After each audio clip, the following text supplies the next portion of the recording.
So let's go by, so I really want black on black, and I think there's only one black on black here. I think this is black on white. I've looked at it. Too many miles. That one's black on white. Otherwise it would be perfect. There's this one that's sold already. I was all over this, and I went to the website and it was gone. Prestige Imports. They actually have some really cool cars. They have a lot of really, really nice cars. So there's a lot of white ones around. This is in Atlanta. There's a lot of white ones. The prices are still not there, and there is no... Here's a red one, like the one I was looking at Tesla. It's more than the one that's brand new at Tesla. It might have full self-driving. Who knows? It's 493 miles away, and it's got white interior, so there's really not a lot out there. And when you go to Tesla, you have this $100,000 red one that could be the one for me with the price is right. There's a lot of Tesla wheel and tire packages out there, so I'll take a look at that. But yeah, so that's the current state. I like the 2020 M8 competition, and I like the Tesla Plaid. I looked at McLaren 765 LT. They're in the $250,000 range just to start. They're just starting at that range. I looked at Lamborghini Huracans. They're in the $200,000 range. That's it. I'm going to end the stream here. I'm so glad you guys joined me, and we'll keep looking for cars, though. I'll see you guys later.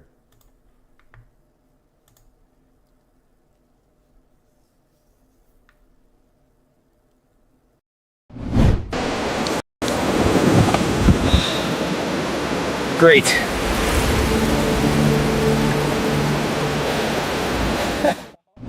Guys, welcome back to the channel today. We're out in beautiful Studio A with something exciting for you.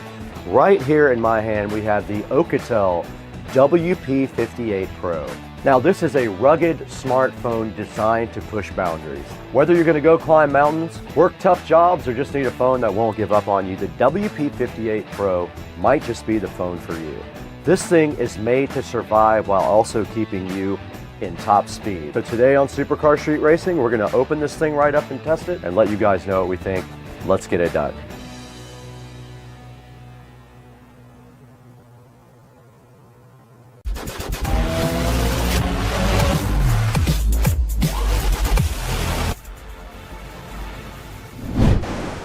Great.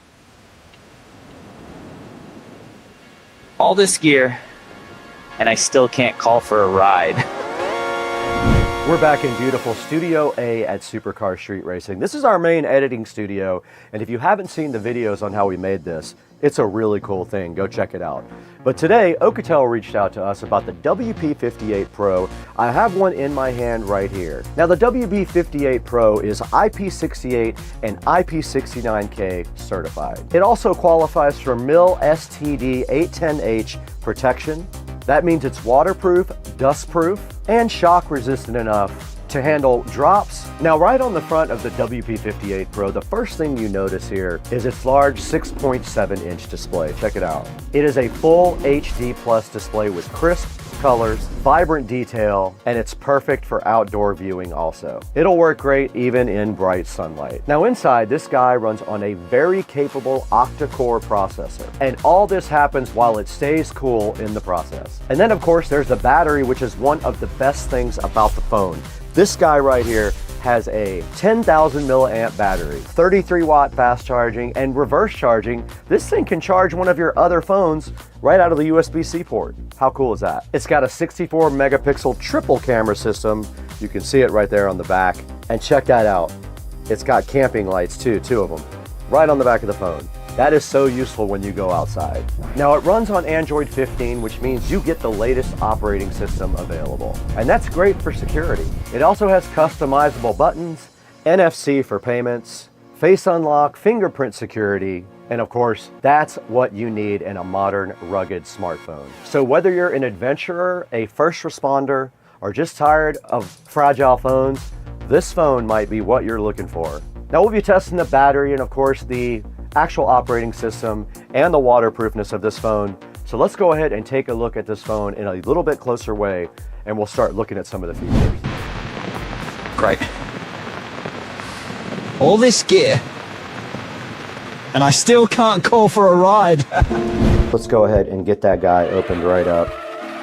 And inside it looks just like a normal phone. It's got a overlay on the top that we need to peel off, and it looks like volume buttons on the side here, and then a power button right there as well. And on this side I do see a SIM tray right there, and this supposedly is your smart button, and it has instructions right here for putting in your SIM card. Also in the box there is a user manual right here, and then underneath that a warranty certificate. Then you have a nice orange USB cable and also a power brick right here to go ahead and charge it up. It is USB Type-C all the way through. There's the front camera right there you can see, and on the back you can clearly see the lights here and then the triple camera setup, and it looks like kind of a carbon fiber type back right here. And that's all there is to the unboxing of the WP58 Pro from Alcatel. Let's get this guy charged up and see what it can actually do. Okay, we're right in front of the WP58 Pro going through its setup right here, and then we're gonna do the almighty waterproof test on this guy. Now, unlike the other phone, this phone does not have a case on it. You can see the back of it here is just the camping light on both top and bottom, the triple camera system there, and it still says getting your phone ready. We're not going to copy any apps and data because we're only using this phone 1 or 2 times. I'm going to go ahead and sign in with this. All right, I went ahead and add Supercar Street Racing to the phone here. It's getting my account info. I have to go ahead and set a PIN, and I told it not to unlock with my face or a fingerprint. I told it not to back up my data and not to share myself with anybody nearby. This phone is just for testing. There we have it. We are at the top screen of the phone. We're going to need to add a few apps to this for testing later. Now this guy has an octa-core processor, a 64 megapixel camera, dual camping lights, and runs Android 15.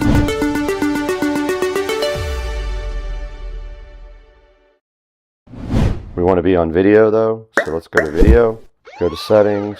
It's on 1080p, I put it on 4K. Now let's go ahead and start recording. All right, let's see if this guy is actually waterproof. Let's go for it. It's underwater. You guys should be able to see me on the camera now. That's underneath the water.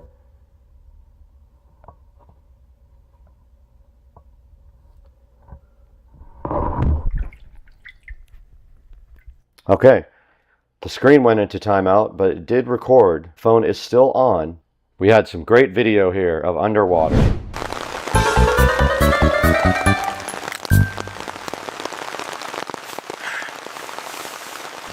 We're going to run some of the tests that we talked about.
Okay, we're in the kitchen and we are going to subject this awesome phone, the WP58 Pro, to the drop test.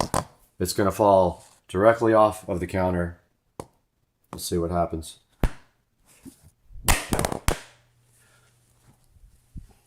Did not break anything. One more drop test. We always do two.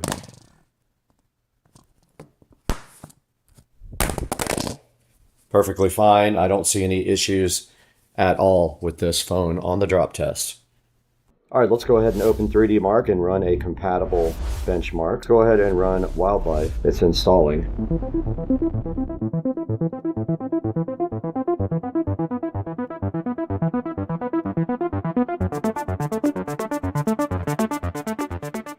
All right, here's our score from 3D Mark Wildlife. 1085 with a 6.50 frame rate. You can compare that to other devices online if you want to. That's all for your information to take on from the review. All right, we just tested the durability and put this WP58 Pro through its paces. Now that you've seen the durability and what this guy is capable of, let's throw it into Studio B with Brad and see how you can get your own from Amazon or directly from the Oukatel site. Hey, what's up everybody? Welcome back to beautiful Studio B at Supercar Street Racing. And today we have the Oukatel WP58 Pro right in front of you right here. Awesome phone with a great battery. It only used 7% battery life in 90 minutes of YouTube video playing. It's got that awesome camping light on the back. It does everything great, and it's waterproof, dustproof, and shockproof. Go ahead and pick one up from the link in the description. And thank you guys for a 1 million view video and also 250,000 subscribers. We couldn't do it without you. We're gonna show you some actual footage from the WP58 Pro now, right after this segment, but we gotta get out of here. We have to go to lunch. All right, this is a view of night vision on the WP58 Pro. We know already that the Insta360 does not handle low light very well, but here you go. Here's what this looks like directly on the WP58 Pro of my messy bedroom. And here's some foggy outdoor video. It is very foggy outside at SCSR today. This is on the 64 megapixel camera with the fog at the Supercar Street Racing compound.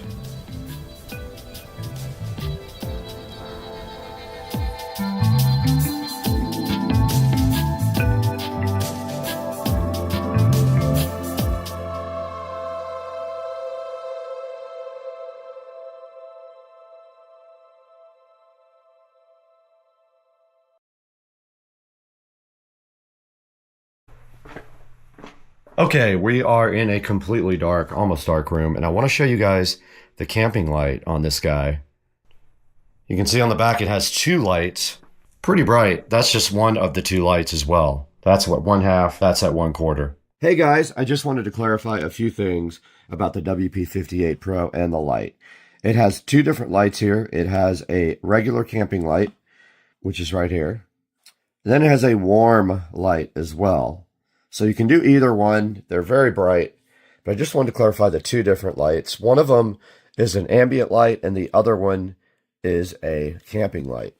So you can see the difference here in the two light modes. It is very bright. It's lighting up this whole entire room. This is on white light, but then if you put it on warm light, the other light comes on, the ambient light, and that's how that looks in a completely dark room.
Things are looking beautiful in Northeast Florida today. As you can see out here, we have this most amazing view available of the pond and the pool. And from the sunroom today, we've got this On-Foru 10-meter LED strip light for the closet where we made the charging station. We're going to take a look at this, unbox it, see what's up, and let you guys know, and do this whole entire project on the channel today. So hang out, let's chill, and let's go.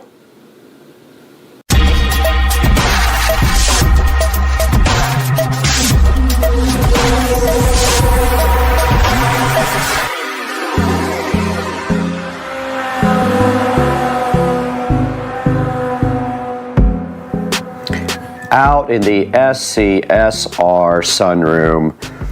And today we've got this On-Foru 10-meter LED light strip. And this is for the closet where we installed the charging station.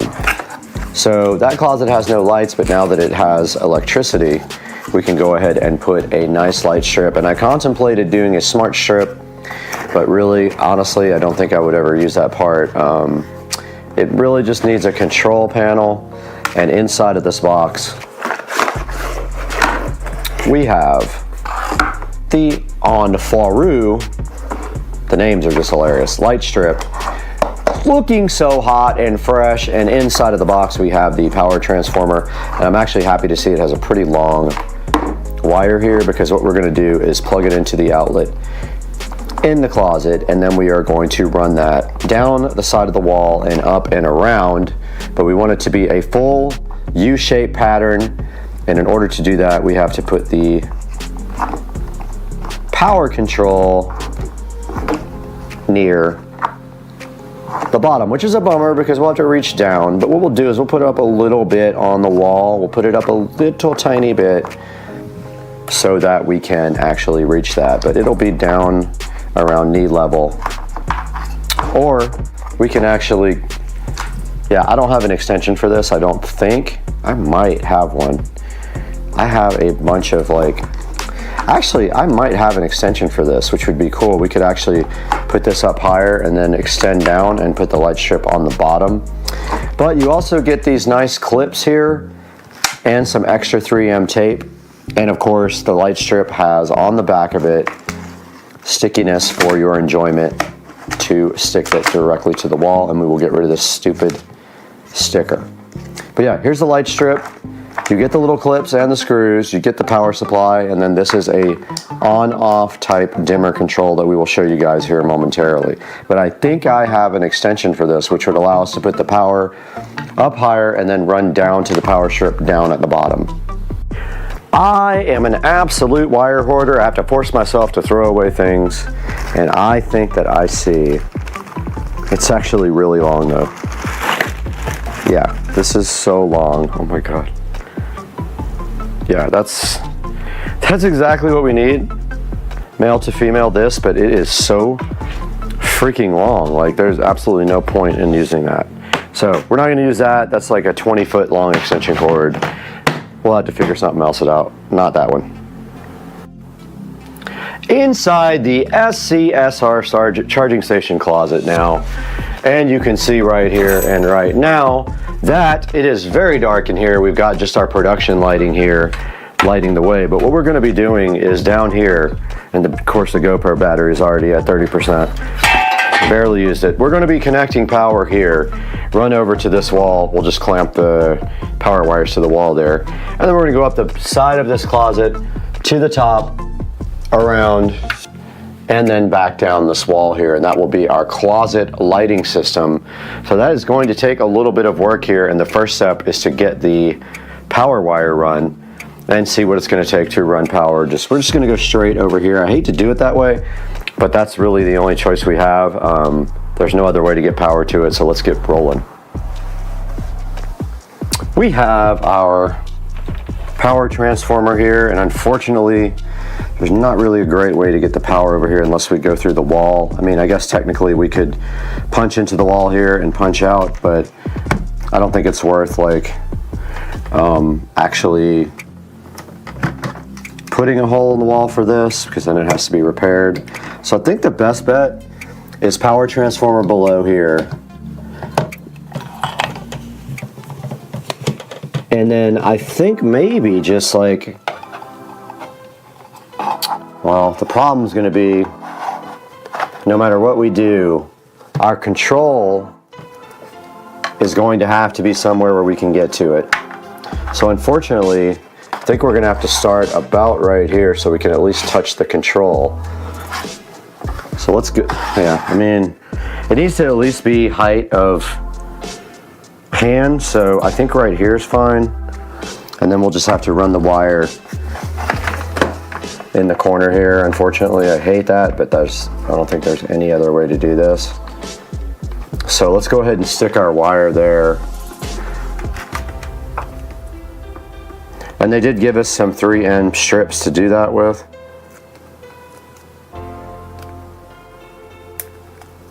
They give you like these little squares, so you just stick those on and then you just pull off the backing like this. Sorry if it's a little dark, I don't have great lighting yet, I ordered it. So we're going to stick that right over here on the wall at a height where we can actually get to it when we're ready to work.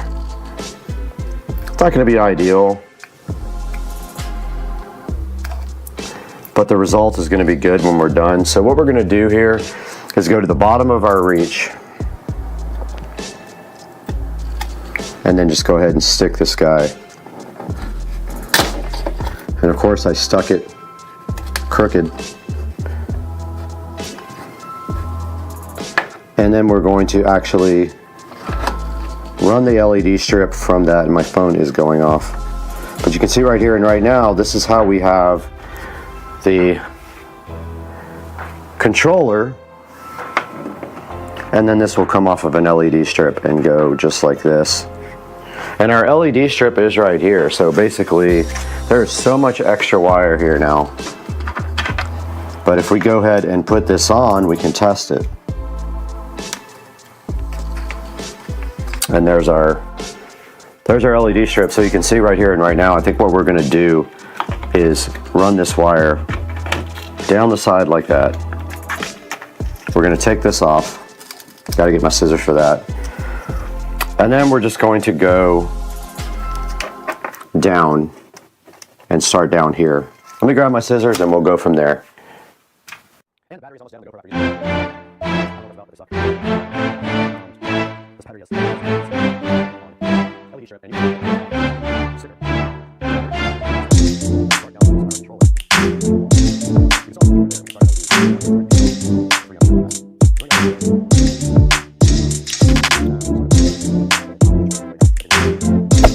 Hey there. Subscribe to my channel. And also press this bell icon.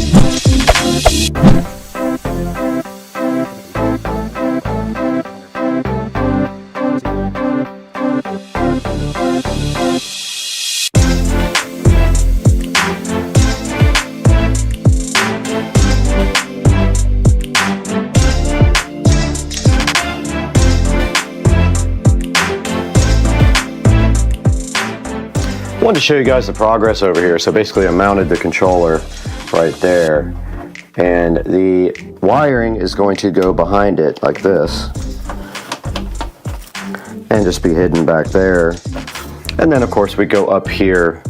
You weren't even on it, but there's the wiring on the side. We're going to go ahead and clamp this to the corner and then go all the way down to the bottom with that. See how it goes down to the bottom underneath, and then we will come up here and we need to go get a stool to finish this work.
right, this is our nice, well-lit charging closet now compared to before. Check out the lighting on this, guys. We just have to clean up the wiring over here and tuck it behind here like that somehow. Maybe put a screw back there to hold it in somehow, and then we will clamp everything down to the wall and make it legit, and everything will be fine. Everything fine. Like that, maybe. Maybe not. But we will figure it out somehow. And there is the adjustable light, and that is full blast. As you can see right here, right now, I can finally see what I'm doing in this closet for the first time on Earth. Now let's take it to Supercar Street Racing 4K Production Studio and Brad to take a look at these lights online on Amazon. Let's go. Guys, we're out here again in the beautiful 4K production studio at Supercar Street Racing, and today we finished up our project to create a nice closet to store all of our equipment in, and we did order lights. They will be here tomorrow, and I'm super hyped about that. Real production lights to actually add to the value of the station. And right here on the screen we have a very simple $22 on 4U LED light strip, and you can see right here right now it is dimmable, 3000K, and you did see in the video what the actual color looks like. And they have 2,835 LEDs. They have an adjustable dimmer switch, as you can see right here, and there's not a whole lot to it. You literally just take off the 3M tape on the back and stick it to the wall, and then you provide it with 12 volts of power, and it just is basically an LED strip. Now it does have a 4.5 star review here, as you can see on Amazon. We will be providing you a link in the description to go ahead and purchase this LED strip or any other product that you see. Please click through my link to buy anything on Amazon. Even if it says LED strip, you can buy whatever you want, and it gives me a small credit so that I can continue to bring you quality videos on the channel. So yeah, this thing has 4.5 star reviews. I don't know why. I read some of the 1-star reviews and it was like it stopped working after a few days or whatever, but that's what returns are for. I know it sucks to have to take it down if you have to do a return, but hey, you got to take your chances sometimes. But yeah, please like and subscribe to the station, guys, and then we will see you again real soon on Supercar Street Racing, because guess what? I'm out.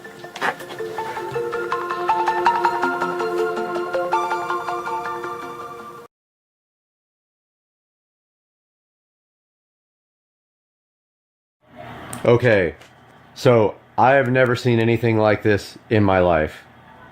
So this is my home theater system. I'm watching a Neil Young video. It stops. I hear someone through the center channel speaker. I hear a television. I hear somebody fiddling with a phone.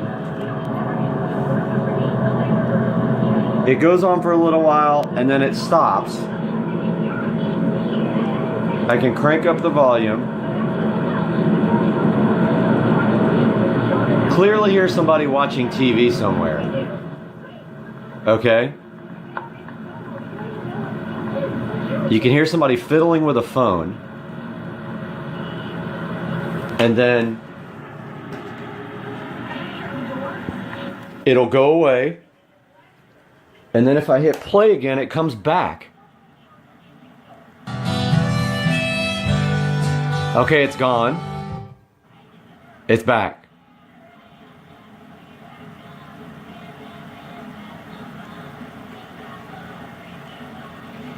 It's still there. Listen to this.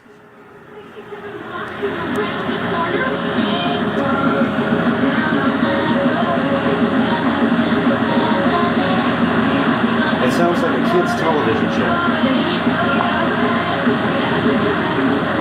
And then every once in a while you hear somebody fiddle with a phone.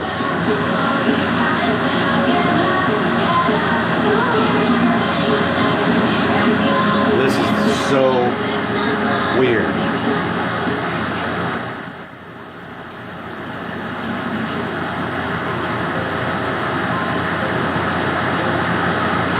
What in the hell is going on here?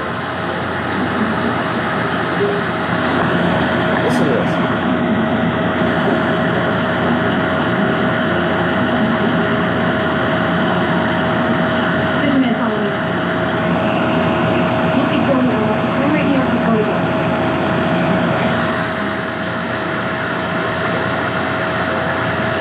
I have no idea what this is. I can only...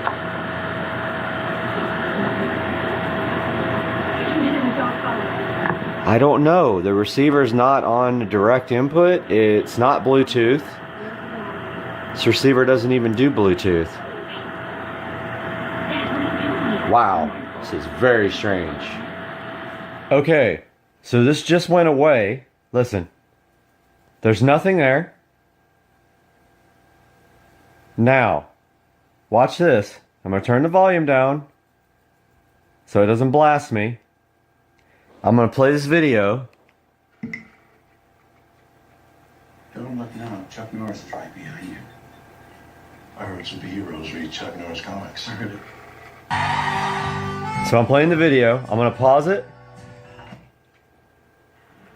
Listen. It's back again.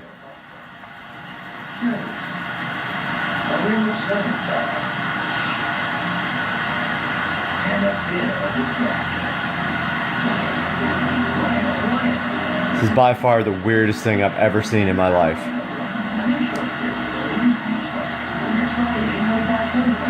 I wish I knew what show that was playing in the background.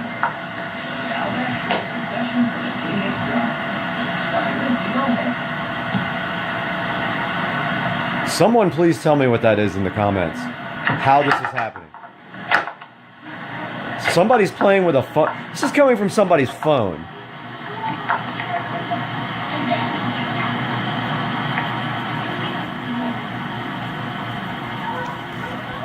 Weird. Okay, let's repeat this weird experiment again. Okay, so nothing on the screen. Volume turned up wide open. Nothing. Hear that? Totally silent. Alright, so I'm going to play the video now. I'm turning it down so we don't blast ourselves. Here we go, watch this. It pauses by itself.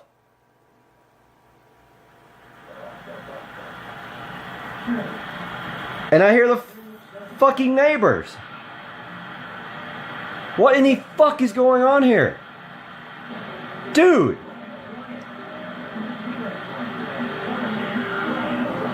My house is haunted. I don't get it. Someone help me. There it is! There it goes! Joe!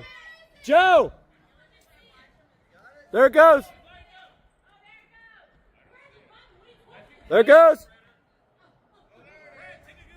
Oh my god! Yo! Let's go! Let's go! Oh my god, dude, come see this shit! Holy shit! Oh my god! Dude. Yeah, it looks like a firework, basically. They don't even care. Oh Whoa! my God. Take a good video, Brad. Zoom in with your... Yo, yo, yo! Yo!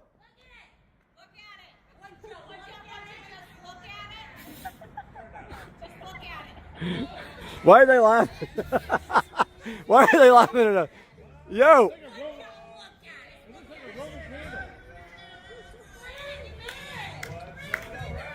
Brad, you gotta see this video. We're gonna hear it. We're gonna hear it in like 5 seconds.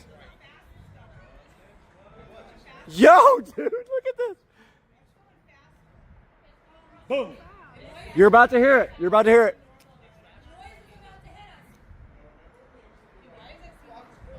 Oh my god, dude. That's sick. Oh! Oh, that's Let's sick. go! Let's go, dog! That's cool. Look at that thing go. Holy crap.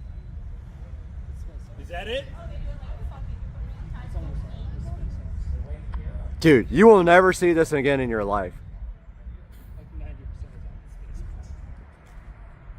The more you know. Right? Dude.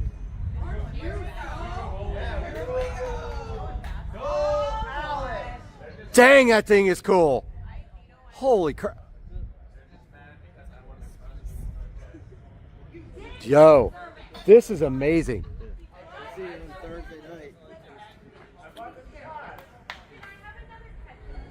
Joe! Oh, stage sep. Let's go. There you go, stage separation. Now, we'll see it land. No, it's drone chip. What? Drone chip. There it goes. There it goes.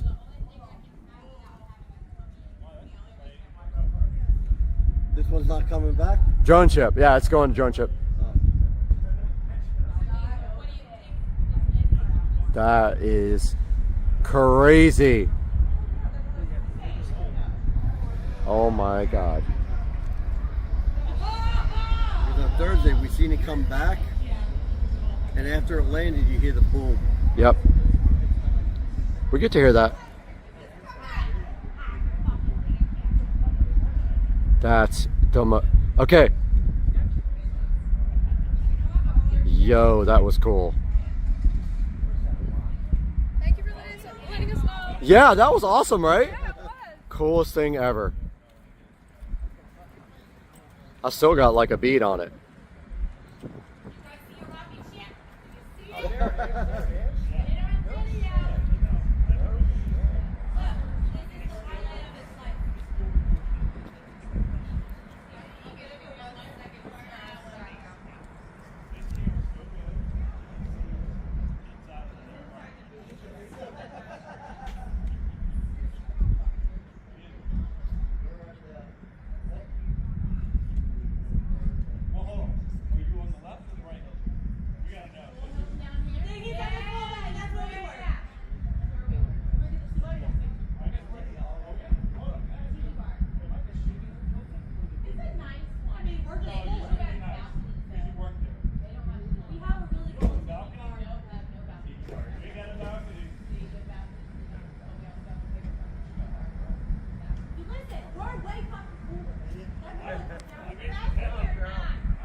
I still got it. Yeah. Still got it. Still got it.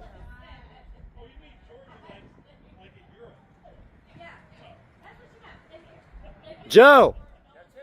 I still got it. Yeah. Got it.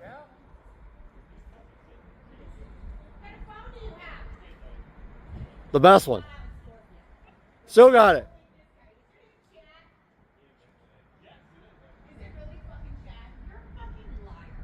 Joe, still got it. I still got it.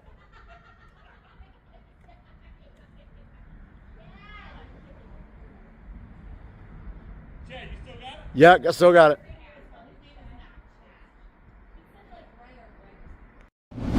My electric mower is so quiet, my neighbors think I'm just aggressively walking back and forth in my yard. If you own a house, there's one chore that never seems to end, and that's mowing the lawn. And if you live somewhere like Florida, where we have St. Augustine grass, you know how fast that grows. It feels like you mow it, and 3 days later, it's ready to be cut again. And normally that means dragging out a mower, sweating in the heat, and spending part of your weekend cutting grass. But imagine if your lawn could just maintain itself. And today, we're testing something that claims to do exactly that. We have the Mova Lidax Ultra Series lawnmower, and it uses 360-degree 3D LiDAR to scan and AI vision to map your yard and mow it automatically. So today, we're going to put it through a real test in a Florida backyard with this St. Augustine grass. This is tough on robotic mowers. We'll test some obstacles with it. It's on a slope, and it's right up against a rocky garden. And we're going to find out if this thing can actually replace you mowing your yard. Now, one of the reasons robotic mowers are becoming so popular is simply because of the time savings. And most homeowners spend 1 to 2 hours a week mowing their yard. Can you believe that? And over the course of the year, that easily adds up to 50 to 100 hours a year just to maintain your yard. So the idea behind a robotic mower is simple. Instead of spending your weekends mowing the yard, the robotic mower does it automatically. And that means more time for other things, like spending time with your family, working on projects, or just relaxing. And there's also long-term return on your investment. Between fuel, maintenance, and eventually replacing your old lawn equipment, lawn care can get expensive. A robotic mower like the MOVA LiDAX Ultra Series automates that process and keeps the lawn maintained consistently without requiring you to be out there every week. So this is the MOVA LiDAX Ultra Series mower. And what makes this mower different from all the other ones is the technology it uses to navigate. Right on top, you can see the 360-degree LiDAR sensor. That sensor constantly scans everything around the mower and creates a 3D map of your yard. And this allows the mower to understand things like trees, landscaping, patios, furniture, and garden beds. It basically creates a digital map of your property. And on top of that, the mower also uses AI vision, which helps it recognize and avoid obstacles. And according to MOVA, this can detect over 300 types of obstacles. And that includes things like toys, furniture, tools, and even pets. And that's big because one of the biggest concerns people have with robotic lawnmowers is safety. Now, the MOVA LiDAX also includes several features which are designed for very complicated yards. It can handle slopes up to 45%, which is very important.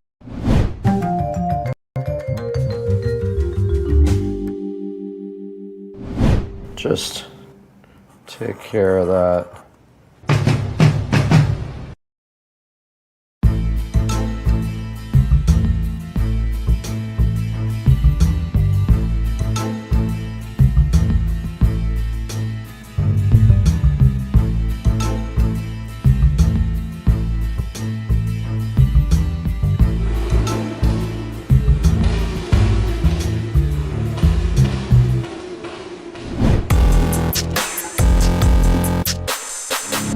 Right below me in this big cardboard box, there is a Bestmo Titan 100 robotic lawnmower. Bestmo reached out to me and asked me if I would be interested in showing you guys the Bestmo. And I know there's a lot of interest about this online. Now, they make some bold claims about this Bestmo T100. Supposedly it's perimeter wire free, can mow up to 1.5 acres per day, has 1 to 4 inch adjustable cutting height, should not run into objects in your yard. It has smart obstacle avoidance. Say the battery is pretty powerful and auto recharges also. There's also a feature called no-go zones. We're gonna check into that as well. And it is all controlled by an app. So let's dig into this T100 from Bestmo on Supercar Street Racing.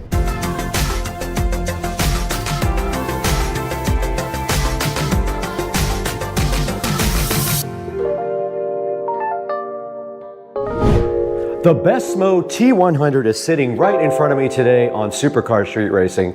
First of all, I wanted to thank you guys for 100,000 subscribers.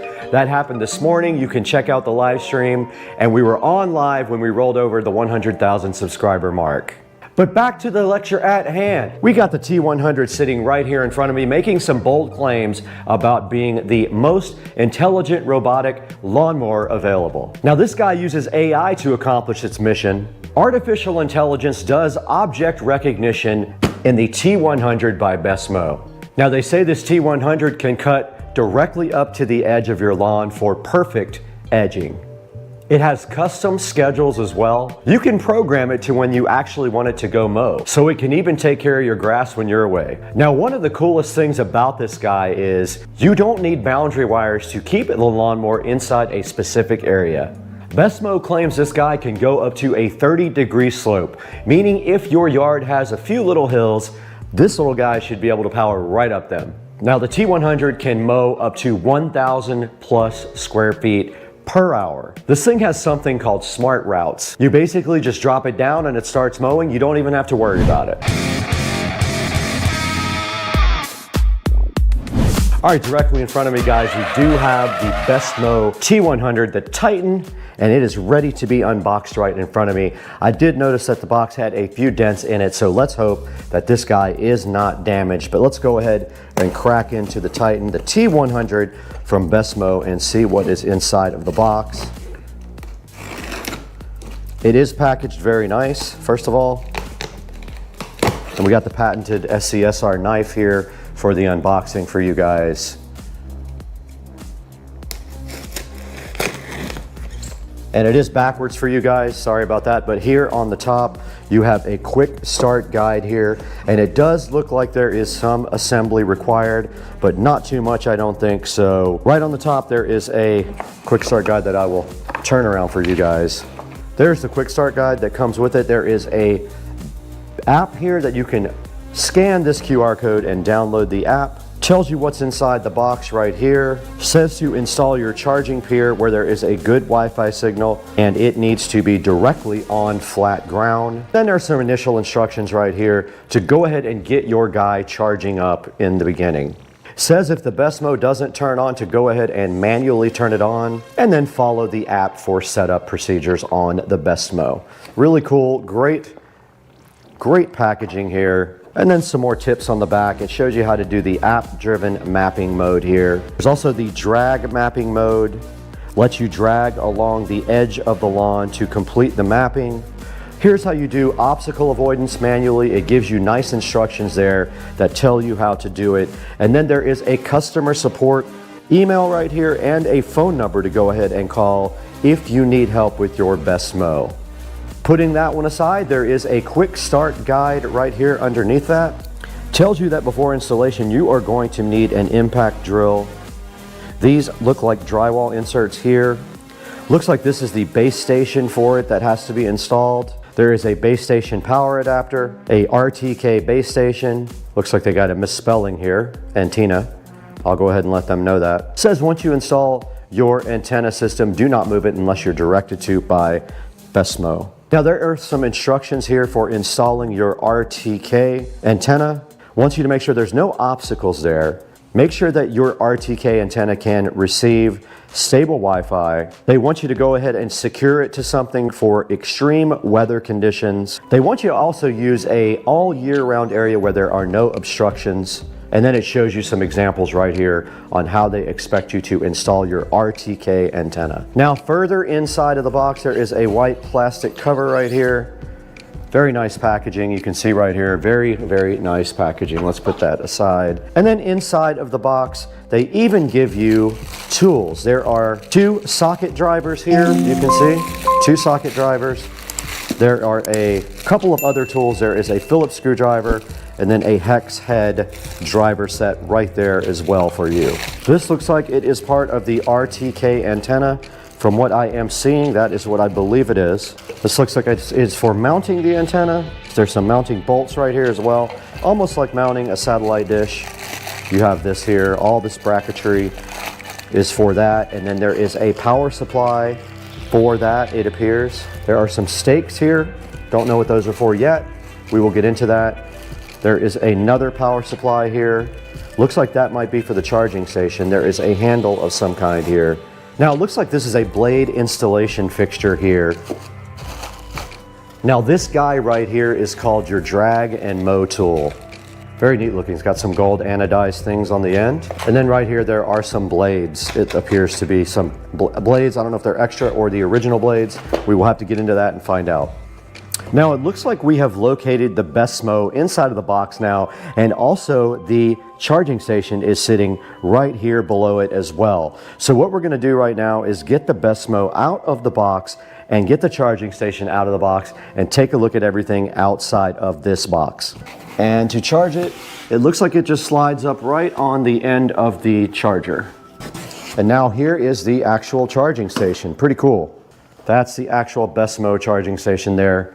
Made out of a heavy-duty plastic, it seems. Okay, let's get this box out of here. We don't need that where we're going.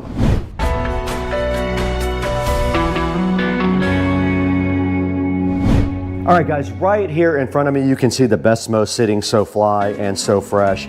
And it does say right on top, do not lift or carry this guy from the camera casing. This is the camera right here on the front. So when you're lifting this guy up, do not lift it from this guy right here. It does have a large red stop button on the back. That way, if you want to stop it, you can just go ahead and hit that button. Now right here on the quick start guide, it says it does not want you to put their charging station any more than 4 feet from the actual house, and it has to be at least 7 feet away from the nearest obstacle. And it says it right here on the quick start guide right there. Now it wants us to go ahead and power up the charging plate. Let's move the BESMO. Now you can see here there is quite a long cable on the charging plate. If that is something that concerned you, you have plenty of cable here for running power to your charging station. All right, we did go ahead and get the BESMO all plugged into its charging station. I have not powered up the charging plate yet. This is the second half of the equation to getting the charging station working. It is a power supply. One end has a standard plug on it, the other end has a round connector with, it looks like a waterproof 2-pin connector on the other side. So the back of the BESMO charging station just has this round plug here. Yeah, so when you place the BESMO on the charging station, there are 2 holes in the front of it. It just literally slides right here onto the front of the charging station. Okay, we went ahead and applied power, and green LEDs on top of the BESMO did light up. Now the next part of the setup is app-based. So we're gonna go ahead and set up the mower in the app.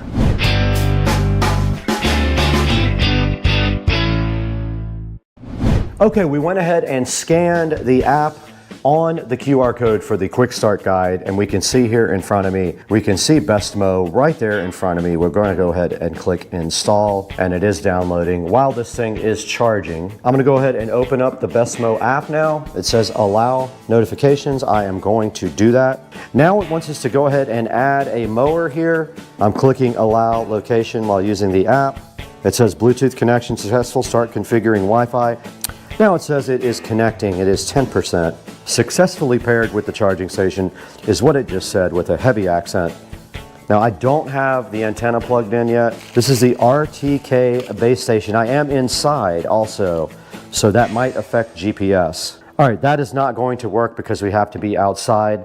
Let's go ahead and leave this guy on the charger overnight.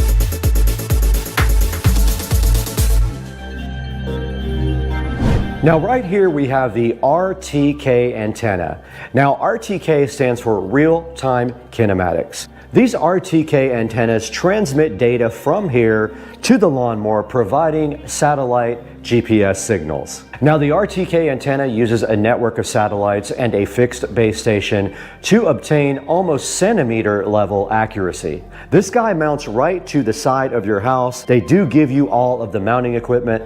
It's almost just like mounting a satellite back in the old days when you were mounting your dish network or your DirecTV antenna. You have a small pole right here that mounts to your house, and then you have a plate right here as well. That plate does just go on the end of this rod like that, and then you tighten it down, and on this side you actually screw this to a plate mounted to your house. For example, right here you see the mounting plate. This guy would be on the side of your house.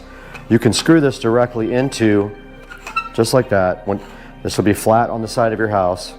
Now your RTK antenna just simply mounts to this plate here. It does fit right inside of there, and you put the screws back in, and then your RTK antenna simply mounts directly to the top of this plate, just like that. And you can do that part first. So you remove this here, it will sit on the end of your rod just like that, and that mounts to your house. This is what provides the real-time GPS data for the BESMO.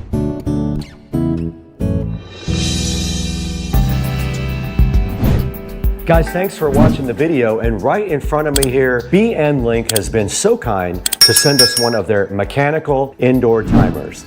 Now, BNLink has been a partner of Supercar Street Racing for over 6 months, and they reached out to me recently and said, hey, do you want to take a look at this cool, simple indoor mechanical timer? And of course, I said, yes, I will do that for you guys. So in front of me, we have that timer. Here it is right here. It does come in a 2-pack. There will be a link down in the description for this guy. It's very simple the way this guy works. On the front, there is a dial. You simply push in and pull up on the little pegs, just like this. to set a timer. The little pins just simply pop right up, in which case you can set an on and an off time, and it goes in 30-minute intervals. It's very simple to operate. On the front here, it has a plug to plug your device in, and on the back, it does simply plug directly into the wall. Now, this is made for indoor use only. Do not use this outside. It is not weatherproof or water rated, only for use inside. BNLink is awesome. I love working with those guys, so I was excited to show you guys this simple timer. Go ahead and look for a link down in the description. Order yours from our official affiliate links. Get your BNLink timer. And don't forget, also on the side here, there is this cool on switch, or you can switch it down to timer to actually use the timer.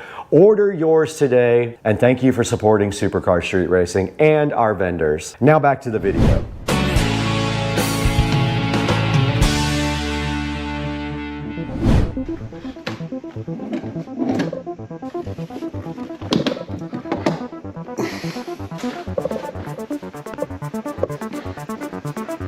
Ethanol was leaking. Blade locked.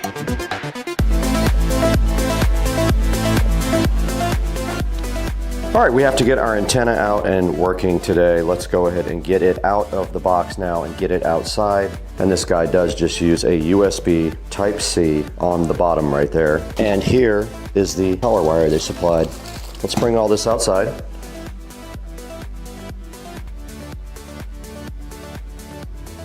All right, so we're out here working on this bracket to hold the GPS module up in the air. Brad tried to just do a temporary rig just to get things going, but we decided to take the time to put this all together. So it's very simple, very easy. You have a bracket that goes against the wall. Everything pretty much screws into one another.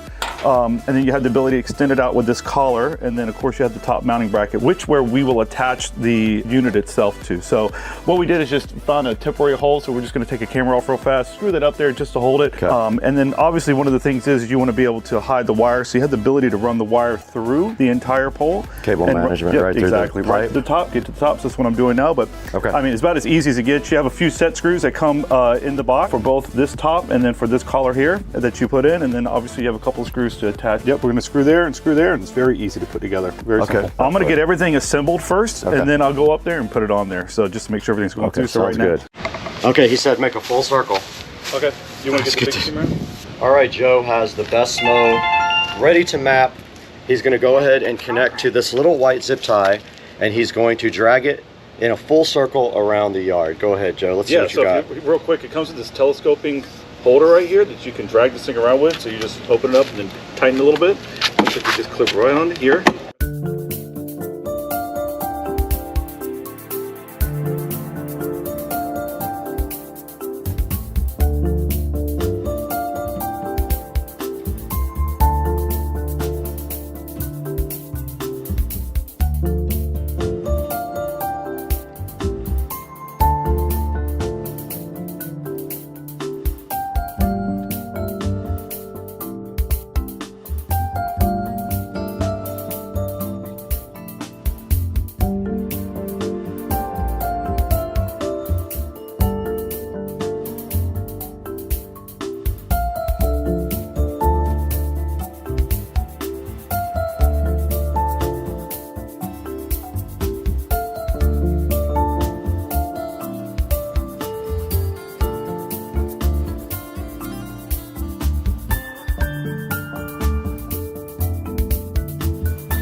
This is the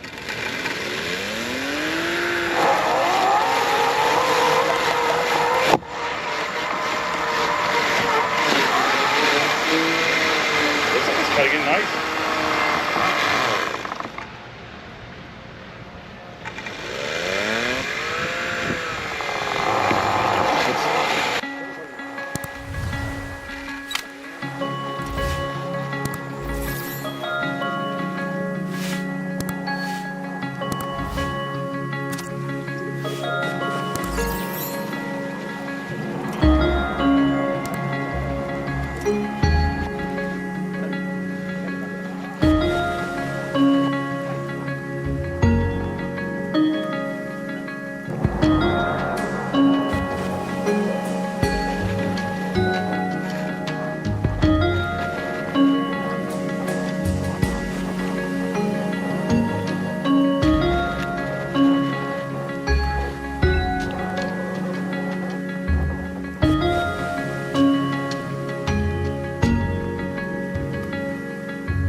detected.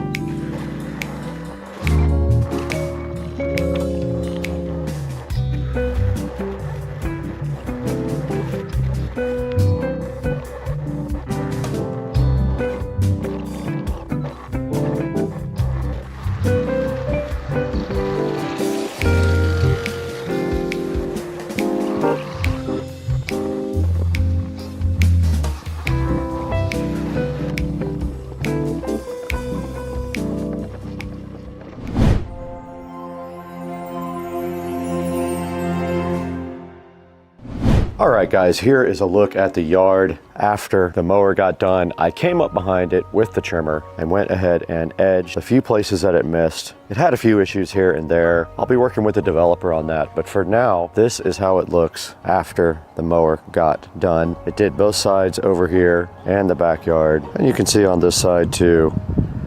It did this whole entire side via mapping, and I came right up behind it and followed through with some trimming of my own. Depending on your terrain, you may or may not have problems with it. It has issues with like large steps, like coming off like that. It did not have a problem over there most of the time, but other than that, it did a good job. Now let's throw it back into the Supercar Street Racing Studio A. Take a look at how you can get your best mow with Brad.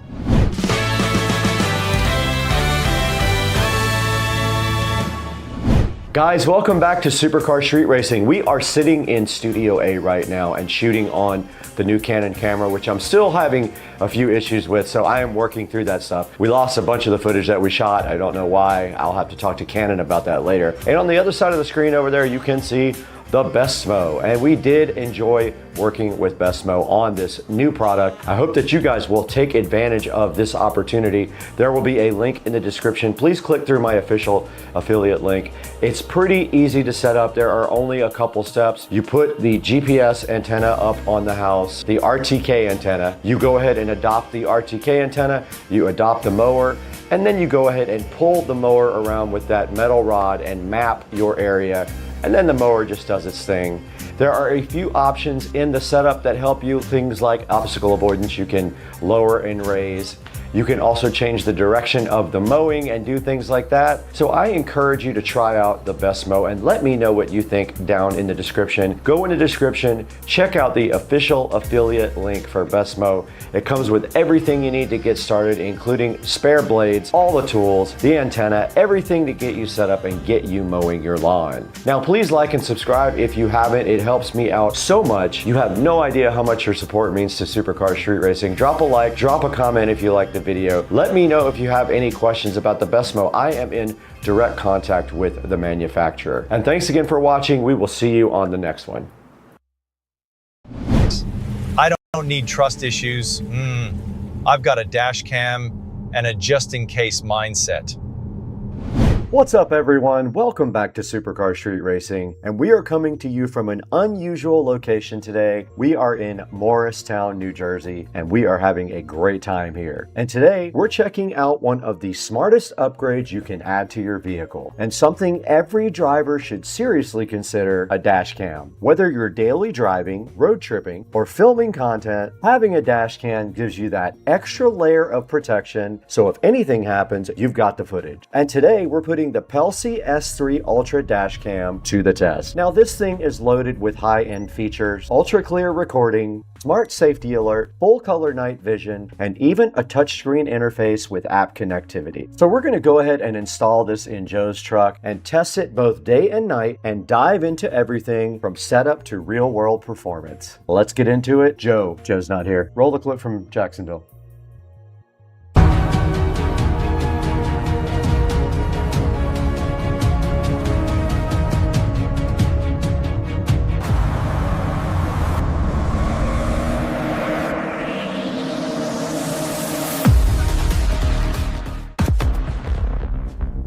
where speed meets innovation. Okay, let's break down what makes the PCIe S3 Ultra stand out. First up, video quality. This dash cam is powered by dual Sony Starvis 2 sensors. It's got an IMX678 and an IMX675, delivering true 4K on the front camera and 2.5 out in the back. And that means crystal clear footage with serious detail. You can read license plates, road signs, everything. And you've also got a wide angle lens, capturing multiple lanes and giving you full road coverage. Now let's talk about the touchscreen and menu interface, because this is something you'll use every day. The S3 Ultra features a smart touchscreen display and it's super responsive. Now let's tap into the main menu. Right here you can access video settings, resolution adjustments, ADAS controls, and parking mode settings, Wi-Fi and connectivity options, and playback and saved clips. Everything is clean, simple, and easy to navigate. There's no complicated menus. You can swipe through recordings, tap to lock footage, and adjust settings right from the screen. And this makes a big difference compared to older dash cams with tiny buttons and confusing controls. Now let's talk about the ADAS safety features. You've got lane departure warnings, you've got forward collision alerts, and you've got real-time driving notifications. So it's not just recording, it's actively helping you stay safe. And out of the box, you also get a free 128 gig micro SD card, which is a huge bonus. And it includes a OBD hardwire kit, giving you 24/7 parking surveillance without complicated installs. And now for one of the biggest highlights, it's full color night vision. And thanks to those Starvis 2 sensors, this camera can capture full color footage even in very low light, like when your car is parked or your headlights are off. And that's something most dash cams simply can't do. And finally, connectivity. This dash cam supports Wi-Fi 6, which means faster data transfer speeds when connecting to your phone. Now pair that with the PCIe mobile app, and you can instantly view, download, and manage your footage. And yes, it even includes GPS tracking data, so you can see your speed, your location, and your route directly on your recordings.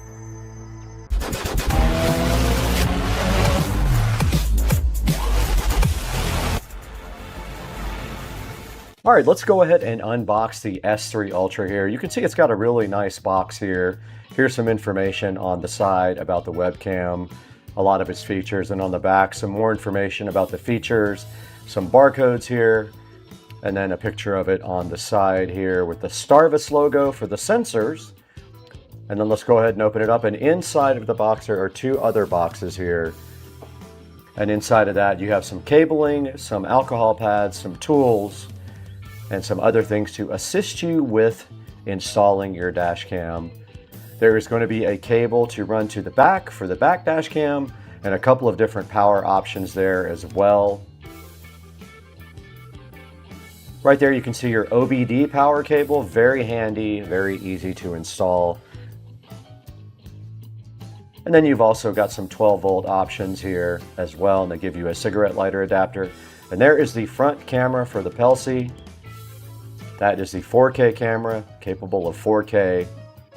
And then also you have the rear camera there that goes in the back, capable of 2.5K video as well. And that's all that came in the box. All right, now let's get this installed in Joe's truck. First, we mount the front camera behind the rear view mirror. Nice, clean, out of the way, just right next to it right there. Now for power, we're going to use this included OBD cable. This is just one of the easiest installs you can possibly do. You just locate the OBD port underneath the dashboard, run the cable around and down the side window, and plug it right into the OBD port. There's no fuse box, no complicated wiring, and now you've got 24/7 parking surveillance enabled. And we route that cable nicely along the trim for a clean install. Now next up, the rear camera is going to get mounted. And remember, this one is 360-degree rotatable, so we can dial in the perfect viewing angle. We're going to go ahead and mount this right to the rear bumper, right by Joe's license plate. All right, now let's power it up. Now right away you can see the wide field of view and sharp clarity. Take a look at that day footage, how clear it is in both the front and the rear. And now when we're ready to, we can connect the phone to the PCIe and go ahead and download all the footage.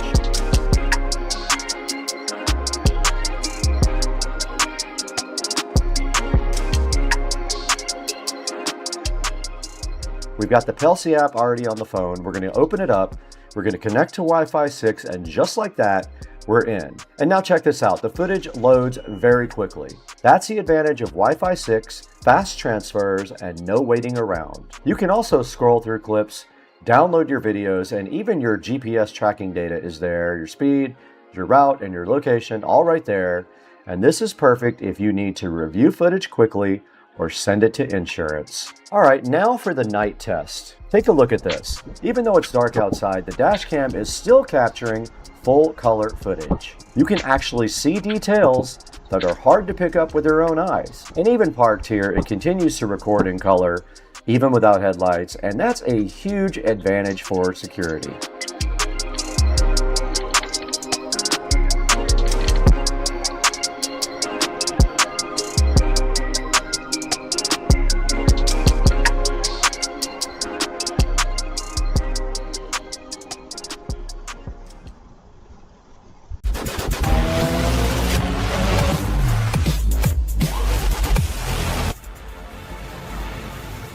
All right, guys, final thoughts. The Pelsi S3 Ultra is seriously loaded. You're getting true 4K plus 2.5K recording, dual Sony Starvis 2 sensors, full color night vision, a smart touchscreen interface, and Wi-Fi 6 with fast app connectivity, and finally, an easy OBD install with 24/7 monitoring. And this is more than just a dash cam, it's a full safety system. And if you want to pick one up, check out the link down in the description. And before we wrap this up, I want to say thank you. We just hit almost 290,000 subscribers. That's amazing. If you're not subscribed, please like and subscribe and hit the bell icon and buy anything that you want from Amazon through any of our Amazon links in any video. We've got a lot more coming. Don't forget to interrupt the video to talk about something very important about the S3 Ultra dash cam. And that's the safety features. And that's what really stands out. And it's not about recording cool footage, it's about protecting you on the road. You get ADAS built right in. This means you get lane departure warnings and you get forward collision alarm warnings in case you get too close to the car in front of you. And this alone can help prevent accidents before they even happen. And there's that G sensor also. Now what that does is, the moment it detects sudden movement or impact, it locks the footage so it can't be overwritten. And let's not forget about that OBD2 connection, which provides you 24/7 parking monitoring and surveillance. Even when the thing is off, it is still watching, so if somebody bumps into your vehicle, tries something sketchy, or if anything like that happens, it is going to record it. And that cool night vision gives you the low light recording in dark parking lots, still capturing all the details. And of course, the GPS tracking data is part of the safety features. That's huge if you ever need to prove what happened in an event. Now back to the video. Don't forget about Second Car Street Racing. We've got more installs, more reviews, and more insane moments. And make sure you like and comment. We'll catch you in the next one. I'm headed right over here somewhere. What is this? 5.0, baby. 5.0.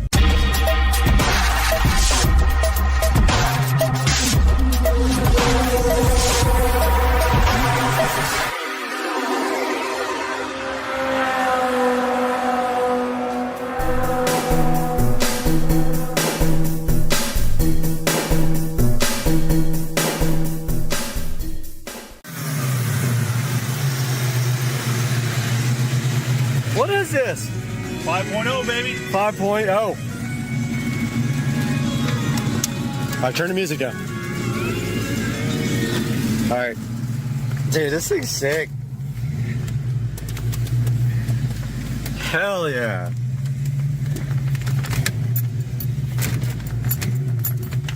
This thing got no horsepower, but all the torque.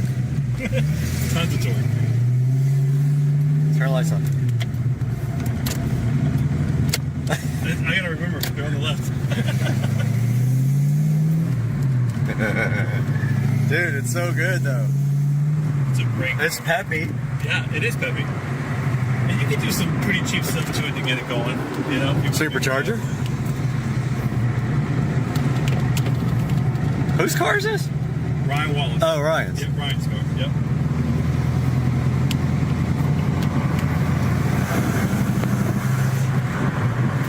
Dude, this thing's fun. This is literally the... I don't remember how to put the rag top down, but I think It's all manual. I think you just pop two things. Latches here? Right here. Oh yeah, right here. These two, and it just flops back. My friend in high school had the same exact car. It's stock, right? I believe it's stock? Yeah, completely stock. And it's so funny because, like, when you were growing up, you were just like, this car has so much horsepower. This is great. Yeah. And then when you get older, It's in the 200s. Yeah, when you learn that it's only like 270 something, you're like, what? Oh, look at these two.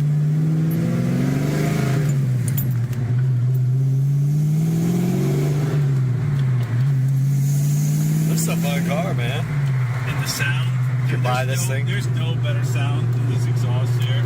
So good.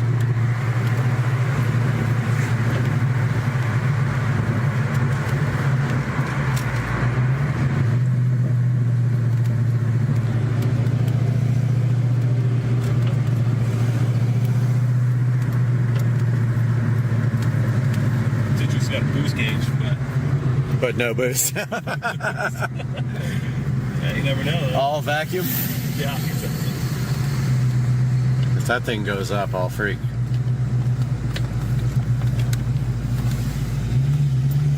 No, no boost. Zero. Is that floored? Remember when this was like the fastest car ever? No, it's peppy. It's good. Yeah. It sounds like it's got exhaust pods. It might have headers. I think it does have exhaust. We just need to do a burnout. That's all we need to do. Now that's what this thing will do for sure. Oh, fuck yeah. Let's do a burnout. Now I'm going to do a burnout. Anyway, I'll take it for a quick little trip, but that's it. All right.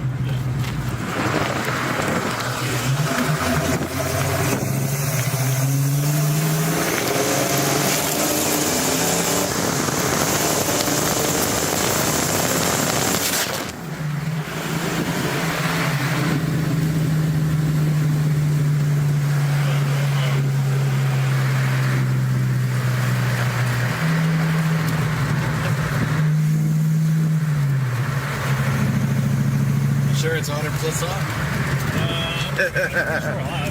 We never got the hood popped. Yeah, I'm almost positive.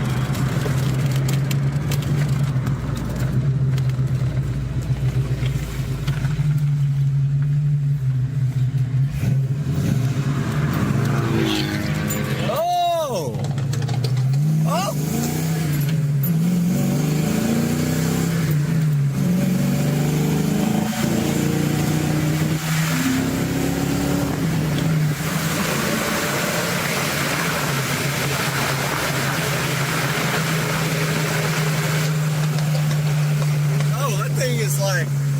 Got the burble tune. You hear it backfire? Oh yeah, big time. It's got the tune. What is it, a Beamer? Yeah, BMW with the burble tune.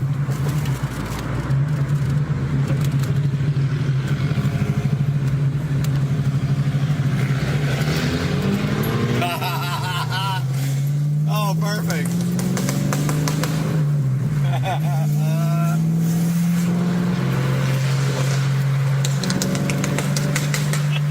Oh my God, this is amazing. Please turn. Oh my God.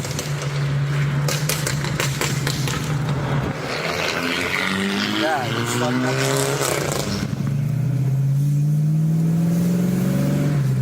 I mean, you can't rip it through here because everybody will know the car. They'll be up and knocking on his door. What you doing? Burble tuning.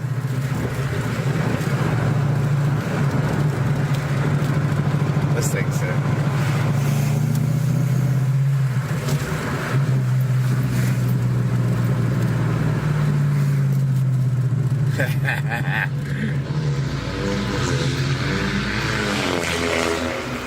Thing is so... That thing sounds like utter crap. It does. Seriously sounds bad. No boost. All the gauges, none of the boost. Dude, I can't wait to put this on the channel. 5-0.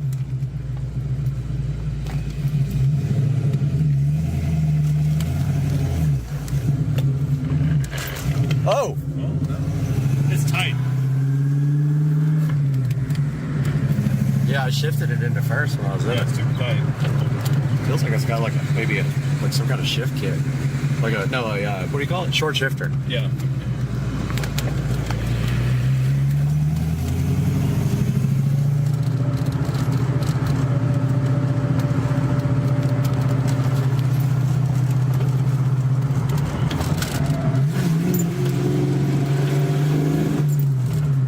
This sounds so good.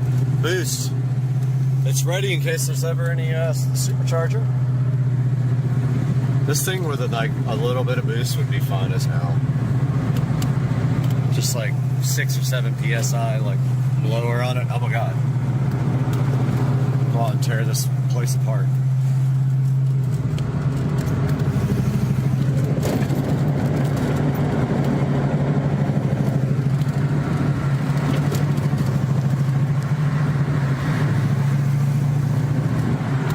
Alright, so if I come back by here a little bit. Yeah, we're gonna eat ribs at 7. So you got a good hour and 15 minutes.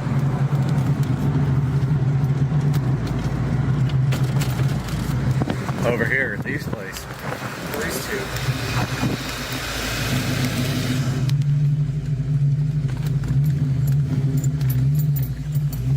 This thing's fun, man. That was awesome. Alright, brother.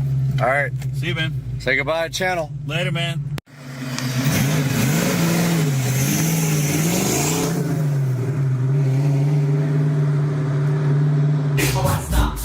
This guy was really trying to get me. He was like jumping at me.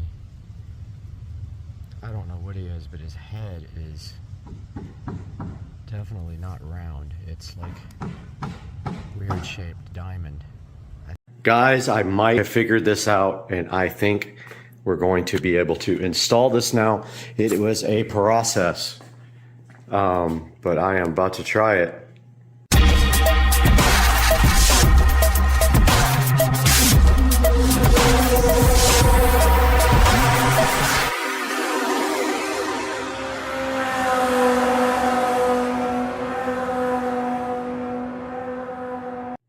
Hey guys, welcome back to the channel, and today we're going to show you how to install Kodi on a show device. That's right. You didn't think it was possible. You thought you were locked down, but guess what? If you got one of these, you can put it on there. Back in front of the Show 15 now, where we're going to show you guys how to install Kodi on this device. So the first thing you have to do this is a Show 15. I'm not going to say the name because it will wake up.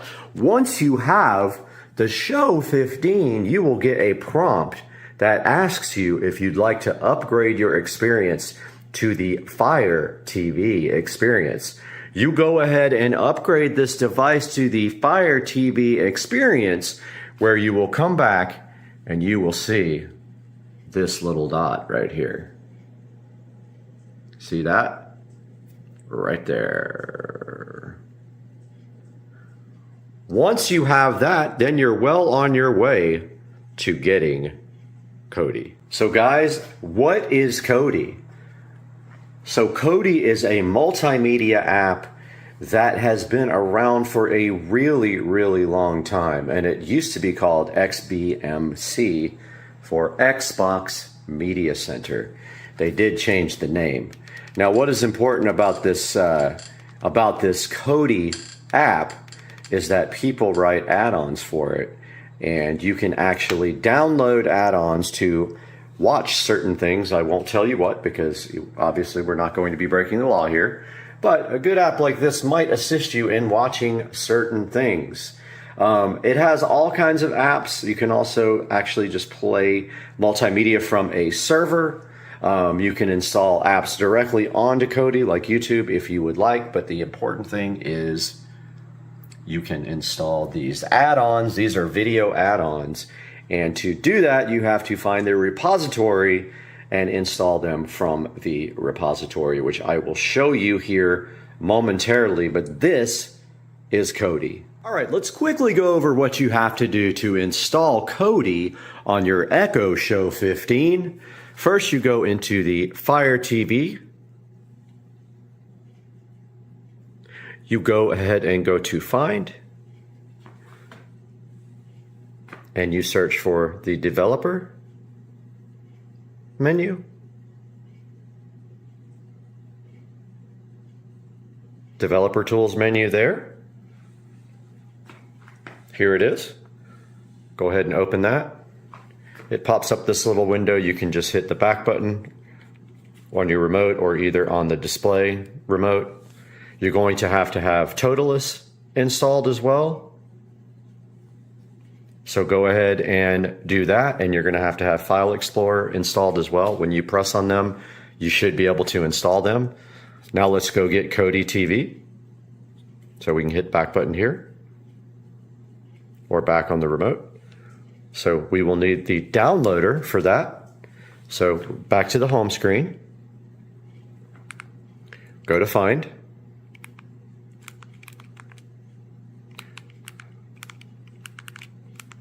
Try that again. Find, search for downloader. There it is there. Go ahead and install downloader. Once it's installed, open it up. Now it's telling you that there's limited functionality for touch. So now, once you have downloader installed, you browse to either this full link or you go to Kodi.tv. And remember, this is limited touch. So if we just go to Kodi.tv, if you don't want to type in that whole link, you're going to have to get the 32-bit version. Go to the little menu here. Go to download. Go to Android, the little Android robot. Get the 32-bit version. The 64-bit version will not work. It will go ahead and download. Once it's done, it's going to attempt to install, which is going to fail. This doesn't work because when you hit settings, it's just going to disappear. So just click done on downloader. Or actually, you have to use your remote. Again, the touch doesn't work on a lot of things.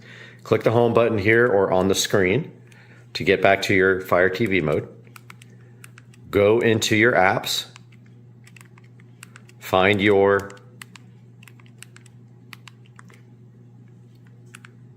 Developer Tools menu. Open that. Just hit the back button to get out of that. Now, on File Explorer, you have to use your remote. Again, see how it says limited touch? You're going to want to go to your downloader folder where you downloaded that Kodi. Select the one you just downloaded. I have a couple in here. So just select it with the middle button or on the screen. Click Cut. Hit the back button either here or on the screen remote. Go to Download and paste it. Once that's pasted, go back again, go into Toolless, right there. Toolless, or whatever it's called. Open that. Find your download folder. Find the app you just copied. It's one. These are old. I've done it a couple of times now. But open up the Kodi app. It will then say continue, and it will install, and it will finish. And then once it's done, you will see that if you go to the home screen now, and you go to all your apps, you have this wonderful Kodi. There is proof that Kodi works on the Show 15. And then now we will show you how to put a good app like the Crew into this. Okay, now that we have this installed, you're going to want to put something in it. So to do that, you need to get a add-on. So if you go to Settings, File Manager, Add Source, Browse, click enter a name for this, call it crew, and then click none where it says path. Okay, so here is the path, https://team-crew.github.io. Click OK, click OK, click back. I'm just going to use the remote because it's easier.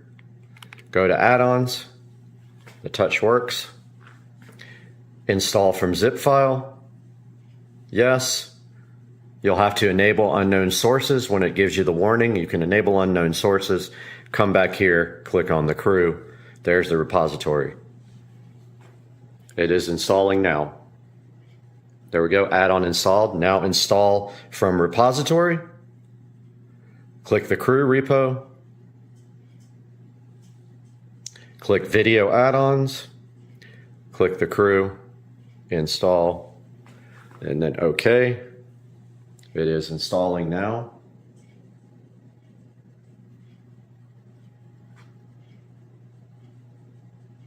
Shouldn't take too long. It's at 7%.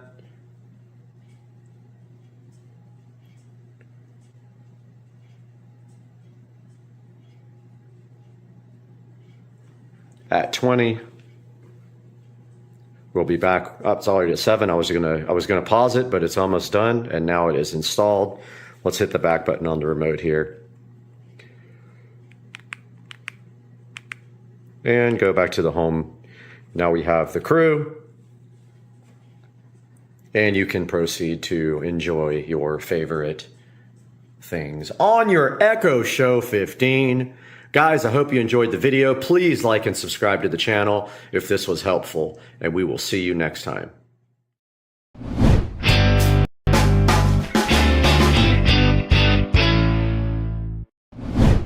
Welcome back to Supercar Street Racing, where high performance meets high tech.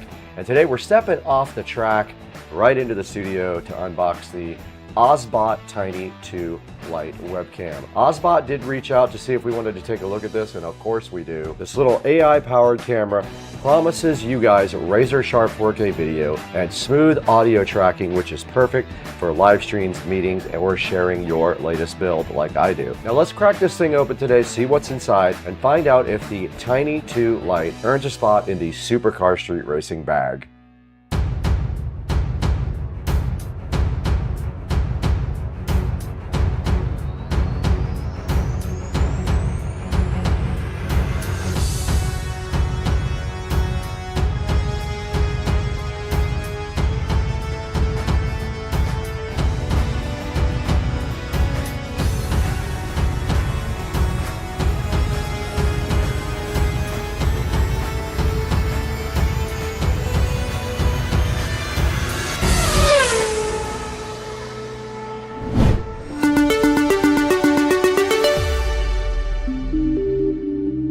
All right, here's the OSBot Tiny 2 fresh out of the box. This sleek little piece of gear, we're gonna take a look at it and see what makes this webcam stand out from everyone else. Now, first up, it does shoot in crisp 4K video, and that means your video will always be razor sharp, whether you're gonna stream or do tutorials or jump on a video call. This Tiny Lite 2 can handle it, and this lens will stay crisp and capture clear, rich color, even in lower light. So you don't have to do a full studio setup to look professional, and that's why we're shooting right here today. Now, another huge feature of this camera is the AI-powered auto tracking. Thanks to the built-in gimbal, it does have one on the actual camera, and it's intelligent face tracking. It can follow your movement. So that means whether you're at a whiteboard on a meeting or you're in the garage rinsing on your car, it will follow you, and it'll keep you centered and no weird, awkward jumps. So simple hand signals can let it zoom in, out, or start or stop tracking. It's perfect when you don't want to grab your keyboard in the middle of a stream. Now the audio from this thing gets attention too. It has dual omnidirectional microphones and they cut out background sounds with noise reduction. That means your voice stays clear even if there's a bit of garage action or street noise right outside the SCSR garage. Now another cool feature for privacy is when this is not in use,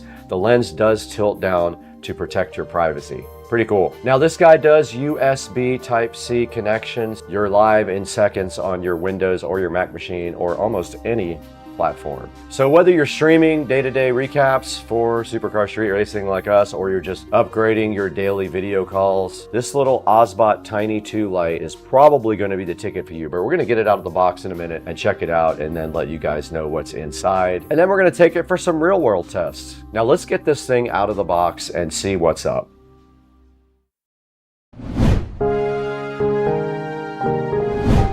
All right, the Osbot Tiny 2 Lite is directly in front of me right here. We're gonna get this thing out of the box real quick and see what's inside. Now, the first thing that's really cool is the packaging is very nice on it. Esports World Cup broadcast, very cool.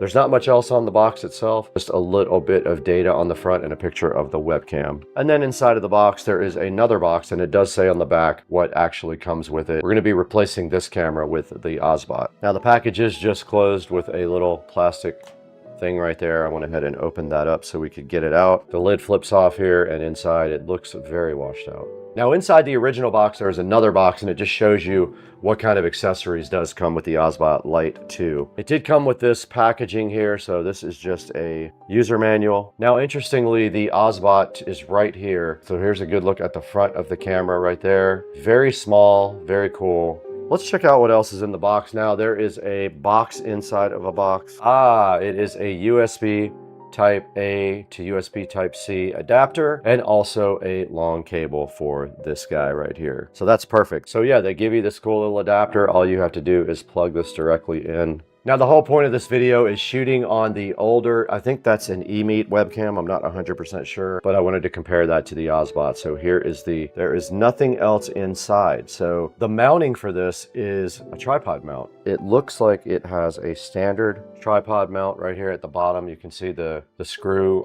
female screw hole there, I think. It also can mount to your monitor. Look, it has a little tab right there to go ahead and mount to the monitor. And the USB Type-C cable does connect in the very back of the webcam right here. You just pop it in like that. All right, we got the Osbot directly plugged in right up here, and it flashed blue for a few seconds and then turned green. Now there's a place here on the Osbot website to download software. Let's switch over to our web browser here and take a look. There it is. Here's the Osbot Center for Windows. Let's go ahead and download that. And I'm gonna go ahead and say landscape mode for the Osbot. This is the Osbot Center. Let's go ahead and close everything else. AI gameplay is a little control panel that comes with it. It is awake now, so what we need to do now is add this to our live stream, and we'll let you guys know when we have that all set up.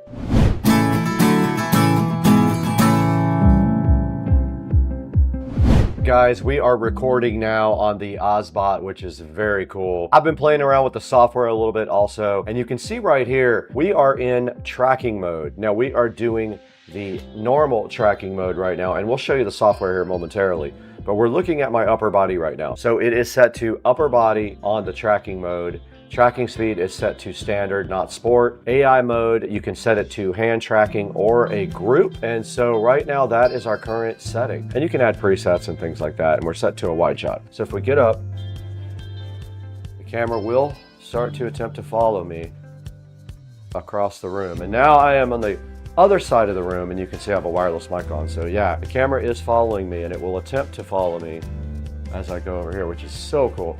This is awesome. I am loving this, guys. This is so freaking cool. It does gimbal towards me when I walk, and it is following me around. This is next level. I cannot wait to use this other places. I feel like this is a game changer. This is so cool, guys. And look, notice how it zooms in on me when I walk towards the camera. All right, we're back recording on the Osbot. Now, this is the Tiny 2 Lite. It's like this big and it's so cool because it has a gimbal and everything on it. I just love that. And right now we are going to turn off the microphone audio from the DJI mic and go ahead and go to the webcam mic and tell you what that is like. Let's try it out.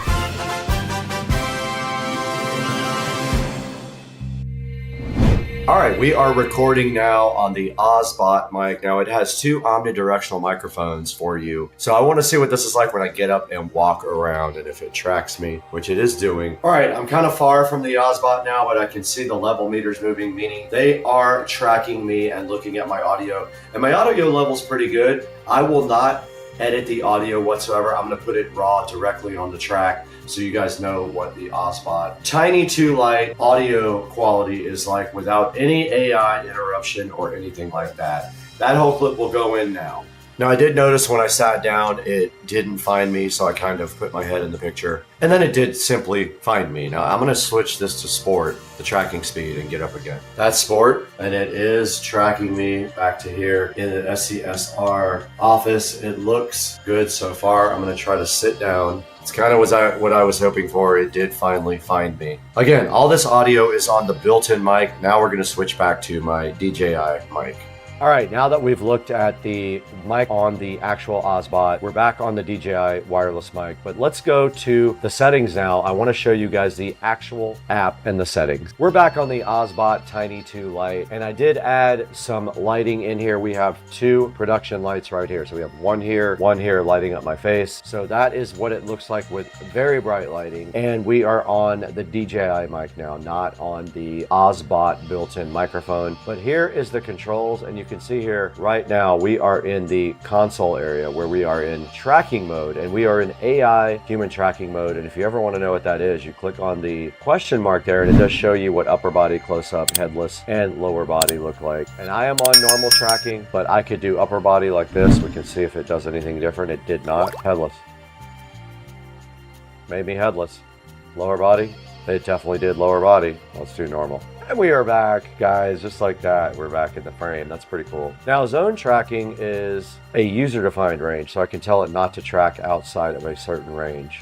I've got the tracking speed on sport. You can back that down to standard if you don't like the sport mode. Now, AI mode. You can put it on hand tracking or group mode for AI mode.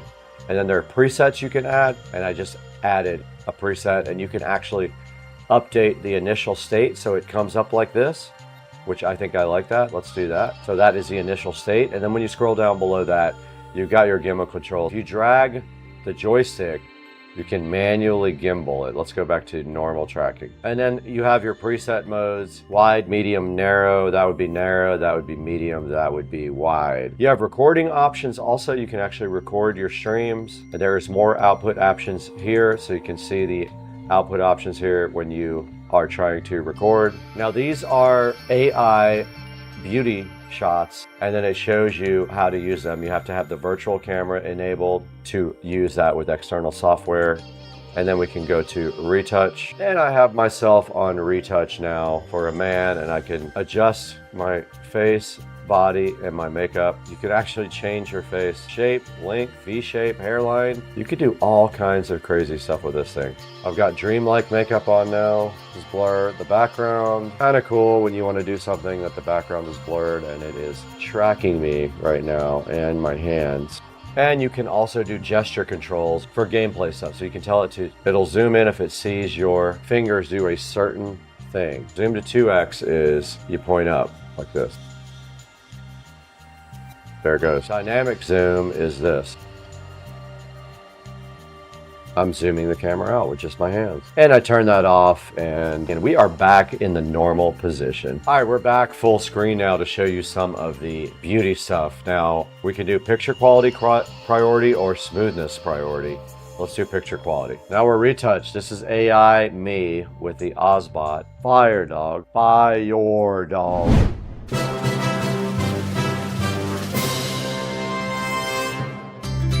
Hey guys, welcome back to the channel. Yes, I look like Bono, but it's actually Brad from Supercar Street Racing. It's early in the morning, and I'm happy to be here with you guys, of course, because I wanted to show you guys the OSBot. Now, you can see the OSBot following me around right here. This thing is so freaking cool. I am going to shoot this whole outro on the Osbot mic so you guys can hear what it's like. But you can see right here, we're also in AI mode and we have our beauty mode on. So that is processing me and making me much hotter than in real life. But the Osbot is 142 right now. It might not be for long, so take advantage of it if this video pops while it's still in a sale state. If it is not, go ahead and buy it from the description anyway, and it helps us out greatly when you do that on Supercar Street Racing. These guys are awesome. Their camera is awesome. I'm going to be doing more stuff with them in the future. Now I got to get out of here though. It is Friday and I have to leave. See ya. Peace out.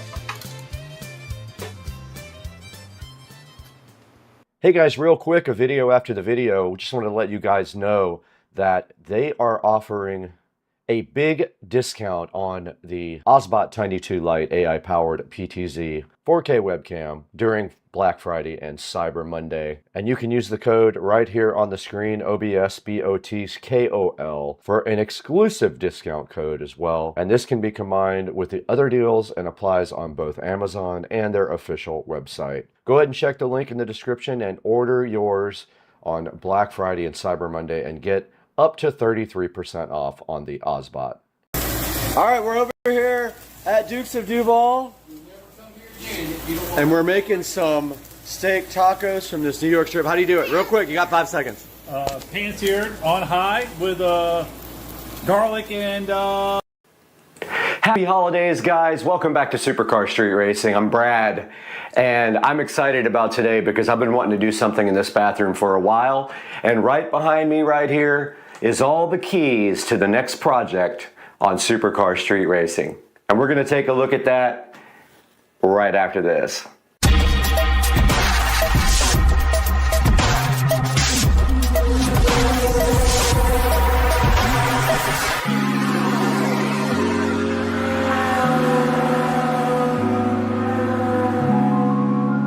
Guys, we're back for another episode, and you know we like to do projects here, and you're inside of the Supercar Street Racing guest bathroom with me today. And today, sitting right here on this counter, are the keys to the next project, at least part of them. Now, some of the stuff hasn't come in yet, but I am expecting a few things over the next couple of days.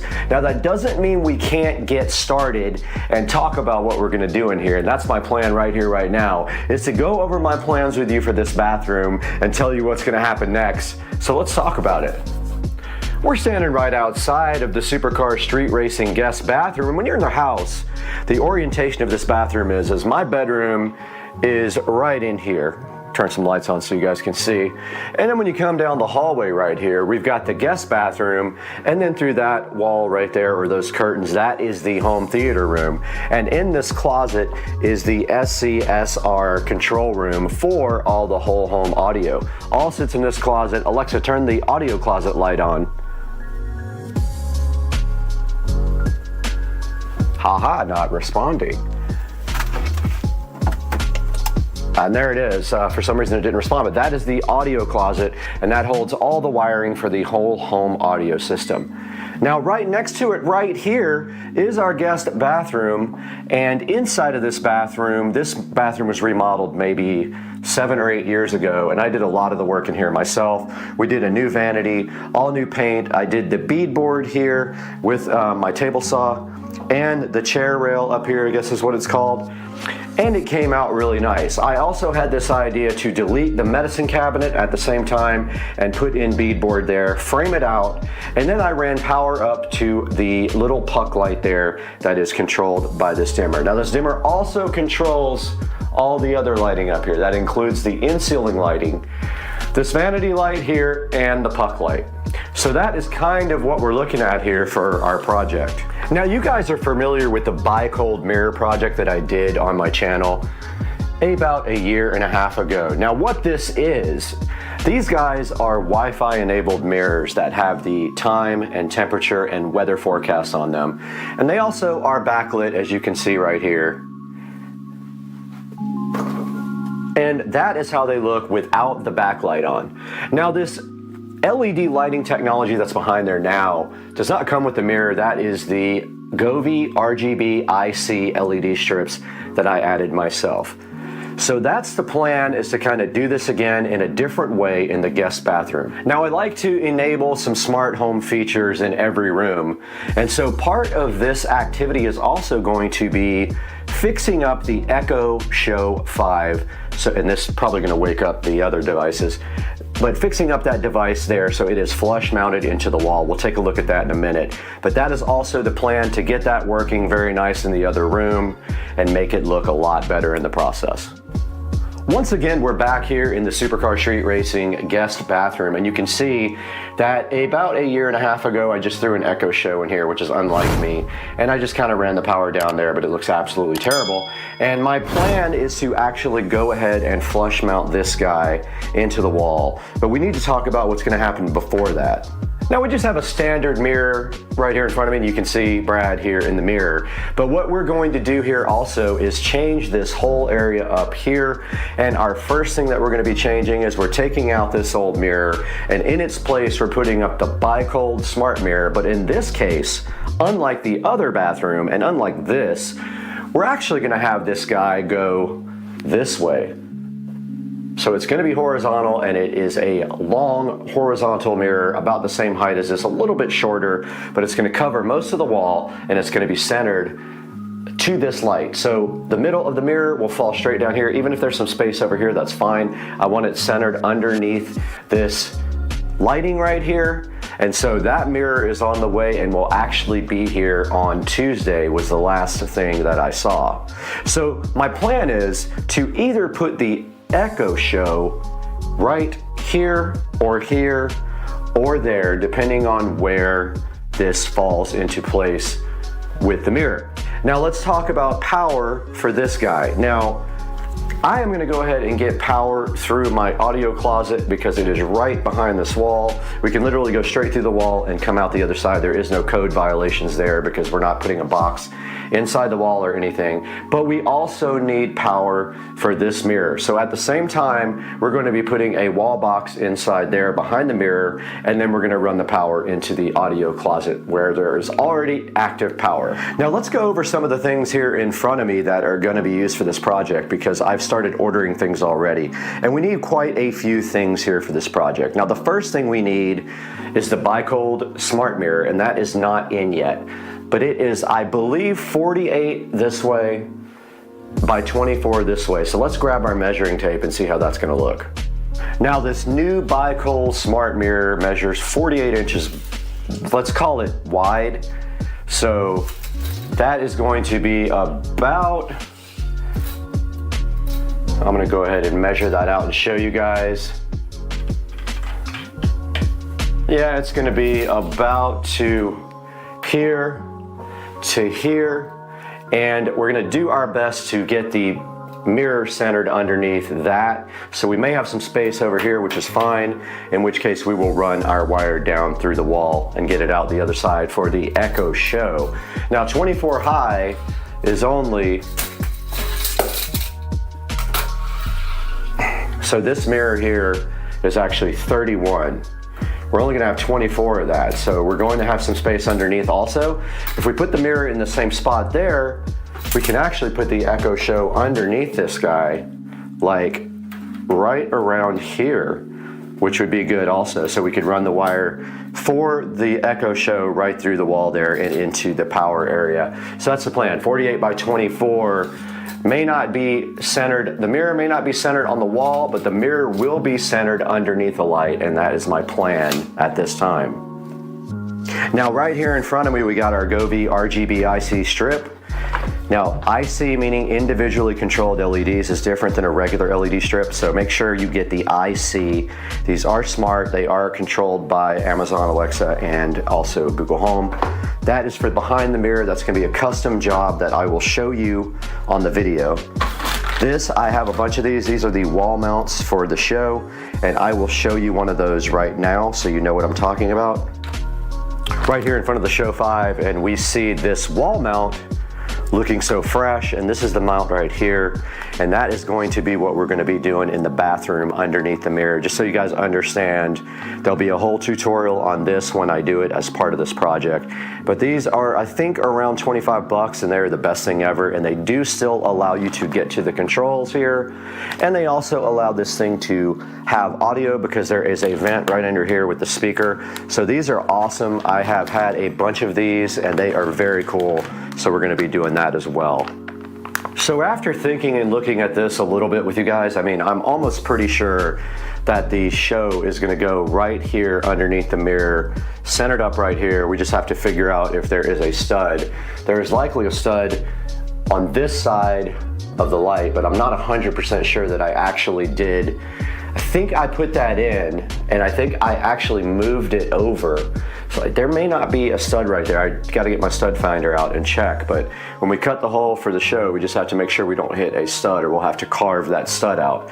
But that is the plan right now, and you guys saw the wall mount for that. Now, these pull toggles, these are the best freaking drywall mounts made, and these are going for the mirror mount. So these go through the wall and they will pull tight, and you're never getting anything out of that. So this is going to support the mirror mount in 2 different places. That's what those are for. This is actually a new high-tech puck to replace this guy right here. And let me dim the lights a little bit so you guys can see it. That is an old school incandescent puck that I carved into the actual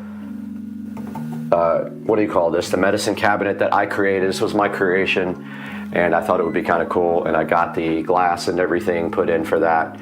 So this puck here is going to replace that one, and this is LED, and it runs right off of 110 volts, and it is dimmable. So all we have to do is pull that one out and wire this one up, and then figure out a way to secure it. We'll figure that out once we get that one out of there. We might have to use white caulk again. That's what we used right there, but that is what this is for. And moving forward, we have a brand new light for this guy to replace this old school. And it's still nice, don't get me wrong, but this is a new, modern, high-tech light to replace that one. This is LED, it is dimmable, it looks better. I am stoked for this, and we can do that anytime. We can get that guy out and get this guy installed. Now the first thing we need to do here is get this mirror out and that sconce out. That will start the project, and then we can do everything else once things start arriving. But we are able to go ahead and put this light in now, and we do know for a fact, after measuring, that this light is going to have to be centered. It's 48 by 24, and I know you guys can't see this, but let me flip this around here. So 48 by 24 would be about, yeah, we're gonna have to just literally center the mirror straight under this and put whatever distance it is. That's what's gonna happen, because that's all we're gonna do. We're gonna have some space right here. We can maybe put something on the wall right there, but that is the plan as of right now. And then the next thing is to get these two out of the wall. Happy Sunday, guys, and I know I look haggard. I had the craziest night last night, and not gonna lie, it was absolutely insane till 3:30 a.m. But I am ready to break some stuff, actually ready to work. We got to get this mirror down, and we got to get this light down. We got to see what's behind this mirror, if it's painted or not. I don't think it is, and figure out this whole situation. So let's get this mirror out first.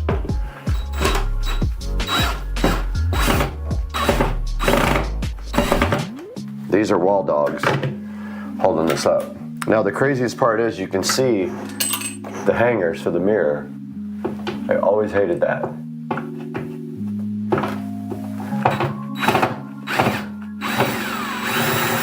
That one is not in at all. Wall dogs just go right into the drywall. You don't need like inserts or anything. But yeah, this mirror is not painted underneath. So I guess I gotta paint this wall. Look, it's gotta paint some of this anyway. I hope I have the paint. Not sure if I do.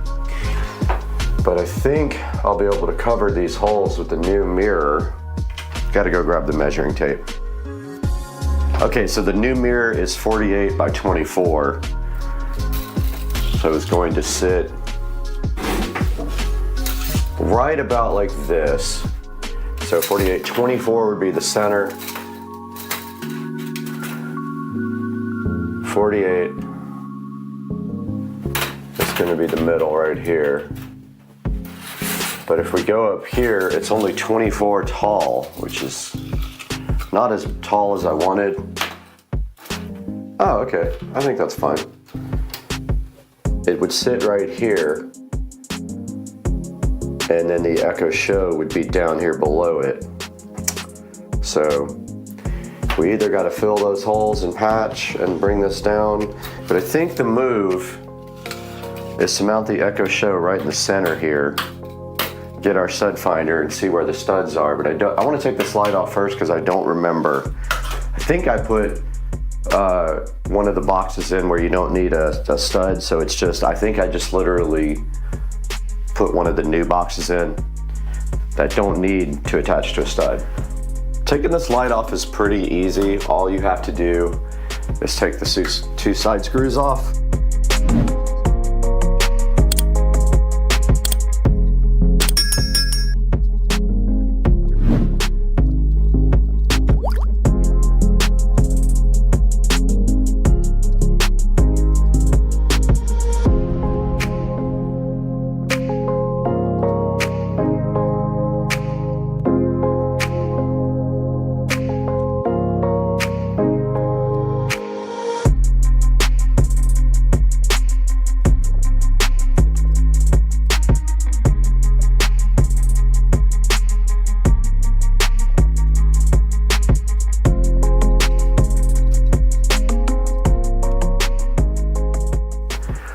So things just got a little bit more complicated because there's no box there, so I can't really, well, there's a stud here, right there.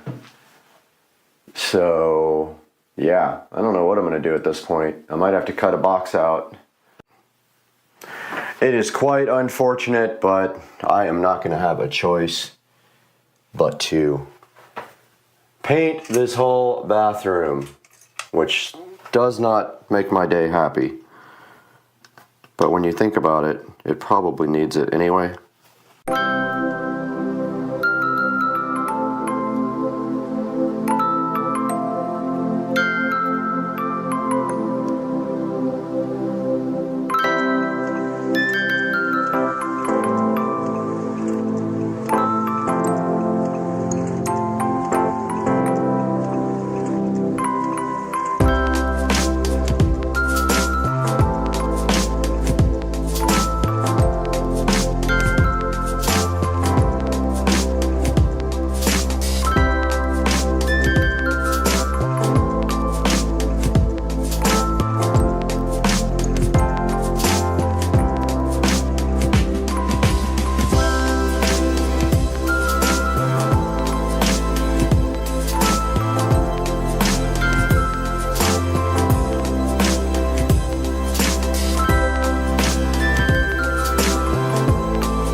Well, I was thinking about putting the Echo Show here, but I just realized my towel rack is right there, so I can't really do that. I would have to move my towel rack somewhere else, and I really don't have a place for that, so the Echo Show is going to go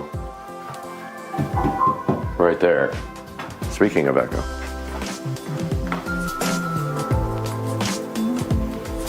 A shipment will arrive today. No, so yeah, that's the plan. We're gonna go right here, and hopefully we don't get to the end of the closet. And unfortunately, there is a stud right there.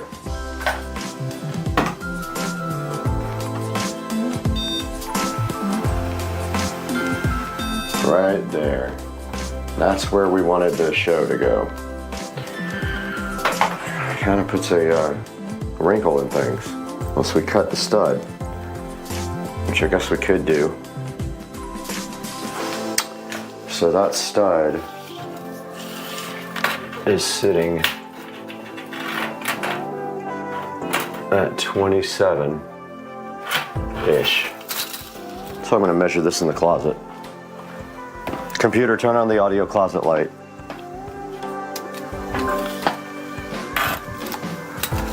So, measuring in here, 27.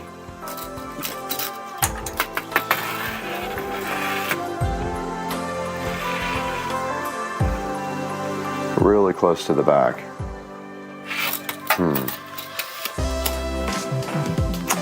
Yeah. Or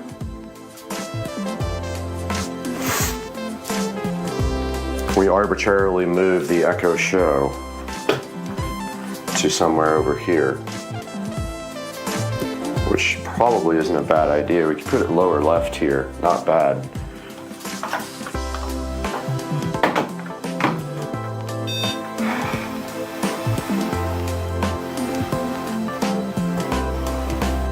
Okay.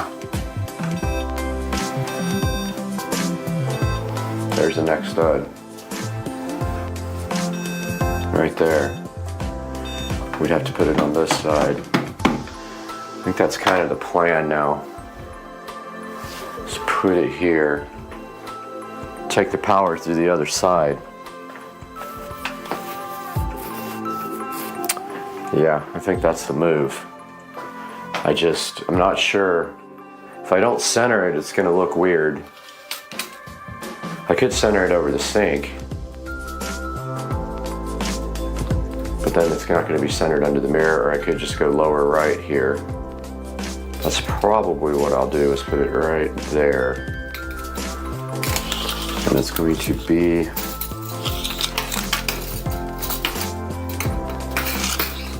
maybe 48 inches off the ground, 47. And in the closet over here, okay, that'll work out. And then it'll be, I don't know, maybe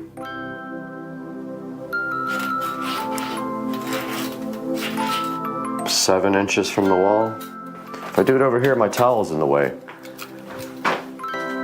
My towel rack. Can I move my towel and put it right here? Should I? Where am I going to put my towel?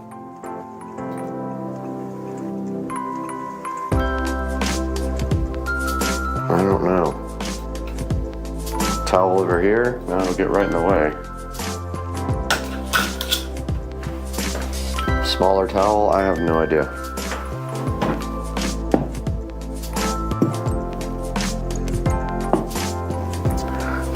Want it right here.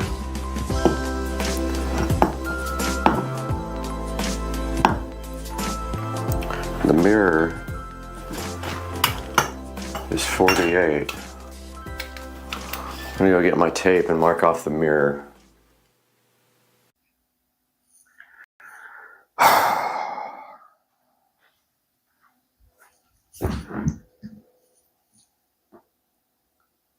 Where do I start? Good morning, everybody. This is a video that is painful for me to make, and some big changes coming in my life.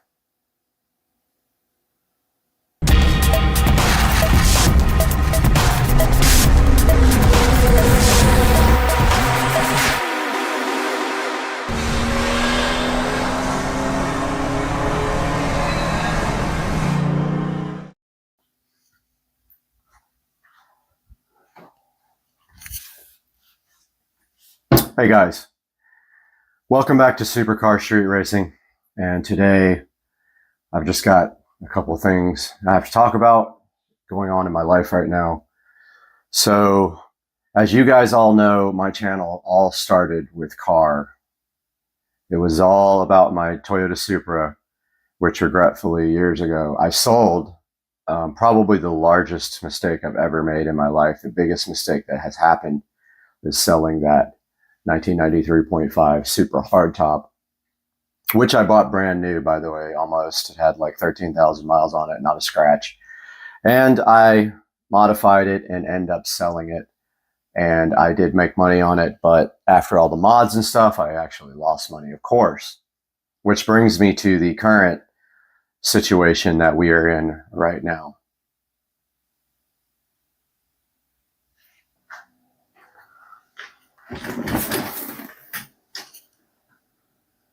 So what you see right here are videos of my E93 335i convertible.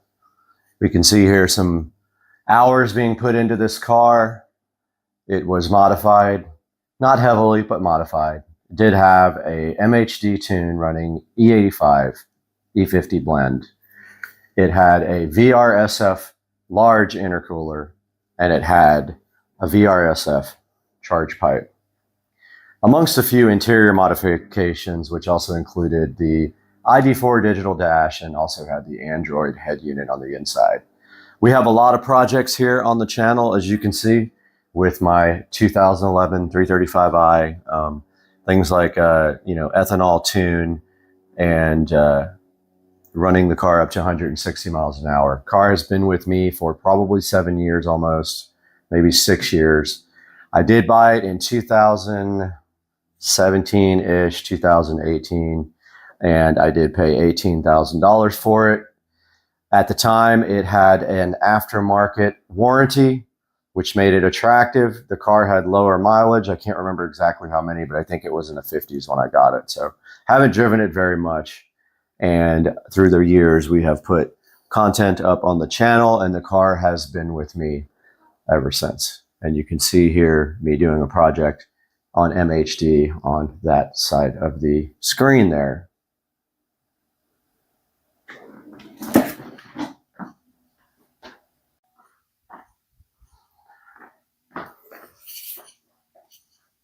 And here we are next to the Supercar Street Racing channel. Obviously, the channel is named for car videos, but has kind of evolved over the years to also involve reviews and unboxings of awesome products to deliver to you guys, that I just enjoy doing that now.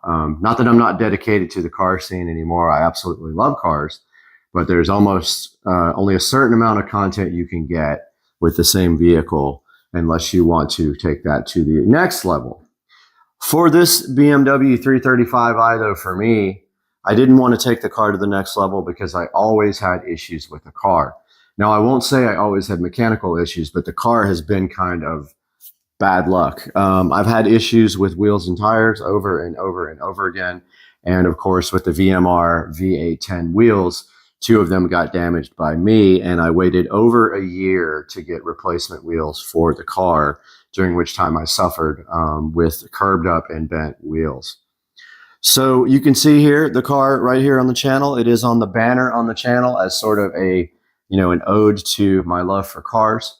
However, the time has come to do something else.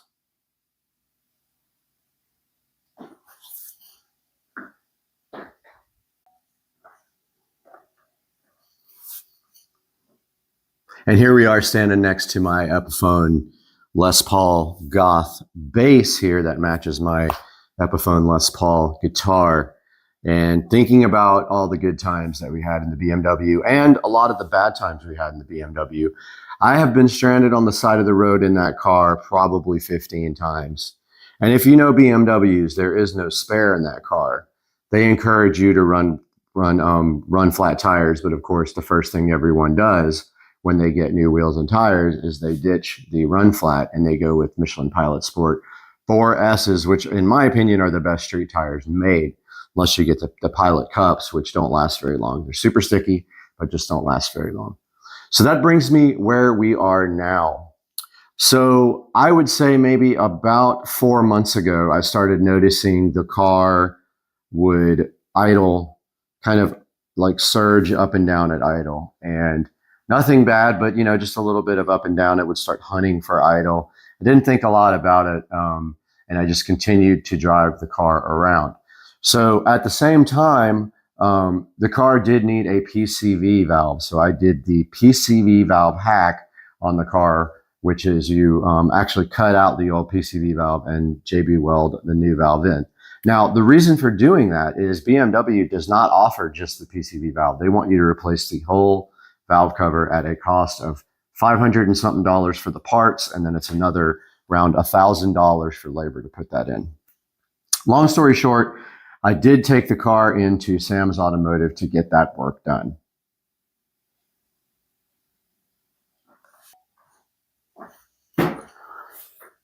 So Sam's Automotive took my car in about 4 months ago, and we made a point while we were in the car doing the valve cover replacement to go ahead and do the plugs and the coils on the car because you're already in there and there's no labor. They already have to disassemble the whole car to get that valve cover out. And the reason we went with the valve cover replacement is it was leaking oil, and I wanted to get all the maintenance done that I could get done on the car. So long story short, we put the car into Sam's Automotive and we asked them how much that was going to be. And it was going to be around $1,800 to get the valve cover replaced, do the plugs and coils, and that is with parts and labor for everything out the door. So we put our car in Sam's Automotive.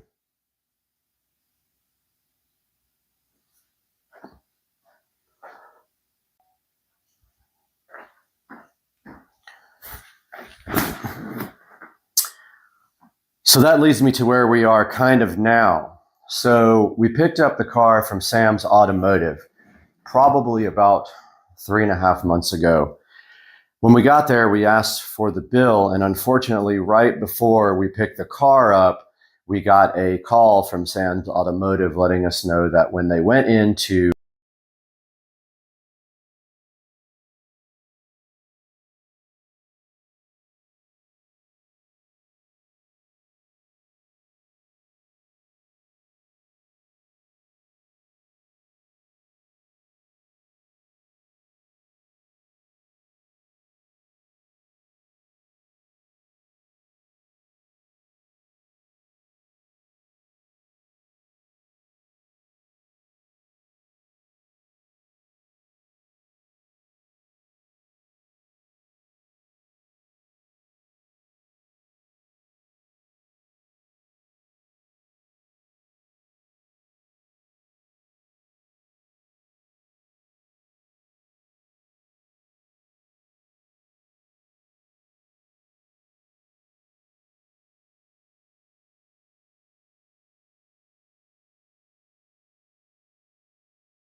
Thanks, dude.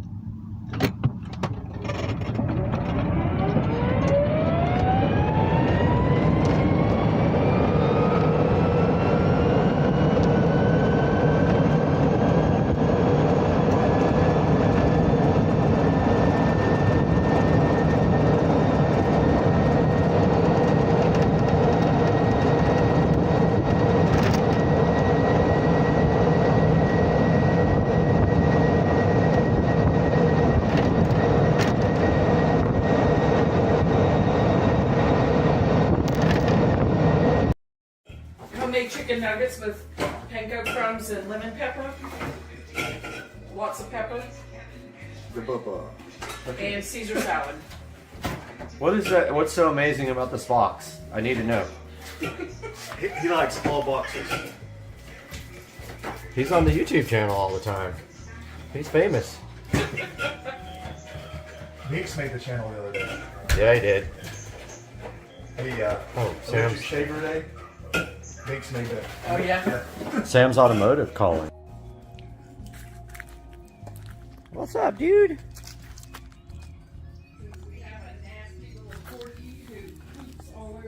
Why do you poop so much? Why? Why? And why do you have to poop on the pavers and now Right? here? Oh, did he tell you? He's did that project. Oh, he pooped on the... Done? Yes. The pool project? He's doing, Yeah. Instead of pavers, he's going to do the, what do you call it? Travertine. Oh, Yeah. nice. Yeah, that's good It's a shit. lot, though. Oh yeah. I can't afford it. Yeah. Don't make me come over there and smack. Because I will. I can't afford it. I'm poor. Right, puppy? Another foggy day in Florida as we wake up. It looks like it pretty foggy outside. Today, if you live in Florida, you know that your house and everything outside in your house gets mildewed. Today, I'm going to show you guys how to get rid of all that. It's the most hated job that I have, and it is demildewing my gutters and soffits. And we're going to need a few things to do that today. I'm going to show you guys that in just one moment. Chicken with beef preservatives. Okay, good. I don't want my chicken to go rotten. I want preservatives in it. Oh, that's fine. Alright. All right, go first and show me how to do it, and I'll get it. I'll get it, and we'll put it on tomorrow's video. Okay. All right, come on, man, show us. I'm shooting, so. Alright, come on. Yeah, we don't I'm not that bad a shot, but still. We don't need an incident. We don't need it. Yeah.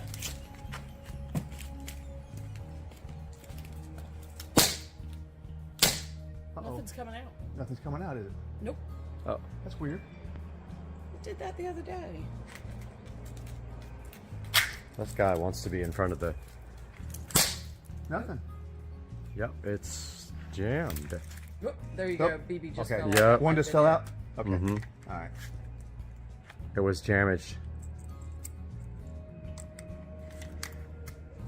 Oh, wait a minute. All right, now it's good to go. Yep. Is it going? Yeah. Yep. Yeah. Oh, yeah. Right in the red. Heck yeah.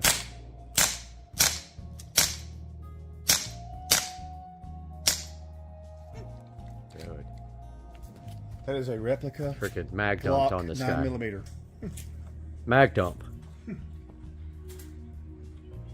Get some dinner. Are you hungry? Oh, he.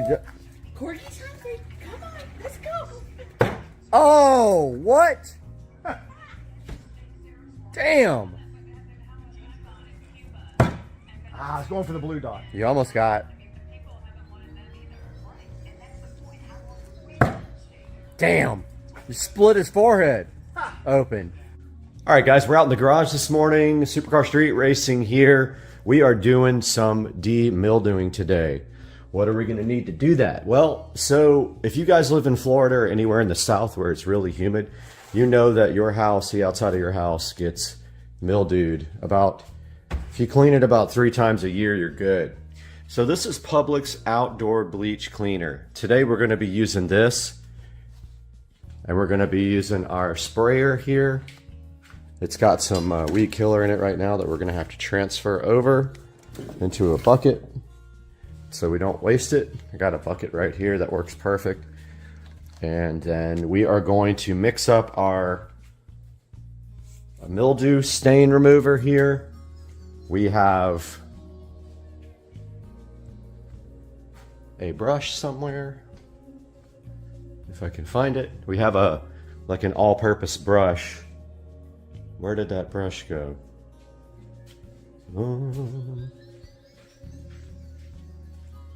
Well, I can't find the brush now, which is really important. I'm gonna look for that and I'll get back to you guys. Not bad. Somebody got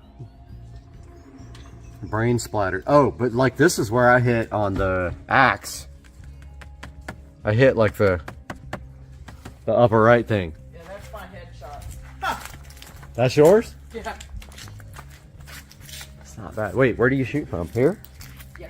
This is the line? Well, you can use what you can shoot from wherever. You don't have to be back that far.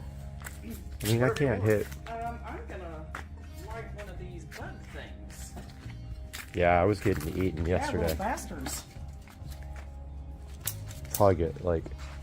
Probably won't show the video on YouTube if we put a gun on it because they're so anti everything. You know, you're right. That's probably true. They probably won't. They will ban, Well, they'll demonetize it. they will ban supercar speed racer.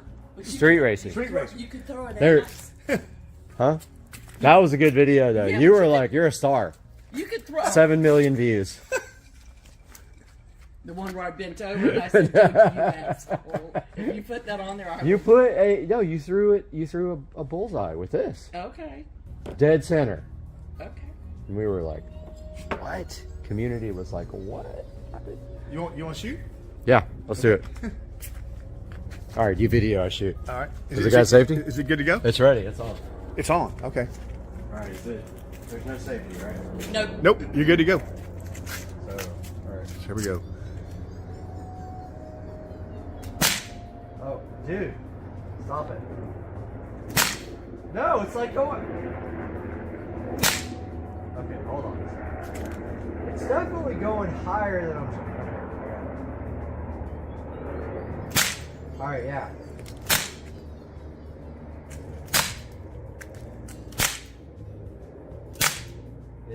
It tends to be high, I think, or I suck.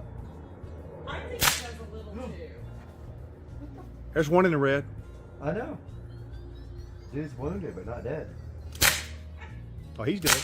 Oh. There's another red. Okay, so a lot of this is my fault because I'm getting eaten by mosquitoes. All right, wait. Let me hold it. Should I hold it sideways? Gangsta style. Yeah. Oh my God! Where'd it go? Like off the chain, off. All right. How do people shoot like that? Oh, yeah. Found the brush. I was actually looking for the brush with the handle, but this is what I use, and I have a super long extension right here. So let's get this bad boy out. It's like an aluminum extension for painting or whatever. Pretty long. See, it almost touches the ceiling right there. It makes it really easy to do the to brush off the soffits and the gutters if I need to. I'm gonna try to not do that this time and just use the mildew and see if that removes it. If it does, I'm gonna save myself a lot of work, but there are some places you have to scrub. Like, I don't know, the garage door just looks so much better when you scrub it. The one thing is though, once I come out here, I want to keep that door closed because if you open it, then it drips all over the car. So I don't want to have to deal with that. But I really would like to clean the back of this garage door one day. So I don't know when I'm going to get to that. I wouldn't even mind painting the aluminum white to make it look better. That would be pretty cool. Paint the whole thing white. Anyways, I'm gonna get suited up here, get ready to go outside, and I'll get back with you guys. All right, I got the product mixed up. The problem I ran into is that it was foaming so bad, I think from this stuff, that I got, I think, enough. It's definitely a high strength, which is fine. I just don't want to use this whole entire thing before I run out. But I think I decided to do the garage door last. It makes the most sense. So that way I can leave it open and I can come back and forth. So let's go ahead and open up the garage. I didn't mount my brush yet, but I'm going to show you guys kind of what I'm talking about here. See, if you look on the soffits, you see the mildew. So a couple of times a year you have to get that off, and of course the garage door around the door needs to be cleaned as well. And then I will also do the brick all around the house, so you can clearly see where that needs to be cleaned. So if I do this door first though, this, when I open it, it drips all over the car, and I don't want this bleach stuff on the car. So I'm gonna go ahead and get all set up here, and I'll be right back. All right guys, got everything set up here. I'm gonna go ahead and start on the side here.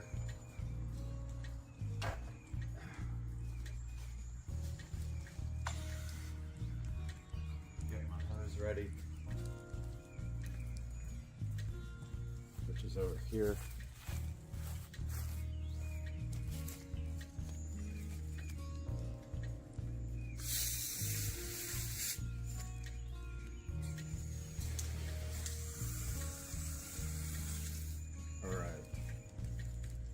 Undo my hose a little bit here.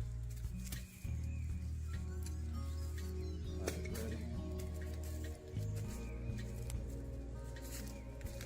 Sorry, I'm off camera, guys. But my hose all ready to go for now. Let's get moving. Start spraying.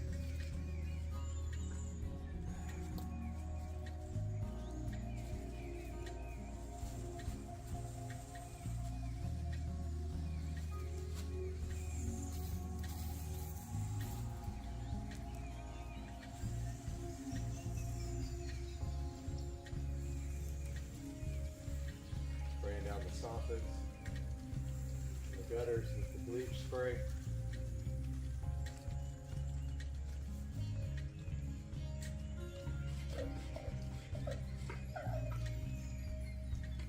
Much easier with an electric one.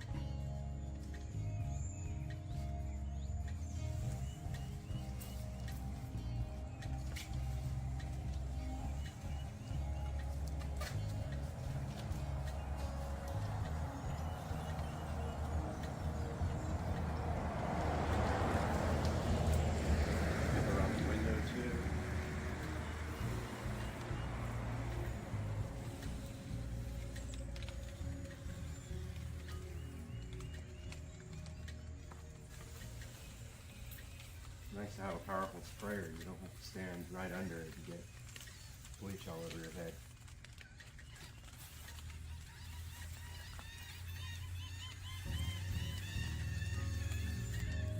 It gets really bad around this tree.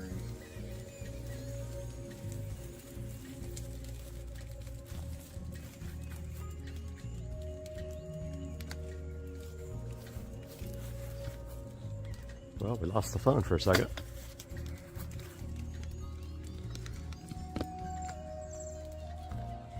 There we go. So this stuff needs to sit for a few minutes to get all the bleach off, or all the mildew off.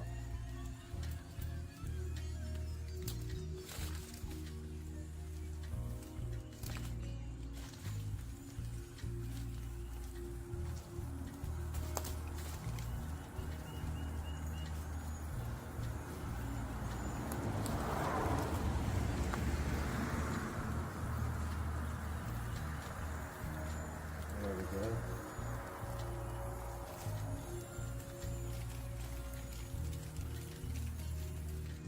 So that is sitting now.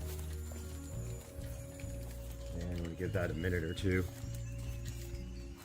and come back out with my hose. See if that takes it off with just the hose.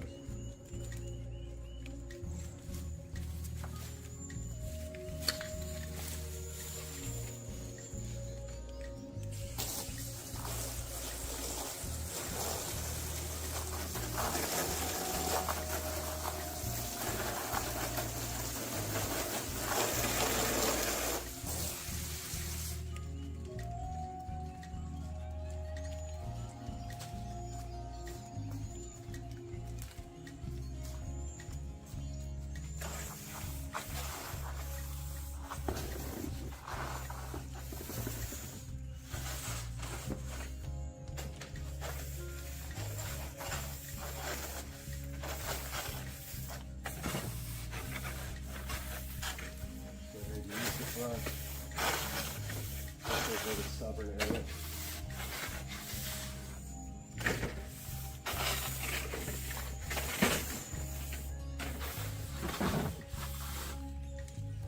It's working better.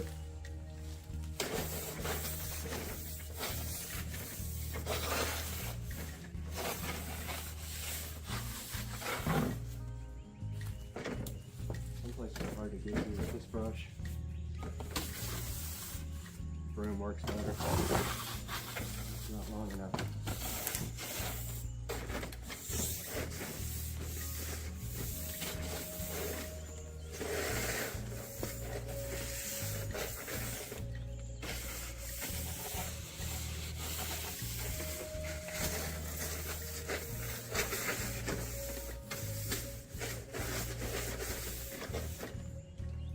All right, let's get that hose off.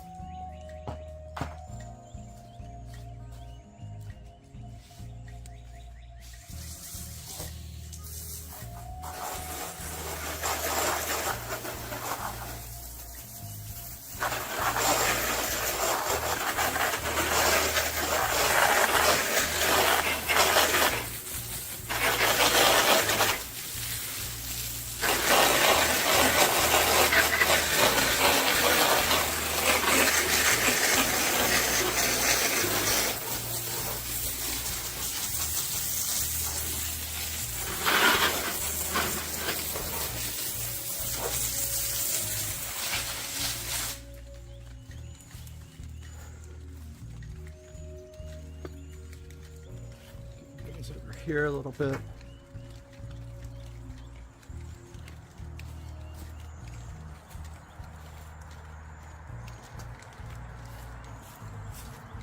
This tree is up here, the problem area.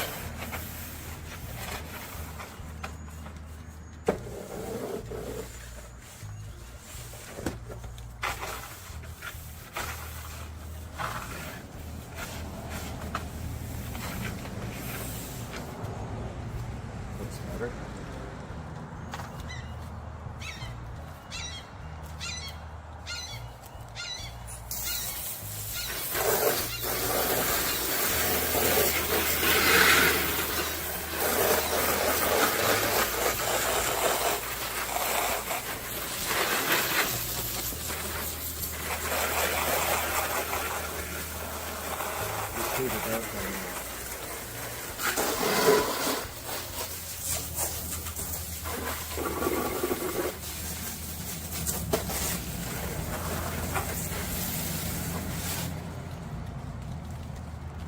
Well, I accidentally sprayed my security camera. Hopefully it doesn't mind getting wet.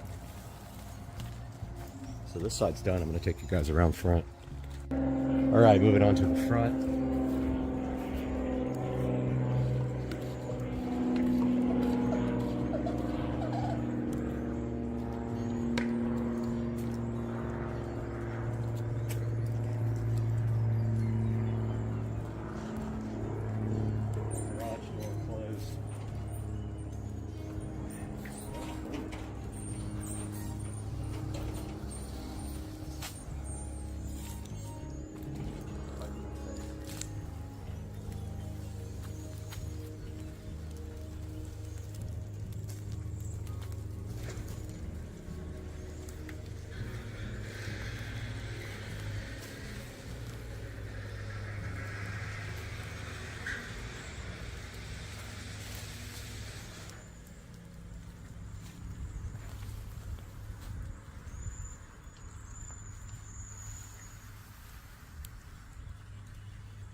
Right.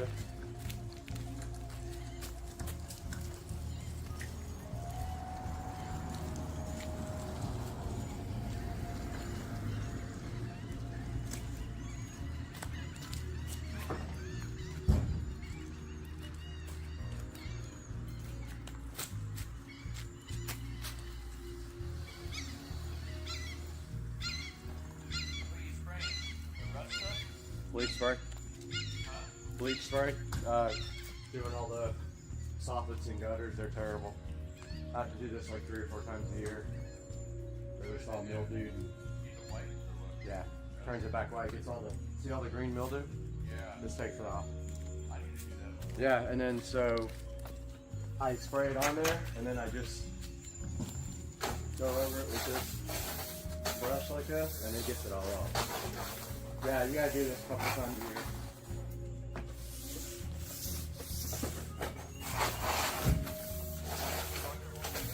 Huh? No. I never really tried pressure washing it, but I know a really strong hose won't even get the mildew off. This stuff just breaks it down first. I'm sure like spray it down with the mildew spray and then pressure wash, I bet that kicks butt. But like under these soffits gets really bad. So it's no fun at all, but 3 times a year.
Gutters.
All right, guys, time to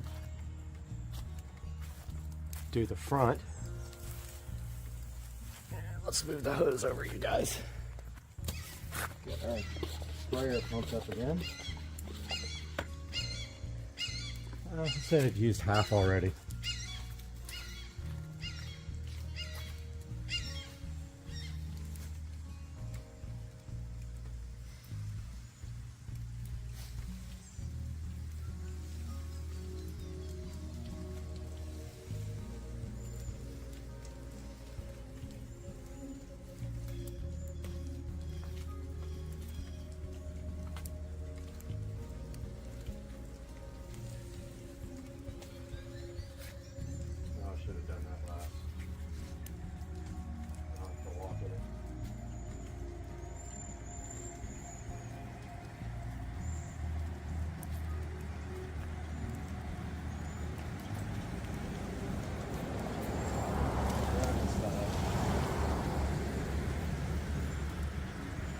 part. First, you gotta walk it. What do underneath that porch.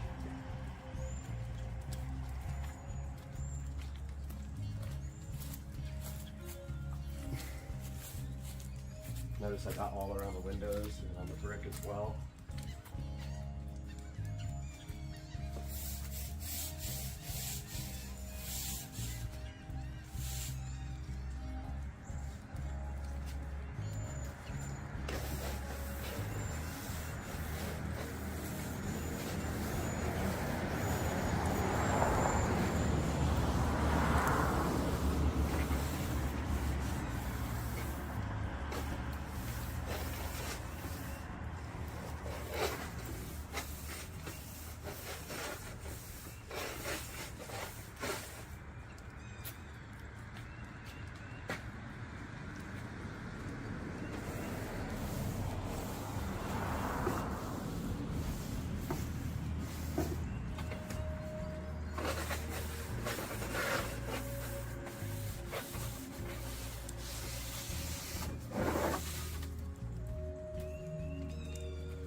See the dirt coming off here? See it all coming off, guys.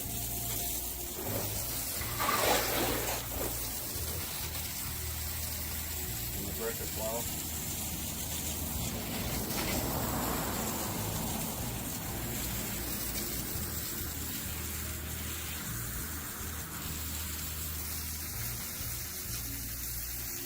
See that, guys? You have to see if I can get out right. Got all that dirt thing right off. All the stuff around the windows here. Spider webs and whatever. Just way better. Make sure you go from the top to the bottom and get everything.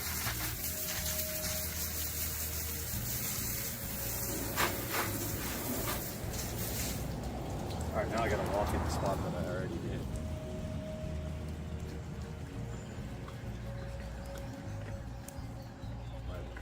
Security camera in here is not waterproof, so I can't really do up there. So that makes it tough.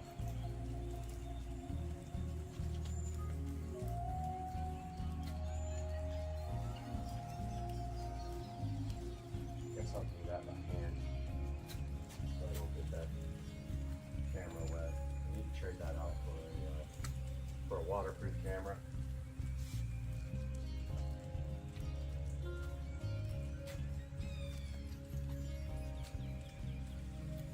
I don't know if you guys could hear that, but I've got a camera there that's not waterproof. So I didn't spray underneath that. I'm going to do that by hand. I've already cleaned it recently.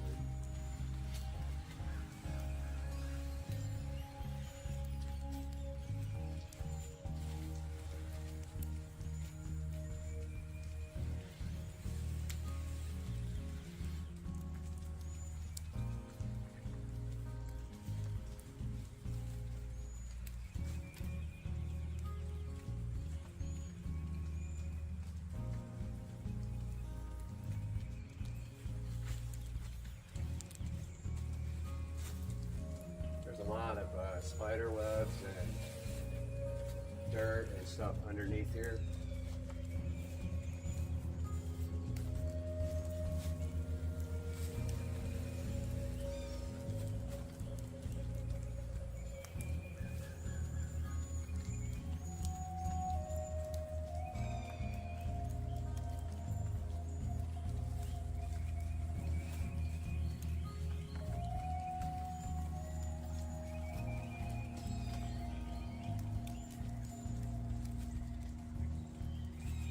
Alright guys, got all that sprayed down. Some scrubbing here.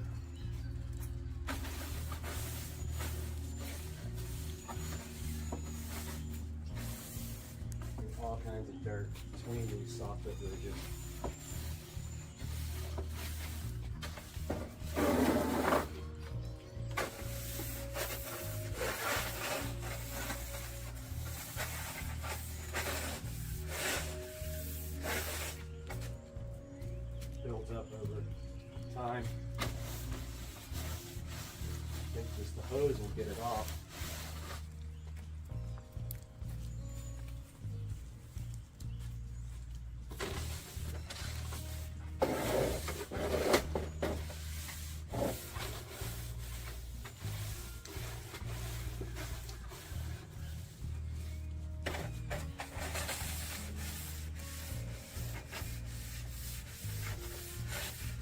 shove it in there green.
All right, guys. Time to move to the side. The side is one of the more difficult places because this tree is in the way. And I've got a security camera that I don't want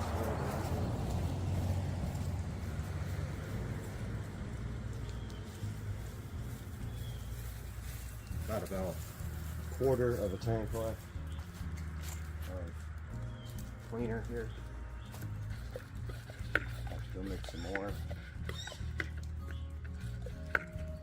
Try not to spray this camera down. I don't want to directly get it wet either.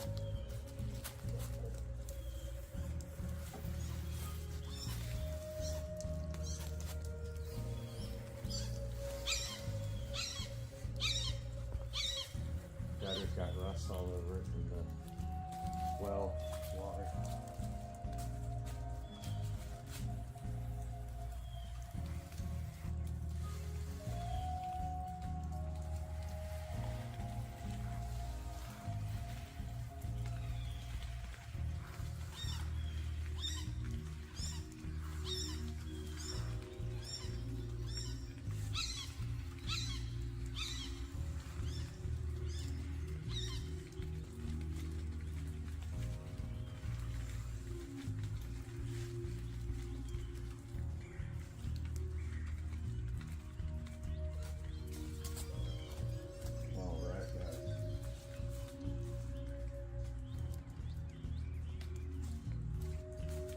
Time to scrub.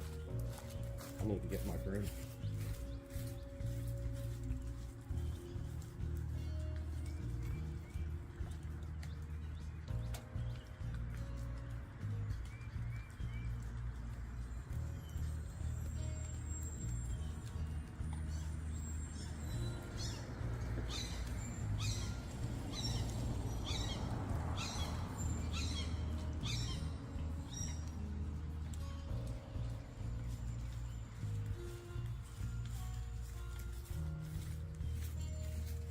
All right, I got my broom for the hard to reach places.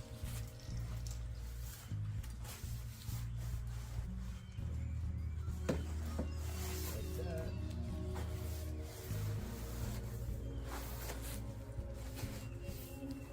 This for the other one's awkward.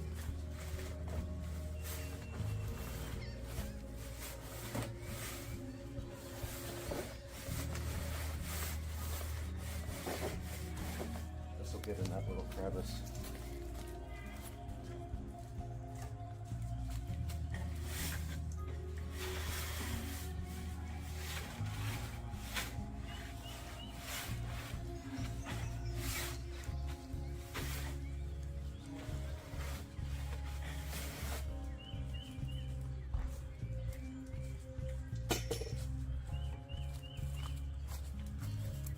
See if we can.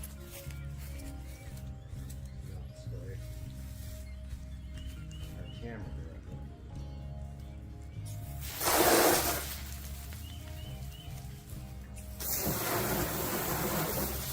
Okay.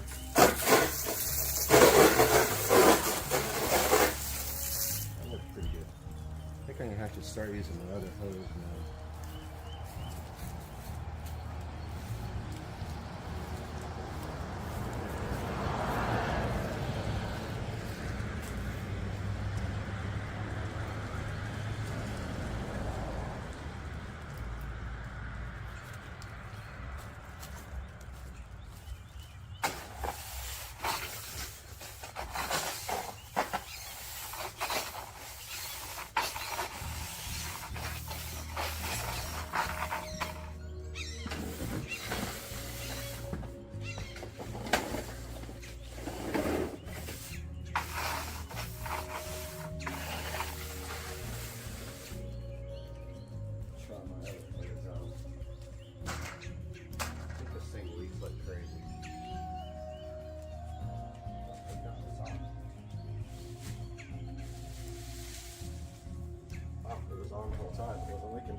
forever.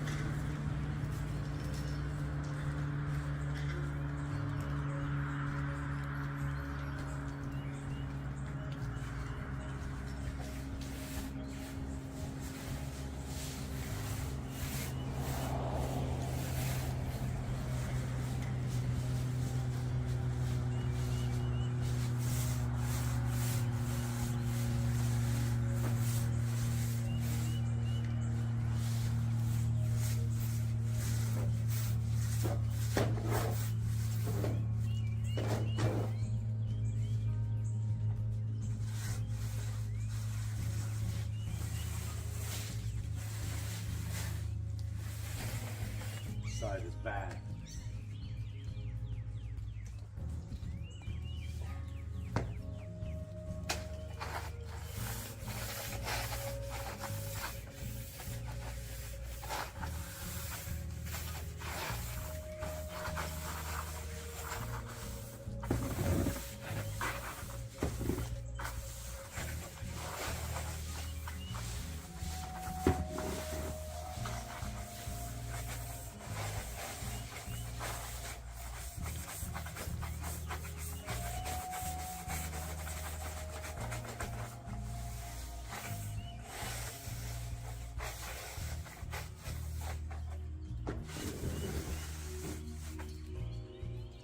Yeah, that's actually really bad.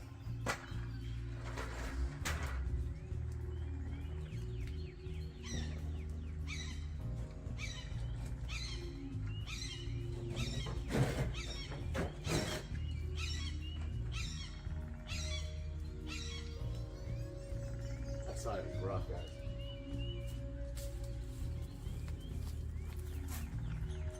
I want you guys to see.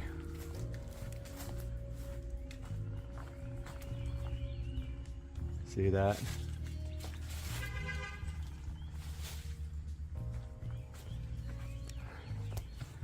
That's how that looks.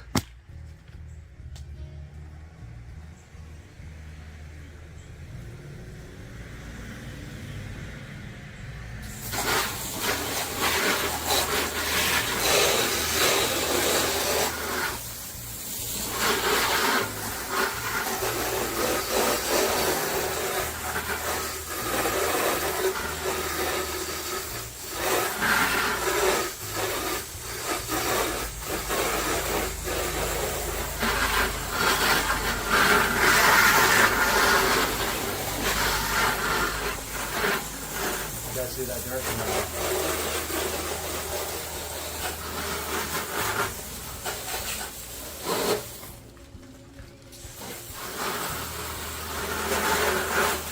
That's a stubborn spot right there.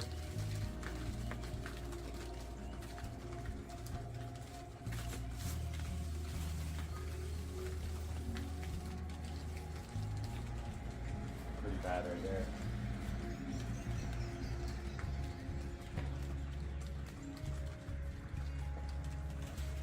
Try to hit that spot one more time. And this spot here, holy shit. Yeah.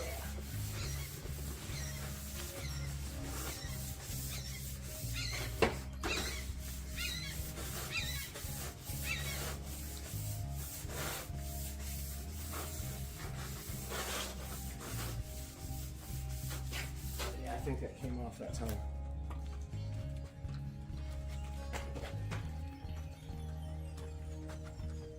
Check it out, guys. Yeah. Oh yeah. One more spot up there in the corner.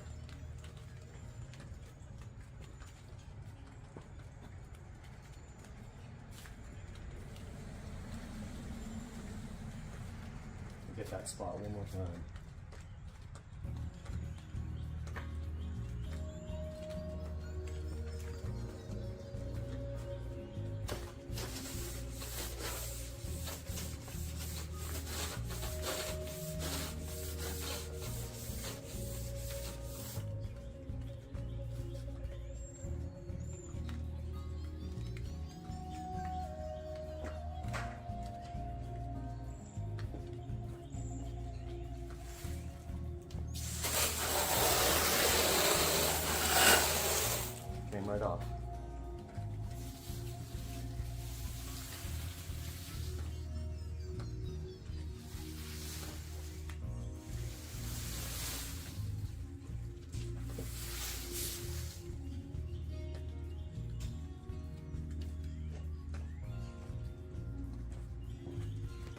guys, let's go to the back. All right, guys, we are around back now. One of the tougher parts to get because it's covered with trees and stuff. All kinds of stuff to get around.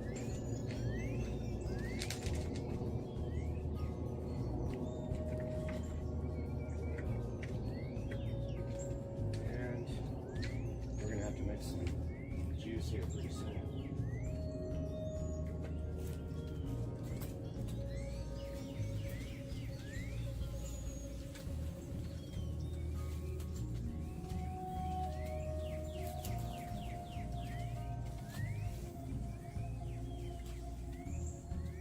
Can't spray too hard around this window because it'll spray right through the inside of the house through the air conditioner. So I gotta be careful spraying on this window AC. Hopefully I have enough to finish this corner. I'm almost out.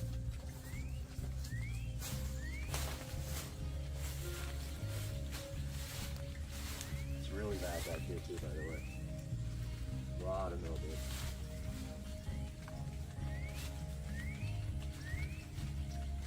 Come on, baby, don't run out. Almost there. We're almost out of juice, guys.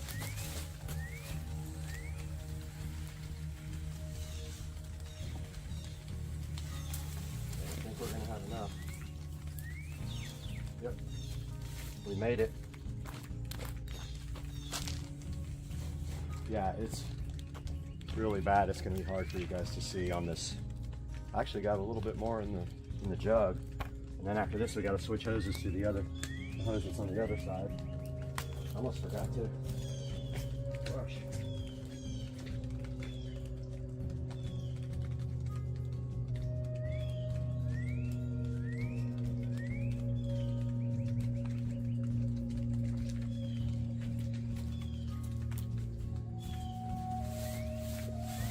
It's back here. Really bad. And the top of this AC is terrible.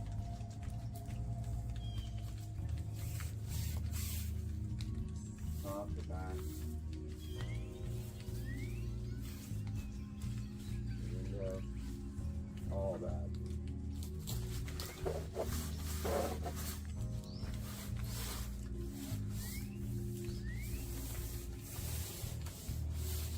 I used to use brooms in the whole house until I realized I was stupid. And we got that nice bristle, heavy bristle brush.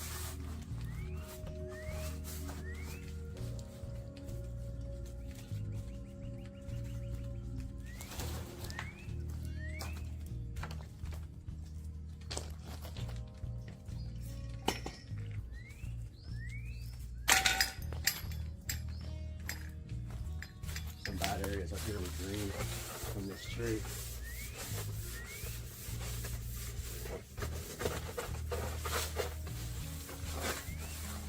I don't think I sprayed it that well.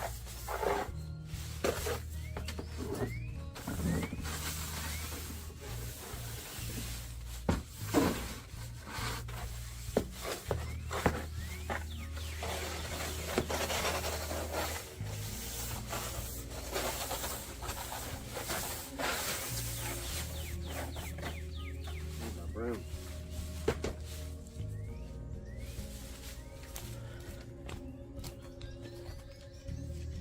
Yeah, this is the worst part, guys.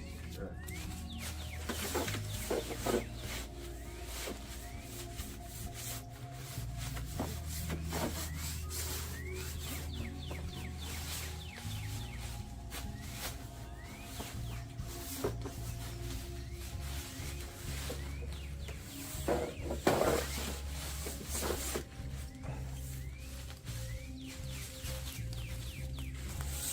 Plus it's wet today, so that's always fun.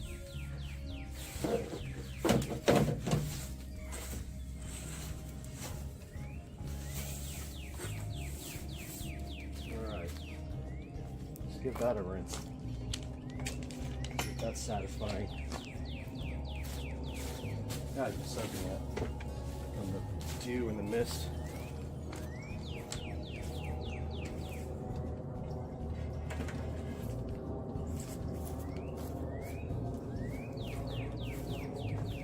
Just give her a rinse.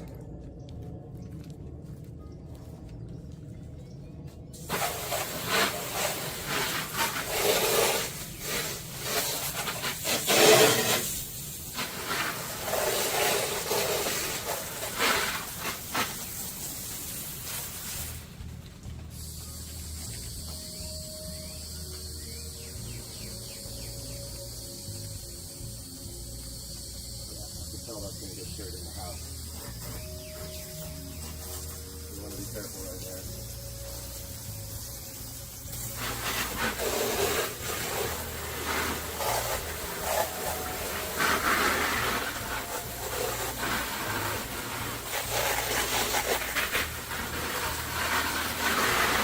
Oh, that looks so good, guys. It's coming out awesome. Hopefully you can see the dirt coming off there.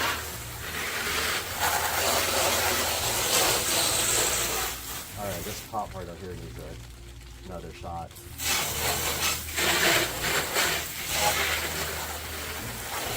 There's some green around the edges. Up here.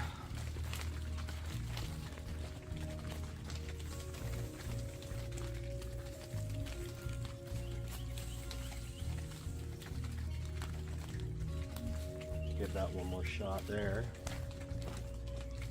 and then see how fast we're going to run out of juice.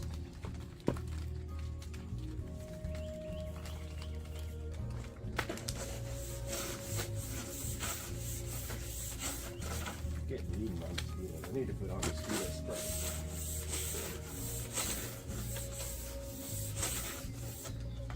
Yeah, my legs are torn up.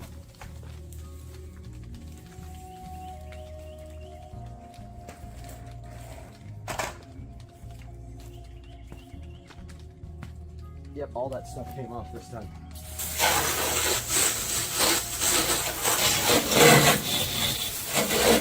I make sure I get my side of the house too. This is my sunroom. And we can move around to the back. Start with the next hose. Alright, we are out back by the pool. About to run out of juice. So we might have enough to do this. I highly doubt it. Nope, we're at the very bottom. So we won't get much of this done. I'm gonna go put on some mosquito spray.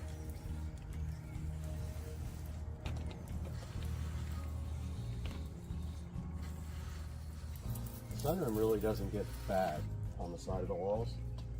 It's just the soffits and the gutters, for whatever reason, that get mildew. I don't understand why that is. But yeah, I'm running out.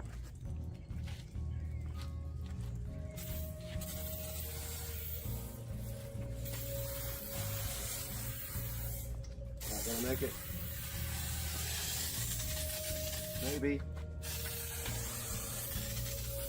Oh, I think I have enough. I think I had enough to do it. Let's check it out.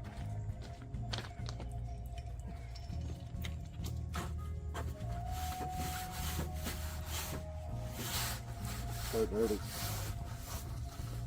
So satisfying.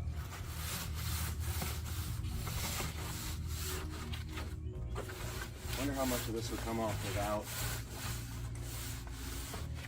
Right in my face.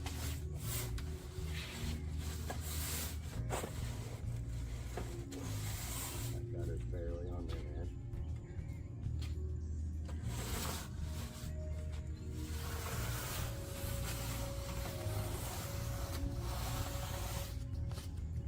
Yeah, that gutter's like needs to be reattached, and I paid a dude that said he reattached them. So he lied to me. Hope you guys can see that. How good that's working.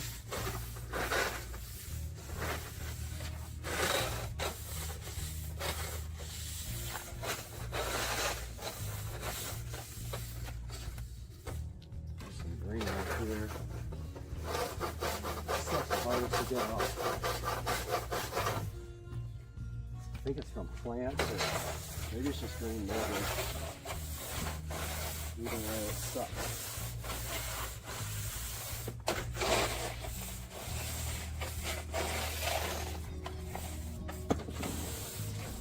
These ones under here are corroded a little bit, so they don't come completely clean. They look dirty, but they're not.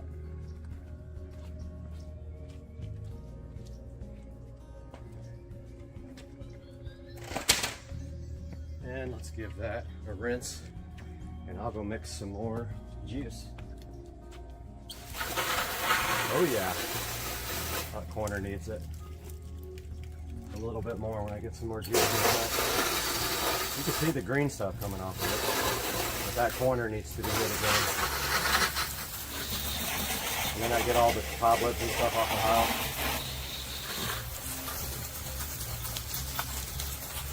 While I'm doing it, see all the stuff coming off the house, guys? All the dirt.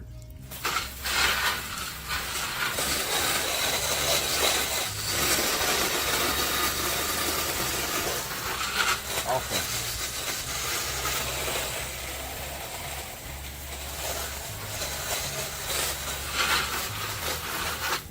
Alright, I've got a spot to do there and a spot to do there, but I gotta go mix some more juice and put some mosquito repellent on. I'm dying. Alright guys, I got the new batch mixed up here, and I didn't use the simple grain stuff this time.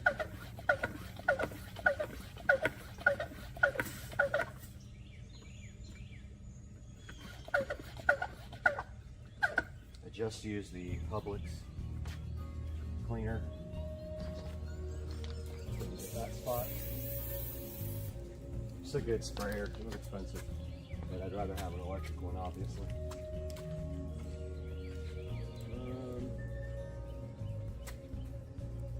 There.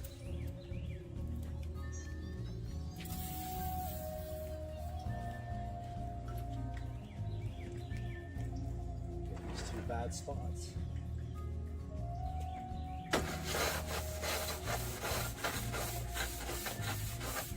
God, you're so loose. I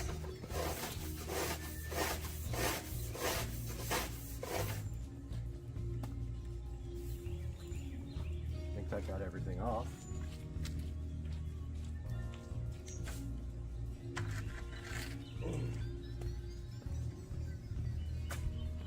Let's see.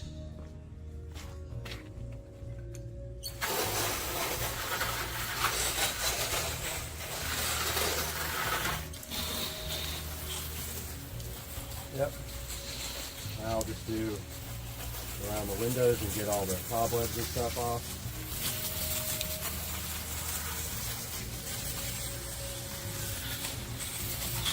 See all that dirt coming off there? Builds up over the years from the bugs, and you know, you can see that all coming off and running down the side of the sunroom, and all the dirt down at the bottom. See all that coming off?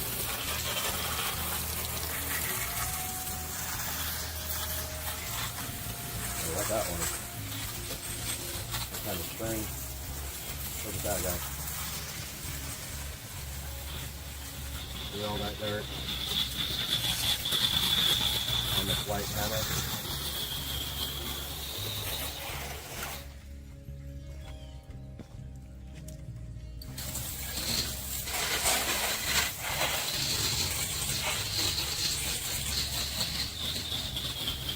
Looks so much better.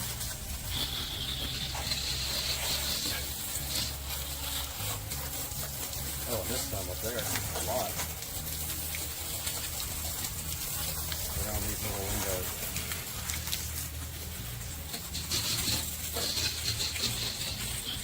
When you do that, you gotta hose down the side again. So it runs down the side.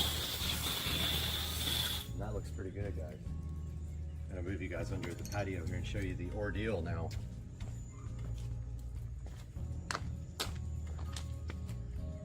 Well, I almost fell in the pool, which would have been great video, but the camera was off. This is the The worst part about doing this is that I have to move everything, all the furniture out. However, this furniture is metal now. Oh yeah, they aren't Velcroed to it. So we're gonna get these out of the way. I might even wash these.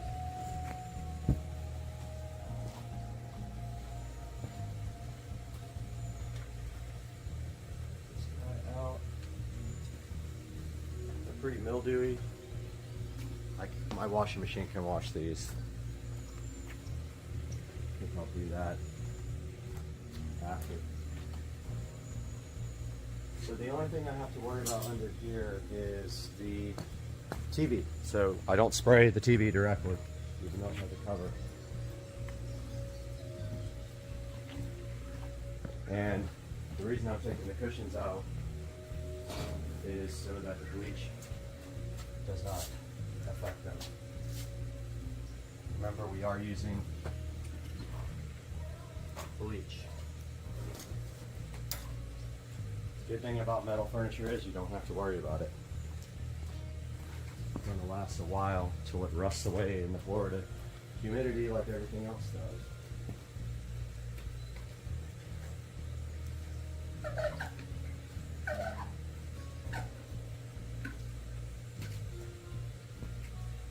Alright. Some dirt on this wall.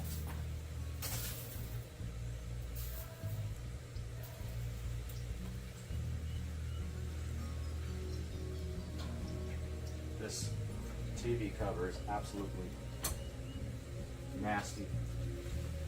There's power back there, so I can't really spray it directly. This door is gross. Open this helps a little bit.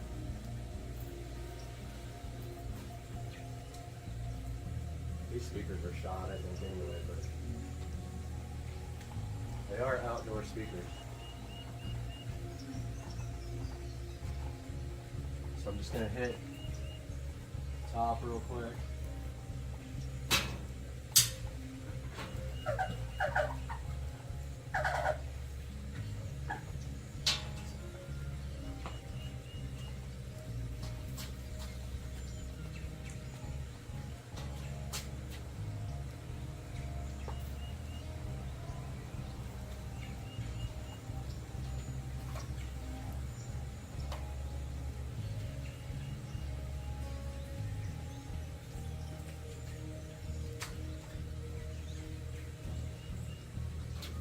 This roof is kind of difficult to get because you're standing under it, you just get totally mangled with bleach and whoops, sprayed the camera by accident. Better rinse that off.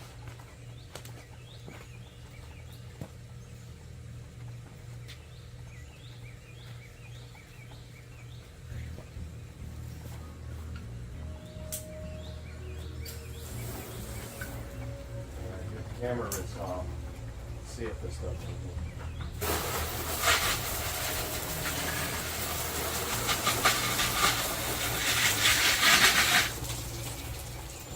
There's electrical back there. Kind of don't want to spray it.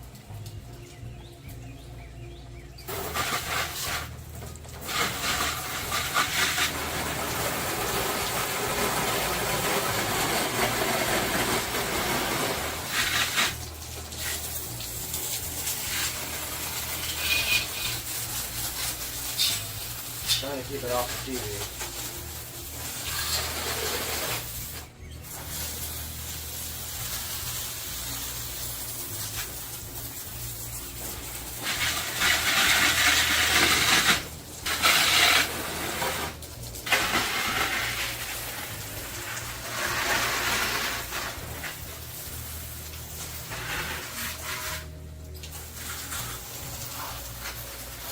All this stuff is outdoor rated except this television.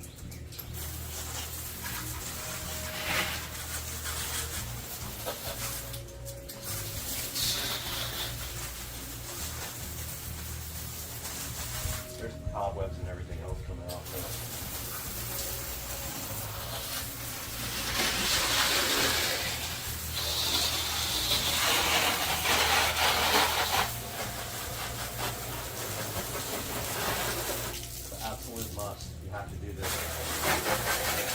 couple of times a year. If you guys aren't seeing on the ceiling, there's a bunch of bugs, there's dirt, it's all coming off with the hose.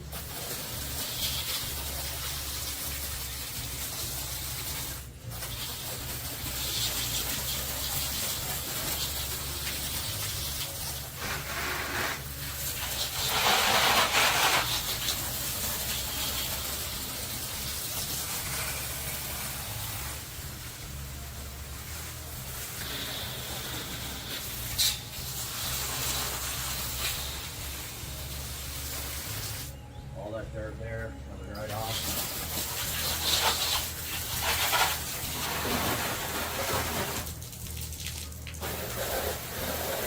That too. Now I painted this roof about a year and a half ago.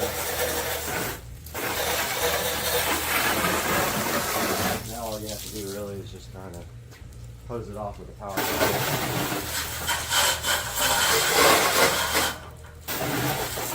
The soffits still need bleach though.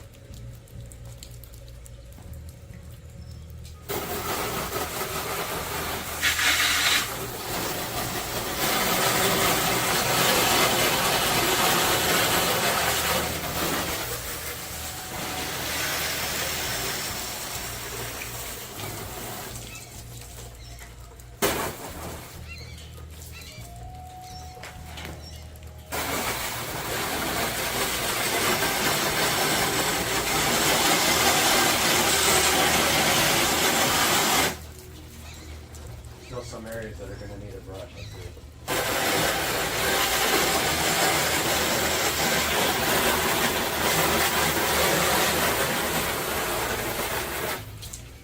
Yeah, just a little bit stuff left on there. It'll brush right off.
Did I spray the phone? Hope not.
is the leach time for this outer edge, which does not come clean usually. But I'm going to really give it good scrubbing this time. This tree up here is what does it.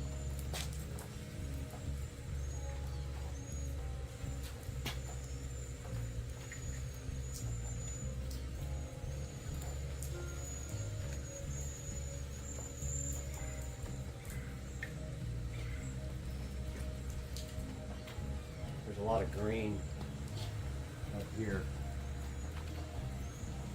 A lot of it.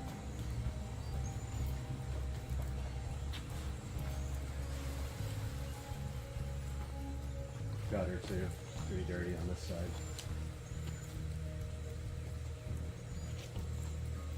Spray this. Let it soak. Part under here gets really dirty.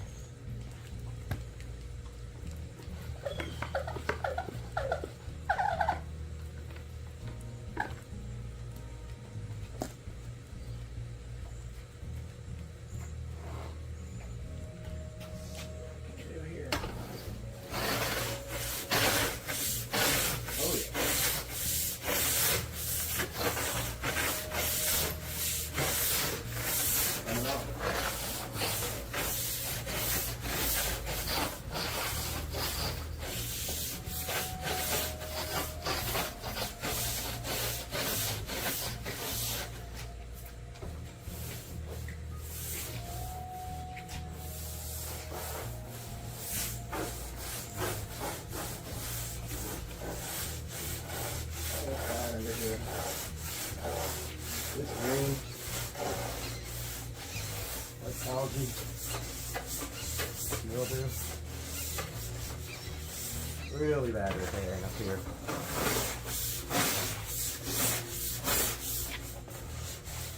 You guys can't see the top.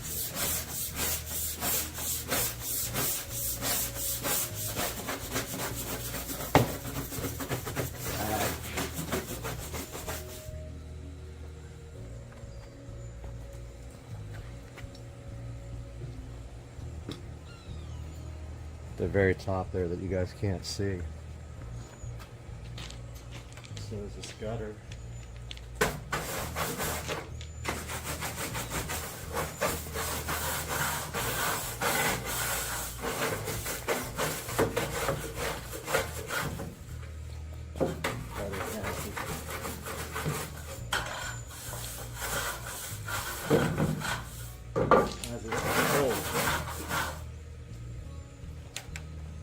See how that comes off.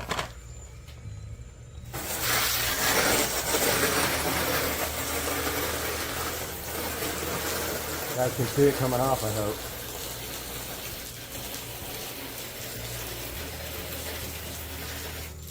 So it got a lot of it off. It needs another coat.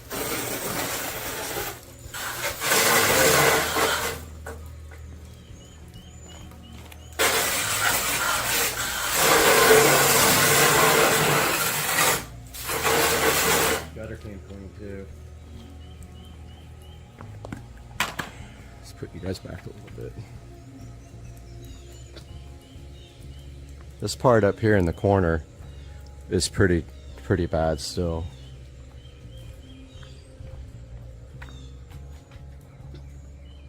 Right up there in the corner. I'm gonna get that again.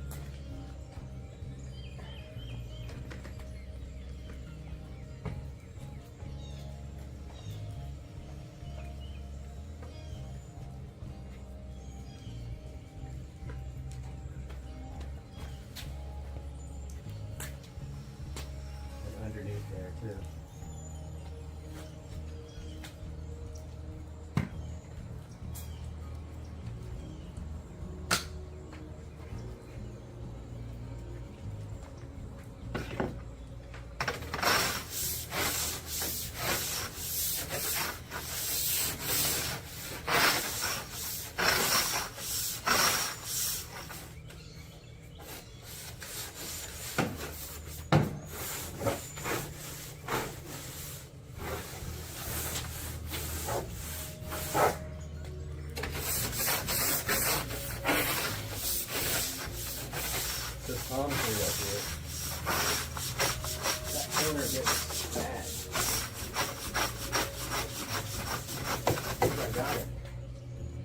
think I got it.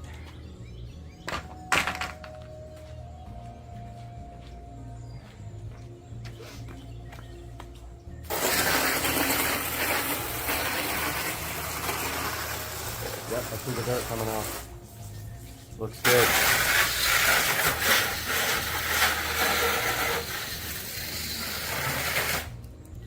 All right, guys, the patio is done. Time to move on to the side of the house. Other side of the house. All right, we are on the side of the house now. And this side is really bad from the concrete.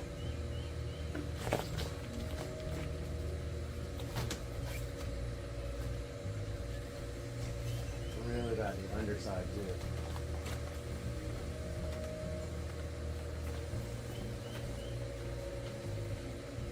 Really bad, dude.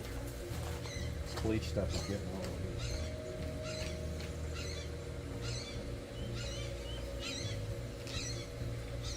I don't know if you guys can see how green that is. That whole thing is nasty.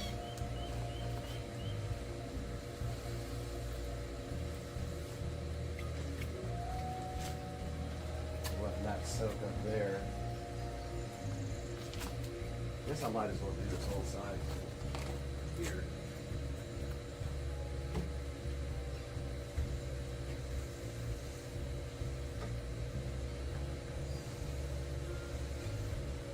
Let that soak for a little bit.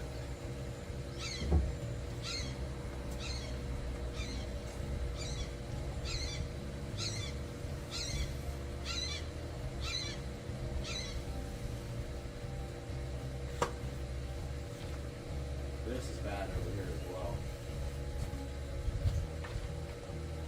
It's got the dark mildew stains on it.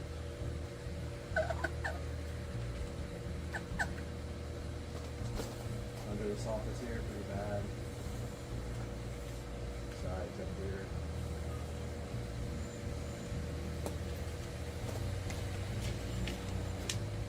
Alright, I don't know why I'm bringing this back. Well, I'm probably going to need 2 or 3 scrubbings over here on the side.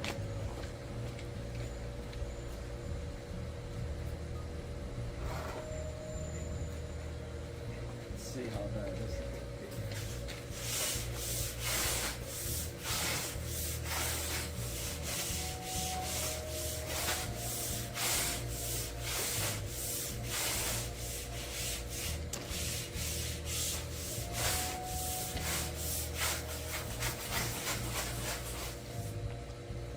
Alright, got that part. Here comes the nasty part.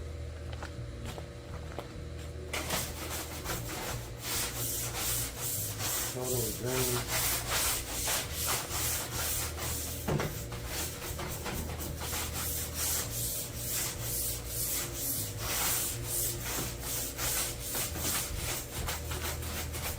Really bad.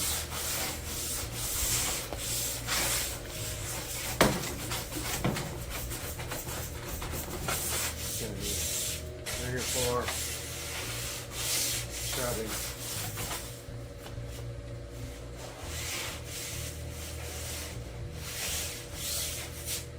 I mean, it's coming off, so it's not easy.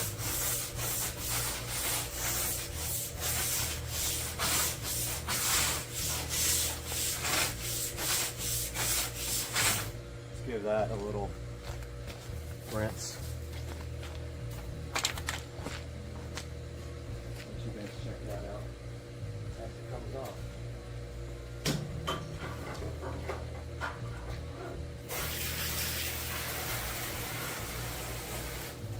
I mean, I can see the dirt coming off, but not all of it. You guys see that green goop coming off?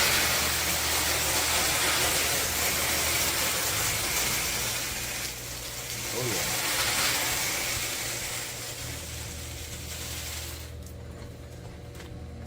All right, I'm gonna spray that down one more time and go do the scrubbing over here while this soaks again.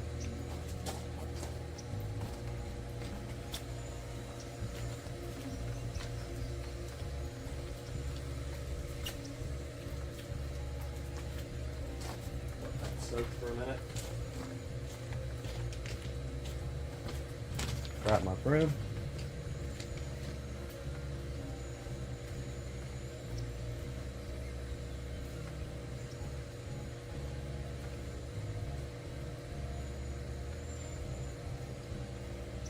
Broom is just way easier for this part of the soffit where you can't get in. It's too awkward.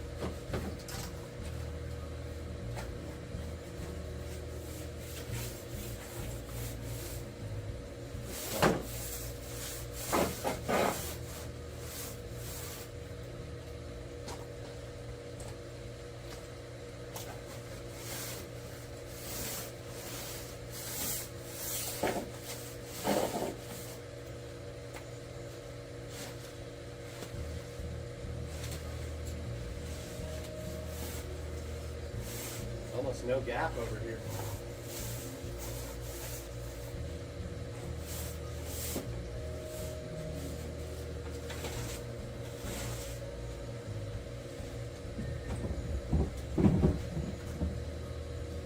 Very little gap in the soffits. Over there, let's see if you guys can still see me. There's very little gap up here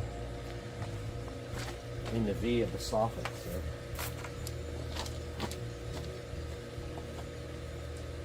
There's a clear line here where I can stop.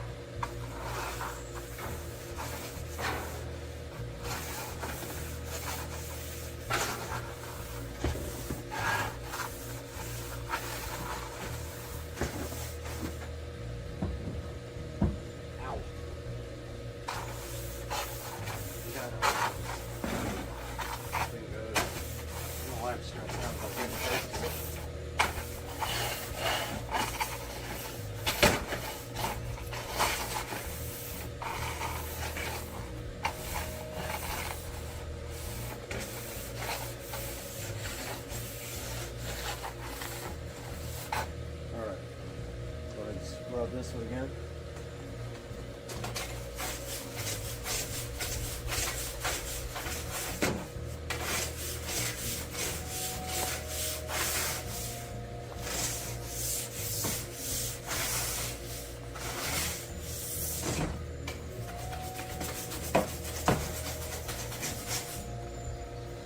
It's not perfect. Better than under rents, guys. And this side of the house is done.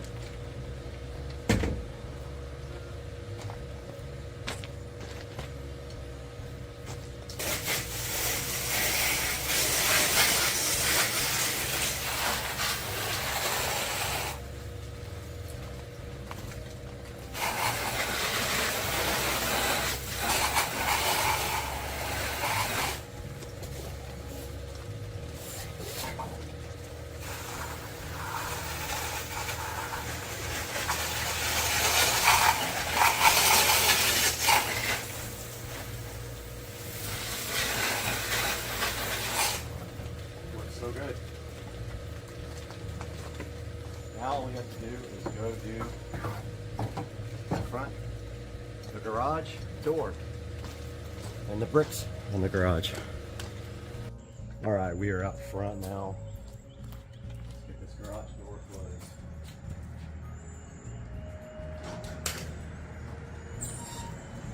Get some reach on here.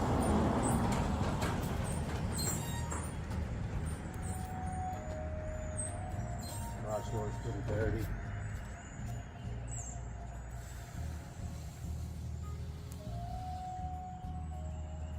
And the brick.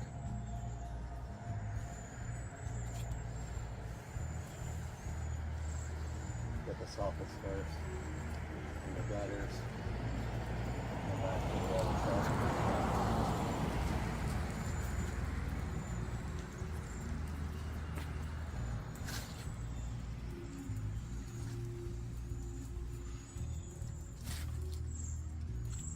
Showed you guys how dirty these are at the beginning of the video.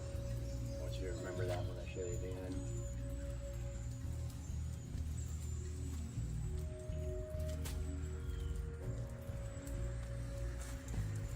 Too gross.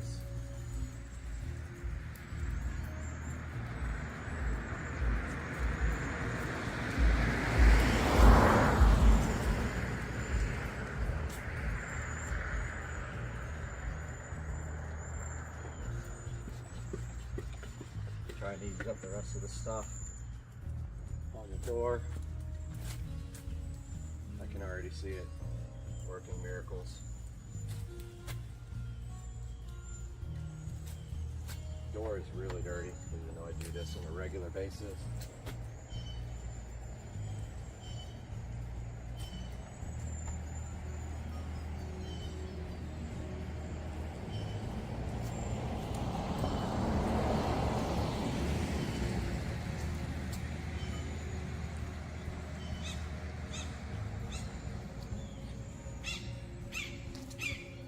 There's a lot of cobwebs and bugs and all kinds of stuff on here. You'll see. Gonna be good. After.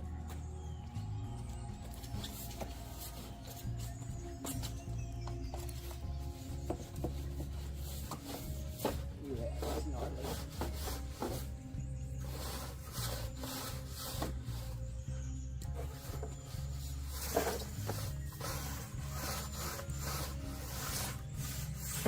There's that.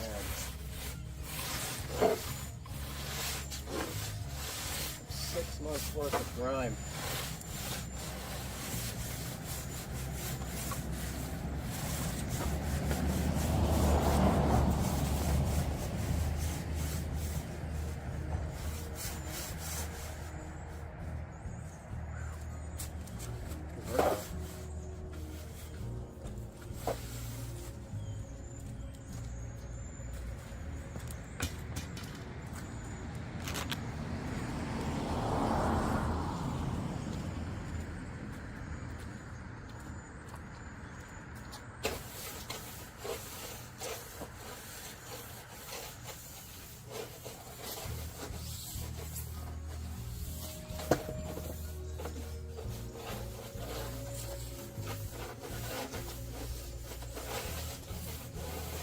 Things on the trees right here.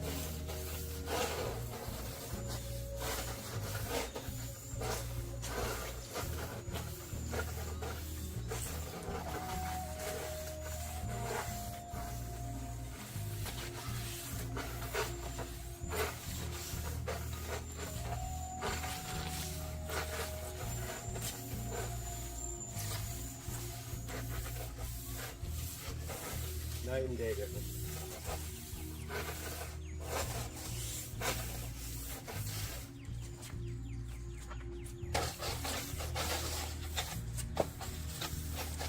Night and day difference.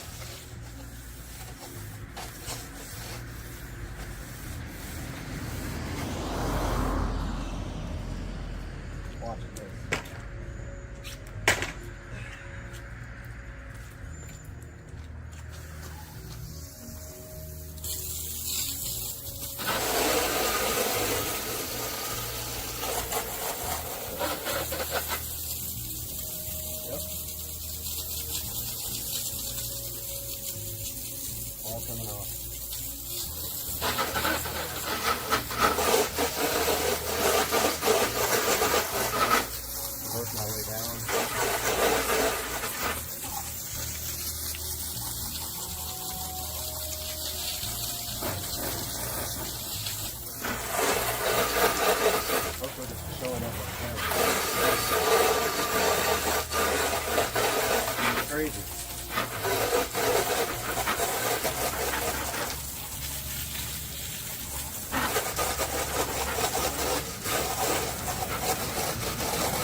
right, guys.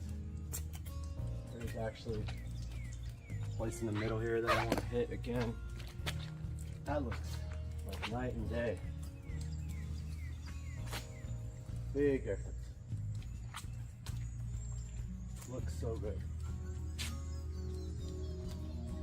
Yeah, just that top edge right there needs another scrub. And then after that, kind of good to go. Too bad I can't edit because it crashes every time.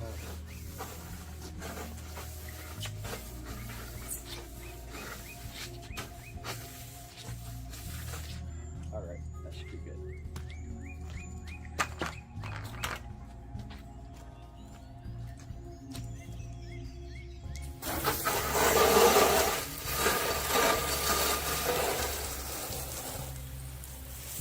Alright guys, I hope you enjoyed this. Let's take you up close to see the difference here. I want you to see how clean this came out. You saw the beginning. Check it out now. How good that looks. And the garage door is awesome. The brick is totally white again. The front of the house looks great. Just makes the house look so fresh every time you do it. You have to do it in Florida. It just, all these houses, if you go up to them close, the guys who don't do it, their houses look terrible, but I take pride in my house. I want my house to look good. So hope you guys enjoyed this video. I'm gonna attempt to edit it, but I'm having massive problems with Adobe Premiere crashing using all the memory, so I don't know what I'm gonna do about that. But hope you guys have a good day and hope this is helpful for you if you wanna do your soffits in your gutters or clean the outside of your house. What's going on, guys? We are back here with the craziest hair today because we have a crazy thing going on at Temu. You're not gonna believe it, you're gonna think it's a scam, but they are offering you free, I'm talking about zero, absolutely free merchandise. A lot of people said this was a scam, like I said a minute ago, but no, it is absolutely legit, and we're gonna prove it right now because we're recording on the phone as well. But all you have to do to take advantage of a lot of absolutely free merchandise is open up your Temu app. Now we have the Temu app open right here. Check this out. So the Temu is open right here in front of us, and we do see right here the search bar. Now what you have to do, you have to put the code into the Temu search bar. So my code is DXA9632, DXA9632. Let's hit search. Look at that. Free gifts came up. And look at this, all free. You can see it right here. It's saying, am I ready? All these gifts are completely free from Temu. There is so many cool things here. If I scroll right here, you can totally see how much stuff. It is not a scam. Type it into the search bar, DXA9632, and you'll look right here. There's a drone right here. I know you guys have to try this out. There's a Bluetooth speaker. There is a camera here. There's a tablet. There's a translator. Look at all this cool stuff. I mean, all this stuff is completely free. $0 for new users. Download the link through my bio right here and try it for absolutely free. $0 for new users. Scrolling through this, there's like all kinds of cool stuff. There's like battery banks. There are drones again. There are fishing stuff. All this stuff is free on Temu if you use my code DXA9632 down in the description. You'll see that. Drop it into the search bar in Temu. You got to use it there. You don't use it on checkout. You don't use it anywhere else. All free on Temu. Make sure that you go ahead and check out my code. It's DXA9632. It'll be in the description, and you can get all your free stuff here, just like I did. Go ahead and check out Temu.com. Go ahead and check out the Temu app. Get your free stuff today. Tell them Supercar Street Racing sent you. Have a great day. We got to get out of here, though.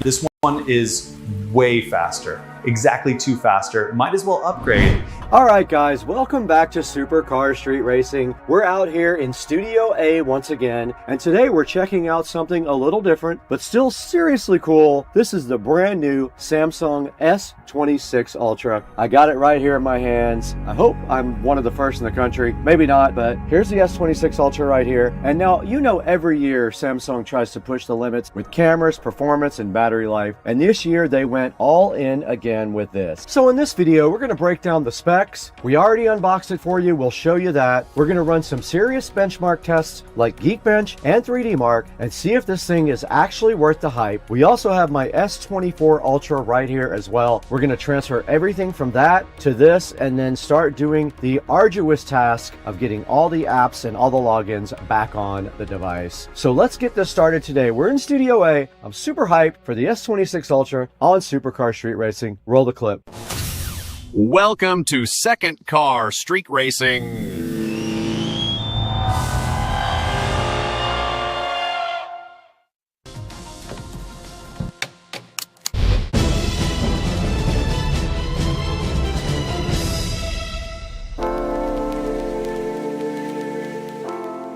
All right, we're back, but before we even talk about when we opened the box, let's talk about what Samsung packed into this S26 Ultra, because on paper, this thing is absolutely insane. I haven't even powered it on yet. Now, first up, we have to talk about the display, probably the most important part of the phone besides the CPU. You're looking at a massive 6.9-inch dynamic AMOLED display with 120 Hz adaptive refresh rate. That means everything from scrolling to gaming is insanely smooth. Now, Samsung has always been known for the best phone displays, and this might be the brightest one yet. Oops, I turned it on. Now, I accidentally just turned it on, as you can see, but inside the S26 Ultra is the newest flagship processor, which absolutely destroys anything you throw at it. It's paired with up to 16 gigs of RAM. This phone should handle multitasking, gaming, video editing, and pretty much anything else you want to throw with it without breaking a sweat. Now, for storage, you have a lot of options. It goes all the way up to 1 terabyte, which is perfect if you shoot a lot of 4K or even 8K video, which this is capable of. Now, the camera system is where Samsung always tries to dominate. On the back, you've got a quad camera setup right here with a massive main sensor, an ultra wide lens, 2 telephoto lenses also for crazy zoom capability. Now, Samsung's zoom technology is still one of the wildest things in smartphones. You can literally zoom in on things that are blocks away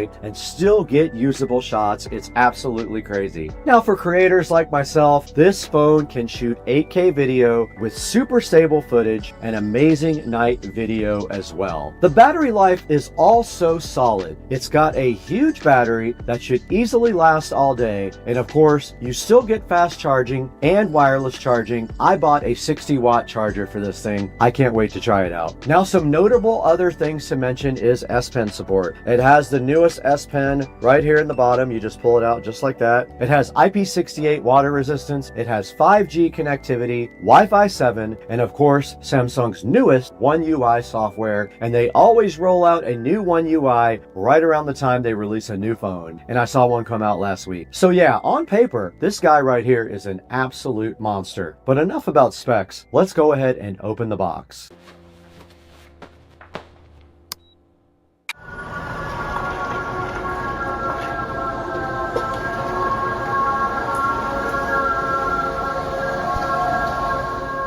This is the brand new Galaxy S26 Ultra right in front of me here. Check out the stylish box right here. There's not a whole lot on the box. It just says Galaxy S26 Ultra, and it's got kind of an artsy display of the phone itself and the cameras on the back of the phone. On the side of the box and the back of the box, there is not a whole lot either. Just some information about the S26 Ultra there, and that it's in recycled packaging, and then on the side it says Samsung. Nothing on the top, and on the bottom, just all the relevant IMEI numbers and all that. So all all we have to do right now is proceed to unboxing this phone. All right, to get this phone unboxed, we first have to pull these little tabs on the back. One tab there down, and we just pull the other tab simply like that, and it does allow us to unbox the S26 Ultra. And checking it out, the back has a very, very cool look. It is white. It's got 2 cameras there, 3 cameras there, and I think the flash right there. Wow, what a cool looking phone. Notice the bezel is very thin all the way around the phone. Nothing on this side whatsoever. You can see right here, completely empty on that side. On that side, we have our typical buttons. Nothing really on top, and on the bottom, we have a peel satisfaction for the screen itself. We have our USB Type-C. It looks like we have our SIM tray there. It looks like we have our S Pen right there, which does just come directly out just like that, which does have a button on the side there. And that is about it. There's nothing else left in this box. Now on this side of the box, on this side we have a nice package here. We have a SIM card removal tool. We have a quick start guide here in different languages. We have a nice USB Type-C cable, and that is it for what is inside of the Samsung box. There's nothing inside this is a spacer. That is all that came with the Samsung S26 Ultra. And that's it for the unboxing of the S26 Ultra by Samsung.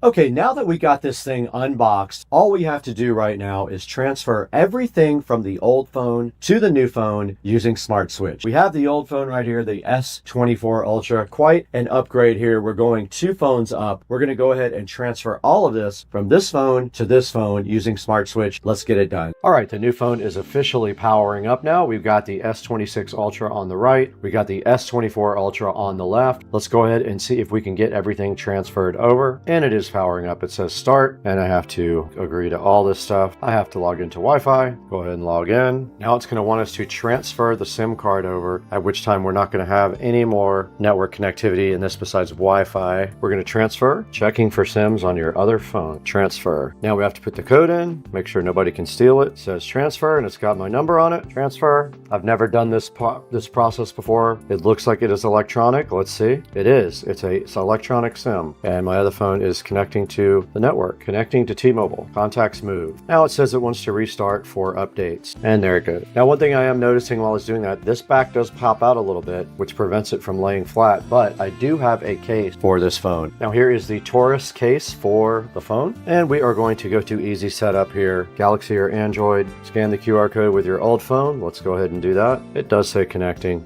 And I do have to put in my PIN, connecting to Wi-Fi. Let's go ahead and get our new case out of the box. Looks pretty cool. Check it out. It's got a stand on the back as well. Allows the phone to sit up and be looked at like a tilted up right towards you. Getting account info. It's going to copy my apps and my data over. And here we go with the transfer process now. While we're doing that, we can put our new face on. Fits perfect. And now the lenses are flush and it sits flat. This one is scanning for stuff on this device. It's at 45%. Okay, we asked it to transfer everything that it could, so it is now transferring everything from the S24 Ultra to the S26 Ultra. All right, the new phone is all set up, and we're going to go ahead and run 2 popular benchmark tests. First up is Geekbench. It measures the CPU performance, so it tells us how powerful the processor inside this phone actually is. Okay, we're all done setting up the new phone. Everything was successfully transferred over, and we went ahead and ran Geekbench. You can see it right here side by side. The S24 got 2172, the S26 got 3612. That's on single core. The S24 got 6716 on multi-core, and the S26 got 10,608. Now let's go ahead and run 3D Mark.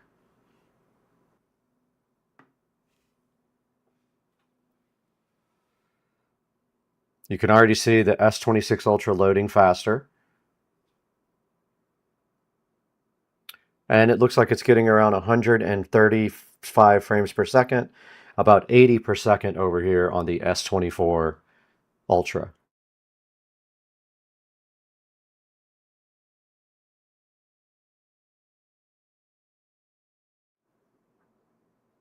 Okay, overall score is maxed out on both of them. Frame rate on the S24 Ultra was 38 to 135. On the S26 Ultra, 91 to 209. So there's a comparison of both devices. Single core scores are extremely high, which means everyday tasks like opening apps, scrolling, and browsing the web will feel insanely fast. Multi-core scores are also impressive, which is great for heavier workloads like video editing or gaming. Now let's move over to 3D Mark. 3D Mark focuses on GPU performance, which basically tells us how good this phone is at gaming and graphics. So performance-wise, this thing is exactly what you'd expect from a flagship. It's ridiculously fast. So whether you're gaming, editing video, or running a bunch of apps at one time, this phone can handle it. Alright, so after checking out the specs, the design, the unboxing, and running some of the benchmarks, what do I think about the Samsung S26 Ultra? Honestly, it's what you'd expect from Samsung's top-tier phone. You get an incredible display, one of the best camera systems in any smartphone, ridiculous performance, and a huge battery that should easily last all day. If you're someone who loves mobile photography, gaming, or just wants one of the most powerful smartphones available, this thing is definitely worth looking at. Samsung continues to push the limits every year, and the Ultra line keeps getting better and better. Now at the end of this video, we're also going to show you some real video and photo tests from the camera. We're going to continue to test this offline and check the battery life and real world performance, so there may be a video coming up soon to follow up on all this. So stay tuned right after this segment for real video and real pictures from the S26 Ultra. And if you enjoyed this video, make sure you smash that like button, subscribe to Supercar Street Racing and Second Car Street Racing, and turn on notifications so you don't miss future reviews, tech videos, and some crazy adventures. Thanks for watching. I'll see you in the next one. Now on to the live video and real pictures from the S26 Ultra. Yeah, this one is way faster, exactly 2 faster. Might as well upgrade. Okay, this is 8K video on the S26 Ultra. 8K video, it will be down sampled to 4K. However, I am going to upload this directly to YouTube as 8K so you guys can see exactly how this looks in my yard and in my pool with all the leaves. This is 8K on the S26 Ultra at 24 frames per second. I have it 24 frames on purpose to be cinematic, and that's how it looks on the S26 Ultra.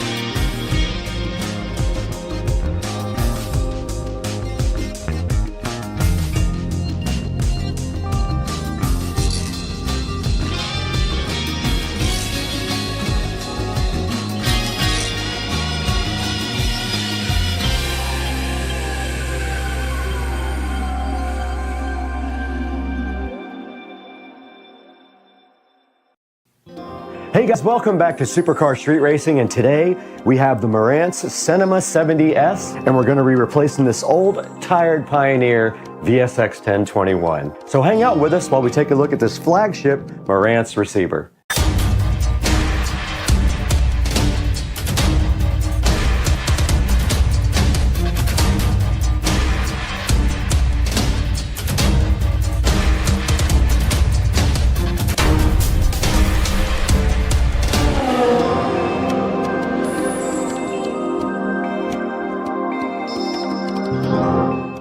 Now, about 1 year ago, we did create this nice 5.1 surround sound system in the Supercar Street Racing bedroom, and we also added this nice big Fire TV from Amazon.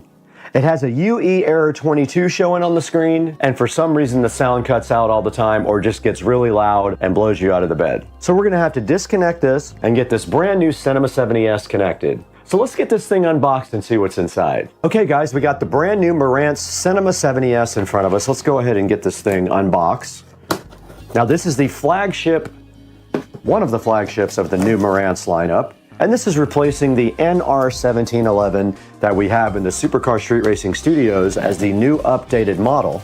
I was a little bit too early to get this model when we built the studio. Let's get it turned around. And inside the nice packaging, very, very nice presentation. You can see already, there's a nice Marantz box on top here. There is an Odyssey mic for calibrating your sound. And then there is your power cord. And inside the box here, check out the presentation. We have the remote, the Bluetooth Wi-Fi antenna, some batteries, and a nice quick start guide. And then under that, it tells you how to use the HEOS app to listen to high resolution audio. And then there's an antenna right underneath that for FM and AM radio. Very, very nice. Once inside the box, we see this nice presentation here of the Marantz Cinema 70S. Let's go ahead and get the mic out. This is unlike any receiver I've ever unboxed before.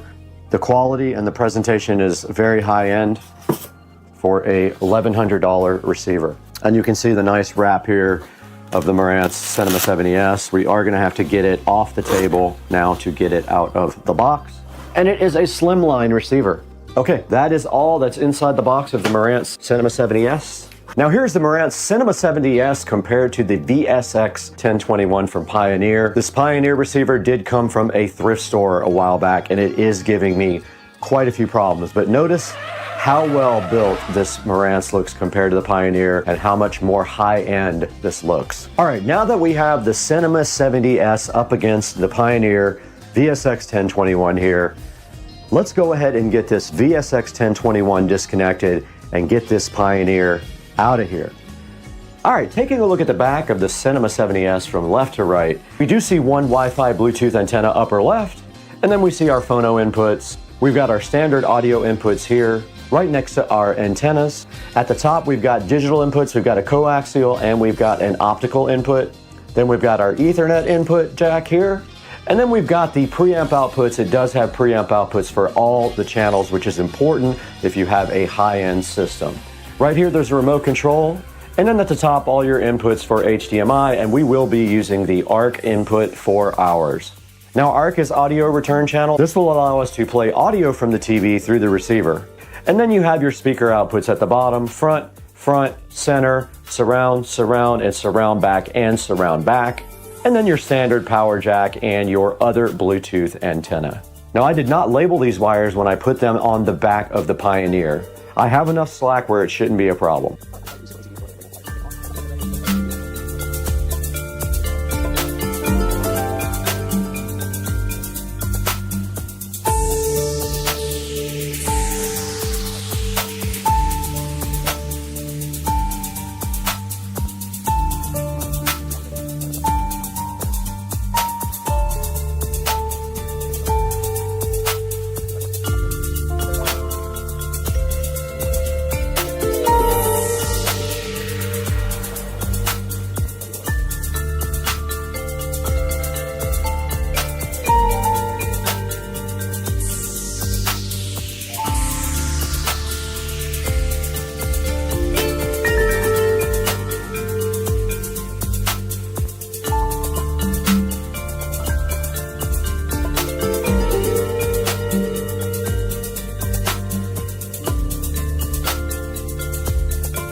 All right, we got the Marantz out, we got it plugged in. We have the audio return HDMI going to the television. And so this is what it looks like here in front of me. Looks so good, so much better than the old one. And I have the remote control right here as well. And I decided to go ahead and just use Wi-Fi because I was using a power line adapter before, and it is very slow. To do anything fast, we're gonna need better network. I would like to run Ethernet to this room eventually. And here is the remote control for the Cinema 70S. All right, so we have the receiver plugged in. We have power to the remote control. Let's go ahead and power it on. It did come on, and on the front it does say Marantz here. Really cool looking display. Input. We should see the setup for this. We do. Okay, we have the setup on the screen now for the receiver. All right, now you guys can see the AV receiver setup assistant here. I'm gonna go ahead and click English. I'm gonna click next. Already got all that stuff done. Okay, is this the speaker setup? Yes, okay. No height speakers, no front, top, no that. No, I don't have Dolby Atmos. Yes, that's already connected. We're gonna play a test tone, so let's see. Set the subwoofer at 30. I do hear front left. I do hear center. I do hear front right. I do hear right surround. I do hear left surround. I do hear the sub. And we have the Odyssey calibration, and we are going to go ahead and break out the microphone for Odyssey. And there is a microphone jack on the front right here to do Odyssey setup. So go ahead and get that plugged in. Go ahead and hit next. But I'm gonna go ahead and plug in. I'm gonna plug in the Odyssey mic. It is plugged in. Connect the calibration microphone to set up. Main listening position is gonna go in the center of the bed back here. Main listening position is going to be with a pillow, just like that.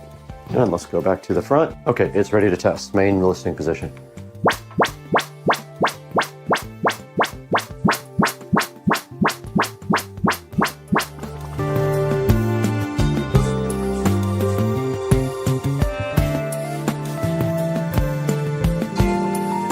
Okay, I'm moving the mic.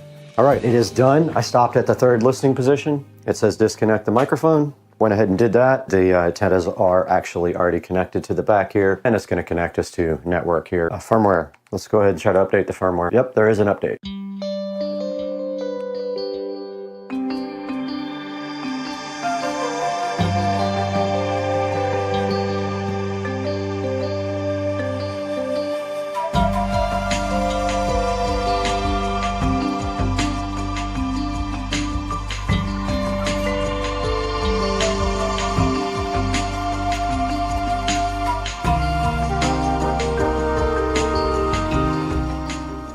Okay, it does say 1 minute left on the update here.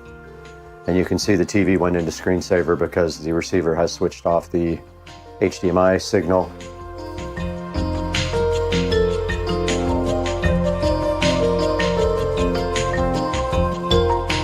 Okay, it is not outputting audio to the subwoofer. This is what I was talking about.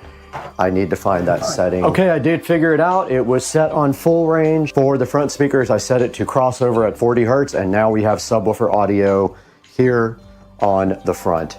And I don't know what surround sound mode we are in right now. I'm gonna go ahead and get the app opened up, and I'm going to record it when I do that. And let's find the app now. Marantz. Go ahead and open the app. Now don't forget we have 2 Marantz AVRs now. Now it's detecting. It found master bedroom and it found studio. I'm gonna select master bedroom and it is loading.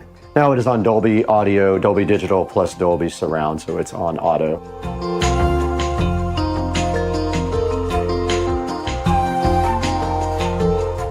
Welcome back to Supercar Street Racing. I'm Brad, you're in the 4K production studio, and we are taking a look today at the Marantz Cinema 70S, as you can see right here on your screen. And this 70S Marantz is one of the flagship Marantz models, and it is a slimline model as well. Now this receiver has 50 watts on all 7 channels. It does 4K 120 and also 8K. Now right here in the Supercar Street Racing studio, we have the old NR1711 from Marantz, which is also their slimline model. And unfortunately, I got it right before the 70S came out, so I wasn't able to pick up the new 70S. I did pick up the 70S for my bedroom, and you guys remember we did a 5.1 audio project in the bedroom about 1.5 years ago. And I did use a thrift store receiver at that time. It was a Pioneer, and I was trying to save money, so I just picked that up, and it got by for a little while. Now the Pioneer started giving me errors like UE22, which is something to do with updates. And it is so old that it is no longer supported by Pioneer. Now checking out the Cinema 70S right here on Amazon, you can see that if you buy it from this person, this seller, it is $11.93, but you can actually get it for right around $1,000, and I will put links in the description for both of them. When you take this link here, you can actually pay it in Amazon payments. The $1,000 version, you cannot pay it in payments. And this receiver has a 4.2 star review out of 52 ratings. Now I will tell you on YouTube, this receiver has great reviews, and it's one of the best receivers I've ever personally used. Just the packaging and presentation was so nice on this receiver. When you open it up, you immediately see the quality there and the effort that they put in to make this a little bit of a higher quality experience for its customers. And going online here, you can see the pictures here of the receiver. And there's the front of the receiver. It has a really nice modern looking high-end feel. Here it says elevated performance for the Cinema 70S. Soundmaster tuned using precision components ensures your listening experience is extraordinary. And right here you take a look at the back of the Cinema 70S. And we did go over all this stuff in the video, and I showed you the connections on the back there.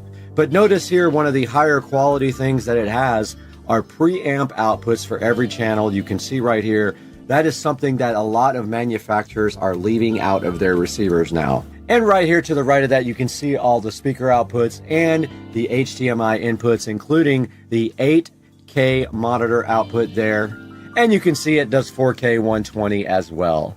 It also does have 2 subwoofer outputs.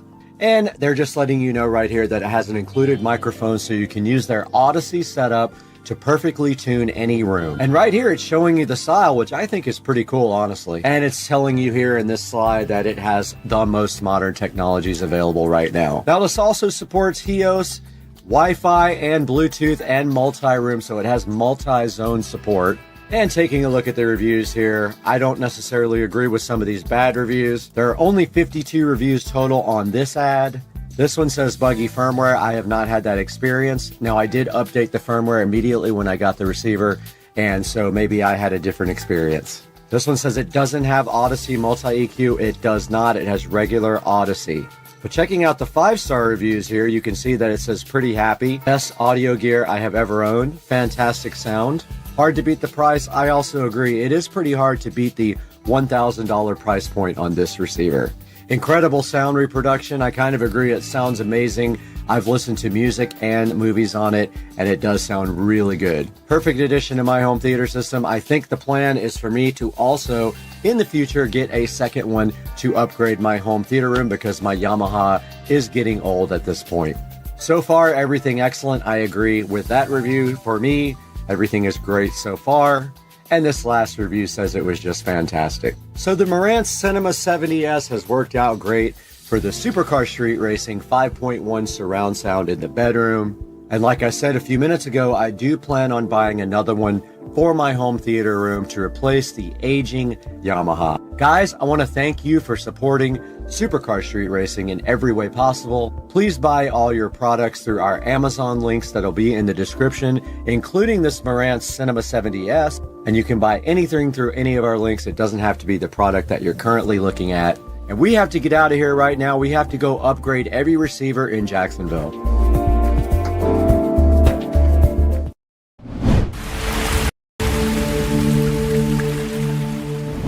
Guys, we're in the Supercar Street Racing Studio A today for something special. I've got a product right next to me here that's going to enhance the studio. I just have to figure out how I'm going to install it. It's sitting right here next to me, ready to be unboxed. We're going to get to that all today and a lot more, because we're about to have 200,000 subscribers on the channel, and today we're celebrating that as well. Let's get this product looked at and unboxed today on Supercar Street Racing.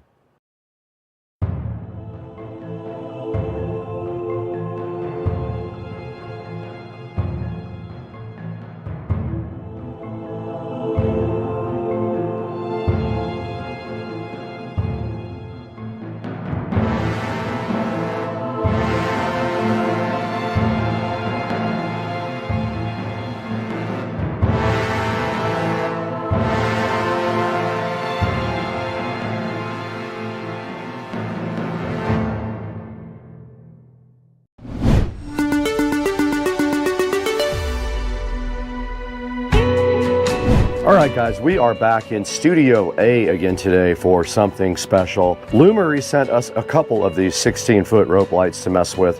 One of them I'm putting out in the studio here. The other one will go inside of the house on a new project I'll be working on soon in there. But for right now, my plan is to put this over here on this wall, and just to give that wall some light. There is no light over there whatsoever, and when I shoot this way, there's not really anything interesting. So I'm trying to figure out like a pattern or something to do with these, but I think I am just going to make like a just up and down pattern until I run out, and I don't know how long that is. It's 16 feet, so these are a foot each. So what we want to do is probably do 4 and 4 and 4 and 4 to do 16. So let's try that. Now, directly inside the box, you can see everything that came with the Lumery Smart Neon Rope Light Kit. It did come with a remote control right here, so I can add another to the 1000 that I already have. It came with these cool 3M sticky tape things, so you don't have to use the screws, and I can't use the screws on my wall because it is made of styrofoam over there behind the sound deadening material. They give you these little mounting things, so what they want you to do with these is stick these on with the 3M tape and then put your rope light in here. Now we don't need to put these all the way around the wall because you can see here in between these little foam tiles, this light will kind of stay in on its own. It only needs a little bit of help. So I'm gonna use the 3M tape. I'm gonna come up with a 4x4x4 design. We're gonna get power actually behind this TV. There is a power up there, and we can hide the power wires nicely inside of the foam tiles, which I've done before. They fit kind of right between them, and I really like that. So let's go ahead and start figuring out our pattern here.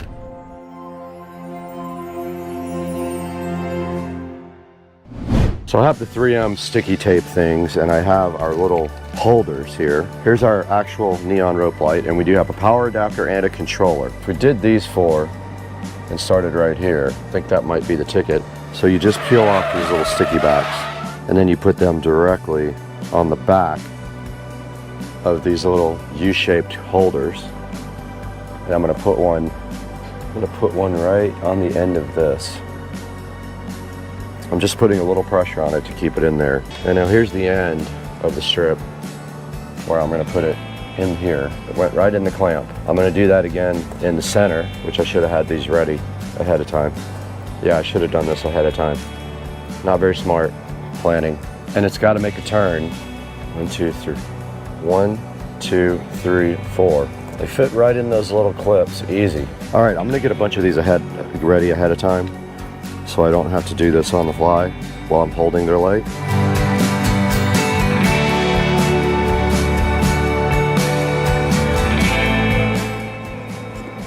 And I didn't do what I thought I was going to do.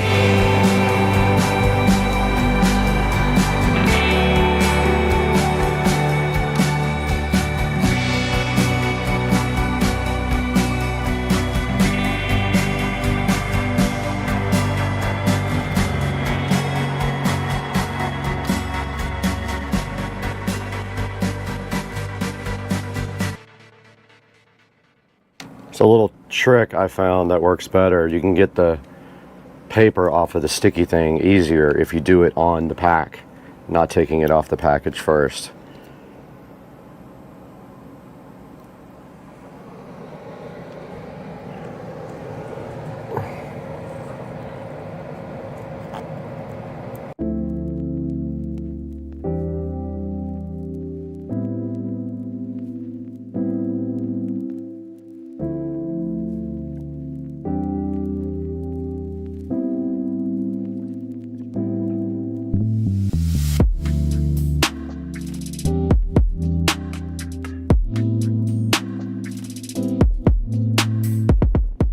So we are completely done with mounting this rope light. All we have to do now is do power for it. This is our power brick, and I'm gonna put the power brick behind the TV. I have plenty of power up here like this, right here behind the television. I'm just gonna power it right there, and then I can hide all the wiring up here behind the TV as well, and the controller. And then our other wire just needs to be hidden in the foam. So basically I'm gonna run this wire behind the foam up and around to the controller.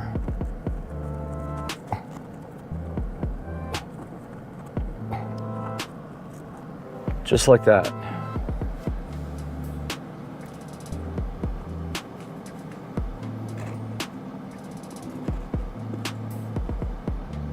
And it is hidden. After all that, all we have to do is tie our wires up behind here really nice, up behind the TV there, but we can go ahead and connect it and see what it looks like.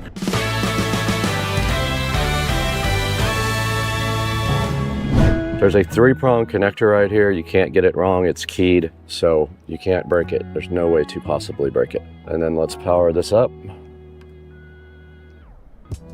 And that's cool looking. Okay, wow, that really adds a lot to the side of the room. That's pretty cool. So let me grab all the stuff to do the wire tying, and we'll start from there.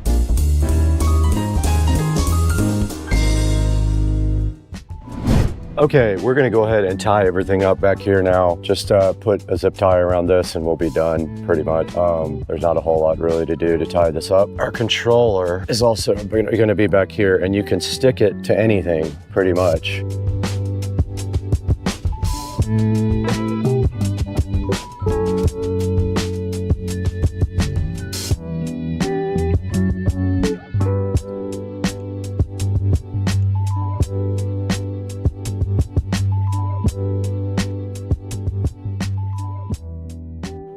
looks like a big S. It's kind of cool. Everything is tied up now.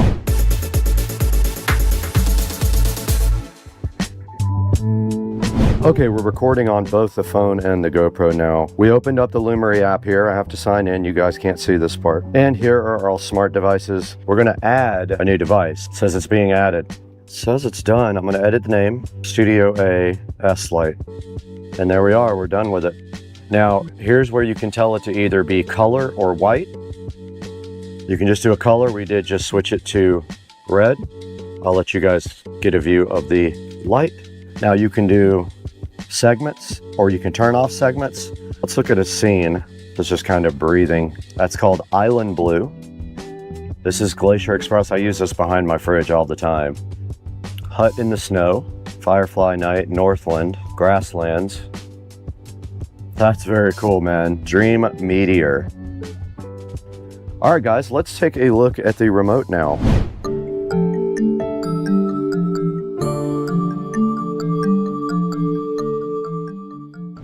All right, here's the included remote with the Lumery. Let's see if it did come with a battery or not. It did not. It needs 2 AAA batteries. It did not come with them. I will have to go grab 2 batteries now to test this remote. 3 hours later. All right, guys, we were able to go ahead and get some batteries put in this remote. It uses AAA batteries. I wanted to show you guys the remote and the functions. The first function on the upper left is the power button here, right there. Next to that, we've got the scenes, play, pause button. Then after that, you've got this round dial right here, and the left button is brightness and K-scene speed. The right button is brightness and K-scene speed. The top is previous scene, the bottom is next scene.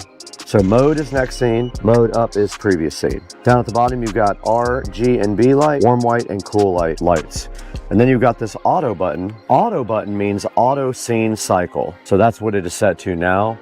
And it's doing this really cool, just fading off and on with a multicolored on the entire LED. So that's the remote, guys. It's handy, I guess, to turn it off and on if you don't want to use the smart features of the device. But if we hit this next scene button right here, see how it went to the next available scene every time I hit the bottom button? Pretty cool. This is gonna look good in the background when we shoot videos. So I'm just cycling through the scenes now so you guys get a good idea.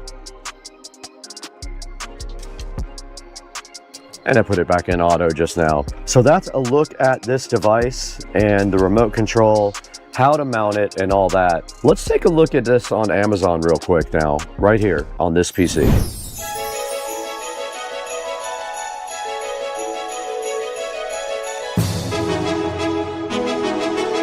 Welcome back to Studio A. I don't get out here very much anymore because I like to be inside so I can get to my regular job while I'm recording. But we're out in Studio A today checking out the Lumery neon rope light. Lumery was so kind to send me 2 of their neon rope lights. They are both 16 feet long. And as you guys just saw, we installed one right here in the studio. It's sitting right next to me right over here, looking so amazing. And I cannot help but love this light. I like all the scenes. It does AI stuff, has a ton of different scenes. You can turn individual segments on and off, and you can brighten and lower the brightness of individual segments as well.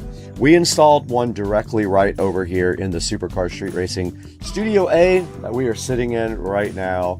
And it looks amazing, and I'm going to shoot a lot of video with that as the backdrop. So I'm trying to get more lights for that way, so when the camera's looking back that way, there's something in the background that looks really cool. Now this thing's awesome. It does come with a remote control. I've got it sitting right here, and I showed you guys this and how to use it on the video. It also does come with mounting hardware. You guys saw what I used. I mostly did not have to use a lot of these because of the way the mounting is, but it does come with these cool little U-shaped clamps that you take, and you can either screw them in something or you can use their included 3M tape. It comes with a whole thing of 3M tape right here that you guys can use to stick these U-shaped clamps on anything you need them to. Now, Lumery also recommends that you build like cool designs and stuff out of it. You can actually make this into cool. If you can come up with artwork, I'm sure you can ask AI or ask online how to come up with some artwork that is in one straight line. Like this eagle is one line. So you can do this with just one set or 2 sets of LED rope lights right here, this cool eagle.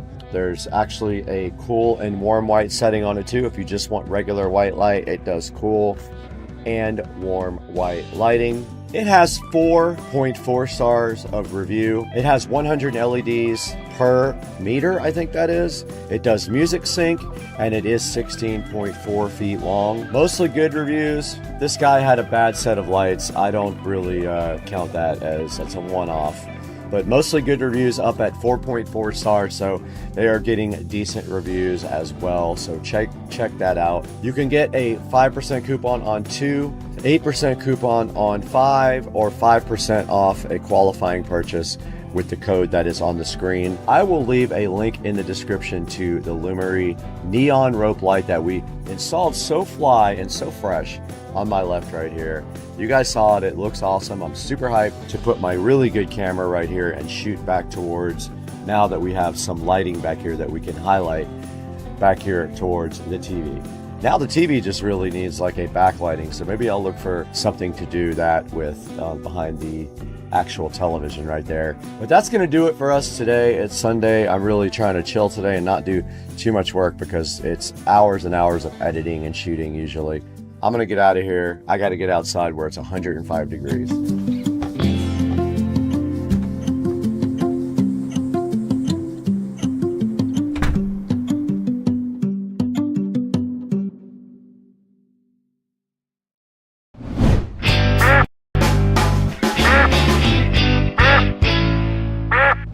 What's up everybody, welcome to Supercar Street Racing. We're back out here in Studio A, and today we've got the Cam Duck security camera right here in front of me. This thing is very cool. I cannot wait to get it unboxed with you guys and check it out and test it. It's the Cam Duck security camera.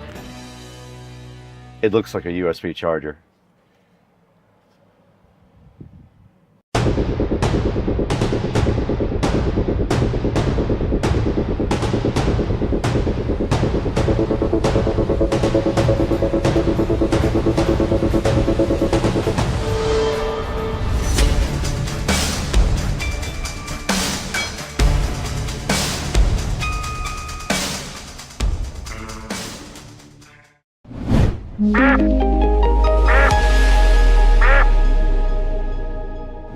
Hey, what's up everybody? We're back in the 4K production studio for Supercar Street Racing. We're here today to talk about Cam Duck wireless security camera that's sitting right here in front of me. This thing is pretty cool. It's completely hidden. It looks exactly like a USB charger. So you can put it anywhere, nobody is aware at all. You can call it up on your app and you can check out what's going on anywhere in your house. So this is it. This is the Cam Duck wireless security camera right here we're going to be looking at. Let's throw it inside and get it unboxed.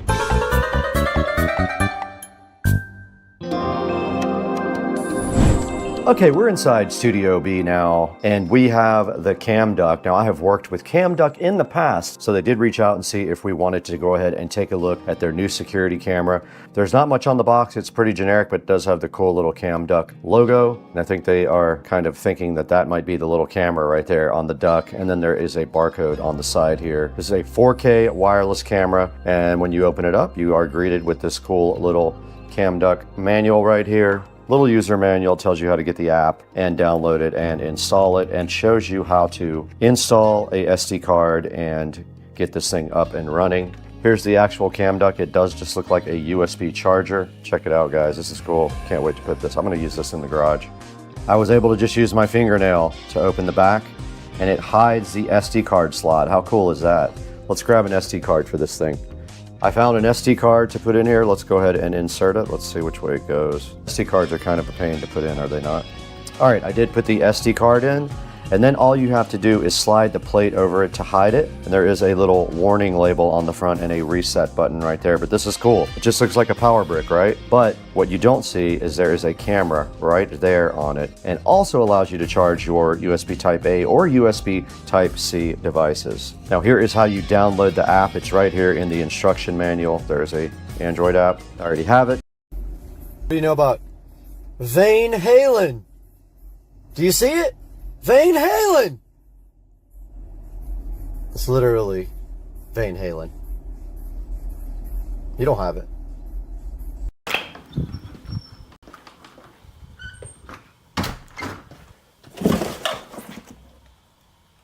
Seriously? Got him! Got him!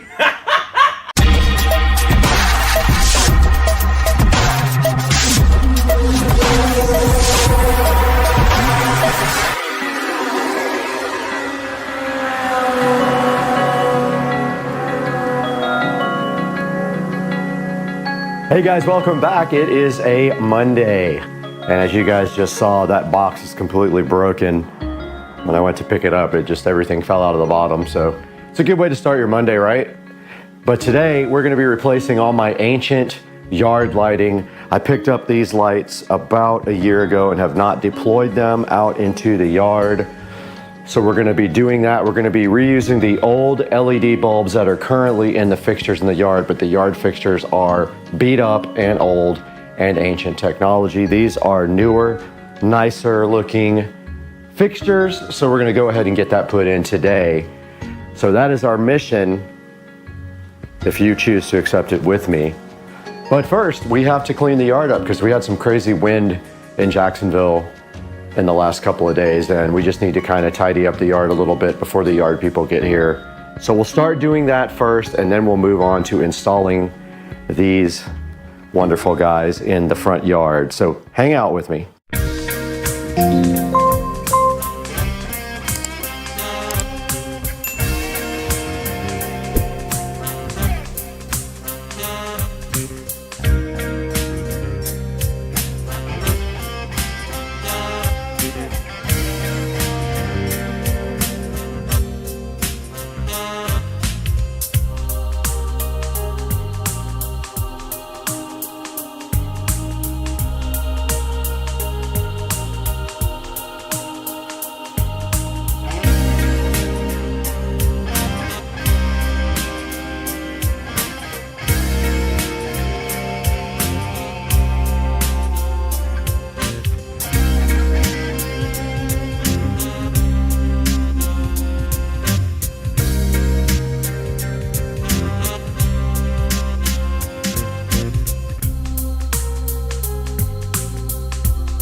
Here is the first light that we're going to be replacing.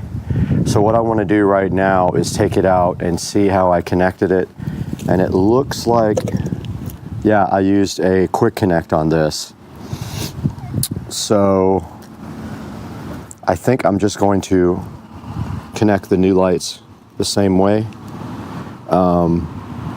Unfortunately, these are all taped up with old electrical tape. Going to be kind of a pain. And that one just came out anyway. Yeah, I'm gonna need to get some scissors to cut this with. Now, these new lights did come with this Pierce type connector, which I'm not going to use. I might use it on one or two of them, but I'm not using it on this one, I don't think, because I haven't quite figured out how to operate them.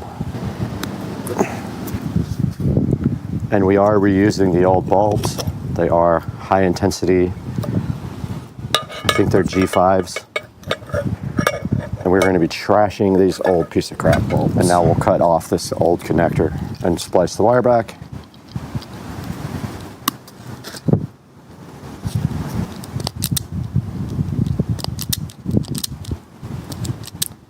Oops. I have another light going to this.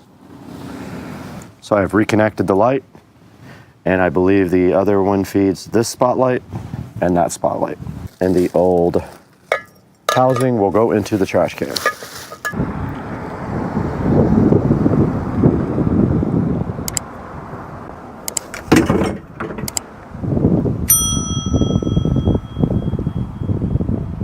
I went ahead and powered the lights on, and that one is working fine. All I have to do is bury the wire so it's not visible under some mulch. And I will come back and do that in a little bit.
We have successfully replaced all of our front yard lighting with the brand new Westinghouse fixtures.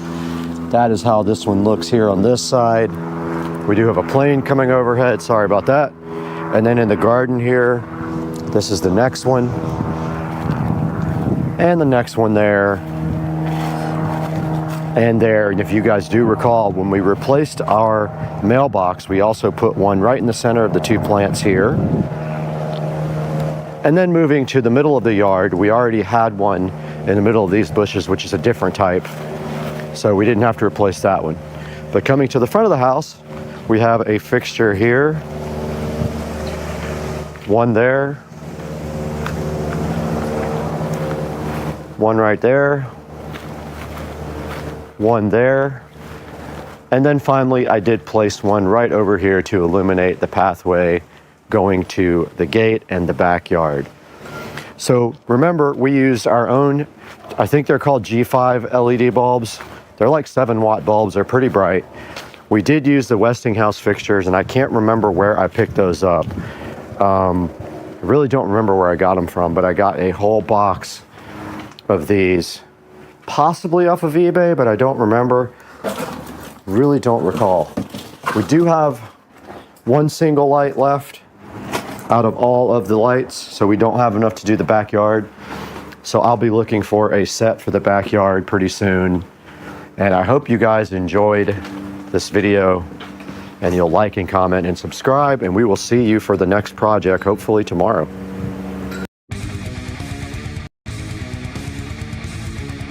Hey, what's going on, guys?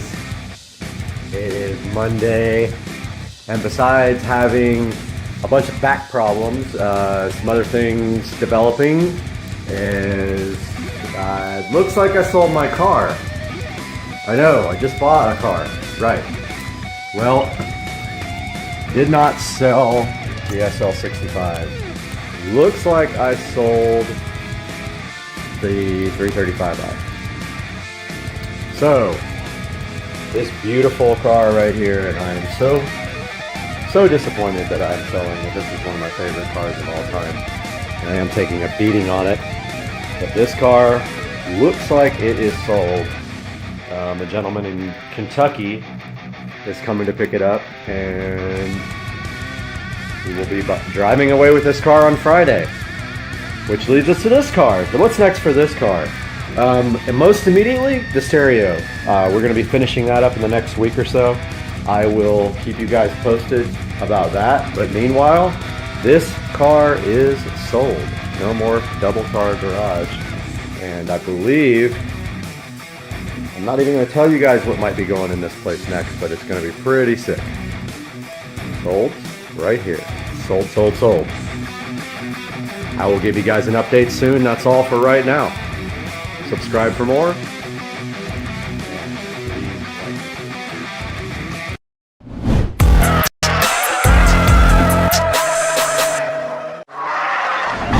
We are back in the Supercar Street Racing living room right here, as you can see. And after a short vacation, we did come back to go ahead and get to work. We did take a whole week off to go take care of some business, but we are back in full force now. And we need to take care of a problem with the Supercar Street Racing editing setup, and that is located directly behind me right here in our D-Mark. Now right here is where everything comes into the SCSR compound, and you can see right here we have our Eero 6 Pro. That does feed a Netgear switch down below right here, and connected to that we do have our ASUS Store NAS here. Now our ASUS Store NAS does have two 2.5 gig ports on it.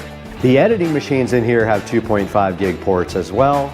So what we want to do right here and right now is leverage a way to get more data from our NAS to both of our editing suites. Now one of those editing suites is located just on the other side of the wall here, and then the other one is out in the SCSR 4K production studio. So today we're going to show you guys how to get 2.5 gig from this ASUS Store NAS all the way to our studio out there, and then right on the other side of the wall right here. And we're going to do that next, so thanks for joining us.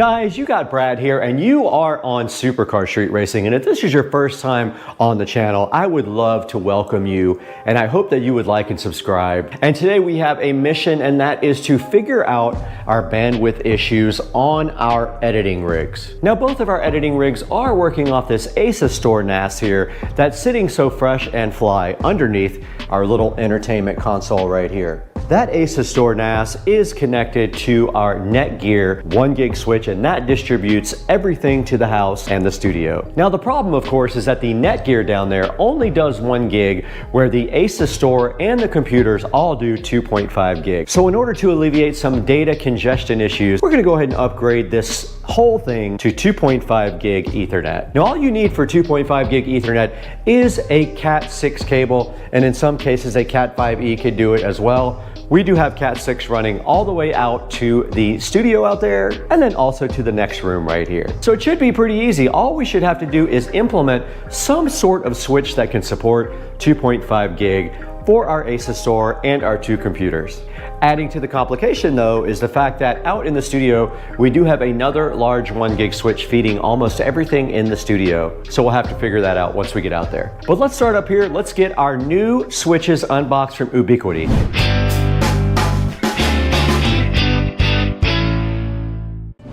Back in the Supercar Street Racing awesome living room here, and right behind me we have a solution for your 2.5 gigahertz needs, and it is a low-cost solution as well from a high-quality manufacturer.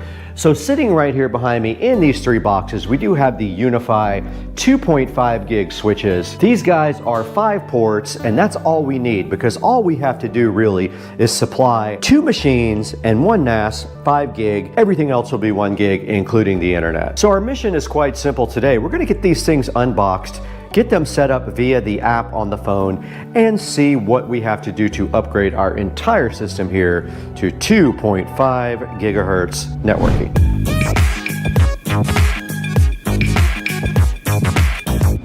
Right in front of me is this Cinema 70S from Marantz, and it is so happy to be joined by this nice Ubiquiti switch, and you can see right here at the bottom, this is a Flex 2.5G switch here.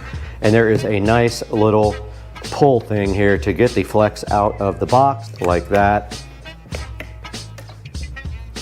And there we go. So the 2.5 gig Flex from Ubiquiti is officially getting unboxed. And you can see right here they have the website for Ubiquiti, and there is an installation guide via a QR code scan right there. And inside of the box there should be an Ubiquiti switch, and there is the Flex 2.5G switch. Very simple, no complaints online about overheating like the other cheap, dumb 2.5 gig switches from China or elsewhere. And then also they were kind enough to give us a power brick. This thing does use USB-C 5-volt power.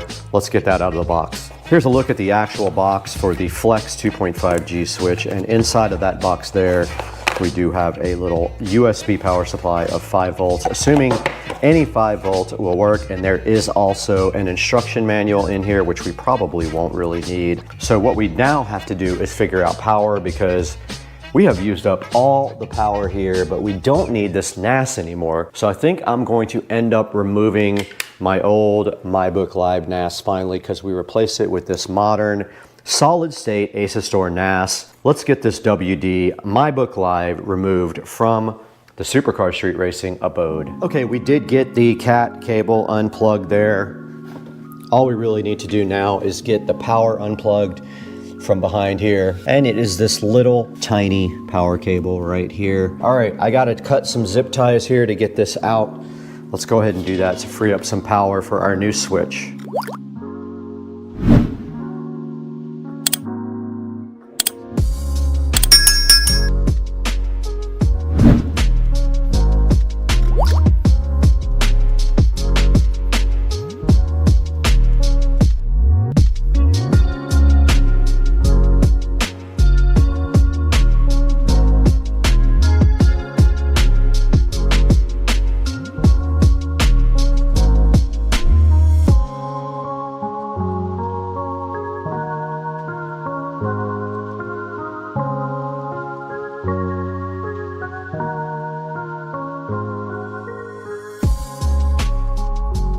I did just get this old power supply out. So we freed up a plug for the new switch. It has this tiny brick right here. And all we have to do right here and right now is plug this guy in. Or we could use a USB-C to USB-A adapter because we have ports on our power strip right there. But let's just go ahead and for now, we'll come back and clean the wiring up later. For now, we're just gonna feed this into our switch bay here where we're gonna put our 2.5G switch. We fed it right there. And then moving down here, we should be able just to get our switch connected right here. Our cable modem is back online after we removed it from service. We just have to make sure now that we have Cat 6 cables between everything. So we already have cables from our NAS going to our standard switch. We're gonna move those to our new switch. All right, let's get prepped to do that now. All right, this NAS has 2 ports on it. They are both connected, 11. 11 and 14 are the NAS ports, 14, 13, 12, 11. So we're gonna take 14 and 11 out and put them on the new 2.5 gig switch by Ubiquiti. Here is the nice Flex 2.5. We're gonna go ahead and apply power to it. And to do that, you simply plug in the USB-C cable in the back, just like this.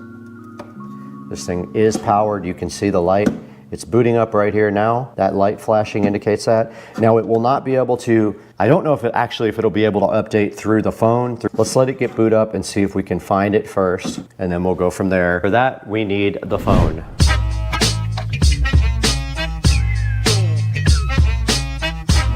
Okay, we are recording on the phone now here, as you can see, and also on the GoPro. We have our Unify switch up here. I want to see if it can find the switch without connecting to any sort of LAN. So I'm gonna hit the plus button here. It says it is searching for devices. It's not gonna find the device, I don't think.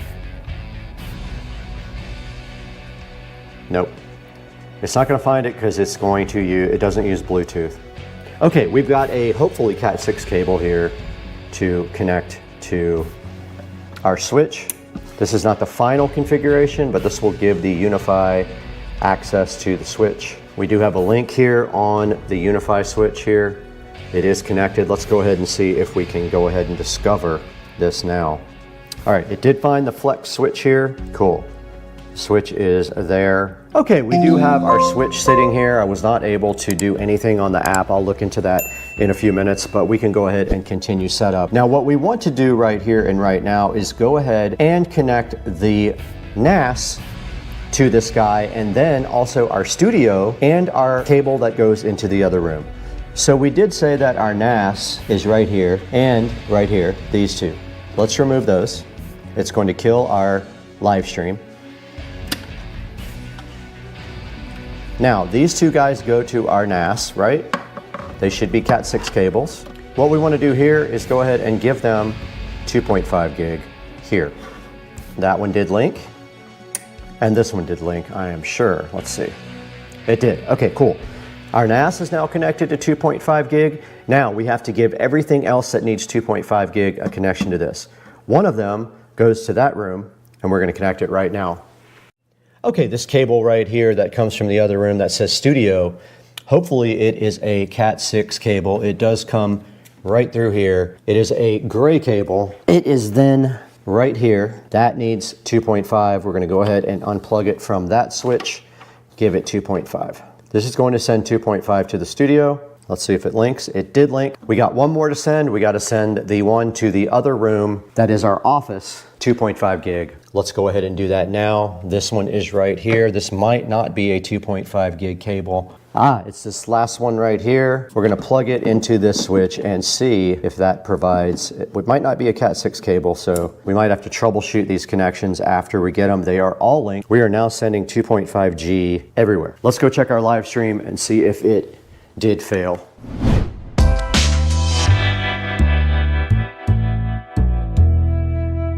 Right in front of the Supercar Street Racing editing rig here, and it is still up, so that's good news. We have another 1 gig switch here that feeds these two laptops. We're gonna go ahead and replace this switch with the Ubiquiti as well. This stuff is tied up really nice, so I will have to come back through and do some cable management, but let's go ahead and get this switch replaced with another Ubiquiti 2.5G switch right now. We're unboxing our second Ubiquiti switch here, after which we need to figure out the software. So if you want to power this with 5 volts, you can get a USB-C, a USB-A, and just power it from any USB connector. Let's go ahead and disable this by unplugging all of these. Now we should have lost hardwire to everything in the room. Everything is off, yes, correct. So we can get this switch wired up now. We do have a power strip under here. It does not have USB, but let's get our switch up here and wired up. We are removing this old Netgear 1 gig switch right here.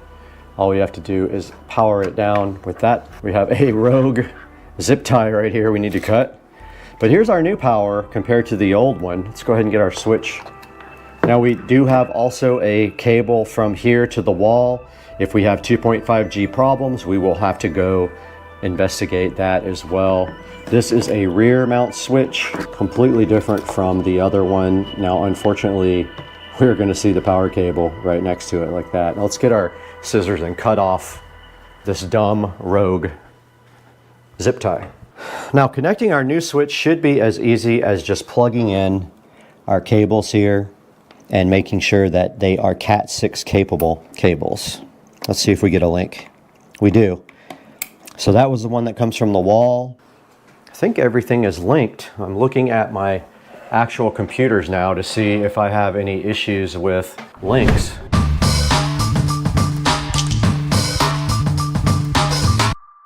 First signs of life from 2.5 gig are showing up right there. We have a 2.5 gig connection to our editing machine here, and these will only do 1 gig.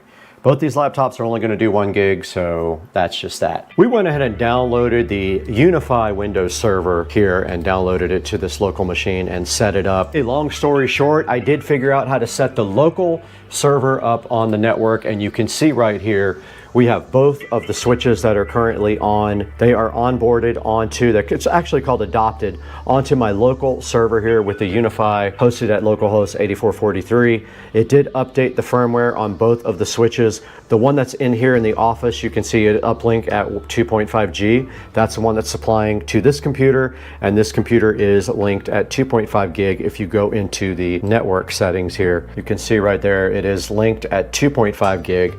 Now all we have to do is get out to the studio and go ahead and set up this last switch here, which will require some rewiring out there. Let's go ahead and get that done.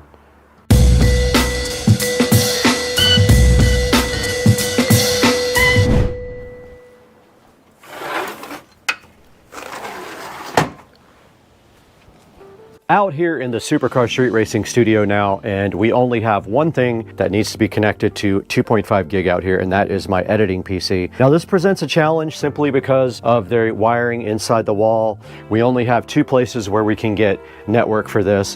One of them feeds this switch here. So what we're going to do is put the 2.5 gig switch up here. We're going to take our feed from the house. We're going to back feed that switch and then feed one of my LAN connections to this guy down here. There isn't anything close to it except the one down here that feeds the switch. There's only one connection down here on 11, so I can't use that one. It feeds my switch. And there is one down here that feeds the other PC, so I am going to end up using this one down here and just tucking the wire behind the wall right there. Hopefully I have enough Cat 6 cables. I may not. I may have to steal some.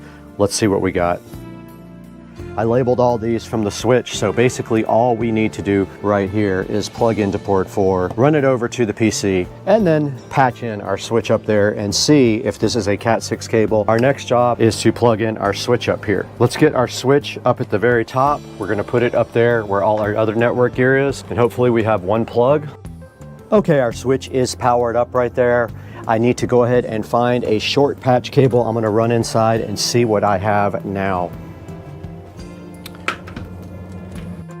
Okay, after a little bit of easy troubleshooting, I did figure out that the label is completely wrong on one side or the other. It says 10 on this side, and on this side it says 4, which I'm completely confused about. I wouldn't usually get that wrong. I don't have a label on this one up here, so I'm not sure, and I don't know what that one is, so something is just off on my labeling. I don't need to worry about patch cords because, as you can see right there, we are connected at 2.5 to the network now. So that part is done. We should be able to walk inside now and see everything connected, at least this switch connected at 2.5 gig. Let's go check it out.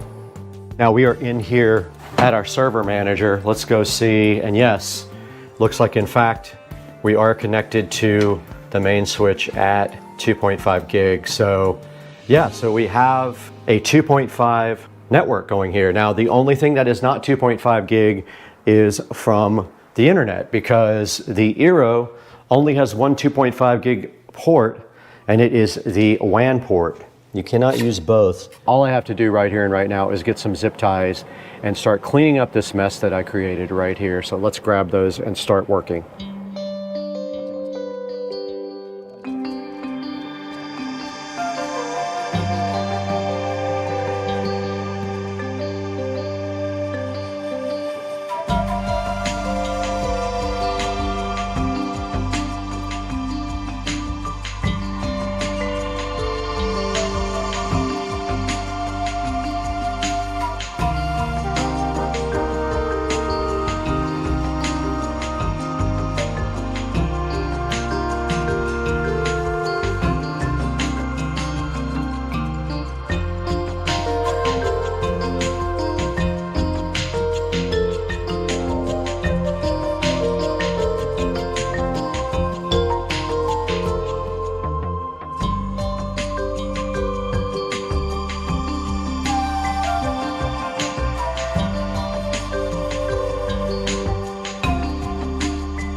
Final check here, we do have a 2.5 gig link here now in the studio, so we are connected to our NAS at 2.5 gig.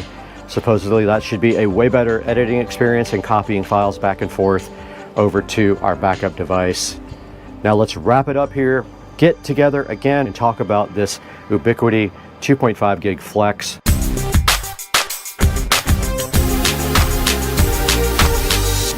All right, I just wanted to get back together with you guys and end the video here by showing you the Ubiquiti Flex Mini 2.5G on Amazon.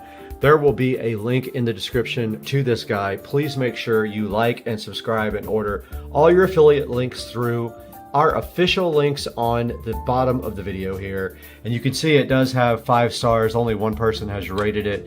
It is way cheaper on Ubiquiti's site, but since I have an Amazon affiliate program, I am going to put this one here. Doesn't look like you can order it, but I'm gonna put a link to it anyway and let you guys go from there. And checking out some of the pictures, there is the 2.5 gig ports there, but this one has PoE actually, the right hand port, and you can see the USB-C input right there. There's the dimensions, 21 by 90 by 117. And you can see right there, it absolutely does come with a power supply. And even if it doesn't, you can use USB-C. There's a good picture of it connected up to all 5 ports. Another picture of it. And then also you can see here them connecting computers to it and another switch. And then there's a good little network diagram about how you can actually hook yours up as well. So guys, thank you for watching. Go ahead and pick up a switch and click through our official links, like and subscribe. We need all the help we can get, and we will see you on the next one. We got a couple of bangers coming up. Stay tuned. 5 gigahertz Wi-Fi connection means downloading videos at a faster speed. You can see on the screen right here, you can download a 1-minute 4K video in 10 seconds where other cameras would be 35 seconds, so much faster. Now there's your 24-hour parking monitor. It monitors your car when you're not even inside, guaranteeing your safety. Now here's a cool look at how it can see license plates. Check that out. It has a technology called Plate Pix for 4K HDR, full color night vision pictures of license plates. That's super helpful if anything ever happens to you. This guy does have a built-in precision GPS, which is incredibly important if you ever get into an accident. You can pinpoint exactly where you were with GPS. Now here's a rundown and a comparison between the T1 and other dash cams, and it shows you why the T1 is such an incredible dash cam compared to the other low quality dash cams. Take a look left to right at the differences in the OnBar T1 and the other dash cams. And here's a look at what's included with the OnBar T1 sitting in my hand right here. You get the camera, a GPS mount, a rear camera, a 128 gig memory card. There's going to be 2 USB cables. One is for power and the other one is for the rear camera, some 3M tape, a wire wrap bundle, some alcohol swabs, a little kit for your trim to pry your trim open, and a quick user guide, all included with the OnBar T1 dash cam. All right, now that we've taken a little overview of the OnBar T1, I think it's time for us to go ahead, get this thing unboxed right here in front of you and see what it's all about. Let's get straight to the unboxing now, right here in Studio B.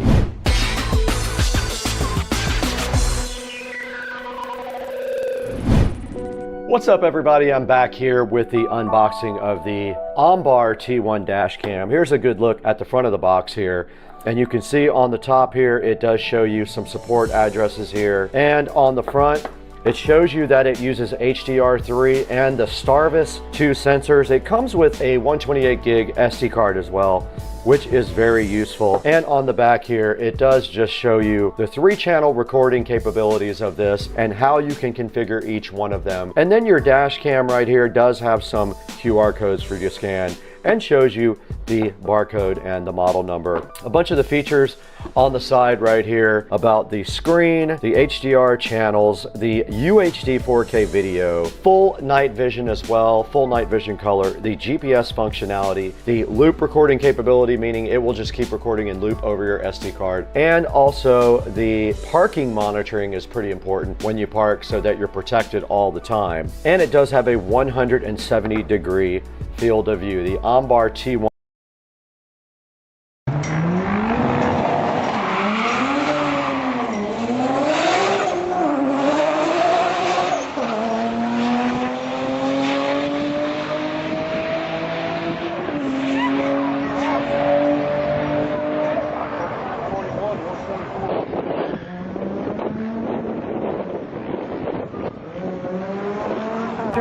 speed limit in the pits is 20 miles an hour.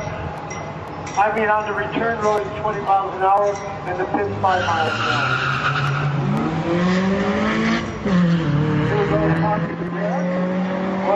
What happens on the Napa lane and quarter lane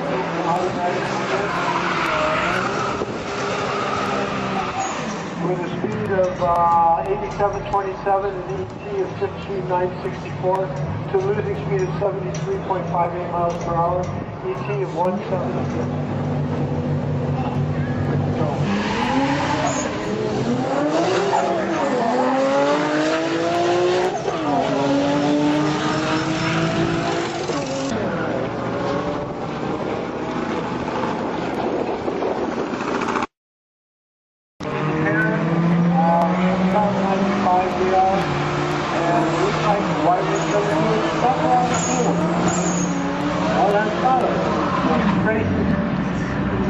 And the Napa lane wind with a speed of CS1. 294 miles an hour.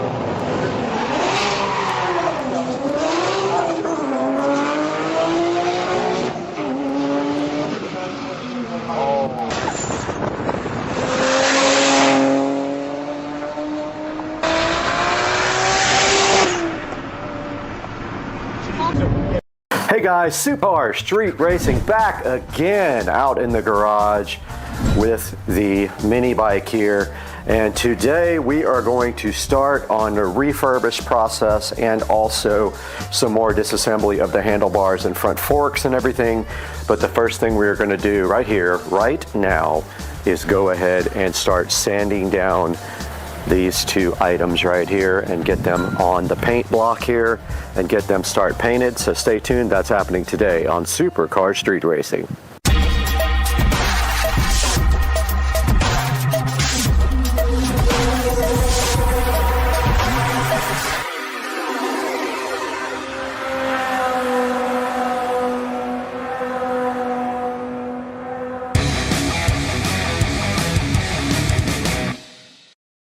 All right, got my sanding block here ready.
Guys, we got everything nice and prepped up now. Banged out all the dents. And it's time to degloss everything now.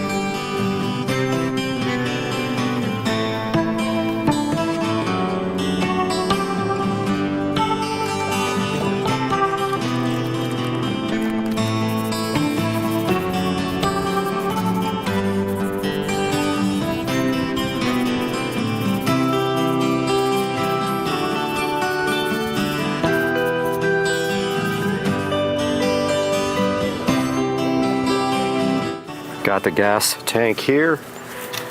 Just getting all the stickers off of it now.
Alright, I got to mask off this one little place on the tank right here.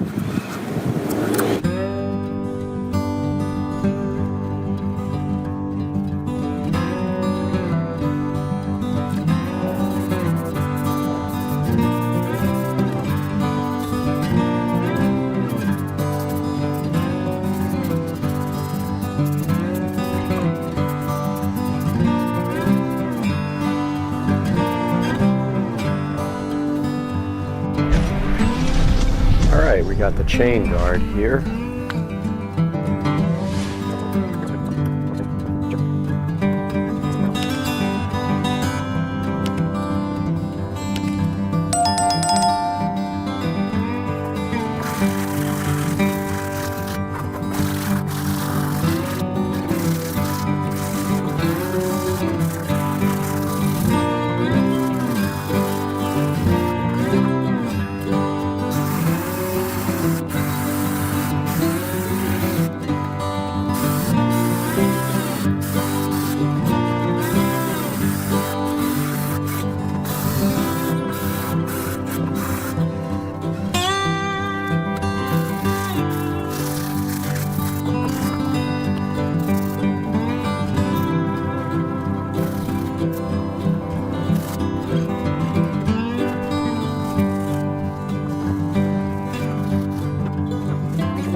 Alright, I'm going to try something a little different here on the kick guard.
Back in the garage here, we're going to start disassembling these handlebars if we can figure out how.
Okay, I got the handlebars off, and now I am going for the headlight. And I think it will yeah, it unhooks right there, so that's perfect. Looks like it's just held on by one nut there. Probably the same one size as the other. Yep, 2 nuts. These nuts. These nuts.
Oh my God, this came out so good.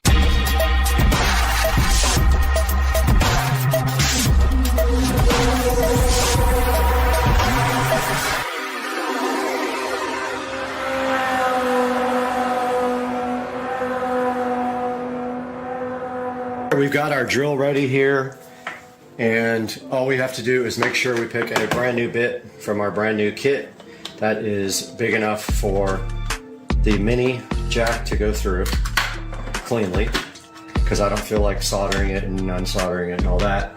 So it's gonna have to be big enough for the entire jack to go through, and the biggest bit I have here is a 3/8, and that looks like that might be it. So we're gonna go right down the side here and just gently drill through without breaking this nice. And of course,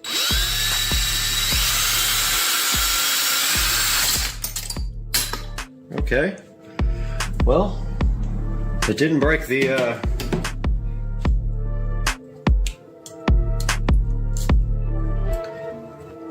didn't break, it just wasn't tight.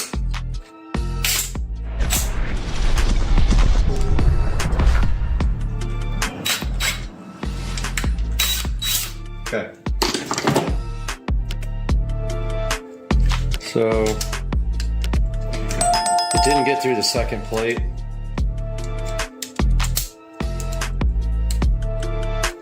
We've got a little bit of stuff left on there, keeping it from flat.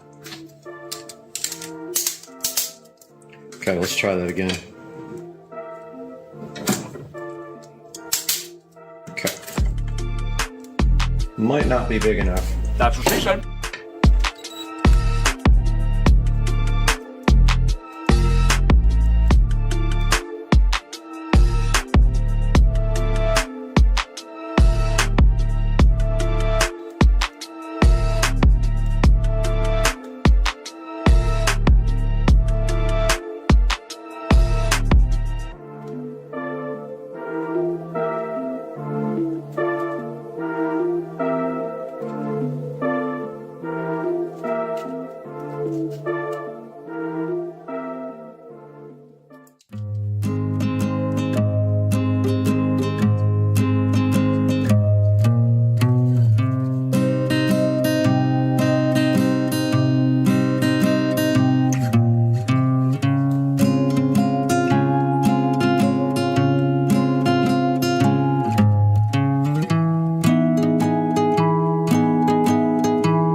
Let's get this thing installed.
All right, we have everything powered up. Now we are just testing the ability of the built-in USB on the outlet to actually provide enough power. So when we go to system update, it will probably give us a warning if it's not good enough. So far, so good. I might just ignore it anyway in case, and then if it gives problems, look at it after that. Fire TV, about, okay, no warnings about low power. So we are good to go with the built-in USB on the back.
Hey guys, welcome back to the big reveal.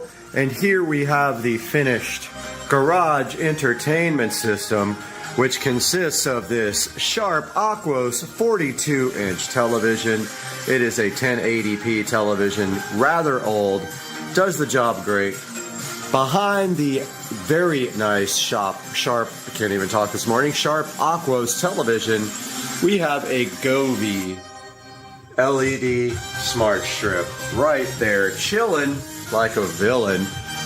We have some in-ceiling speakers here, which were already here and are contributing to the wonderful copyright-free audio being played right now.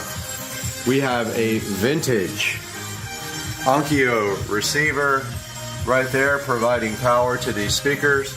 And then we have a JBL ARC series. I believe it is it's either a 8 or a 10. I think it's a 10-inch subwoofer ARC 10 chilling up here on top of the cabinets. And then behind the television here, we have run power. We have run a mini to RCA all the way over to our receiver up there. We did it beautifully with the wall plate and made the wire come out of the wall plate by drilling the side. The wall plate also has USB. The USB is powering the Fire Stick that you are seeing. And there is a look at the RGB LED. We do have an articulating mount that can come out and angle towards everyone in the garage. And that will complete our project. Please leave comments and let me know if you like the work I do, if you think it's clean. I'm a very, very OCD person, so everything is nice. Oh, I have not finished the very top yet, but the wiring up into the attic goes through a nice little sleeve right there of tubing. And yeah, guys, that is the audio project and video project in the garage, where we're going to be doing a lot of projects, and that light is on auto. So I hope you enjoyed it. Please like and subscribe and share this with everybody, and I love you guys. Have a good day. Check this guy out, man. He's a beast. He's looking straight at us. Oh. What's it? He's going for it. Oh yeah. He got it, dude. Look at it. This guy looks like a freaking dinosaur, man. Looks like You can go wash it with him. Yeah. Well, dirty ass. I thought he was gonna dunk it too. I did. Dude, this guy. Thing's gotta weigh like 50 pounds. You think we can eat the shit out of it? We can have blue heron nuggets. You gotta catch him first, and that might be hard. Yeah, he did. He did. Like drink after it. Hell yeah. Dude, that's cool. I love the wildlife back there. We got Hawkage. Randy Hawkage. Come on down. He's looking for vision. I hope he comes down and gets this guy, and then we have like bird on bird death. You should roll them all. Yeah. Dude, it's so cool out here, isn't it? You come down and get this guy. Fight. Bird fight. Dude, you need napkins after that. It's juicy. Oh yeah. Get it. He's like, me like ribs. Dude, he loved it. He took it. Yeah, he took it. Dude, he's eating it. Alright, well, we're here to mix one. You care? Nope. Yep. Alright, do one more so I can video him. Let's see, I'm gonna wait to it. Okay. Closer to him. Alright. See your baseball arm. Oh! Nice bounce. Dude, he's so stoked. Look at him. Hey guys, welcome to another video. Supercar Street Racing here.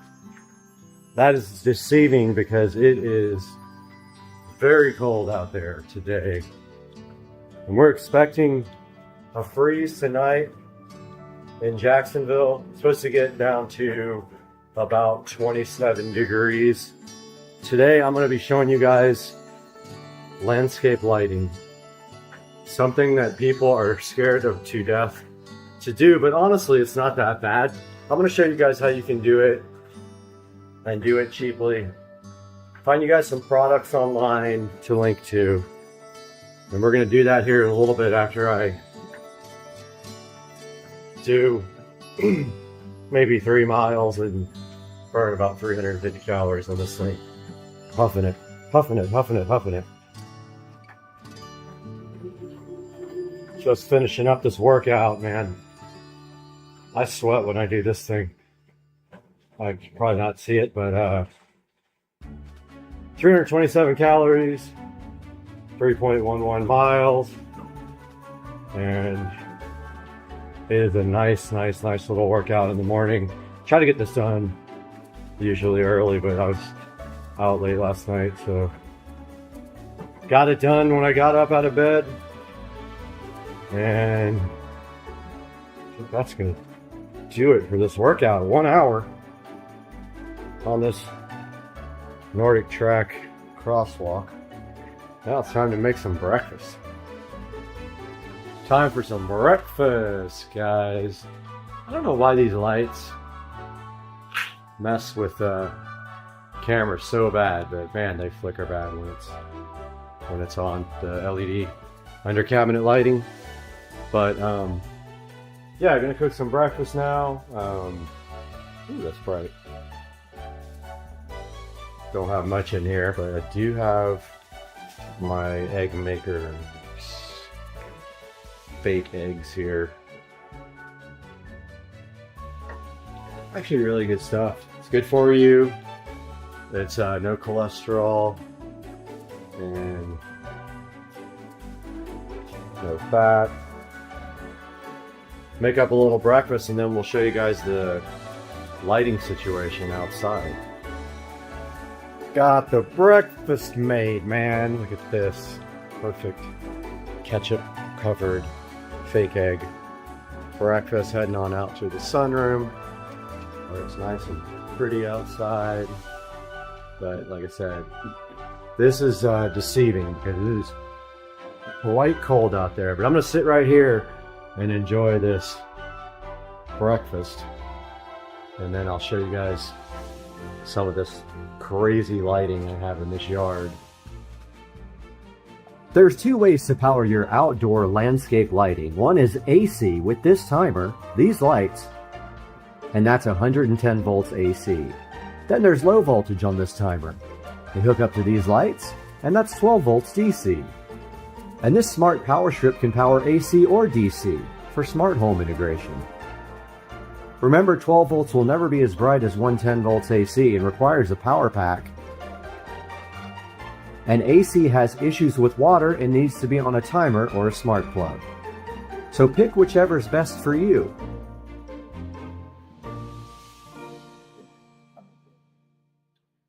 Alright guys, so starting with the patio here. So just to let you guys know, and I'll put this all out there in the description and in graphics and stuff, but there's a couple of different ways now you can do your landscape lighting. But before that, I have to get a jacket. It's cold out. Okay, that's a lot better. Now I have a nice wool hat on. It's actually 40 degrees out here trying to film outside. But so starting on the patio, we have these mainstays LED globe lights that go all the way around the outside of the patio here, and they continue up here on the outside of the sunroom to the end right over there.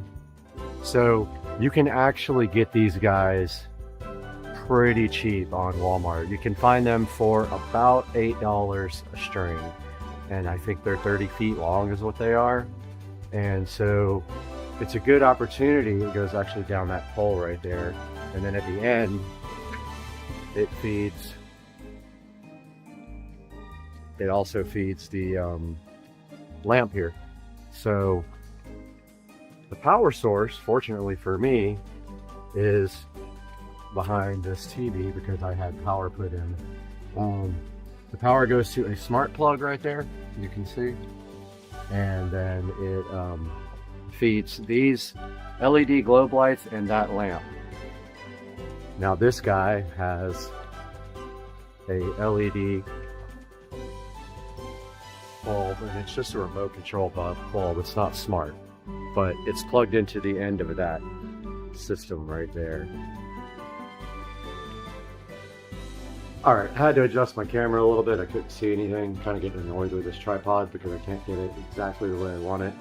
But so that's the under the patio lights, and you'd be surprised at how bright these guys are.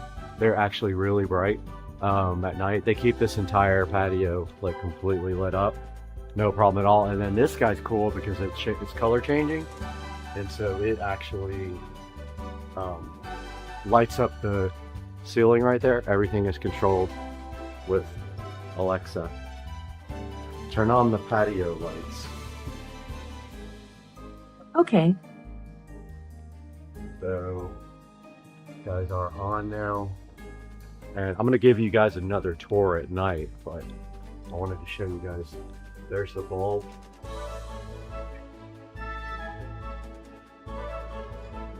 And it is color changing.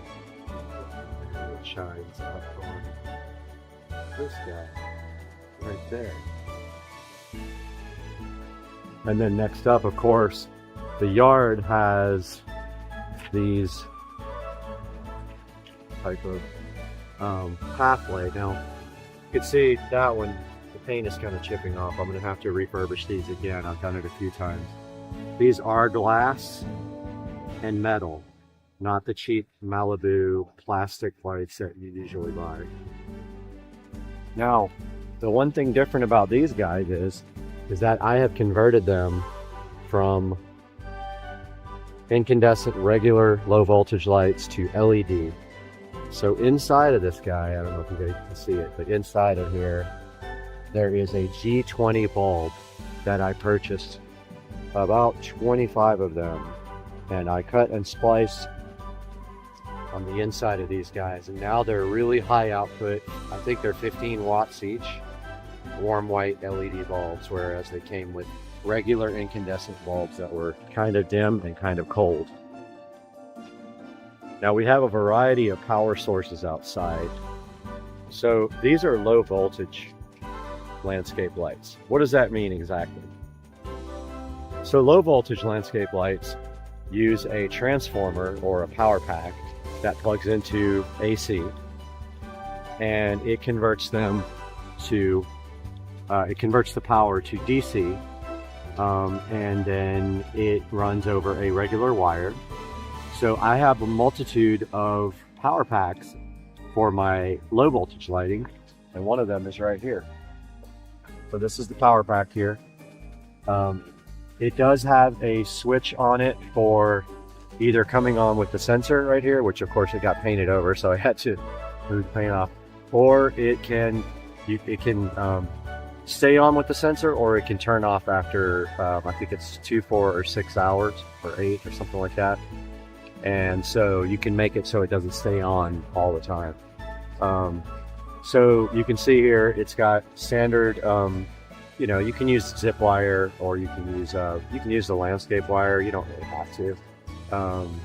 I'll just tell you this, a lot of wire outside will break down, especially in Florida with the temperatures and the humidity. But this wire goes down with another couple of wires into the ground. I actually have AC power coming out of this box that goes down into the ground as well. So that's DC to AC for the low voltage lighting. So there's a light there. Now the AC part feeds this LED globe lighting that goes all the way down the fence. Really, really, really long. That's probably about 90 feet of globe lighting. Also mainstays from Walmart, about $8 per string. So that's AC.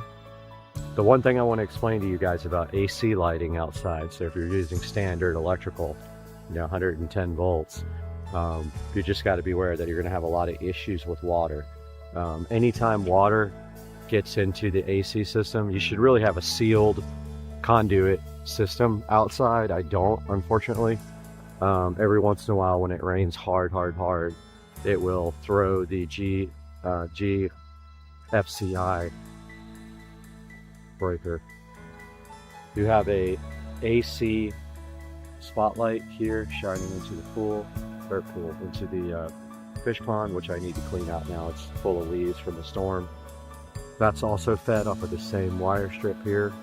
So it splits off down here, goes to the ground and into that. And, I really need to like cover this guy back up down here because it should be covered.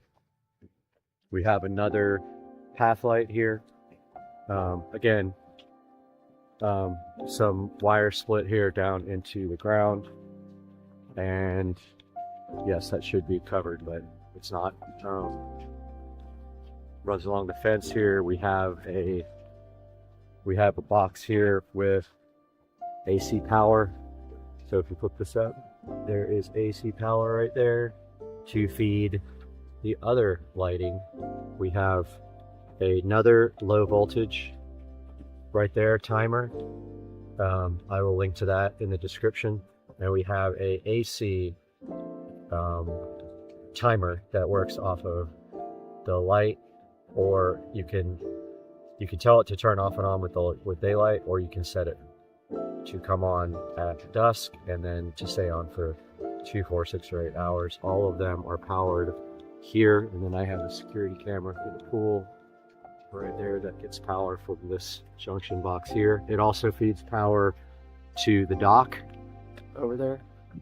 So we got this another path light here. We have an AC powered spotlight right here that shines up on this palm tree. Looks pretty cool at night, this guy. And so that's AC powered, so also powered off of this timer here. Another path light. These things tend to kind of move and shift with the wind. They're not exactly sturdy, but okay, so that bulb lighting continues on the bulkhead. We have a visitor right here. This guy. Florida life, huh? Chilling. Gray heron? Blue heron? Something like that? Just chilling. Waiting for food. So yeah, this is AC powered off that same timer. Got these lanterns. They are low voltage LED. They hang over the water. When there's water right now, it's a little bit low. This guy is he's worried. But we got all kinds of wildlife out here. But he's definitely watching me. Got another spotlight that is low voltage. So it points out at the water and lights up this little area here by the dock. We continue around here. I need to move my trash can. We got a camera here pointing at the pond. More spotlights shining on the water. More of the lanterns hanging over the water. There is a power outlet here that feeds a spotlight up on the big queen palm tree here. This beautiful guy. He's running away from us. And then it also feeds the LED rope lighting that goes around the dock here. The dock has blue LED rope lighting all the way around it that lights up the water and the backyard. It looks awesome. So yeah, the bulkhead has all that lighting. Now this continues over here with another lantern, and then it goes up and feeds spotlight here for these beautiful palm trees right here. And then the globe lighting continues up the neighbor's fence. Got a path light there that needs to be straightened up. Got a path light here. All of them need to be painted, it looks like. I think I might do that tomorrow, repaint the top because the paint is peeling off. So I usually just make a template. I cut out a template and put it around the light and just repaint them with oil rub bronze. But you can see here, we got the globe lighting that continues. And then it goes underground right here, up this fence and around this palm tree. And you notice like up here, those are the globe lights from the patio. They continued all the way around my sunroom and then up here to the very end. So really everything out here is covered with lights. Backyard looks awesome at night. I'll show you guys later. Then we got the color changing LED pool light I can show you guys later on tonight. And it is also smart on a smart switch. And that smart switch is right underneath this guy right here, and it has a remote control inside as well. The remote control, if you don't feel like using the smart part, ooh, it's cold out there. The remote control is right there on the wall, clearly marked. Cool. That turns on the LED color changing pool light. We will be right back after I defrost myself. It's freaking cold out there, man.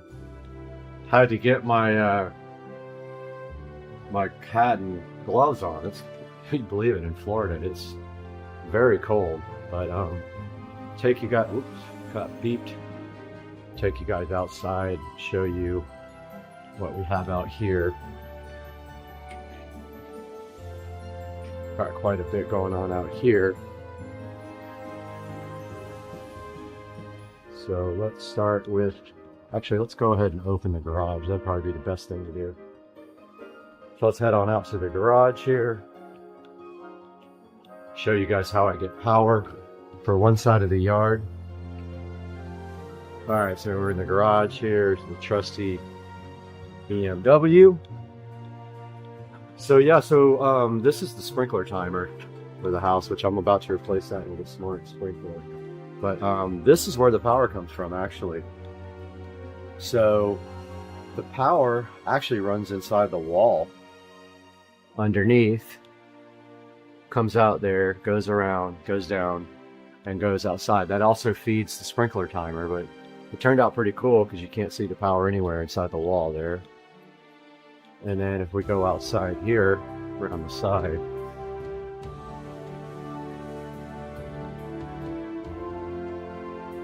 we have this side of the house has a low voltage photo cell. So I went right through the wall right there to feed power to my low voltage here. I got a stake light right there, which I didn't bother painting because it's in the garden. You can't see it. Got one right there that lights up, and then I got one right here. So that lights up this whole entire garden here. Got a path light right there. Got a nice LED spotlight right here. This casts up onto the house right there to light it up. Got a path light there and LED spotlight here that shines up on these guys. Got some LED path lights right here.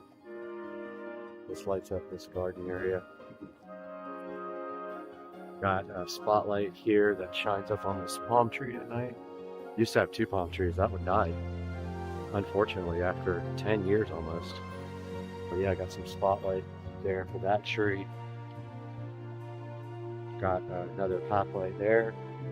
And got, you can't see it, but right here by the mailbox, there are 2 path lights in here that light up around the mailbox area.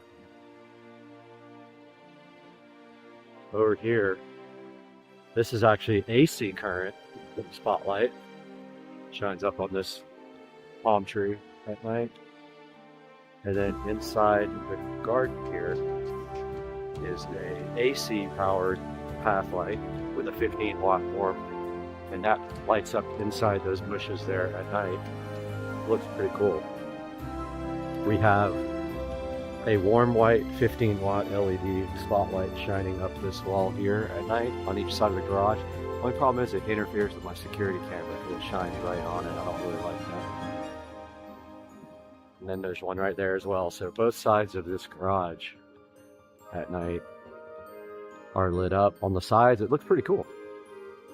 Got the path lighting there. Another LED spotlight that shines up on this wall at night, lights up this wall completely. I like the way to uplight the house. A lot of neighbors have that. I think I have one of the best lighting in the neighborhood. Got another path light there. These are all 15-watt LEDs inside of these path lights. These are 15-watt warm white spotlights. Now, all these are DC, so they're low voltage with a power pack. And that power pack is actually on the side of the house, this other side of the house. So rather than trying to pull power and have one power pack for the yard, I stopped over there with that other power pack. I could have just went over the house, like through the gutter or something like that. Would have been really easy. Go up the wall or go up the gutter through the gutter right there, and then come down this gutter. Could have kept power right there.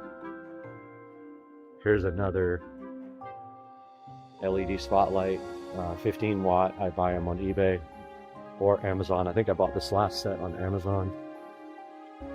Now I have an LED spotlight here that lights up the sun at night. Looks really cool. And a path light right there. And path light there. And my power actually comes from inside the house. I drilled through the wall right there for my outlet. Now that actually powers my well over there, my irrigation well. It also powers my security camera, and then 2 timers. This is an AC timer, like the one in the backyard, and it feeds the AC lights in the middle of the yard right there. That's the low voltage power pack for all the front yard lights that are low voltage. And then that's a stake timer, and it's just, I really just wanted it for extra power plugs that I could secure my security camera plug in. So my security camera plug goes there, and I can lock it. We have a 15 watt LED warm white spotlight shining up on an angle side of the house. We have a path light there, my well here. And then we have one more final path light right there. So we've got quite a variety and multitude of lights in the front yard.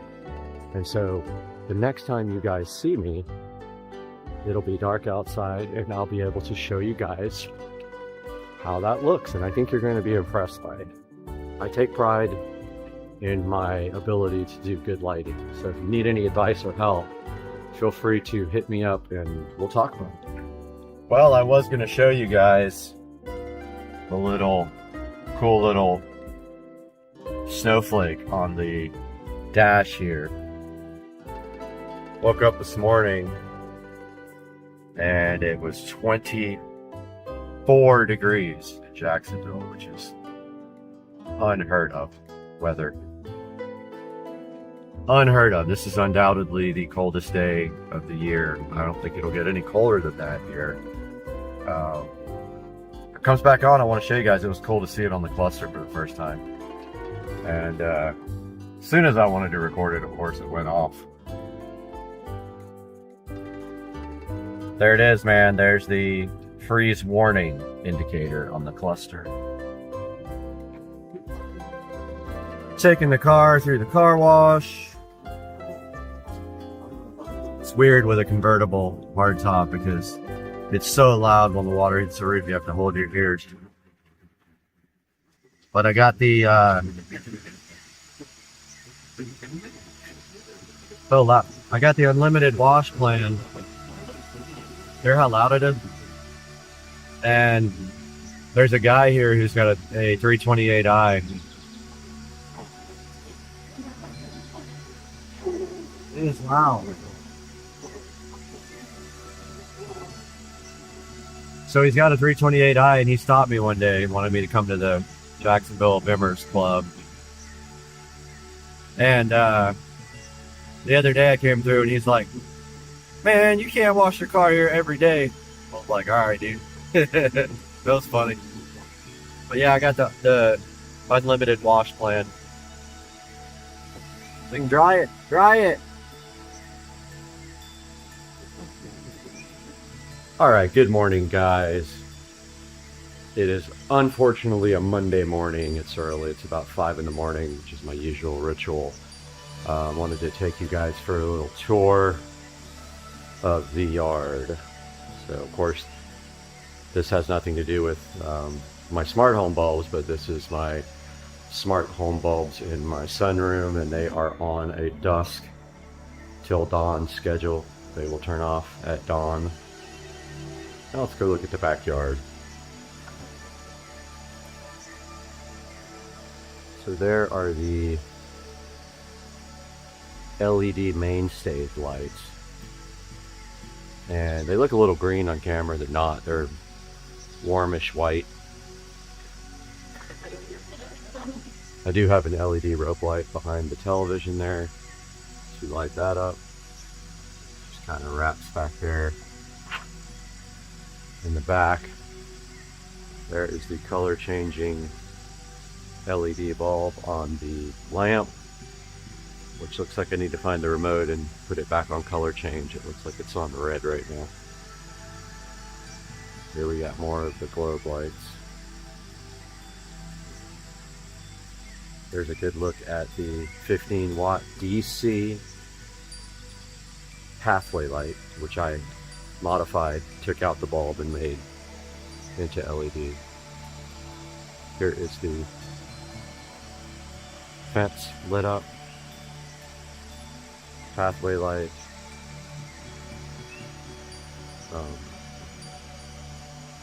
There's a fountain in here with color changing LEDs that obviously it doesn't work. It looks like this spotlight is burned out. That's going in the pond, the fish pond. There is that. Ah, forgot one thing. Let's turn on the pool light.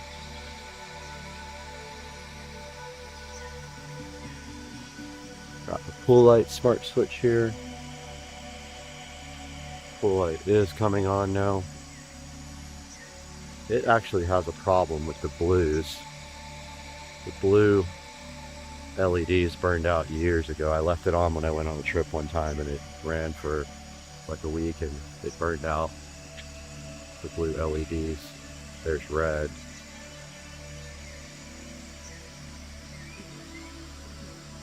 Yep, so there's the LED pool light. Sorry, the pool's got a bunch of leaves and stuff in it. Some of the path lighting here.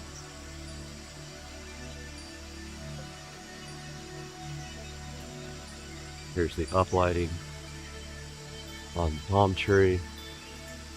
Looks like that light is also burned out on that tree. Gotta figure out why. Little path light. Oh, I see it's trying to come on. I have a bunch of these, so I can easily replace that. That's an AC, I believe. So yeah, not too bad. These bulbs over here burned out, and I have a replacement string for them. It's just kind of a pain to replace them, so I'll do that later. You can see the lantern lights here. Yeah, it looks like their string has died. So I always buy these in bulk because they don't last. Here is the lanterns. You can see it lights up the LED spotlight here, lighting up the pond. Uplit palm tree.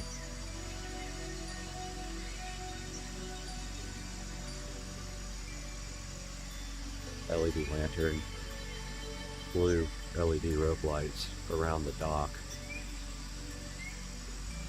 lighting continues here with globe lighting. Another path light there, path light there, and goes up in one place. Continues on the sunroom right there. There is the LED pool light again, which you can see here. This is how the house looks in the back in the morning. I'll put up a nice picture of that as well, and then I'll show you guys the front of the house. Alright guys, so here's the front of the house. The garden. Notice it's everything uplit there. Trying to be quiet because it's super early. Got the side of the house lit. Here's the path lighting, that's a spotlight. Notice the path lighting there.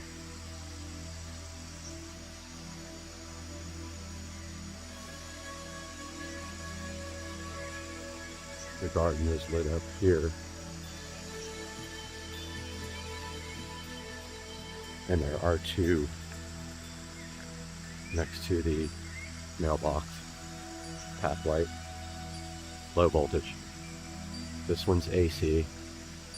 Lighting up this palm tree. And there's an AC path light right there in the middle of the center of the garden, in the middle of the yard. We got uplighting here from this LED spotlight. These are all low voltage. Uplighting there. That's a low voltage lantern. We got path lights there. Spotlight there lighting up the sun.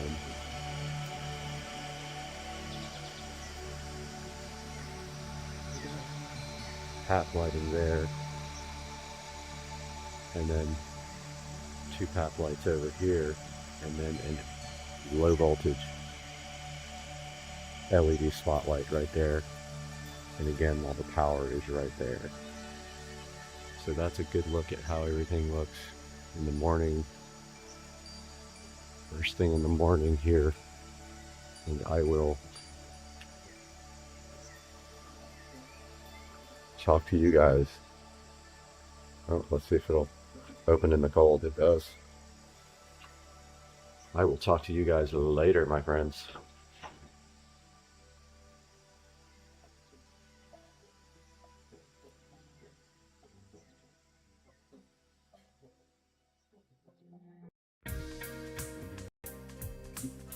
Good morning, everybody. It's Monday. I know you guys are all excited about being Monday, going back to work and all that great stuff. Today, we're going to take a look at the home theater in complete detail. And unfortunately, this video footage was lost somehow. I uploaded it to YouTube after I accidentally deleted it and YouTube butchered it. And so I am shooting this from scratch again. So we're going to take a look at all the components of the home theater and show you on the screen what it takes to build a room like this. So first of all, this room was a spare bedroom that was never used. So I decided when I had 2 days off of work that I was going to build myself a nice theater room, because I had one in California that had multi-tiered seating. It had projector and LEDs and everything else under the sun. So I decided this time in Florida I wanted to build one, even though I didn't have the opportunity to do the leveled seating, or I didn't really have a big room to do it in, or the opportunity to build a room. So let's go over this starting from the front. First of all, let's take a look at the screen.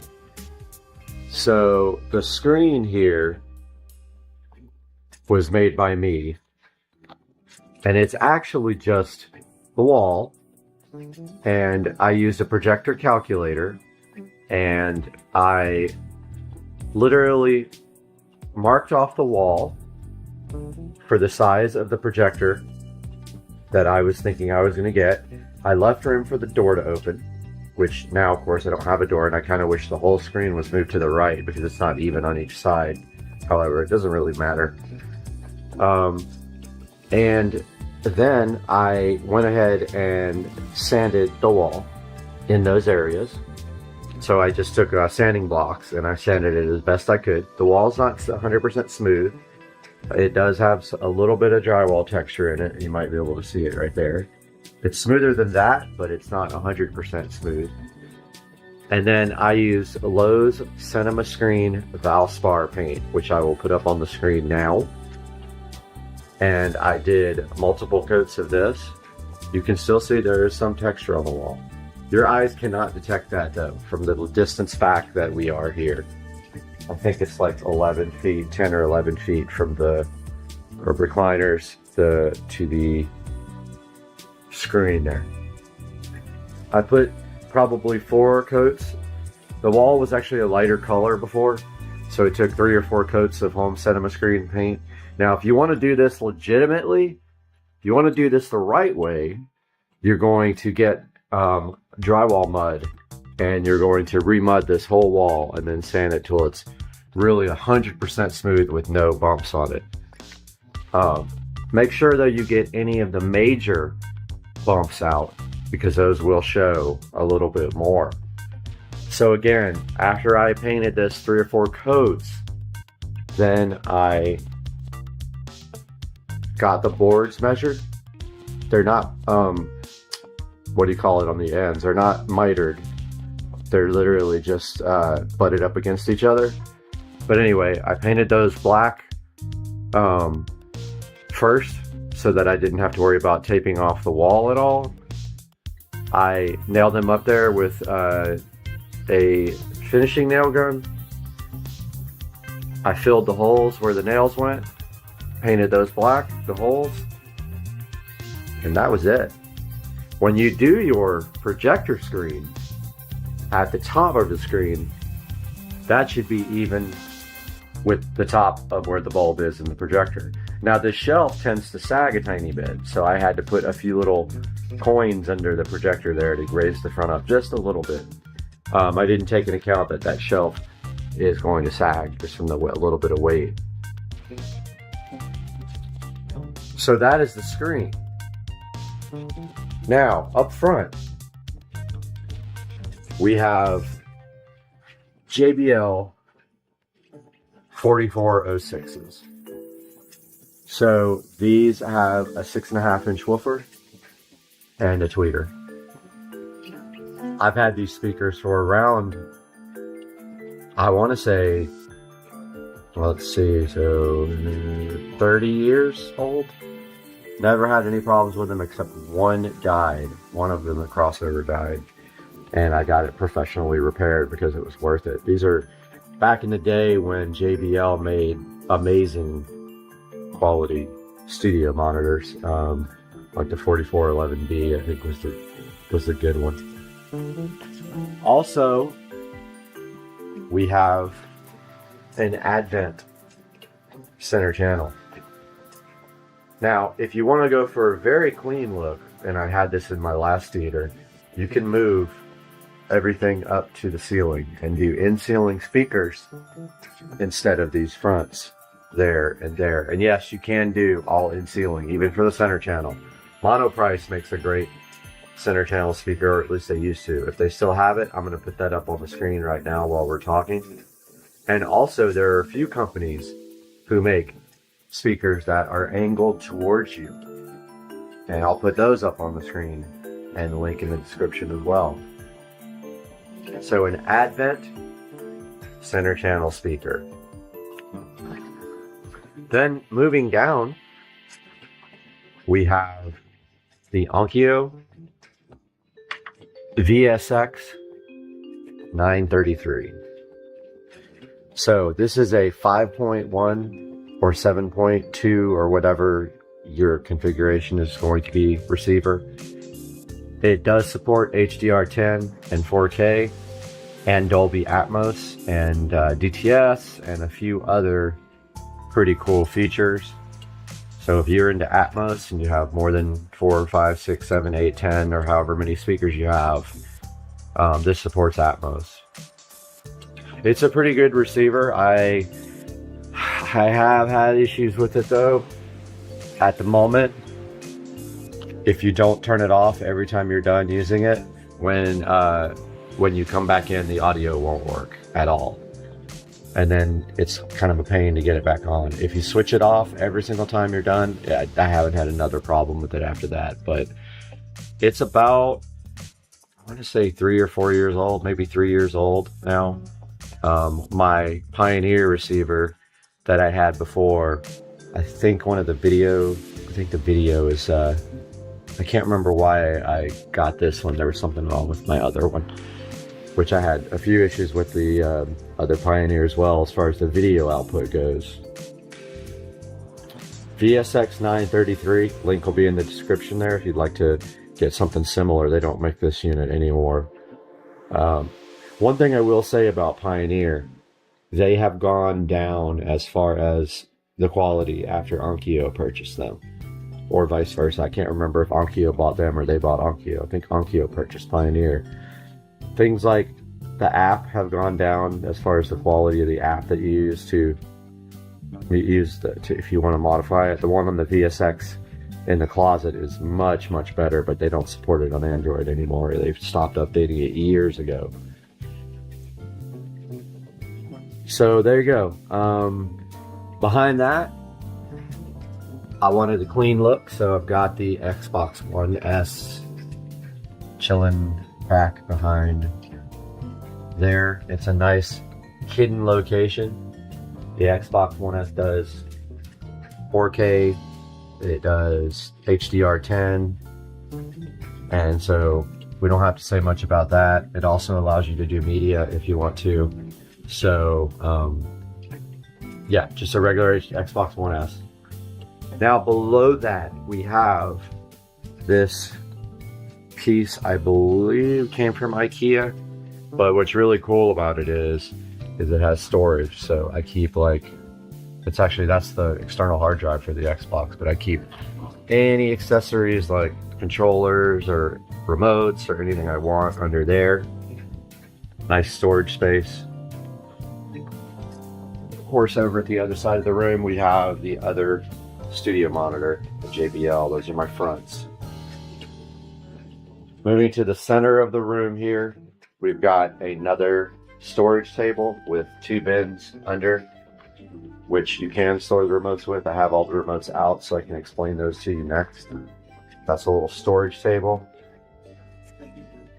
On this side of the room, part of the remodel, black receptacles, black switch blank plate, which, because the fan is controlled with the remote and with Alexa. We've got an Echo Show 5. I'll put the link in the description to this. We've got the Echo Show 5 wall mount, flush mount, which actually you cut a hole in your drywall, and then you need power though, so you can either run power down your wall and out through a receptacle if you want, or you can do what I did and you can pull power off of the switch as long as there's a neutral wire.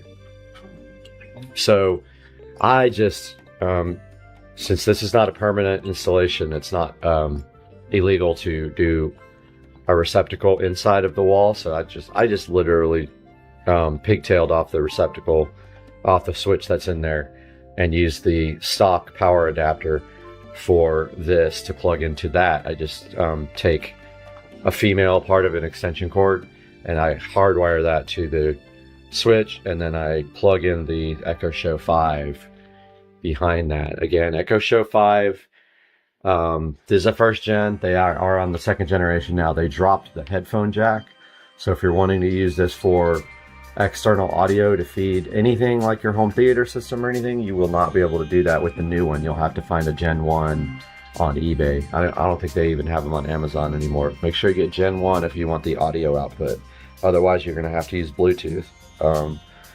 So they dropped the audio jack on all the new ones, which is disappointing. I don't know why they would do that when a lot of people like using that for their stereo systems. Black receptacle and wall plate. We'll put that in the description. Moving over here, we just have some little side tables. Closet. Got the black curtains, mainstays curtains from Walmart with a black shower curtain rod holding it to each side of the closet. Link will be in the description. Just got some musical instruments here on the wall, sort of a nice display, and those came from Wish, believe it or not, wish.com, so they were cheap. Moving up here, we got the standard white AC vent register, painted matte black with Krylon paint, I believe it was. Krylon matte black paint. 2 or 3 coats of paint on that. Moving back to the surround sound speakers, we've got the two-way 6.5-inch surround sound speakers. I will put a similar one on the screen. These are not available anymore. These have been in here for, I don't know, 6 or 7 years. Took them out, removed them from the frame, painted them black with the Krylon paint plus primer. So really for surrounds, you don't need any huge speakers. They handle less information and less power. 6.5 is fine. I do buy 8.5 now when I buy in-ceiling speakers, just because I want more bass. If I'm using them for music, these are not used for music. So those are 6.5-inch two-way in-ceiling speakers with the wires are run up and over and to the wall plates behind the receiver, which I will show you next. Projector is an Anker Nebula Cosmos Max. I always leave out the Nebula. And it is true 4K native. It has built-in 3D sound with 4 speakers, which sounds absolutely amazing. Check out my review of that, which is going to be coming out here soon. That is a amazing projector. You will be so happy with this if you get it. I promise you, it's great. It's worth the money for sure. And I can't say enough about it. It does awesome video, awesome audio, got built-in apps. It's way bright enough in this room with the light cut down. You could use it outside in the evening or at night, probably not during the day, but I highly recommend it. Moving down to, forgot, we have a floating frosted glass shelf held by these little legs, and yes, I do need to get the paint better around the legs. I quickly painted that and it looks like I missed some. But it's a frosted glass floating shelf. If I can find one online, I will put that on the screen now or link in the description. So you just put these metal feet in and then they clamp down on the glass. And they do a great job. Got my artwork, Adventure Time, Star Wars, Aqua Teen, and boxing. Some of my favorite things that I enjoy watching in the room. We have a double recliner. And this was purchased off of Craigslist. So I do not have a link for this, but it's a double reclining seat. Got the Xbox One controller. Another side table, random little lamps. Got the Laser Star projector going. Got that online somewhere, but it's very old, so I probably won't be able to find anything. But it is projecting the laser stars onto the ceiling and the nebula, and you can actually adjust the nebula. And yeah, this thing looks awesome in here. Below that, we got the Acoustic subwoofer, 12-inch powered subwoofer. I will put a link in the description. I think it's a PL200. It is pretty good. I've had this for probably 8 years and it has amazing sound, gets really, really low, has a lot of power, and it's around $300. I'll link it in the description, but I highly recommend this as well. I took the time to move it from that corner back here where I have an empty space between where the two couches meet. There was plenty of space for this to go right there. So the RCA cable runs under there and comes around and goes to the back of the receiver here. LED light strip. The Govee RGB IC light strip is run all the way around here. Check out my review of that on the channel. It is smart Wi-Fi enabled, controllable via an app, which I will open up on the tablet right now. Get this open. So here's the app. All of my LEDs are here. You can check this out in my review. Left mirror, right mirror, those are in the bathroom. There's the theater room. So you can go into here, it's connecting, and you can change the scene or color or brightness. You can do custom scenes. For more information on this, I'll put a link in the description. Also check out my review video on the channel. Moving this way, we've got a futon that also came from Walmart, just a standard Walmart futon, but the sides can be raised and lowered so you can have armrests or it can go flat. Got my Star Wars pillow, of course, and it says the First Order. What home theater room wouldn't be complete without a Star Wars pillow. On the wall, one of my guitars. It's a Gibson guitar. Some more of the instruments, and my Braided man, which actually came off the fan switches. Now moving up to the fan, this is a standard black fan. However, it has a smart power controller up in the bell, which was very hard to get in because it's a low profile fan. This is a lower profile fan than standard, and I did that so that it would not interfere with the picture right here. This fan uses this remote, so yeah. Also, it can be controlled with Alexa, so you can, she's gonna think I'm talking to her. You can actually change the speeds and turn the light off and on. So if you're doing automation and you want to have it so when you walk in this room, the fan comes on, you can do that, or the lights come on, you can do that using automation. So let's take a look at all the remotes, because we didn't look at the remote for the projector in the projector review. This is the remote for the projector. If I can get it to focus. You can see it's a voice remote, a lot like the one for the Fire Stick. This is my tablet, Fire HD 10 Plus. This can go away up in the closet. That is the old remote for the old Epson, which died. This is the remote for the fan. It's got the switch in the middle for the lights. Fan speed up here, which is also controllable by, you know what, I don't want to say the name because she'll wake up, but there's a fan. And you can do a timer on it as well. This is the remote for the receiver, the SX933.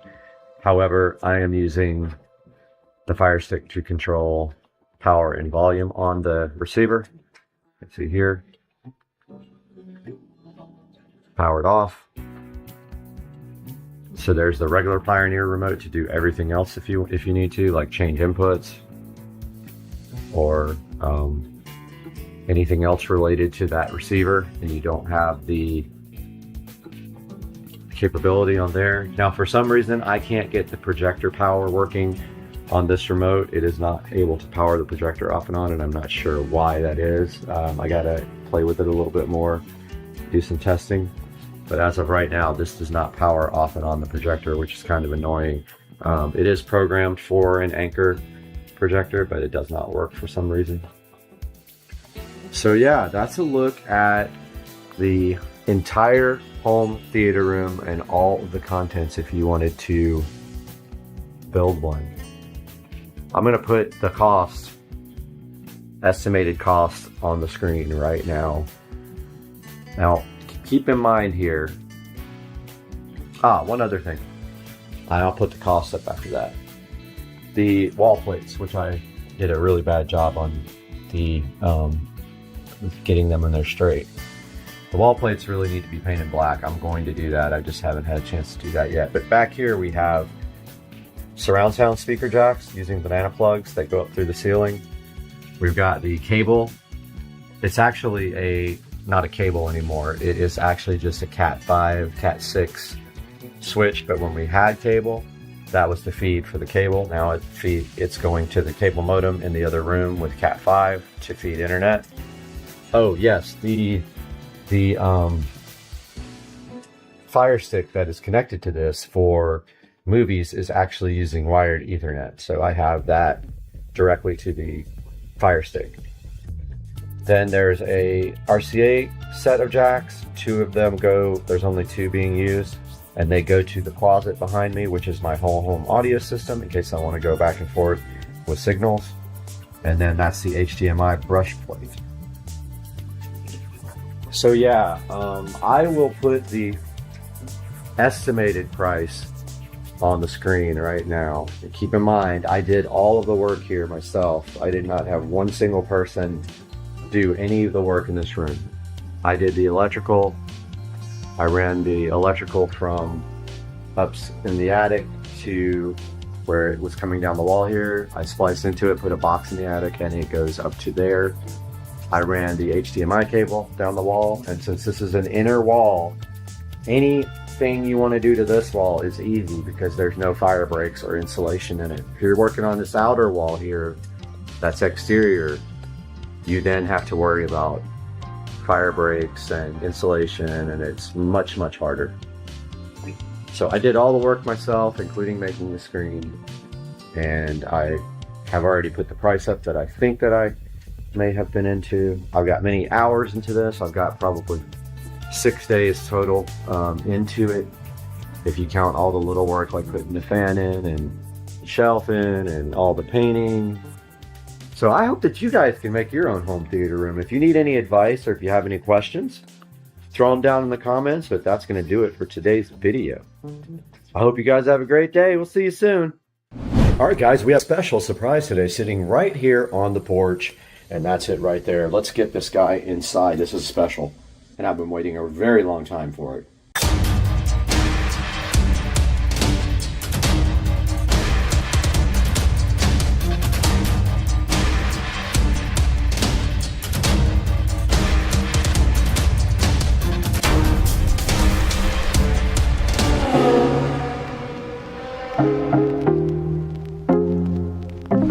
Back in the kitchen in the SCSR compound, and right in front of me is something that we've been waiting for about 3 months, and it finally came. And now you know why the kitchen is the appropriate place for this, because this is the Circulon 10-piece set plus bonus tool that I got for free for purchasing this guy, the induction cooktop from Samsung. And if you look right here, there is the induction cooktop that has never been used before. I have not used it one single time. And if you notice right here, it does say induction. Now you will read different things online as to what is appropriate about the induction process and what you can and cannot use.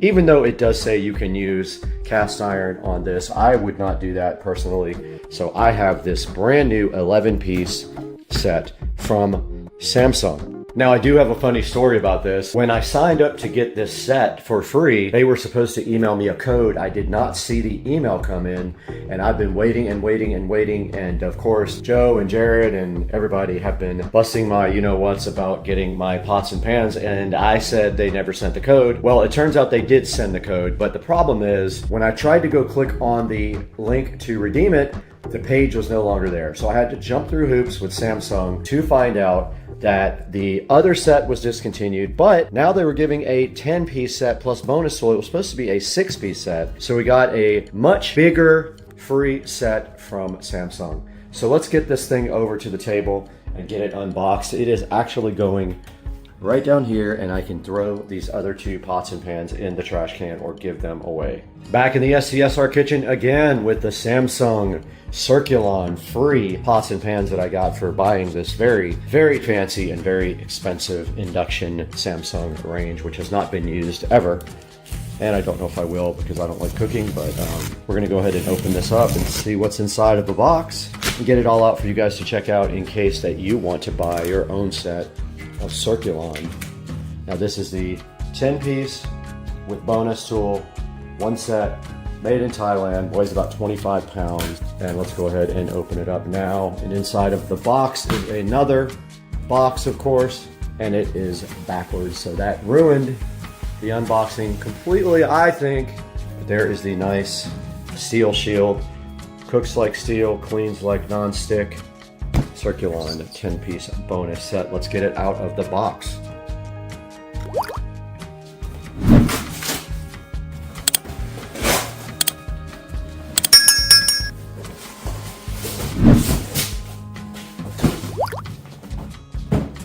There is the Circulon, looking so fresh and fly, right next to me.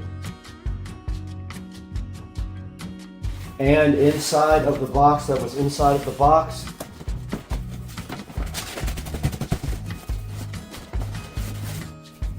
another box, of course. Oh! There better not be another box inside this box. Longest unboxing in history. Hot in here.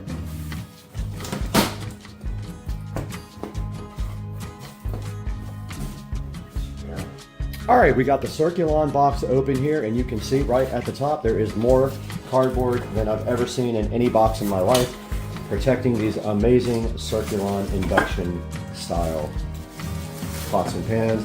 And there is a good look at a very nice pan from Circulon. These are very high quality.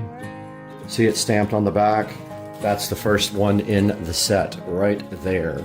Moving further into the set of Circulon, we have a nice pan here.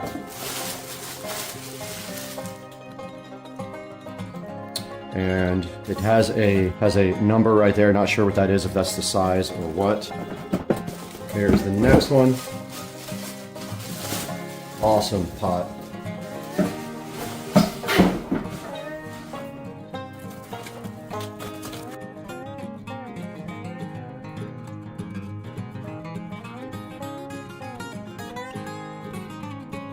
One of the lids. Wow.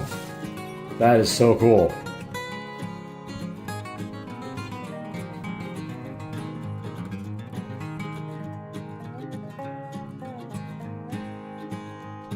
That lid did fit that one. Nice big pot here.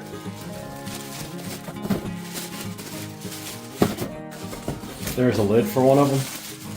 Fancy candle lid. There's something in this box. We'll have to figure it out. But first, there is another couple of lids here. One lid right there. And now let's see what is in this special cardboard condom.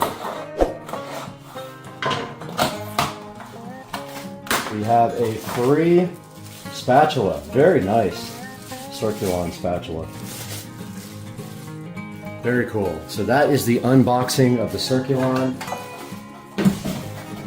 And then now I'm going to show you the do's and the don'ts that are marked right on the box.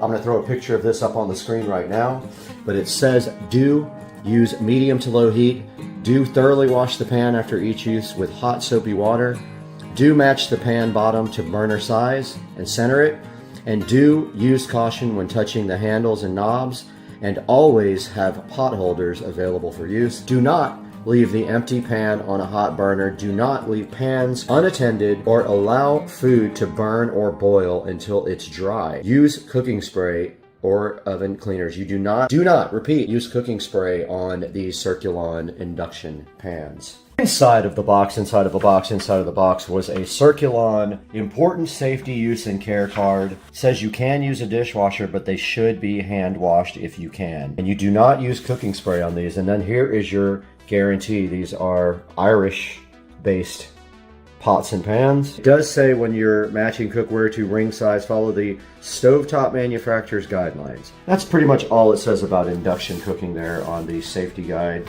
You can not use the lid. When you do use the lid, you can't go over 350 degrees Fahrenheit.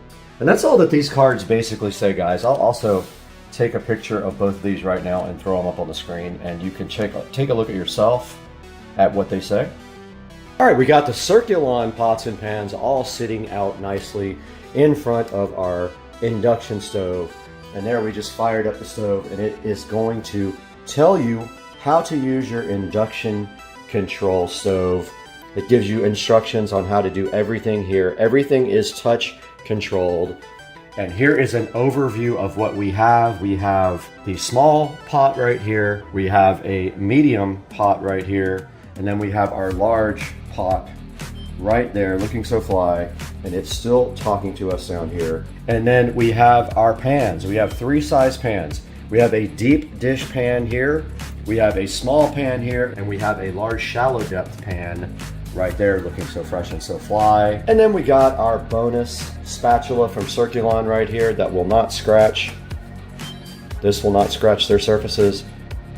So they wouldn't give you a metal one if they thought it would scratch, and that is a fly looking spatula if I have ever seen one in existence. And now let's go ahead and get all this stuff organized and underneath the counter where it will live for the rest of its life and never get used again. And my stove just said farewell.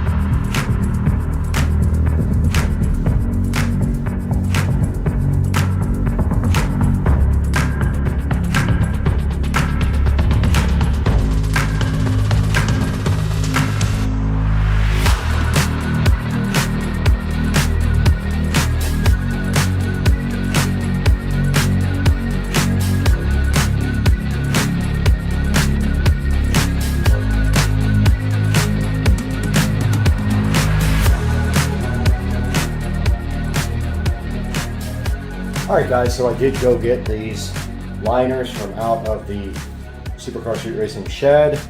I'm going to go ahead and see if we can use these at all.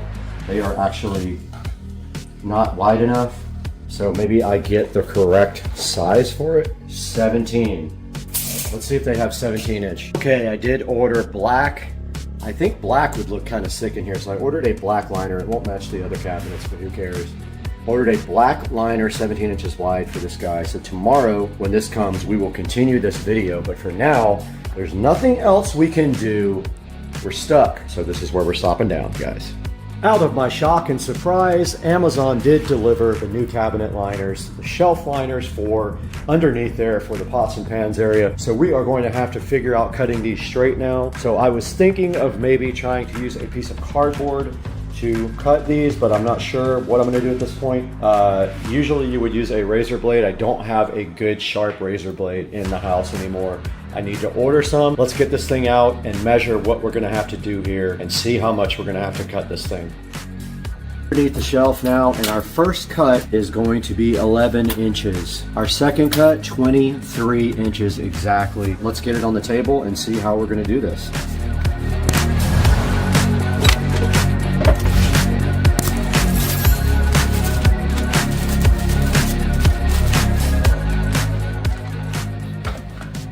That would be cool if this was 11. Ha! It's 11 exactly. Oh my god. Got him! That's crazy. Got him! That's absolutely insane. Oh! So you won't really see the back. It doesn't have to be perfect, but I'm a perfectionist. Okay, so we've got our marks. We'll have to guess right there. But I'm gonna cut as straight as I can. And when you hold it in just the right light,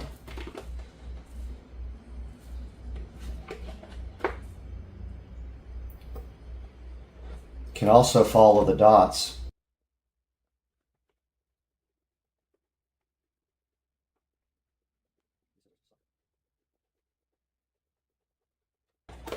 There we go. Our first piece is cut, 11. It was exactly the size of... Okay, the next is 23 1/4.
Slightly too wide.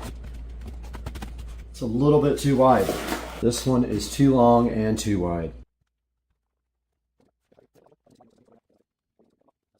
I'm going to take a little bit off of both of these and see if I can get them to fit. Alright, I took about 1/8 of an inch off the top one, and it does fit now.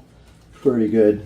This one needs to be shortened, and it is probably 1/8 of an inch too long, and probably the same wide.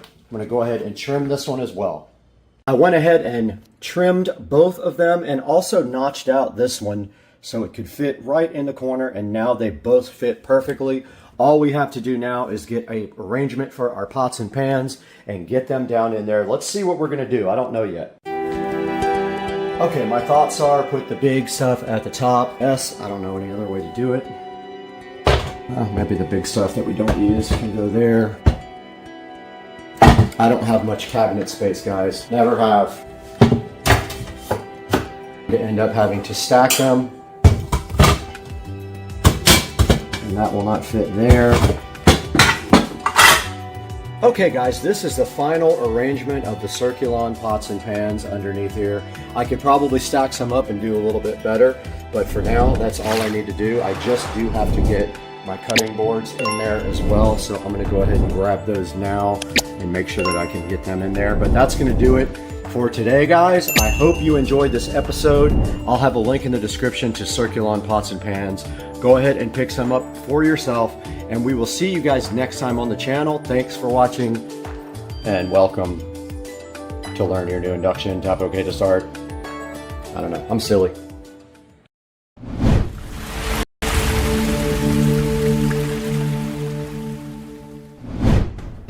Guys, welcome back to sunny Florida. Look behind me here. It is beautiful outside, but those looks are deceiving. It is very cold, 50 degrees in Florida right now. And today we have a tour of my new all-home audio system. The whole home audio covers everything. Hang out with us on Supercar Street Racing.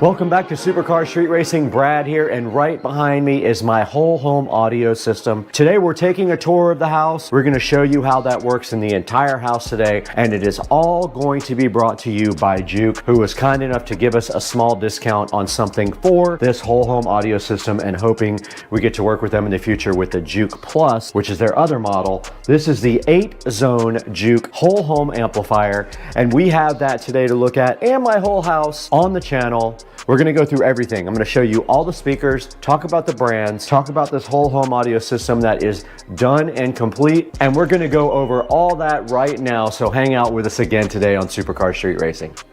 We're back in the Supercar Street Racing Humble compound today, and today's video is sponsored by Juke Audio. I promised them I would talk their brand up today, and we are going to do just that, because I have been enjoying this Juke Audio amplifier that we've had now for a couple of weeks. Now right here in front of me is the Juke 6 and 8. It is their base model. The Juke Plus is a little bit higher model. This thing is awesome though. It has 8 zones. You buy it with 6, you can upgrade it to 8 with just an email and a few dollars. They will upgrade it remotely for you.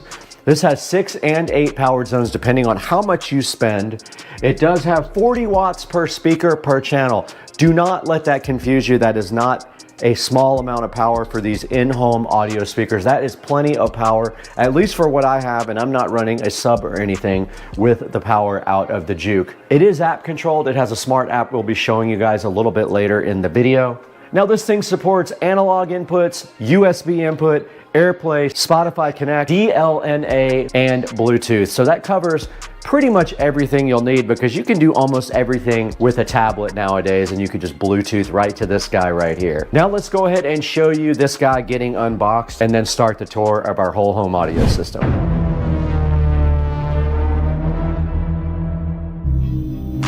We have been dealing with crappy whole home audio for years, but today we have a solution for that. We have finally spent the money to get a proper whole home audio system. Now this Juke audio amplifier is a whole home smart system. We're gonna get this unboxed here on SCSR and see what's in the box and how it works. Let's go, dog. Guys, today we have the Juke audio whole home audio amplifier here. It is a smart amplifier for your house. 6 zones, smart, does everything you need to amplify your entire house. And they have one above this called the Juke Plus. I did not buy that. It is about $1,000 more. I probably could have just done that for $2,400. I got this for, I think, $1,400. So today we're gonna get this thing unboxed and see what's inside. Get it hooked up, get the app going, and see what that's all about, because we are redoing the whole home audio system in the closet, and this is an integral part of redoing everything on Supercar Street Racing. Patented SCSR knife is here opening up the box. We need to get this thing open right now and see what's inside, because I'm hyped, guys. Juke Audio, so made simple right in front of us. The whole home audio amplifier is 6 zones, smart, capable amplifier. And inside of the box, with the presentation level being elite, this Juke audio package right here. Don't know what it is, but let's get it out of there.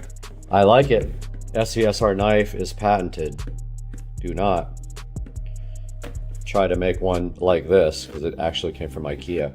Inside of the Juke audio box, looks like some rack mount ears here, which we're not using. These look like rack mounts. A standard, maybe 2 or 3 pin power cable, some breakouts for the speakers, and also a Cat 5 cable, Cat 6 cable, and a Sound Made Simple diagram here. It does do Wi-Fi or Ethernet, and there's a start there. I already got the Juke app downloaded, but that is a good look at what's inside of the box before we get to the meat and potatoes. The Juke is so fly with the charcoal padding inside. Let's get that out. All right, now Juke did say that the optimal connection is Ethernet, which we will be using. There are 4 breakaway boxes in the back here for speakers. Literally nothing on the front here. It just says Juke Audio. No lights or anything. And then also in the back right here, there's 2 USB ports. If you want to do analog audio, you have to connect to these USB ports with an adapter that I will put in the description. It is a USB to audio adapter. I ordered that. It will be here tomorrow. They give you an Ethernet cable right here. We don't need that where we're going. We have an Ethernet cable. We're gonna put this into the SCSR closet, power it up, see if we can update the firmware and all that, and then see if we can interface with this guy, the Juke audio on Supercar Street Racing. Let's get it in the closet.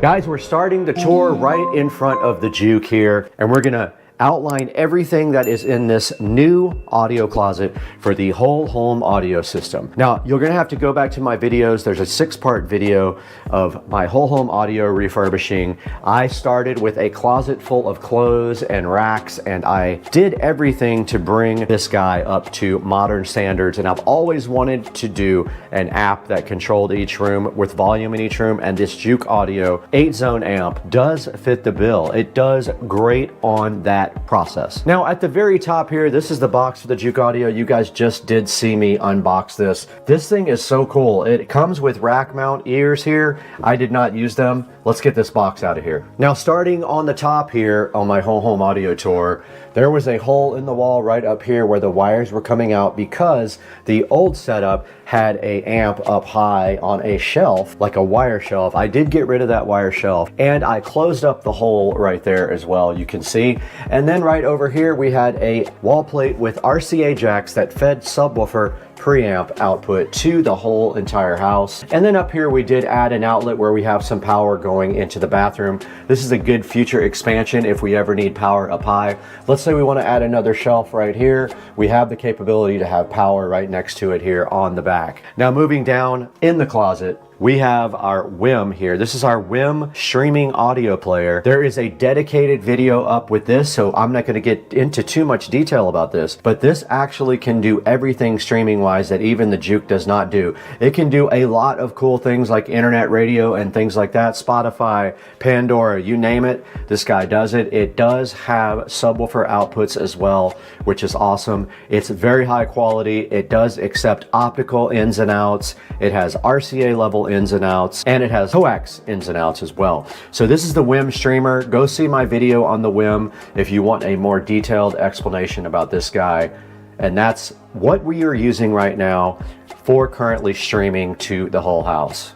Now below that, the sponsor of the video, this is the Juke Audio. This is the 6 and 8 zone amplifier. We currently are using 8 zones. And on the back of the Juke, it is just literally a bunch of green plugs with screws in them, and that is how we got our audio back to the entire house. That is what powers the speakers, is the Juke whole home amplifier. And then back on this side, there is a USB adapter that goes from USB to analog audio, and that is what we are using from the WIM to feed the Juke all of the audio that it then transmits throughout the house. We'll show you that on the app a little bit later in the video. Now on top of my Juke here is the remote for the WIM, and then this remote here is for the LEDs that came with the shelf, which are right under there. Nothing special, they just do cycling between colors or flashing. Think it's pretty cool. I just have it on cycling right now. All right, right below that on the shelf, some important things for the whole home audio system. We've got our Ubiquiti Flex 2.5 gig switch right there, which is providing Ethernet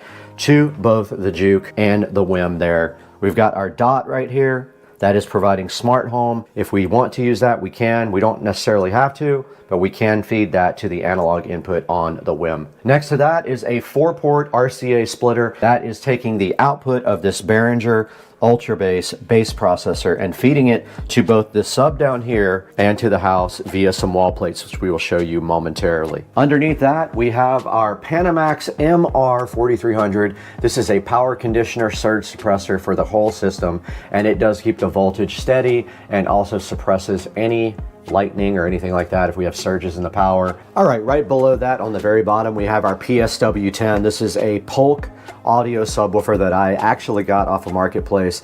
The screws are a little rusted. I never touched those up with black. I'll probably have to go back and touch those up to make it look better. But what you can't see behind that, you'll have to go back to my video, is we have wall plates back there for sub.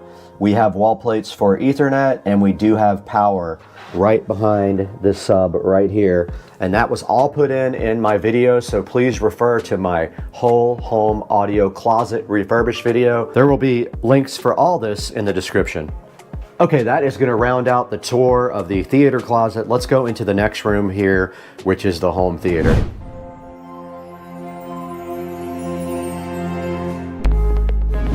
Okay, we are in the SCSR home theater room right now, and there is nothing related to the whole home audio system in here except one thing. There is a wall plate behind the home theater right there that feeds this closet right here. So if we want to, we can feed audio in either direction here, from here to the home theater closet or vice versa, in case we want to feed this audio to the house or the audio in there to in here. Other than that, this room is a 4K home theater system. I built the screen myself. There are videos about that as well. It is using the Cosmos Max 4K laser projector, and it has a Marantz Cinema 50 receiver. Other than that, this has nothing to do with the whole home audio system, so let's go ahead and move on to the next room. The next stop here is a familiar one if you watched all my videos on my bathroom remodel. This is my guest bathroom here, and it does have two 6.5-inch Mica in-ceiling speakers, which are fed from our Juke whole home audio amplifier. There's not much to say about this room. I always wanted to put audio in here. I finally was able to do so when I remodeled the bathroom, and I did seal this audio zone from my bedroom because my bedroom is no longer connected to the whole home audio. It has its own audio independent system in there. So we did not need to have that zone. Since we only have 8, that precludes us from putting another zone into the bedroom, and it's pretty unnecessary as we have a nice 7.1 audio system now in the bedroom with Dolby Atmos and everything like that. So this is the guest bathroom, guys. Guys, welcome to the forum. I like to call it the forum because this is where all the magic happens. No, it's pretty dead most of the time, but this is the Supercar Street Racing bedroom,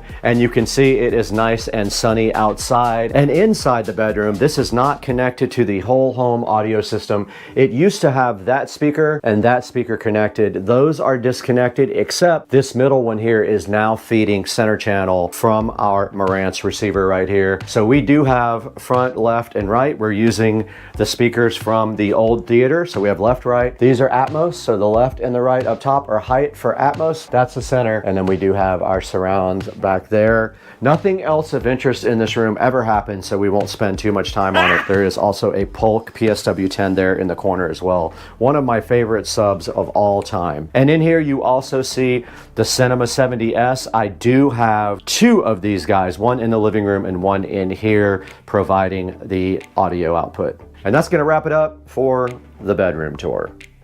We're back in the beautiful SCSR sunroom, and I wanted to briefly show you guys what was in here. I have a whole project plan for the sunroom to get this TV up and in the air and some surround in here. But for now, the only thing we have to worry about in this sunroom is these in-ceiling speakers that have been here for a minute. 2 6.5-inch in-ceiling speakers. They're supposed to be 8s, but in reality they're 6.5s. And those are fed by one of the zones in the amplifier closet over there from our Juke amplifier. Nothing else to worry about in here. Eventually I would like to get that TV up in the air there just like that and put some 5.1 surround in here. But that is a pretty large project that's going to take me a lot of time and running wiring and stuff like that. So for now, that's all we have right here.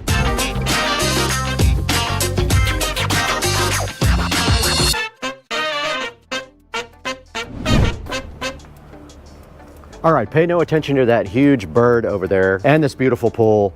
But out here in the SCSR backyard, we do have 2 nice speakers up here. Those are also Polk Audio, and they are the upgraded ones. I will put the model number right here on the screen for you. We have our 4K TV out here, and we also have these speakers fed by the internal system. This is on its own zone. However, that speaker over there is not working, and I don't know what has happened to our wiring, but it is not getting audio from inside the house. It appears to still be connected, but not 100% sure. I have to get in there and check and see why. Maybe there is a short between that and the Juke or something like that. But this all comes from inside the attic, and I thought it was connected when I checked. I'll have to get up there and try to figure it out sometime. But yeah, this is the outside. I plan on actually putting another amplifier out here, back up here to power these outdoor speakers, because I don't really need to use the indoor stuff. I just want to get audio from this TV onto these speakers, and right now I can't even do that. So that's going to wrap it up from outside in the SCSR backyard. We are in the Supercar Street Racing compound kitchen right now, where you can see we have all these beautiful Samsung appliances just chilling. We have the nice Samsung stove, which we can wake up right here. Yes, it did come on. We have this nice Samsung microwave. We have our Samsung dishwasher and our Samsung internet fridge. Here we are in front of our internet fridge with the Supercar Street Racing channel up, and that is going to go ahead and play right here and be loud. All right, go ahead and pause that. So in this room, we do have two 6.5-inch in-ceiling speakers right here. They're actually 8s. They're marketed as 8s, but they actually come down to 6.5, which is annoying. So those are fed by one of our zones on the Juke, and then down here we have a amplified subwoofer here, which is fed from the outputs of these speakers. So there is wiring running up. There is a project for that on my channel if you guys are interested. And that is pretty much it. We do also have an Echo device in here if we want to do anything smart-wise. Supercar Street Racing living room is looking fresh today, and we are in here with Brad. And in the living room, we have a bunch of speakers in here actually. We have the center ones up here, which are fed by the whole home audio Juke in the closet right there. These other ones in the back are for surround, for the Dolby Atmos system up here, which is not quite Atmos yet, but it will be. We have a Cinema 70S, a center channel, front, left, and right. We are about to add front, left, and right there and move Dolby Atmos up to these height speakers. It has its own Ultra Bass Pro as well, and also our DMark for our fiber and our Eero 7. I am going to be redoing all of this wiring back here again when I do the speakers. I'm going to do front, right, front, left, right here in the wall. We do have a Polk subwoofer right here, and we do have my Cerwin Vega CLS 15 right here. So we have two subs in here, and that is pretty much everything in the living room related to audio. We're back here in the Supercar Street Racing office slash guest bedroom, and in here we have two 6.5, they're really 8s again, in-ceiling speakers being fed by the Juke whole home audio system, and then also we have this nice PSW10, another Polk audio subwoofer, which adds some bass fill to this room. There's not a whole lot to be said about this room, basically the same thing. This is a zone from our whole home audio system right up there in the ceiling. And this room actually sounds pretty good with the sub going, and you would love the way this sounds. And then of course we have Studio B right here for Supercar Street Racing. This is where we edit when we're not out in the studio, and then a beautiful view of cold Florida right outside the window. What a nice view to work with here in the Supercar Street Racing office and guest bedroom. When you're in the office here, you do have a nice bathroom here. This is actually the master bedroom, by the way. And when we walk into this bathroom, you notice immediately we have a 6.5-inch in-ceiling speaker right there, which is also fed a zone from our amplifier in there. And if we walk into the shower stall in here, we also have a 6.5 in here. Now these guys are set up in stereo, so this is left and this is right, or vice versa. I don't know exactly which one, but this gives you nice audio when you are in the shower here and entertains you while you are getting clean. And then in the Supercar Street Racing humble closet in here, we have two 10-inch subwoofers here. We have two subwoofers powered by internal amplifiers, but the wiring comes down from the speakers in here to feed audio to that. I have a project for that on the channel, and it took me about, I don't know, 3 or 4 hours total to do it, but we have our JBL sub here, and then we have our Sony sub here. Both have built-in amplifiers they are using, so they're not getting line in, they're getting speaker level input from the speakers up here. And that wraps up the master bathroom, or the office bathroom.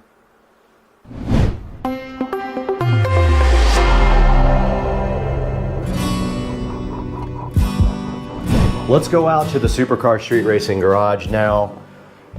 Now out here in the garage is kind of a special case for whole home audio, as these are fed a zone, but it has its own sub and amplifier up here on the top shelf. We have the Onkyo receiver up there, and we have a JBL sub up there feeding these two 8-inch in-ceiling speakers right here. So you can actually use this television here, and we are now powering up the TV. Now we just did power up the TV, and that is feeding the audio up here on the 6.5-inch speakers, and also feeding the sub up there. And you can see we got Supercar Street Racing on TV right here. So you can also feed this and the patio, which is right outside that door we will show you next, with the whole home audio system. So this is on its own zone as well, and allows you to either use this TV here or the interior audio system for feeding the garage of Supercar Street Racing. Now our last step on the tour is actually the patio. We have Polk Audio outdoor speakers fired up by one of the zones. And you can see right here the Polk Audio speakers sitting so fresh above the patio right here. And they provide audio out here if you want to relax, chill, have a glass of wine with the neighbors. You can put the audio on from one of the zones, and that is the same zone as the garage.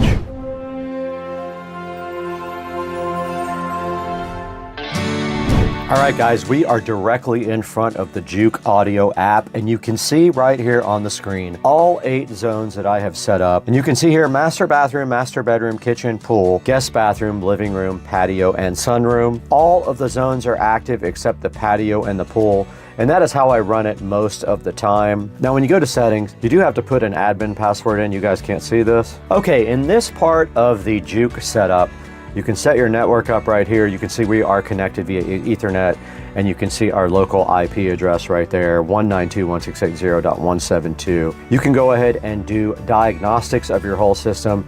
You can do zone diagnostics, upload your logs to Juke so they can check it out, or do live troubleshooting so they can actually log on to the device and see what kind of problems they see live, which is pretty cool. And here is the information for the device, and you can check for firmware updates. This one is fully updated right now. You can change your admin password, clear your cache, log out, and contact Juke support on this page. Now here's your inputs. This is where you are telling the device which inputs you want to use, and then you choose which input you want to go out to all the devices after that. This is where you set up the desired zones that you want this group to go to. So right now we have analog. You can see it at the top left there, going to everything except pool and patio, because we're not using those at all right now. And here on the top page, you have a volume control, which allows you to control all of the zones independently, and you can see how I have mine set up here. Sometimes some rooms might respond a little bit differently to volume than other rooms, so this allows you some fine tuning to each room. And then if we go into one zone like master bathroom, you have a little icon you can set up for it, which is cool. You can see the little shower icon, and then you can also adjust the volume here, and it shows you the active input is the analog input for the master bedroom. And if we look at bedroom here, it has a little fireplace by it, which is pretty cool. And then you can also adjust the volume here independently on that one as well. And you can do that with all of the zones. And you can see here patio and pool are not active right now. I don't use them most of the time, so I just left them off for now. So when you're using your group inputs, you have to tell it which ones are enabled or disabled. Right now, I only have the analog input enabled. All right, so that is gonna do it with a look from the app of the Juke Audio. Pretty cool, has a lot of different controls available. If you need more than that, go to the Juke Plus, where you have individual EQs for everything. You have a subwoofer output, and you have native analog inputs. It costs about $1,000 more, but if you need it, then you just need it. So go ahead and grab it from the description below, and let's wrap it up with Brad. All right, guys, so that wraps up the whole home audio tour with the Juke amplifier there, the whole home audio amplifier feeding 8 zones of audio into the entire house. If you have questions about anything in my house or you need assistance, just let me know. And that's gonna do it for today. We're gonna wrap it up, but we're gonna show you the Juke audio amplifier on Amazon real quick as well.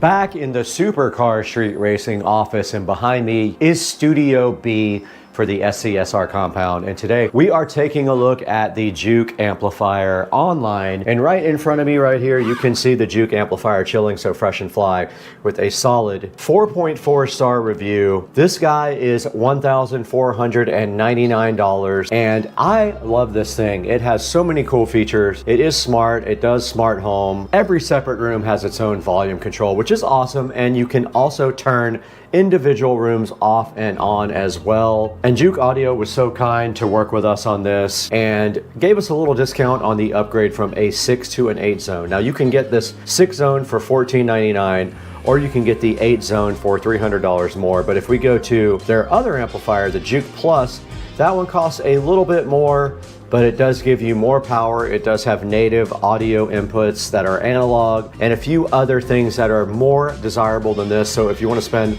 a little bit more, go ahead and get the Juke Plus. Now here's a look at both of these guys on the website. So the Juke 6 and 8 is $14.99. The Juke Plus is $24.99. Now it is limited to 6 zones. So if that is an issue for you, you might want to stick with the 6 and 8. But the cool thing about the Juke Plus is it has subwoofer outputs as well, and 100 watts per channel. Does also long range Bluetooth streaming, so a little bit better Bluetooth connectivity. It does also have an equalizer for every zone. And like I said before, it has analog inputs as well, which is helpful for some people if that's on your need list. Go ahead and check that out. Looks like it also has a Wi-Fi antenna right there. They may have upgraded the Wi-Fi system. I don't really see much about that. But looking at the Juke 6 and 8 right here, has 14 reviews, all 5-star reviews. And there's the 8 zone right there, $16.99. $14.99, so $200 more if you buy it directly from here, and you do get the 8 zone. And then you can see right here, amplifying every room. And of course, it does support multiple users as well. You can have multiple people log on and control their environment. And there's the back I showed you guys a little bit earlier. Up to 16 channels. It has an Ethernet port, and it has 2 USB connections that when coupled with an adapter, which does not come with it, you can actually do analog. It is 2 rack units tall. So go ahead and check out the Juke, and thanks again for supporting Supercar Street Racing. You guys are an integral part of the channel, and please like and subscribe. It helps us so much with the algorithms. It helps keep our videos up at the top and shows people that we do have support from our fans. So go ahead, like and subscribe, buy all of your products, anything from Amazon you want. Click on any of our links in the description and you can buy anything you want, and it gives us $1 or $2 here or there to keep the channel up and running. But we got to get out of here. We have to go to Cliffs.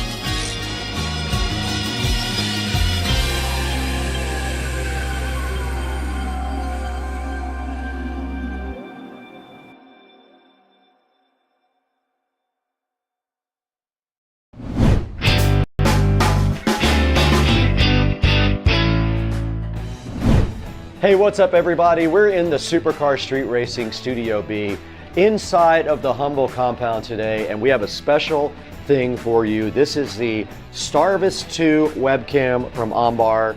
It has the new IMX 678 sensors, and it is a 3-channel dash cam, meaning it can record the front of your car, the rear of your car, and the inside of your car at the same time for the ultimate protection. Now this guy looks pretty cool. All we have to do today right now is get this thing unboxed and talk about it, and then install it in the Tesla Model S Plaid. Let's go ahead and get busy. We got a lot to do.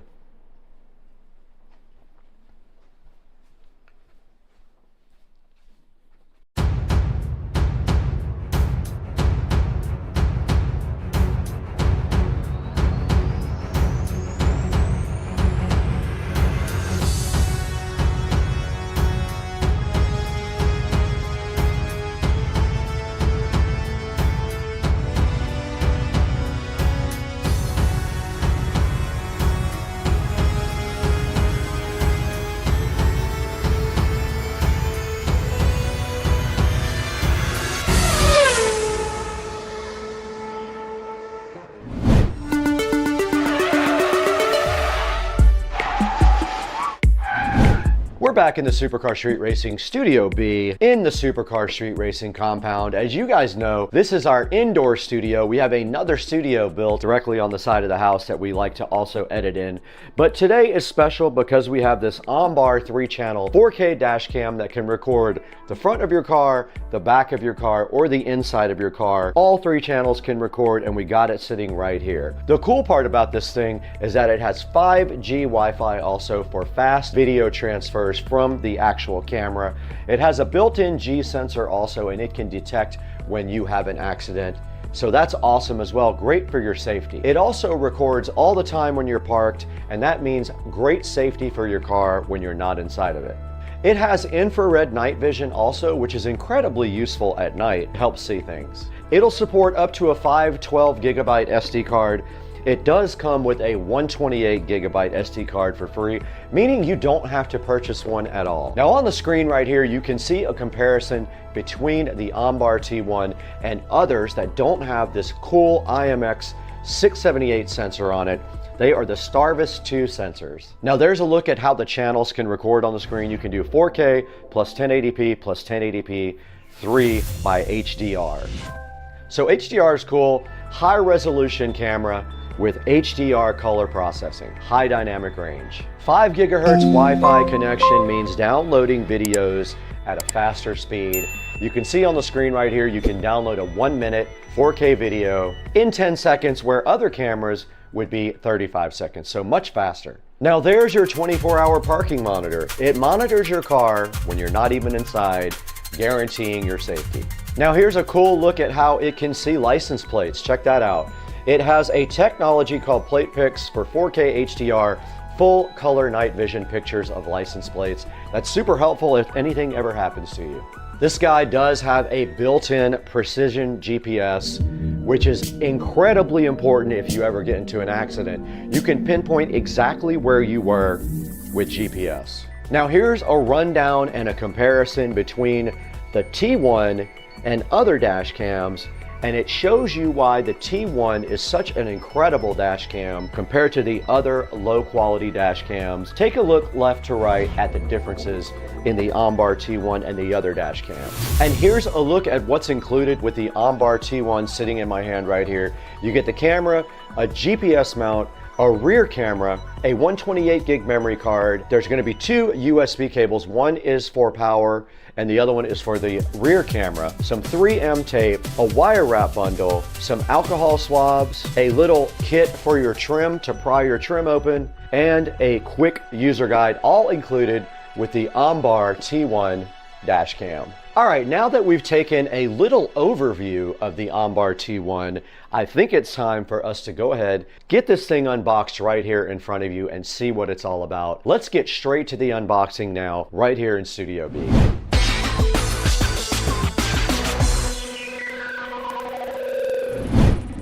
What's up everybody, I'm back here with the unboxing of the OnBar T1 dash cam. Here's a good look at the front of the box here. And you can see on the top here, it does show you some support addresses here. And on the front, it shows you that it uses HDR3 and the Starvis 2 sensors. It comes with a 128 gig SD card as well, which is very useful. And on the back here, it does just show you the 3-channel recording capabilities of this and how you can configure each one of them. And then your dash cam right here does have some QR codes for you to scan and shows you the barcode and the model number. A bunch of the features on the side right here about the screen, the HDR channels, the UHD 4K video, full night vision as well, full night vision color, the GPS functionality, the loop recording capability, meaning it will just keep recording in loop over your SD card, and also the parking monitoring is pretty important when you park so that you're protected all the time. And it does have a 170-degree field of view. The OnBar T1 is sitting right here looking so fresh. Let's get it out of the box. And the presentation is really nice inside of the OnBar. Check it out, guys. On top, we have a user manual, a quick start guide, and some here's how to stuff on these 2 cards. There's a video QR code right here for you guys to check out as well if you would like to. And inside of this, there is a full user manual here for the T1. And on this side of the box, a nicely packaged camera here. Very good packaging. This is not going to get damaged. And here is the actual webcam itself. There's a peel off on the back for the LCD display there. There is the rest of the OnBar 4K camera. There's also a peel right there. There's going to be one connector for power and the other one for the cable that does run to the back for the OnBar. Now this does look like the rear camera here for the OnBar. Check that out. It does have a 3M tape on it and a USB connector right here. It is the old school type of USB connector. They do that, I think, on purpose so you can't mix up the connectors from the front to the rear. That's all that's on this side. And then on this side, we do have a SD card with an SD card adapter here. We've got a bunch of mounts mounting hardware here for the camera. We have a tool to use to get your interior out to run the wiring. We have a USB to lighter adapter. And then this is the actual rear camera connector that plugs into this part of the camera. This is the rear camera connector here that goes all the way to the back of the car. So that is everything that is included with the OnBar T1. That is the unboxing of the OnBar 4K dash cam. There's only one thing left to do now. We got to get outside to the Tesla Model S Plaid and go ahead and install the camera.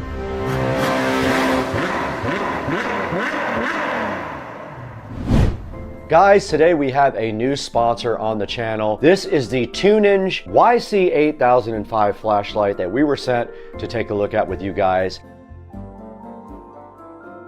This thing is pretty cool. It's a multifunctional flashlight, outdoor emergency magnet light, and it does like 5 different things. It's really cool, all with some button presses right here. Now, the first thing I want to show you guys is the laser pointer. If I press this button on the side, I just blinded you guys with this cool laser pointer, but it also has 4 other controls right here on the front with just these little pads right here. So the first one is the 1500 lumen flashlight. So if I push this, you can see the flashlight right there at 1500 lumens. Press it again, it turns off. The next thing is the yellow light. If you press the second thing on the pad here, there is the yellow light on the YC8005. And then the third thing is a side light. You just press this button here, and then here comes the little side light, so you have some safety. It does have a belt loop thing on it right here, and if you press the control again, it does go off. Guys, please support Supercar Street Racing and our sponsors. Check out the Tunenge cool emergency flashlight in the description of the video. Now let's get back to the video right now.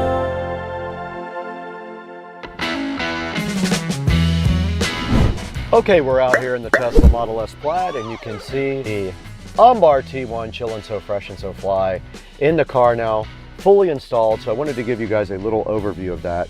Now I do have the SD card in my hand right now. This is a 256 gigabyte SD card, and it just goes directly in this little slot right here.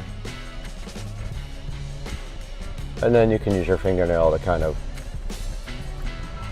push it in. And it is recording right now with the new SD card. This button right here controls the display. So you can change to the front, the rear, the interior, or all 3 right there. And this little camera control here is how we see the cockpit of the car. And if you see right here, I took this down to the local car stereo store, not sponsored, but they did run the wiring so fly right up through that little opening right there and through probably that part. You can still see all the fingerprint marks because they didn't clean my windshield after they were done.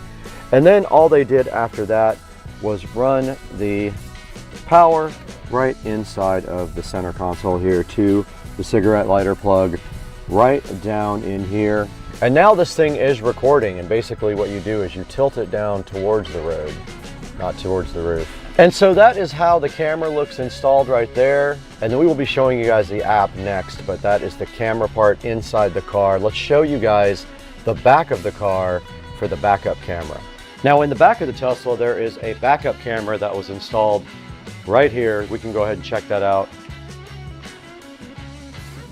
And there is the backup camera right there, mounted to the back glass. It is not an outdoor camera, and they had to run a little wire loom right there to get the wire up into the back glass. But that is the back camera, and I had to adjust it a little bit at a time because of course the glass is up, it looks differently than when the glass is down. So that is the back of the OnBar T1.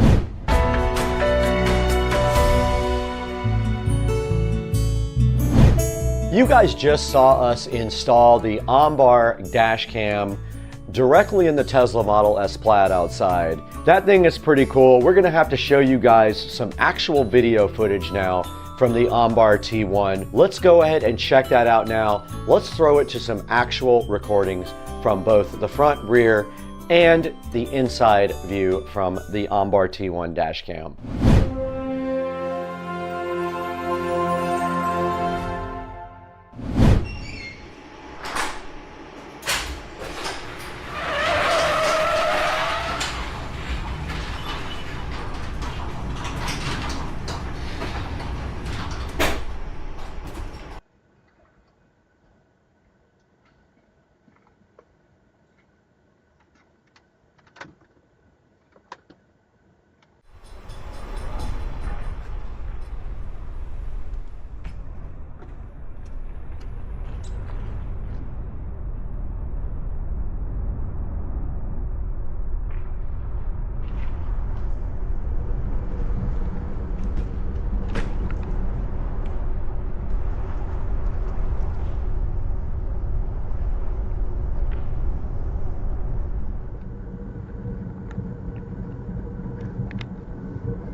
You guys just saw some actual footage from the Ombar T1 dash cam. It's a pretty cool device. It does a lot of great things with great video quality, things like night vision and also the ability to monitor your car when you are parked. It does provide you with some safety features by doing that. It's got a great sensor. It has a good recording time and it looks amazing. All right, we still have to show you guys the actual app. We have to show you the application on the phone, show you how you can utilize that and how you can fully take advantage of the Ombar T1.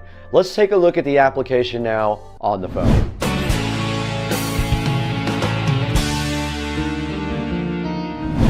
Okay, we're on the phone now and we're going to download the Road Rec application for the Ombar T1 dash cam. So let's go to the store, Road Rec, and there's Road Rec. It's the one with the purple R on it. Click install, and while that's going, let's go out to the car. We'll go ahead and open Road Rec. I've not used it before. Okay, it does want me to log in. Okay, it wants me to turn on Wi-Fi on the recorder. And there is the camera there. You can see the video right in front of us. I have not figured out how to put, but here are some of the things you can do with the app here. You can see down below that there is actually a map there that tracks your location with the app. And then what you can do is actually export all that from the actual app. Now, you can also go into settings here and change some of the settings on the camera itself. Here's your recorder settings, your Wi-Fi settings, your memory card settings. All right, I went ahead and upgraded the firmware on the recorder, and there are a lot of different settings in here that you can do to the camera, like resolution. We're on triple recording mode now.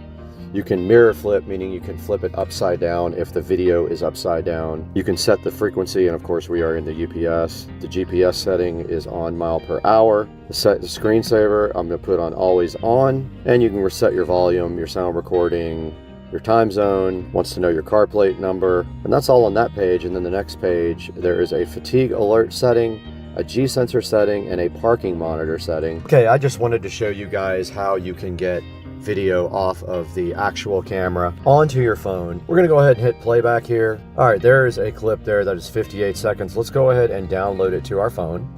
We're gonna pause it right there and hit the download button. Let's see how long this takes over their 5G Wi-Fi. It's 180 megabytes. We're already at 10% almost. Pretty fast.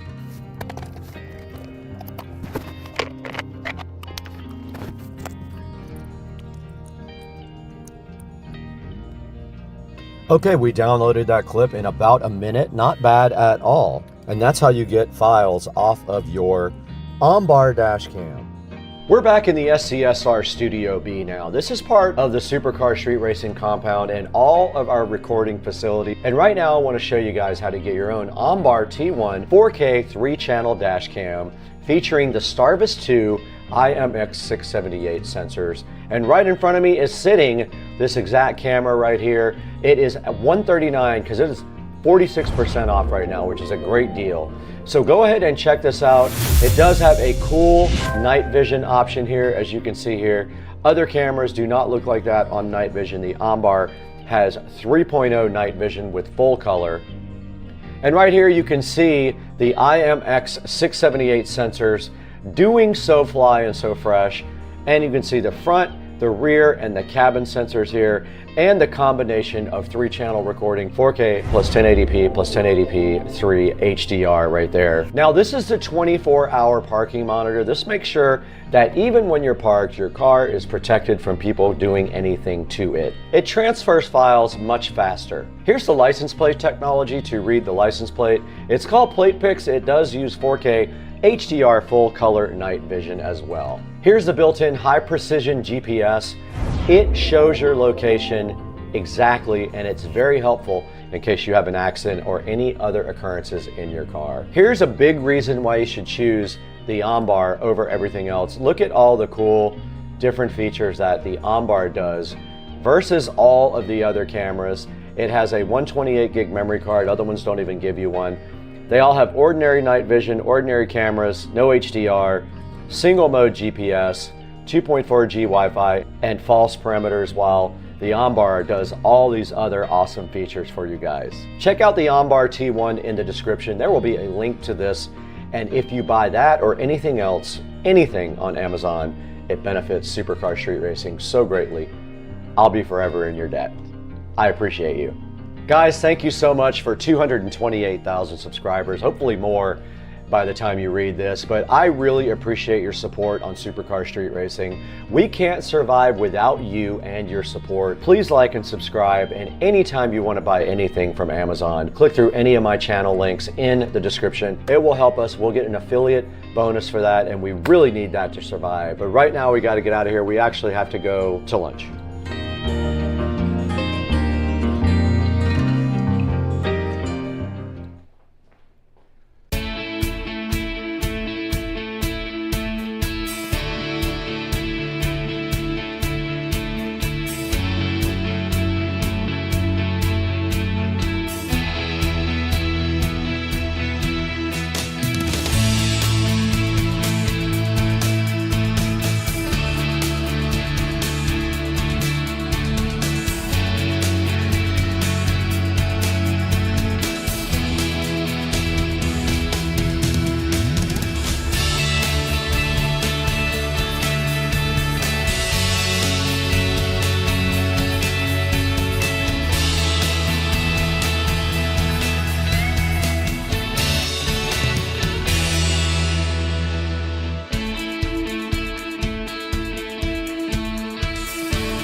What's up, everybody? Supercar Street Racing, and today we want to take a little bit of time to point out some stuff about the 335 that is about to change. So the first thing being that I'd like to tell you guys about the ID4 digital display for this guy.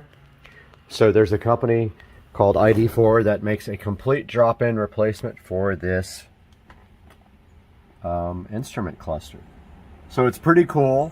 It's completely programmable, customizable digital display. And the only downside with the whole unit is that you have to cut part of the vent out in the back, but that's not a big deal. They give you a plate to cover it. You just use the Dremel or whatever, and it drops right in. And I'll put some pictures up here while I'm talking about it, but basically they have some optional things that I want to buy, like the race display. So there's themes and things like that. I want to make sure I get all of it because why not? You know, you only live once. As you guys remember, I already have the Android head unit here replacing the factory, or augmenting the factory navigation system. But this is going to be awesome because it's going to completely replace this. I'm sure you've seen other videos of it on the internet, but about to order that here in the next couple of weeks. I was just waiting to pay off some other things, like my radiator had to get replaced, and of course now I've got these other codes that they're throwing that say lean mixture, so I'm wondering if the high pressure fuel pump is about to fail. But one thing at a time with a 11-year-old car, things are going to happen. So took some time today to touch up a couple spots on the wheels. Powder coating's supposed to be really versatile and get through anything tough, but unfortunately there's a little spot right here that's going to need a touch up. And I have some matte black paint and a little paintbrush, and I think I'll try to touch that up, or maybe I can use the BMW paint that's sort of a pearl. So I think I'll stick with the matte or the satin black spray paints that I have over there on the wall. So yeah, so the next thing coming up for this guy is the digital display by ID4. I'm going to put links in the description for that, and hopefully you guys like it. I am super excited. You can spend about $1,200 if you want to, but I'm going to go ahead and spend $1,800 and get the full-blown display here pretty quickly. So I'm going to update you guys when that comes, but I just want to do a quick little update and throw this back and see if I can actually get a video to work now without crappy video quality. Oh my god, you guys made his entire day. Look.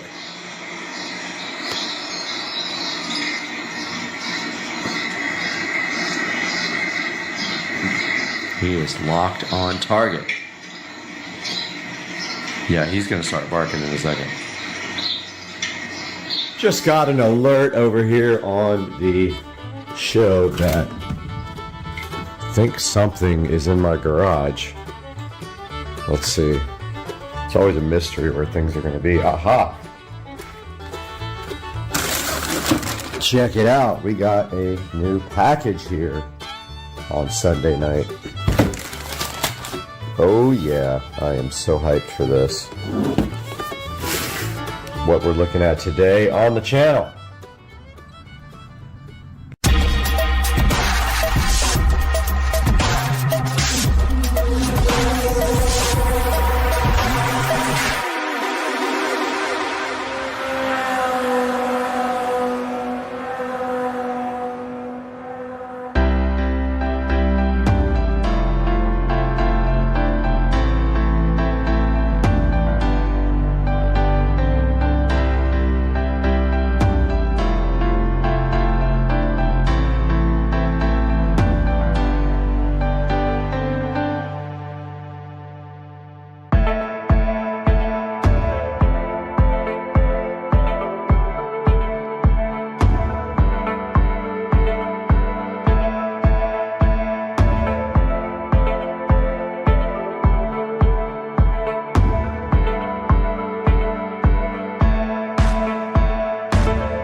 Hey guys, welcome back to the channel. This is Supercar Street Racing. You got Brad again today, and I'm super excited about an upgrade for the channel that we just got right here in front of me. And this is the HyperX Quadcast microphone. So I've been needing a microphone for a while now on the channel. I've been suffering with just the camera mic and also this little lavalier mic, which also is low in quality. We're probably gonna have to get another mic at least at some point in the future for lavalier use, and maybe a couple, because I do a lot of things with other people. And today we have this awesome HyperX RGB quadcast mic. It just arrived fresh from Amazon in my garage, and today we're gonna open it up and take a look at what's inside the box. We're gonna open this up, test it, and see what the audio quality is like, and doing some actual voiceovers. All right, so we have the HyperX quadcast mic here in front of me. This is a USB microphone. It comes in two colors. It comes in black and white, and today we have the lovely white microphone here. I chose the white color. It was actually cheaper. I want to say I paid about $130 for this microphone, and I think the black was $150. And if you don't want the RGB, which of course I did, you can get away with actually a cheaper price on these for just a single color. But I like the RGB. I think it'll look cool in the new studio once we get that built, and I'm super hyped to open this up, so let's get started here. Guys, we are back at Supercar Street Racing with the HyperX quadcast microphone, and it is time to actually open up this guy and see what's inside. So let's get our Smith & Wesson going here. So this is a $150 something mic. There will be a link in the description for it, and we hope that you can click through our links. Even if you're not buying this mic, please click through that link or any of our links when you buy Amazon products. It really helps me out. I don't make any money off of the channel, but it does help me greatly when you buy your things through the Supercar Street Racing affiliate links. So here's the HyperX quadcast microphone ready to be unsheathed from the cardboard condom. Let's give it an open. Love the packaging already. Very cool packaging. Doesn't look cheap at all. Microphone has really good reviews, especially the lower priced ones. This one is the higher priced one because it's a quadcast. I think the regular one called, I forgot what the regular name is for the one that doesn't do quadcast, single cast or something like that. But this one has 4 patterns on the microphone. 4 polar patterns, which is why it's called the quadcast, obviously. And inside the box, the first thing we have is a HyperX little information sheet that says that they have you covered.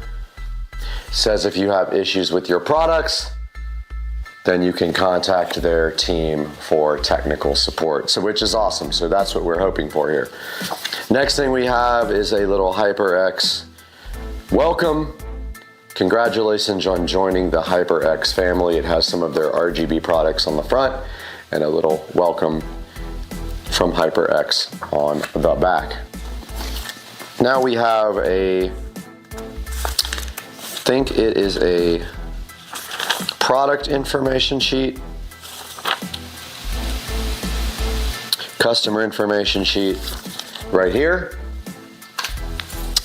And of course, now we have the quick start guide here for the HyperX quadcast microphone, which is very small writing and I can't see at all. So this will be hard to read for me. But anyway, it should be plug and play. There is software for the microphone, and I don't know if it goes past the RGB level to tweak the mic, but there is software. HyperX Ingenuity software is what you have to download from hypergaming.com/ingenuity, and that is inside of this lovely quick start guide for the HyperX quadcast microphone. Now we have inside of the box here, so it is encased in plastic. I do see kind of a large cord in there. It's encased in a plastic like pancake of goodness here, and there is a warranty actually on the inside of the box, which is pretty interesting. There's a bunch of writing on the inside of the box. It's not something you see every day. You can't actually read the inside of the box. And now we have this beautiful pancake of plasticness to open, and it does say pull, and it snaps right apart here. And inside here is the beautiful quadcast microphone for your enjoyment. It is very awesome looking. And something fell out of the box and it looks like, yep, it is looks like a connector for a mic stand, but I'm not 100% sure. I do have a mic stand. I have all the audio equipment to do live music, so I might still have my mic stand, I think. I'll have to go look. But so far, so good. We've got the mic unboxed here.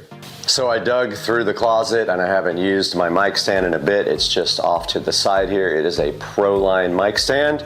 So we will be able to use this adapter here, it looks like, to put the mic on an actual stand, and that is awesome. So let's get this out, and first thing we have is our USB cable.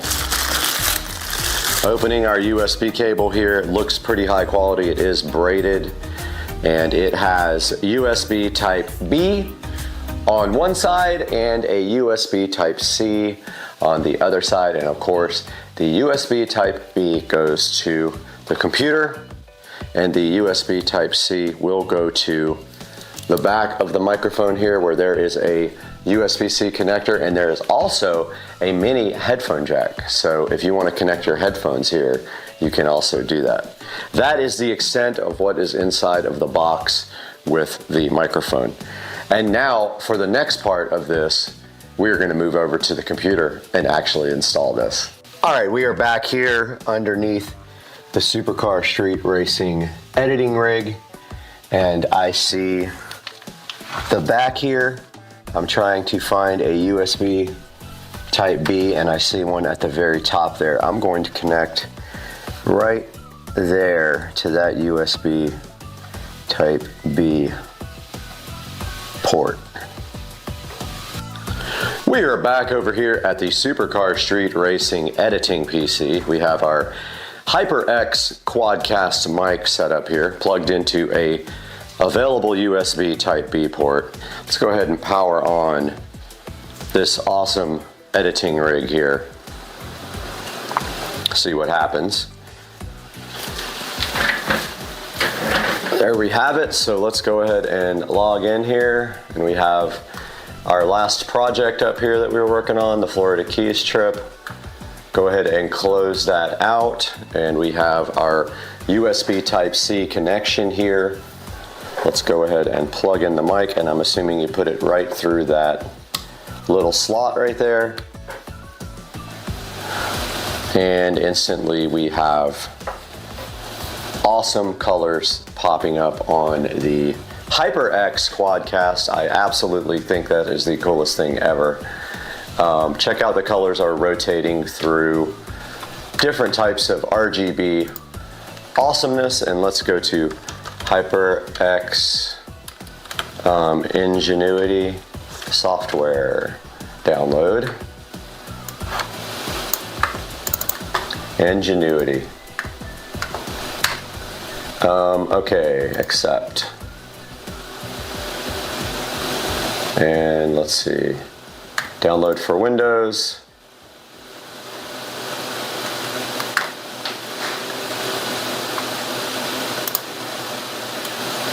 Oh, it's a Microsoft app.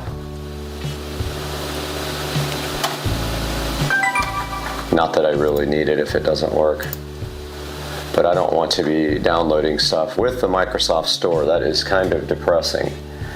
It has bad reviews as well. Let's see if it's making us sign up or anything in the store.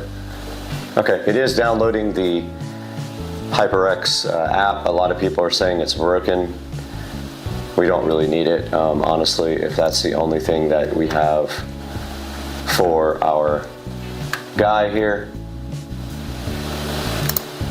Let's go ahead and say yes. You guys are not able to see this, but we have the HyperX software downloading right here. And there is our microphone, volume monitoring and headphone volume. And it looks like we have a lights option here. So there is our software. And it is set on wave effect right now. And you can slow down and speed up the light action right here and change the colors. And it looks like you can add effects. Lightning wave VU meter. Let's try VU meter. Add. Test 1, 2, 3. Check 1, 2, 3, 4. Yep, it does respond to your voice pretty well. Let's go back to wave, which I like. Huh, interesting. It did not stay on wave. It is not staying on. It took like 8 tries and now it is on wave again. So yes, the software does have some issues. Check 1, 2. It's back on. It keeps going back on VU. It is really buggy.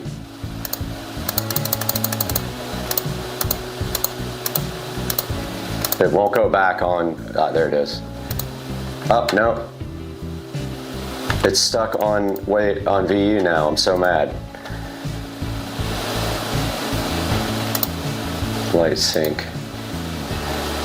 Yeah, it's causing the light sync. Unlink to manage the microphone by itself.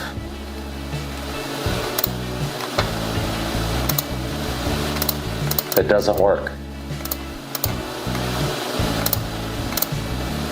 Look, it's going back to the other effect.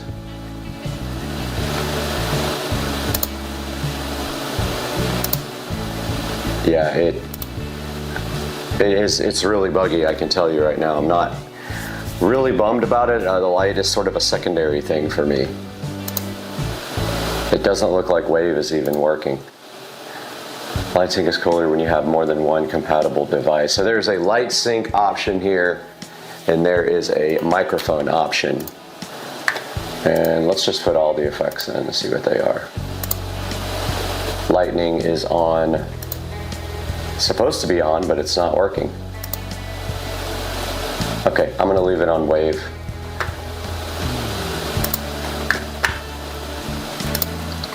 And that is all for the Ingenuity app. It is not that amazing, and it does basic lighting changes. We are back with the HyperX Quadcast, which has very good reviews online, but apparently their software is kind of janky for the lighting. But there is a polar pattern adjustment knob right here on top. And in the manual here, it says that the very left-hand setting with 2 little circles together would be stereo. The next setting, which is a big circle, is omnidirectional, so you would use that for if you had multiple people sitting at a table. The next one is cardioid, and then the last one is bidirectional. And I'm assuming it works with the mic facing you. And then the gain is at the bottom of the microphone. So it is a rotating thing at the bottom that goes from no little dots all the way up to big little dots to adjust the gain. We will take a look at that momentarily. And that is all for the adjustments, and you can hook up a pair of headphones right back here above the microphone input, or the USB Type-C, and I will buy a pair of nice headphones for this. So now let's just get that thing going, and we're going to switch over to the webcam for this part of the show. All right, guys, so we have one camera set up over here, and right here on Supercar Street Racing we have our webcam set up, and we have the Kingston HyperX Quadcast in front of us here, and we have OBS Studio running right here, and I added the mic by going to the little plus thing here with sources. I did audio input device, and then I selected the HyperX Quadcast, and now down here at the bottom we have our audio levels affecting our gain on the microphone, and I have it cranked up pretty good to get to almost the red on the VU meters up here, And right here on the screen, you can see the HyperX Ingenuity app. So let's go over to Amazon. So let's open up our Amazon page here on the other screen. I hear one of the devices going crazy in the other room because I said the word. Let's look at our orders here. And here is the order for the HyperX Quadcast RGB USB condenser microphone for PC, PS5, blah, blah, blah. And as you can see, it has 49,000 reviews. This thing is a bestseller. Okay, so it was $129. I hear audio going somewhere in the back. Amazon, stop the station. Interesting how it wakes up at its own leisure. So here we have our audio directly from the HyperX Quadcast, and I hope that this is a good indicator of what this microphone can do compared to this very cheap lavalier microphone. So I will read this to you twice. Once we'll go with the HyperX, the second time we will go with the lavalier audio. HyperX Quadcast S, RGB USB condenser microphone for PC, PS5, Mac, anti-vibration shock mount, 4 polar patterns, pop filter, gain control, gaming, streaming, podcast, Twitch, YouTube, Discord, and it is white. I'll play that back for you guys here on post-production, going through both. The first one will be through the HyperX, and the second one will be through the actual lavalier microphone, which is connected to the camera over on my right here.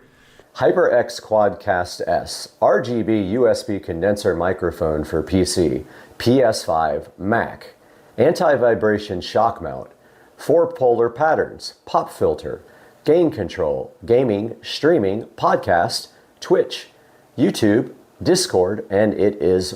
And I will read you a little more copy here as if I was reading a commercial. I used to do voiceovers for television and radio, so let's do that now. So, about this item, radiant RGB lighting with dynamic effects, personalized stunning RGB lighting and dynamic effects for an eye-catching shot of customizable style. So that's kind of how I would read that if I was doing a professional voiceover. Let's go to the next section here. Built-in anti-vibration shock mount. Isolate the mic and suppress the sound of unintentional rumbles and bumps with the elastic rope suspension. And that is right here on the side of the mic. So it is held up with elastic ropes, which keeps the vibration down to a minimal. Let's try another one. This is fun. Tap to mute sensor with LED status indicator. Use the convenient tap to mute functionality to prevent an audio accident along with the help of the LED mic status indicator. If the light is on, the mic is active. If the light is off, the mic is muted. So the mic is not muted because I see the HyperX Quadcast actually on the screen in OBS Studio there. Get back on camera a little bit. And let's go to the next section here. 4 selectable polar patterns. Choose between 4 polar patterns: stereo, omnidirectional, cardioid, and bidirectional. To optimize your broadcast setup and keep the focus on the sounds you want to be heard. Customizable via HyperX Ingenuity software. Personalize your RGB lighting and effects with HyperX Ingenuity software. And that software is here. HyperX Ingenuity app, which unfortunately you have to download through the Microsoft Store, but here is the microphone there, and then if you go to the lights part here is where you set the type of effects, but honestly it doesn't want to stay on the effect that I put, so I think you have to hit save to microphone. Let's see. Maybe that was it. Maybe I was just doing it wrong. So this is wave, and you can add other effects to this. They have cycle, lightning, wave, VU meter, solid, and maybe there's more, I don't know. That's all they show right here on the actual app. So back to this microphone. So this thing has the capability to do, let's take a look at this 360-degree view here. This has the capability to do more than one pattern so that you can have a quadcast podcast. It can pick up 4 people around a table. It's probably going to be a little echoey in here, hopefully not. I haven't really used a great microphone in here, but we're going to see how this microphone sounds. But the gain is up pretty high there, and I think also on the level meters, the actual level controls. So not sure how that's going to sound, but I'm pretty pumped to check it out. Okay guys, we actually have the microphone connected now directly to the phone. I don't know if you guys can hear me. I'm going to go back here where I am in the pattern. All right, so we are connected directly to the phone, and we are recording directly through the phone with our Kingston HyperX, and this is not going through the PC. So let's read another little bit of copy here going directly to the phone and see if there is a noticeable difference in the audio quality, because I did have the gain turned wide open before. So radiant RGB lighting with dynamic effects. Personalized stunning RGB lighting and dynamic effects for an eye-catching shot of customizable style. So we're going to listen to that and see what this sounds like recording directly through. This is a USB-C to USB-C cable recording directly from the Kingston HyperX to the phone. This is the microphone stand that is destined for use with the Kingston mic right here, and if you notice here, you get this connector for the mount, and what you do is run this old mount off. This is for a regular standard microphone, so you just like back this ring off here, and then you can unscrew this, and this part screws directly onto your microphone stand, which will go in the studio eventually. Here is this connector and how it works with the mic. You just undo the mic from this standard mount here, this table mount. You screw this through the mount, and then this microphone will mount directly to the stand. Guys, I hope you enjoyed the video. Sorry for the mess. It is messy when I shoot. I have a lot of stuff out. And I hope you will like and subscribe to the channel, and I hope you enjoyed this video. We'll see you guys next time on Supercar Street Racing. Hey guys, welcome to the channel, and today we have Patricia behind the camera. Hello. And we have this special box right from China that I've been waiting for about a month. It's a special delivery. It's gonna look so good on the house. I can't wait to unbox this amazing crate with you guys today. Let's get going. Let's get this unboxed.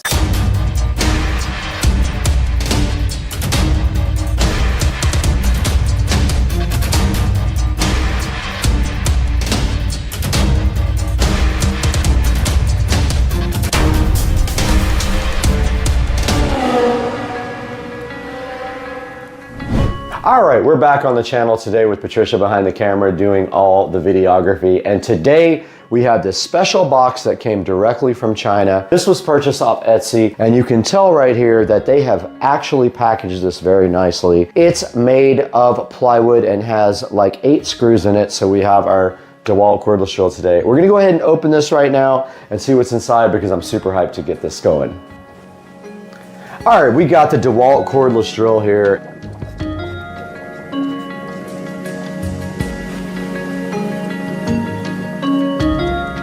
So first thing we have is a kind of a clue of what's in the box, and it is a template.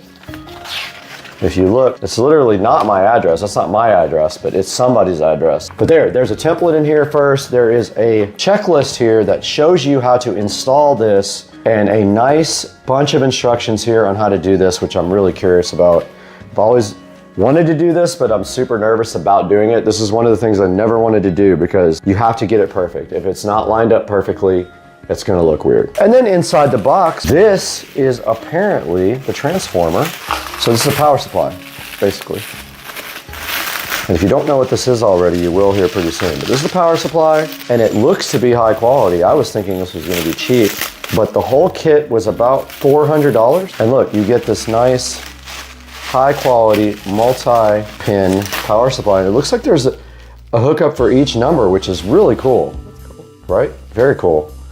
Very, very cool. And then inside of this, we have our screws. So they gave us very long screws to put these in. And the nuts as well. You can see right there, got my name on it. This is from Etsy. There's a bunch of sellers that make these. I picked one that had good reviews, and I went back and forth with him for about 3 weeks and finally ordered. So these are the LED house numbers, and they are mounted with the screws right there. I still don't know how. So they give you the template for that though. So you put the template up on the wall, you level the template like this, so you get your level. Once you get your level, and that's how you get your numbers straight on the wall. If you don't get it exactly right, the numbers will look weird. So you got one shot, like Slim Shady. Like Eminem. Yep, just like Slim Shady, dude. Yeah, so basically, all you have to do is plug that in there, and then when you put it on the wall, it sits out from the wall so it glows on the background. So I have kind of an idea of where that's gonna go, but these look awesome.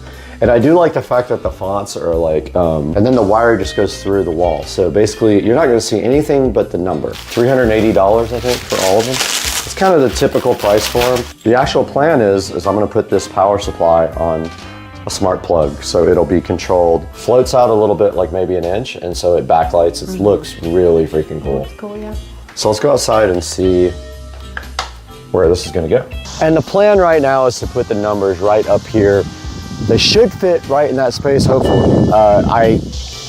It barely fits. You don't even have to like put screws in it. It's like, oh yeah. You could just glue it there. To drill through to the other side inside the garage, and then pull the wire, pull the power all the way over to the outlet that's on the corner. So I'm gonna go above the garage door. I wish I could plug it in. Jesus Christ almighty. Got him! Got him! Inside in the garage now, and I wanted to show you guys where this is gonna go. So Patricia, come check this out. So basically, above here to have to come through this side. The transformer will mount up here, and the power goes all the way over here to up there where I gotta still tie the wires up for the access point by our garage door opener, but that's gonna power it. It's gonna have a smart plug on it to turn it off and on with sunrise and sunset. So that's the current plan. How are we supposed to get this through the wall? You have to drill a big enough hole. You do. So here's the deal. See back here? You gotta drill. You have to drill 5 of these. It's gonna be hidden by the back of this. So when you put this up against the wall, that barely fits. These are like probably a ½ inch too big. And then you drill through, and then on the other side, we'll have the transformer up at the top, tied up nicely with all 5 of these going to it.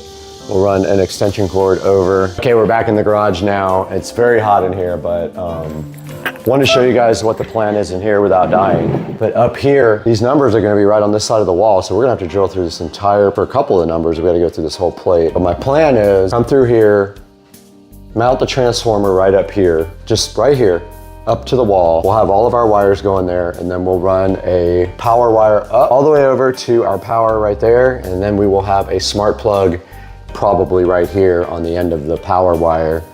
That will be connected to Alexa, and it will come on at dusk. Come on at dusk and off at dawn, like the soffits and our new LED sconces. All right, we're back in the kitchen. Patricia has all of our house numbers connected, and here's a good look with all of the numbers. 5 connections to the power supply here, and all you do now is just take your lights. Patricia, show them how this would be laid out. So basically, that's what they're gonna look like at night from the road. They're very bright. I mean, you're gonna see these for sure.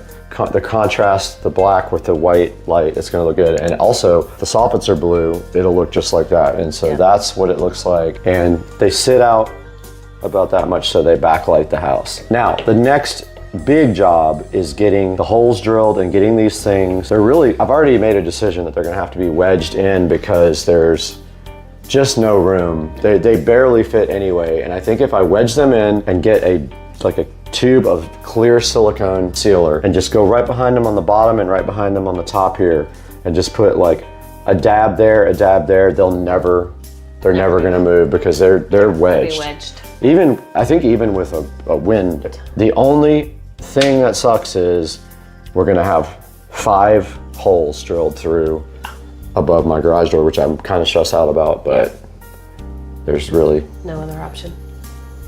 There's no other option. In front of our nice house numbers again, and you can see here are the mounting studs, and basically what you do is run them into the back of this. They screw in all the way, and then you simply drill a hole in the wall and these go right through it.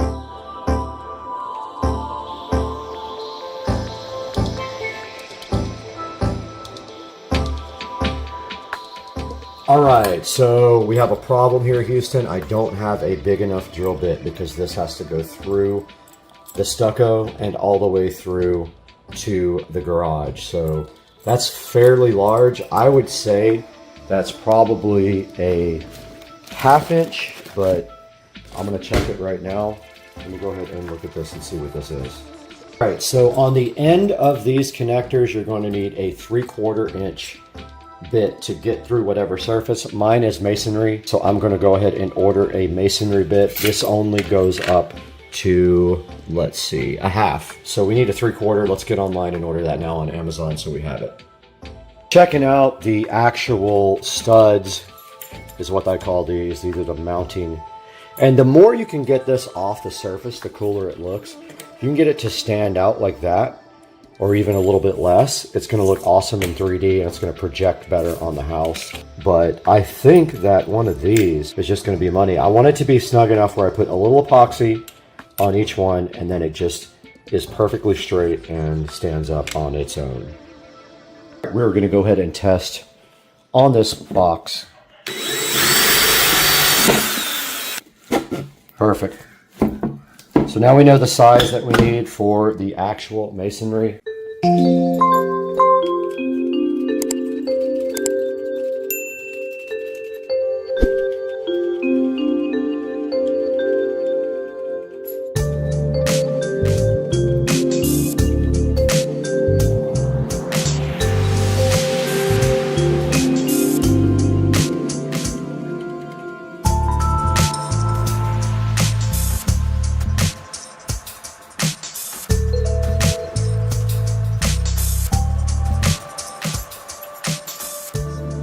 We do have our template right here, and so basically we got our big bit in for going through the stucco. So this bit here will be how we get in the power supply wire, and we may have to wallow it out a little bit to get it through, but this right here hopefully is big enough to get this wire through all the way. Once we get through the stucco, we will have to drill through wood. So what we're going to do first is go ahead and put the template up, make sure that it's level, and go ahead and drill out all of our holes. So we have to drill out our small holes with our tile and masonry bit here. We have to drill our big power holes out, which are the red ones here. These are for the standard bolts. These are for the red ones. So we're going to drill all that out after we get the template up and leveled. That's also going to be tough because there is almost no room for this, and there might not even be enough room for this. I might have to cut the bottom of this template off to get it to flush mount up on the side of the house. Let's get out there and see what happens. All right, we're out in the front of the SCSR compound now, and the first thing that we have to do is find the center of this garage door.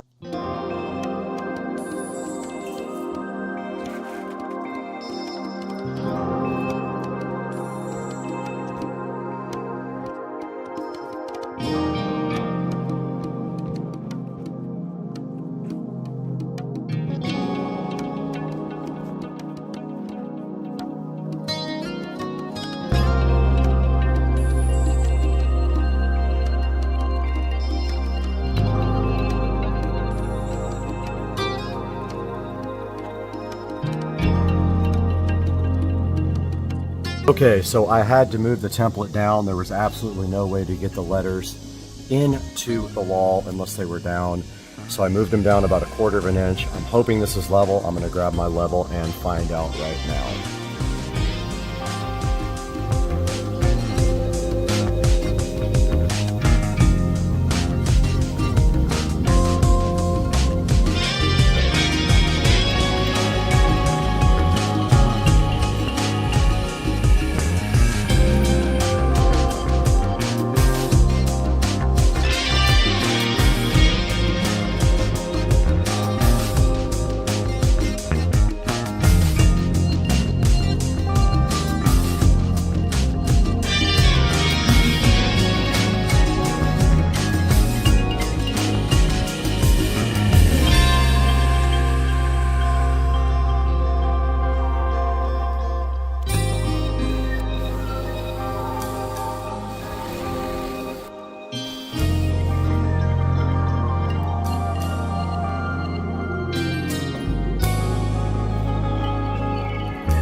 Right, I got all my holes drilled for everything.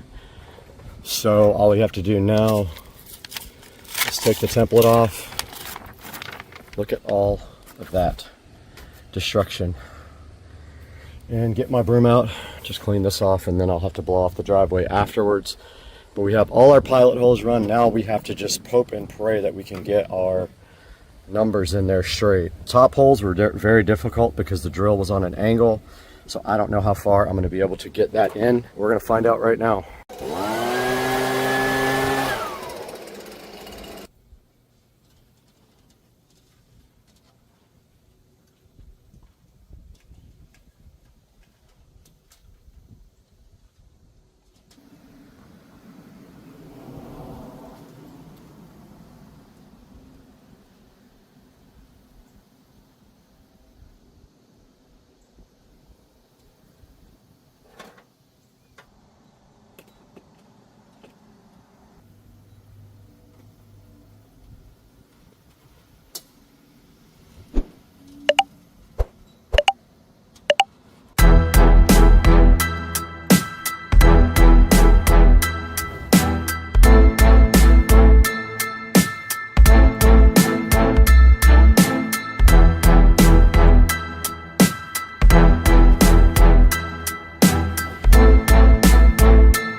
All right, the epoxy plan didn't work out as much as I thought it would. The stuff got everywhere and dried really fast, so even though it says it sets up in 30 minutes, that stuff was set up in like 5. So I've got the Alex fast dry now. I'm just going to go ahead and caulk in all the holes up there and around the screws and see if I can do that without making a complete mess. So I'm going to get a bowl of water.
Yo, so, all right.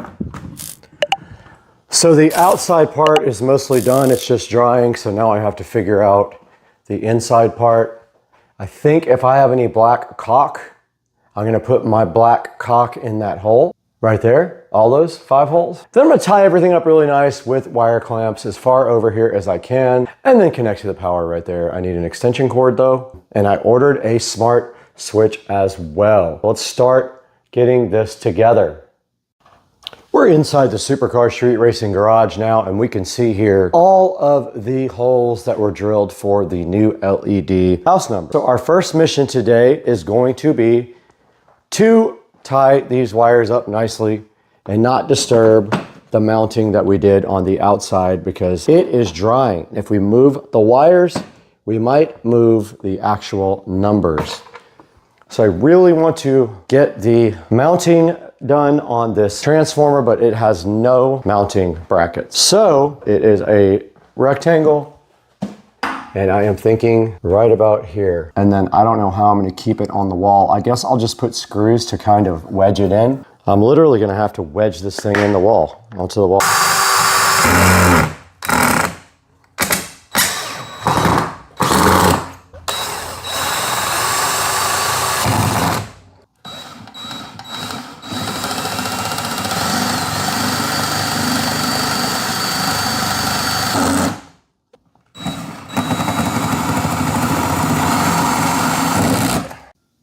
Okay, we do have the power supply mounted now. We just kind of wedged it in there. I'm gonna actually put some of this black caulk around it when I put it in. So next step is to kind of get the wiring done without disturbing the outside, which I am stressed about.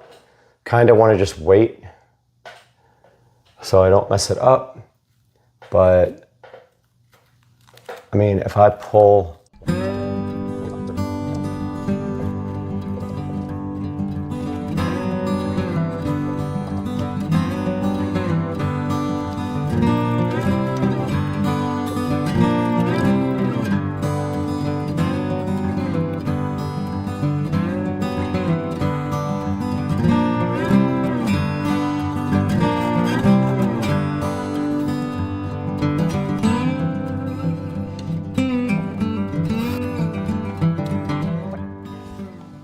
All right, I got all the wires tied up nice. Now I'm gonna work on the power wire, but first I wanna go ahead and get the caulk in there so it can dry. So I've got my caulk gun ready, and I've got my big tube of black caulk ready to go. Let's go.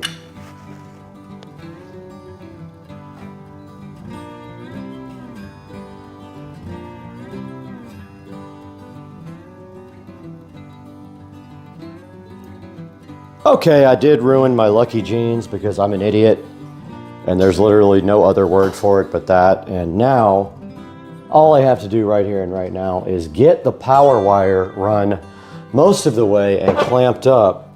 Let's get this power cord situated. Probably right there makes sense. Yeah, I'm just gonna run it right on the base here. Base of the, whatever this is. Put a clamp like every couple feet. Hopefully I have a temporary extension cord. I mean, I'll figure it out, but. And one more down here should do it.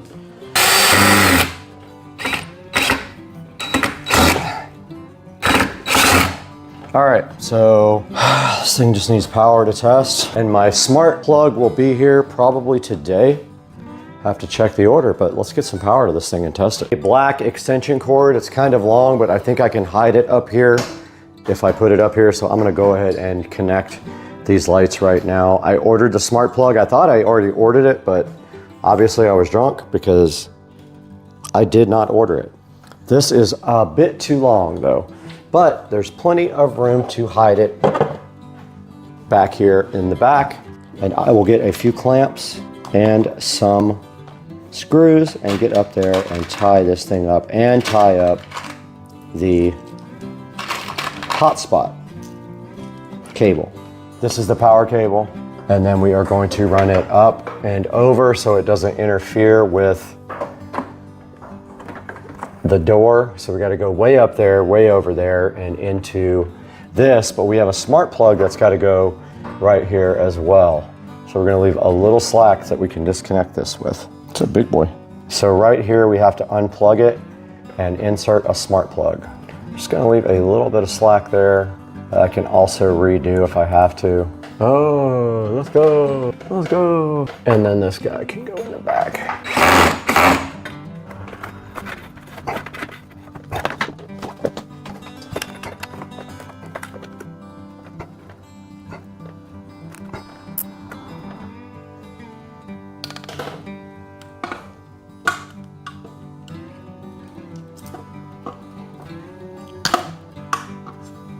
Guys, we did finish this project and connect it to power.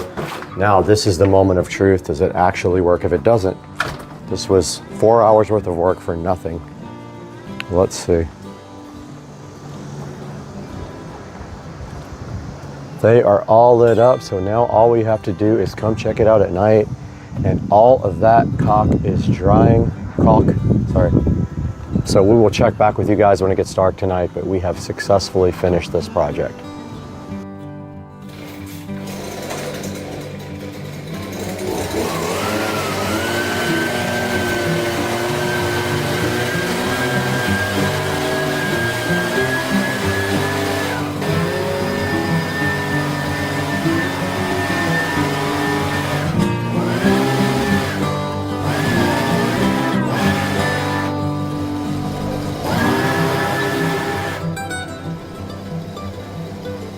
Guys, we are out here at night with the house numbers, and that's how it looks on the house at night.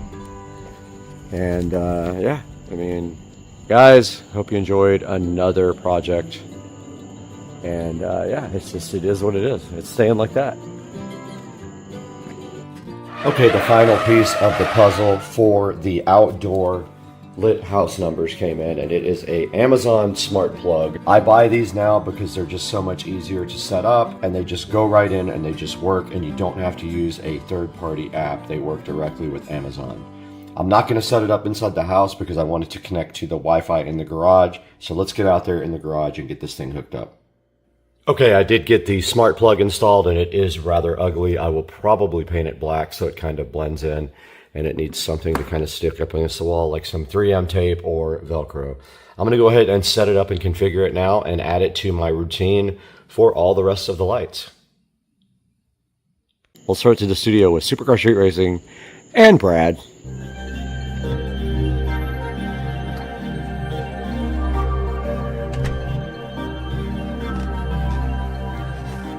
Guys, welcome back once again. Brad here at Supercar Street Racing 4K production studio. And you saw today that we did go ahead and get these LED house numbers installed on the house. It was pretty easy. It just took a very long time, and they are not exactly 100% straight, even though I followed the template. They're good enough, but the 4 is a little off on the very end. Looks a little bit lower, even though I put that right in the actual holes in the template. So the way these work is you just order the numbers. I'll have a link here on the screen for you. You order your numbers here, and they will also send you a transformer, and this one right here right now is on a plaque, but you can put them directly on your house as well. Guys, make sure you always click through my links when you order products for Supercar Street Racing's sake of the channel, and it just gives me a little bit of dollars to continue what I'm doing here, because I do lose money on the channel. As always, we love your support. We appreciate you, and buy your LED house numbers and drop a comment if you need any help installing yours, and we'll see you guys next time.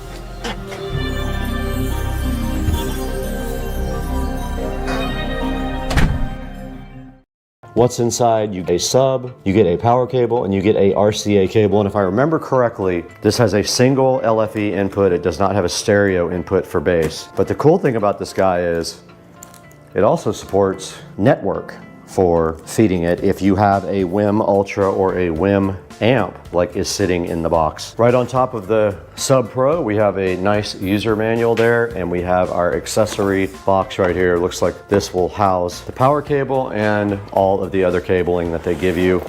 And then inside of here, looking so fresh underneath this protective styrofoam condom, is the WIM sub. And I'll be honest with you, it is actually smaller than I thought it was. This is not a large subwoofer at all. This is a small, it is compact.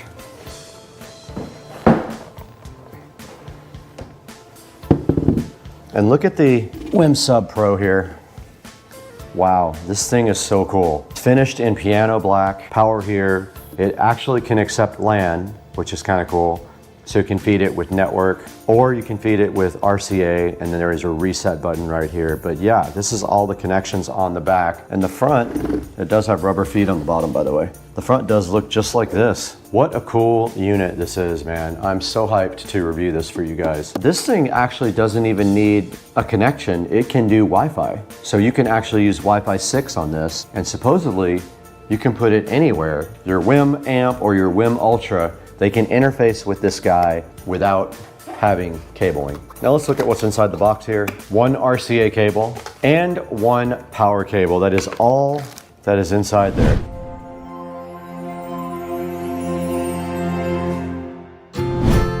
We're standing directly behind the WIM amp, and this is different from the WIM Ultra because this guy has built-in audio amplification. It also does have a subwoofer output, which is super cool because you can drive a powered subwoofer with this guy right here, or you can drive the WIM Sub Pro with it either wirelessly or wired. Either way, it'll work. We already showed you guys the outside of the box. Let's go ahead and break into the WIM amp and see what this guy is all about. Now, the WIM Ultra is sitting in my streaming closet right there for the whole home audio. This guy can work independently from the WIM Ultra, and it can also power its own speakers, which is awesome.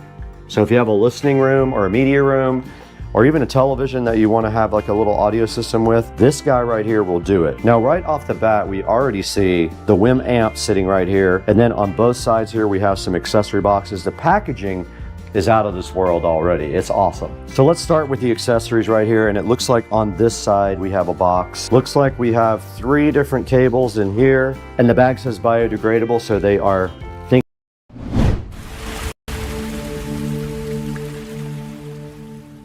great, my pool is cleaner than my entire house. What's up, everybody? We are back at Supercar Street Racing again. We're walking around in the Supercar Street Racing awesome living room, and we have something cool on the table right here. It's something we've been waiting for a while. They promised me this for a little while, and it finally happened. So let's talk about what's behind me today, right after this open for Supercar Street Racing. Thank you for 1 million views and 250,000 subscribers.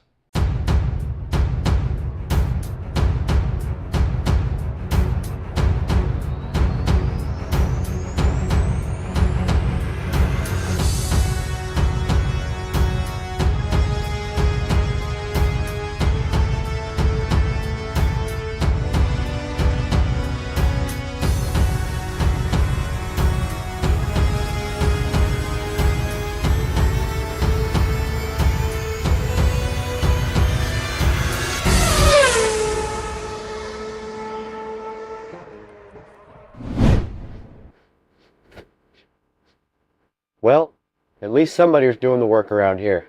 We're back in the beautiful SCSR compound again. The beautiful compound has some new toys right here in front of me that we've been waiting for a while. They were finally shipped out to us, and now it's time to take a look at the Toolless cordless robotic pool cleaner. This is the Toolless Pleco Pro. And then right behind it, we have the Toolless S1 Pro. Both of those get their own videos, so today you're going to see just one of these.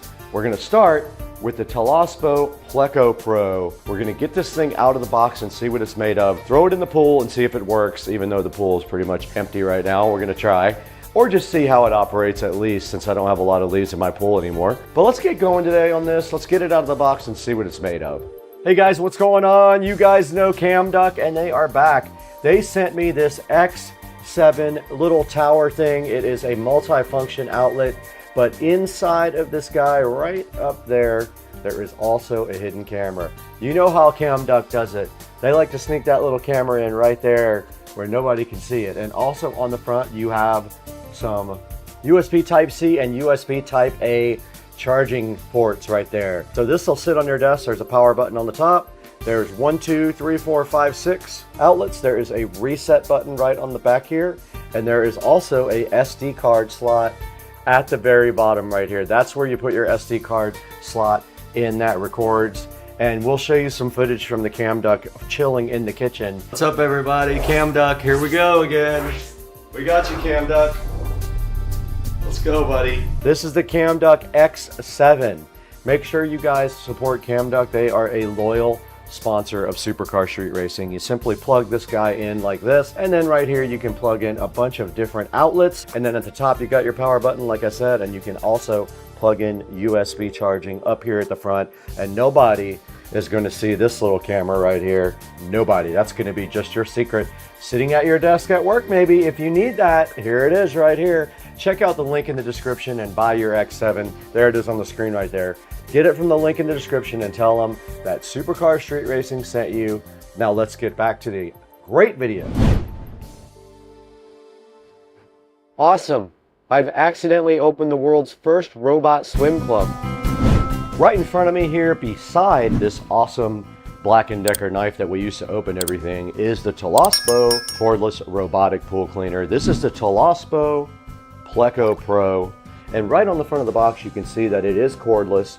It does wall cleaning, it does 7 cleaning modes, and has app control. There is a picture of it right there on the box, and on the side just a little more information about the Toolless official website and email address, a little sticker about the lithium battery that's inside of it, and then on the back side of it pretty much the same thing, a picture of the pool cleaner and some of the specifications that come with it. And that is it for the outside of the box. There's nothing that exciting on it, but when you open the top of the Toolless, you do get something exciting. You get this hook, and this is for your pool pole. You can put it on the end so you can grab your Toolless right out of the water. If you have a standard pool pole, this is all you need, is this thing. And right here we do have an instruction manual.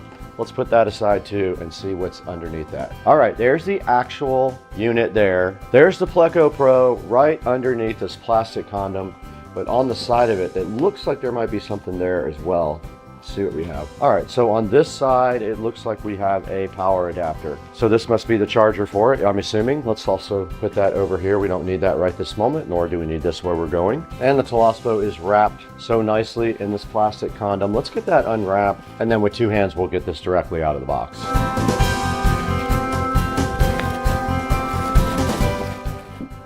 It was packaged very well, I have to say. And here's how it looks out of the plastic. Just like that. And taking a look at the top, there is a lid that comes up that has the filter inside of it right here.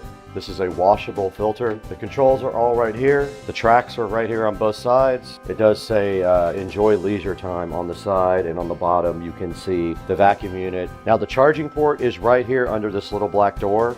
It does have a rubber grommet on it that allows you to seal that up for when you put it in the water. So let's go ahead and get out the charging cable. Let's go ahead and plug this thing in. It uses one of those standard appliance cables. And when you plug it in, there's a nice blue glow up here to indicate it is charging. There's a quick guide right here. You're supposed to pair the device to the app, and it shows you how to submerge the device and remove it from the pool with your pool pole. And then there's some quick instructions on how to clean the filter. Now it does say when there is a yellow LED flashing, it's ready to be charged immediately. Now a blue pulsing LED, which is what we're seeing right now on the top there, that means that charging the battery is happening between 30% and 99%. So the battery is not fully charged yet. So that is our next mission here, is to get the app downloaded while the battery fully charges. Let's go ahead and do that now. Okay, we're recording on both the phone and the Insta360, and we are going to go ahead now and get the Toolless app right here in the App Store. It's right at the top. We just click install. It is installing now. And when we go ahead and open it, I'm sure it's going to want us to sign up for an account. All right, I am logged in. All right, it connected to Wi-Fi. Now it wants us to go ahead and set up our pool. Now our pool is concrete and the pool depth is high. Now at the bottom of the app, you can see we only have a 76% charge, and here are all the modes you can put the Pleco Pro in at the bottom. Let's go ahead and let this guy charge up all the way so we can test it and see how good it can clean. Fantastic. My pool's got more employees than I do. Okay, we got the Toolless and the WP58 Pro ready to be submerged. We're going to take this directly outside and drop it in the pool. Get this thing outside.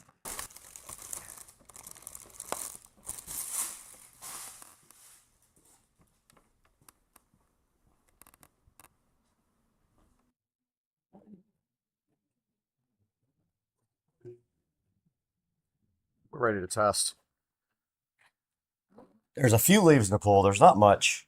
So I'm opening up the app. Just turned the power on. We're going to go into standard mode. Set before entering the water. I think I just have to drop it in the water now. Let's try it. Why not? Bye-bye, phone.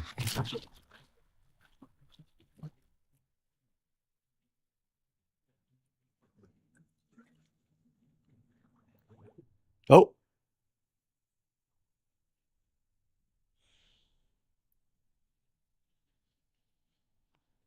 Something's happening.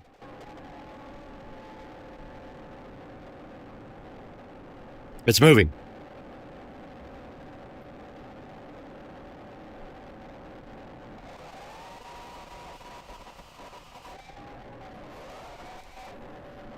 It's moving underwater towards the deep end, right to the leaves.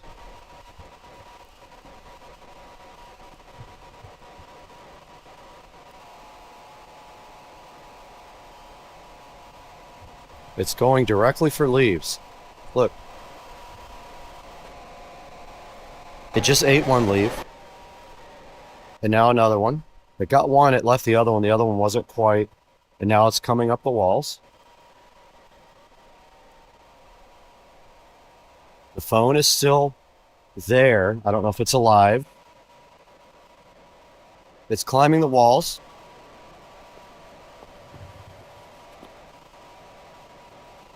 The phone is on. I see the screen.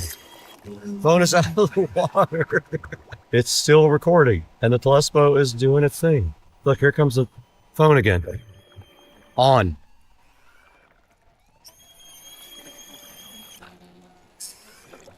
And it is going back under.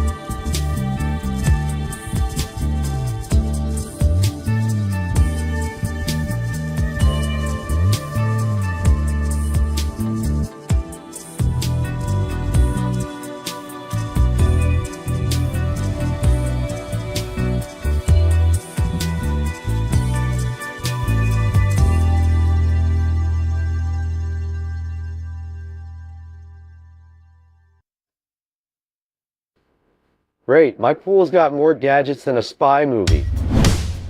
Hey, what's up guys? We've been busy today playing around with the Telespo Pleco Pro cordless robotic pool cleaner. Telespo did send us 2 of these. We have another smaller one in there to test. We tested the big one with the 4,000 gallon per hour suction, the dual layer filtration system, the 4-in-1 pool coverage, and up to 220 minutes of runtime. We went ahead and checked out the app where you can program what you want the pool cleaner to do. And we tested it underwater on my actual pool. Albeit, I don't have a lot of leaves in the pool, but it did pick up all the leaves that were in the pool and was ready for more. The Telespo is pretty cool. Make sure you go down to the link in the description and buy it from our official link at Supercar Street Racing.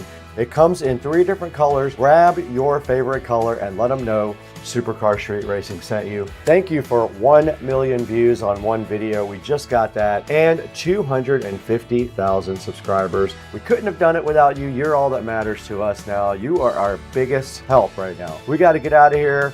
We got to take a nap.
Okay, we're back in the Supercar Street Racing office because the manufacturer of Toolless wanted me to show you guys a little bit more about this. I did put it back on the charger a couple of hours ago. It is recharged. So today we're going to take it outside and show you guys the different cleaning modes of the Toolless pool cleaner here. Let's get this thing outside. Okay, we're back in the backyard now at Supercar Street Racing, and Toolless wanted me to show you some more stuff on their pool cleaner.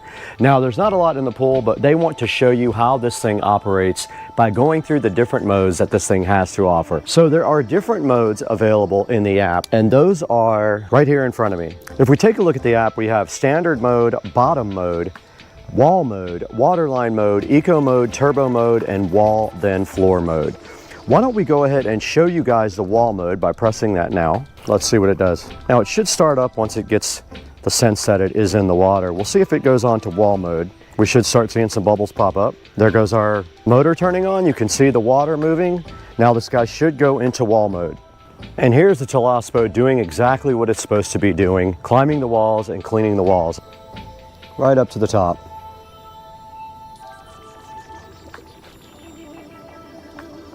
Right out of the water, it got the very edge of the tile line. Scrubbing that tile line. Let's watch it go again. Scrubbing back on the way down, you can clearly see that. Still scrubbing the bottom of my pool.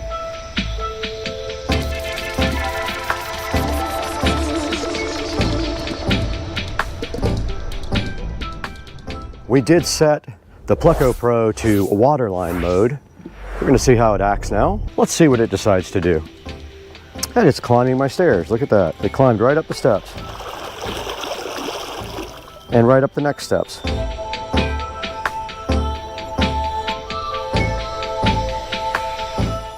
Cleaning that glass tile.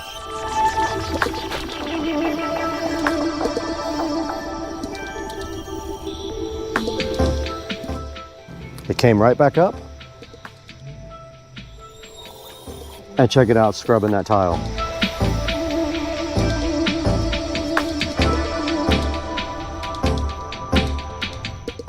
And it went right back up and did it again. And that's waterline mode. It's doing exactly what it's supposed to. All right, we're gonna put this thing back into standard mode now and watch it go for a couple of minutes. It heard it beep again, it's ready to go. Let's drop it in.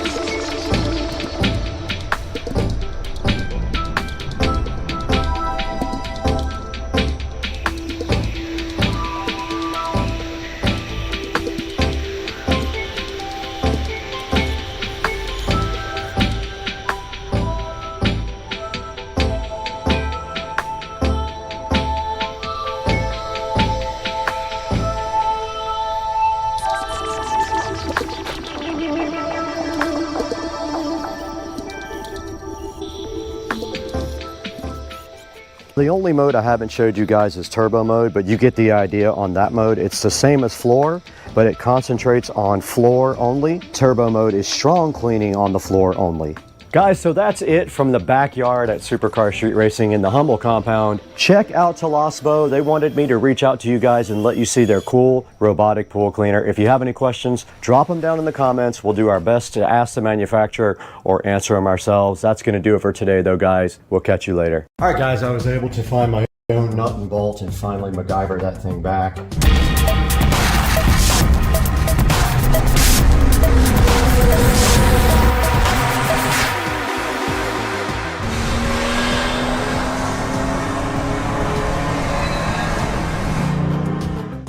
Hey guys, welcome back to the channel. Supercar Street Racing here, out in the garage with the Green Machine 200 EFI. Got some modifications we're going to be doing to this today.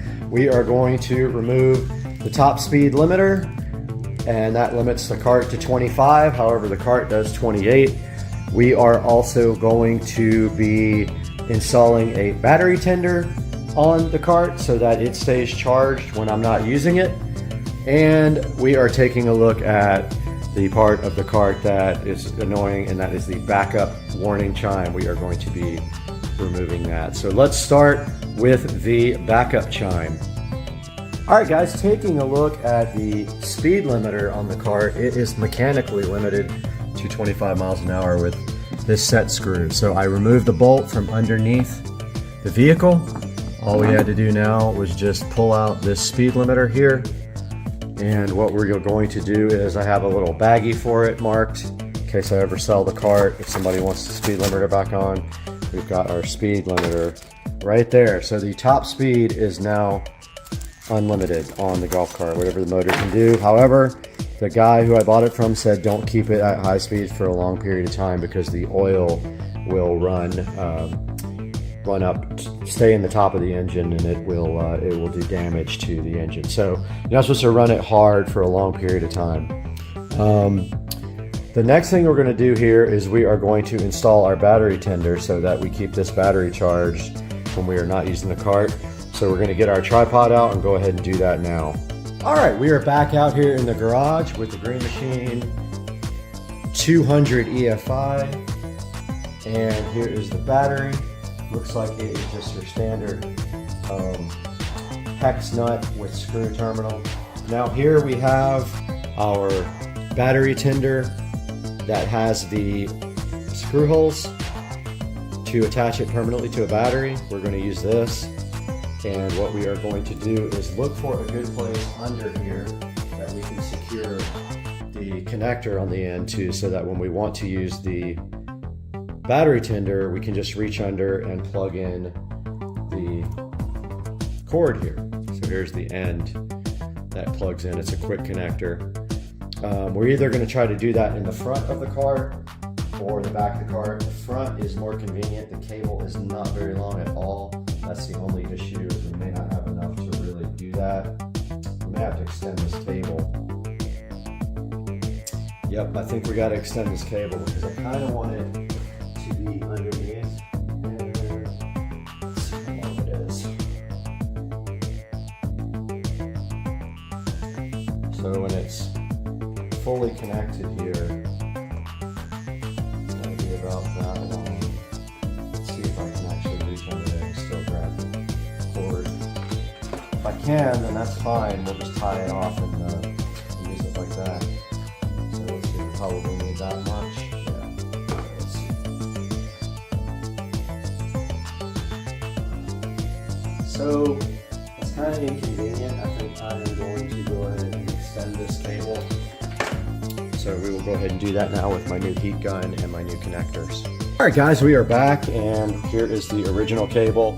And if we take a good look at this cable, on the red side, there is some markings, some white markings, so we can keep the red, the positive, and the negative separated. We've got our heat shrink tubing here, and we've got some extra wire, some landscape light wire that's kind of perfect for this if we can get it inside of these solder shrink guys.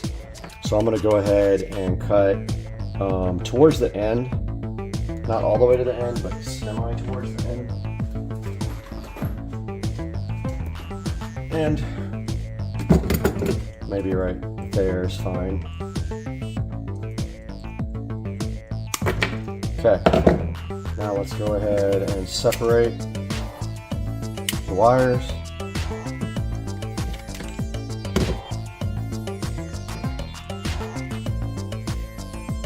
Okay, they're actually red on the inside as well, so that helps us with keeping positive and negative in track. There's a red wire inside there showing you that that's positive. Got my wire strippers here. I opened the freaking heat shrink connectors from the wrong side, and they all fell out of their little pockets. So yeah, so they were nice and organized, but now they're not. All right, we're gonna take and strip back some wire.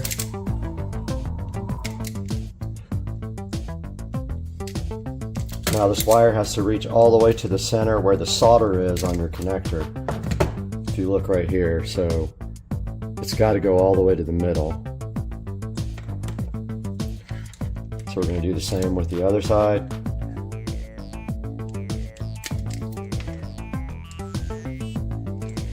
Kind of helps to have something non-fireproof to do this on, because this heat gun gets pretty hot.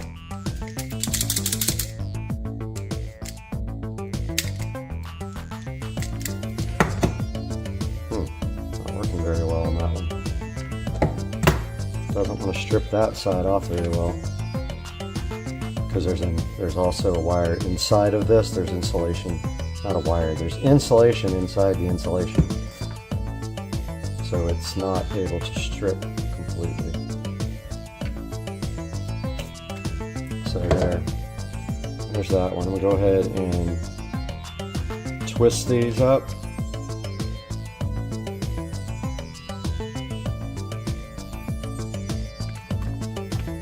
And then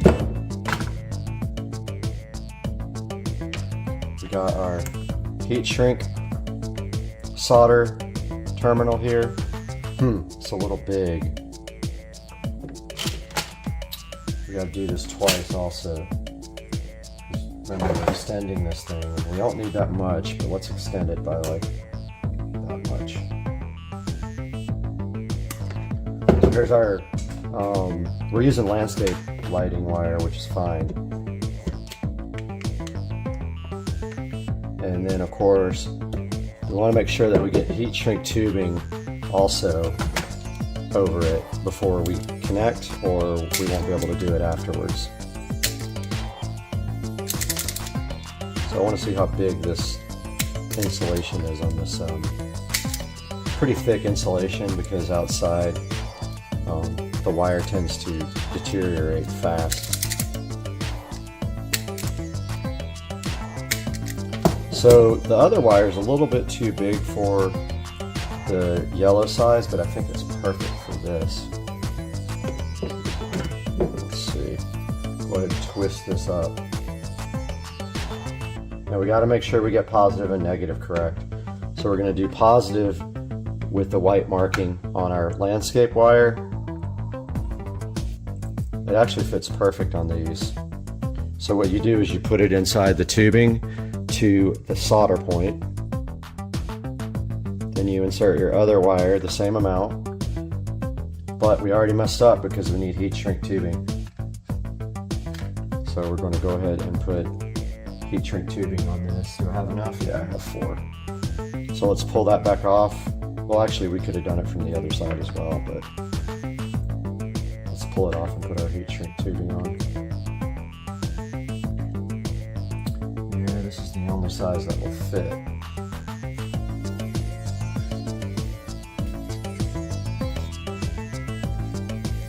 Alright, it's stuck inside.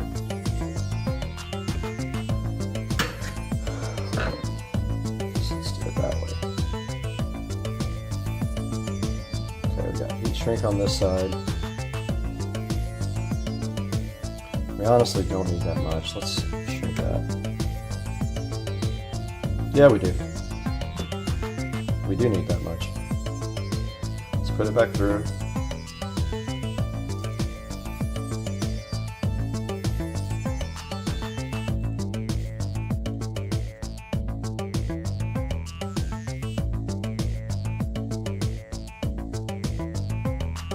So we got our heat shrink tubing in there. This is going to be positive.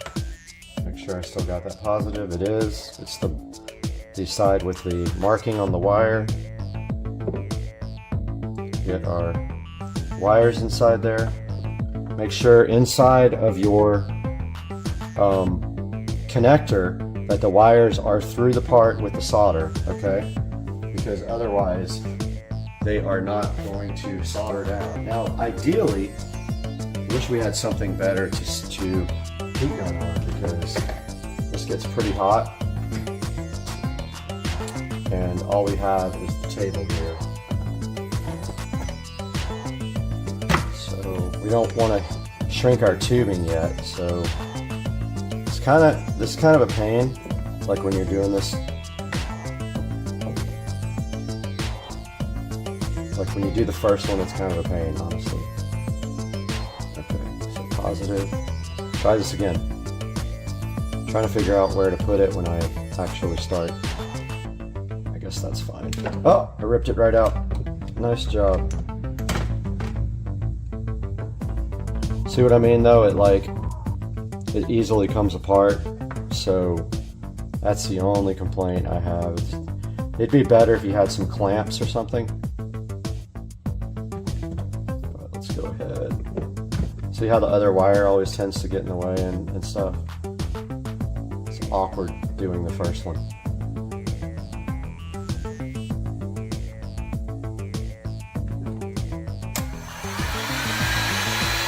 When I do this, I do the plastic first so that it goes ahead and holds the wire in.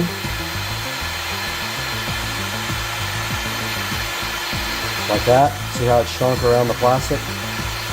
And then you can concentrate on the solder part. Wires are right in the way.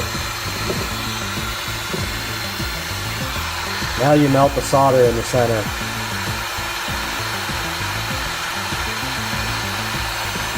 And it says when you do it to hold the gun, to rotate the gun around the solder to make sure it melts all the way around. So I'm trying to do that now.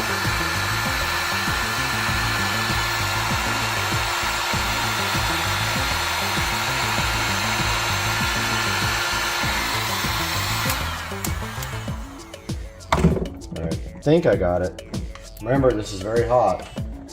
It'll melt whatever you put it on. So yeah, that looks good. I don't know if you guys can see, but looks like I got it done. Now I've got the heat shrink tubing right over it. Might be kind of big for this, but I don't think I can get neck size down on here. Let's see. Oh yeah, that's hot. Let's see if I get the neck size. No, that's not going to go over it. So it might be loose, this heat shrink tubing, when we get done. Might be a little loose. Let's see what happens.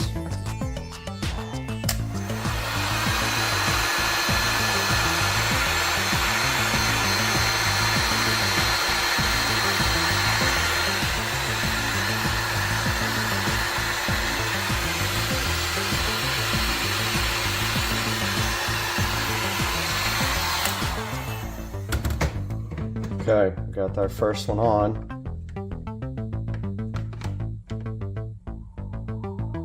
And now it's time to do our second one. So we put our heat shrink tubing over it.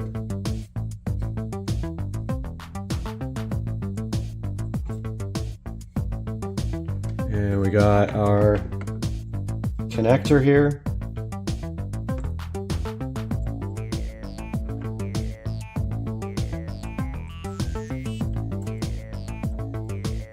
And both the wires are in there and they're ready to go. Let's go ahead and shrink the plastic.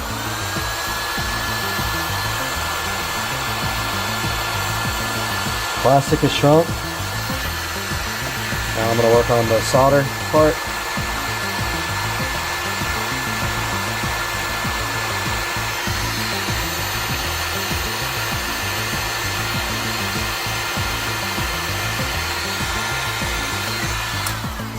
Alright, I saw the solder melt. So that one's good.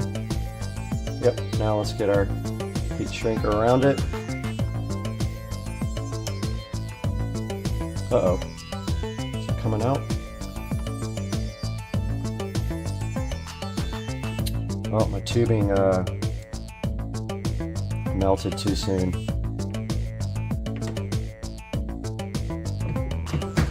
Yep, that one kind of got messed up, guys.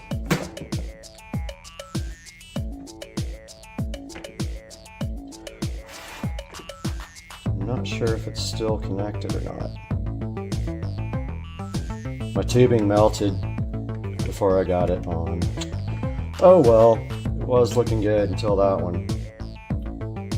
Alright, let's get our second one on. So here's our extension.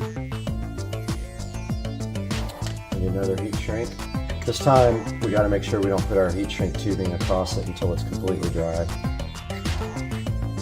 Because it melted right away and messed up our connector.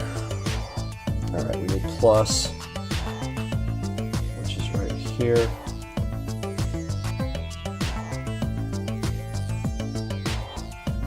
And plus right here.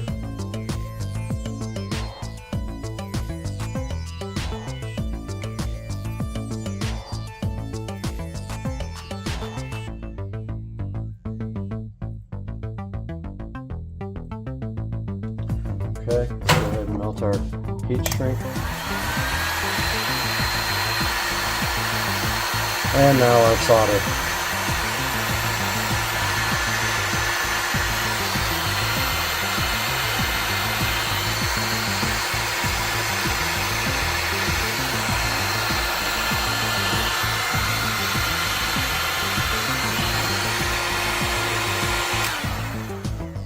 Okay, now it's got to cool off a bit before we pull our heat shrink over it. Lesson learned.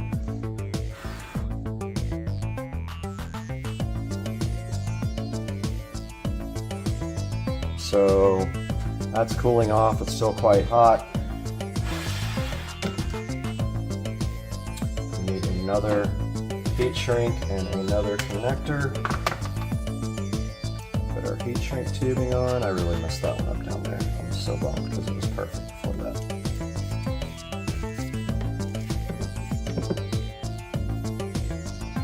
Okay, got our tubing ready.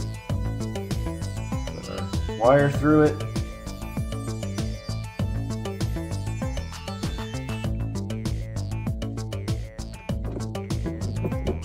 And go ahead and melt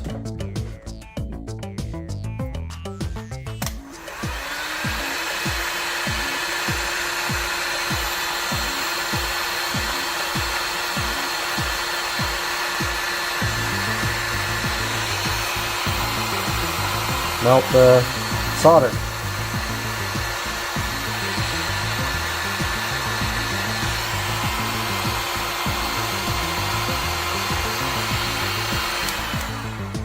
Should be good. Don't forget this gun is very hot. Okay. So that one I think is cool enough for heat shrink, hopefully. Let's go ahead and do that.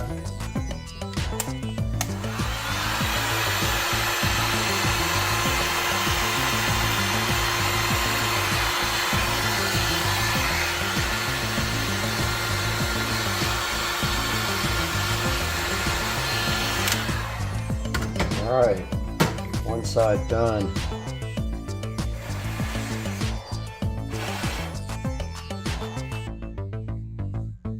Okay, other side.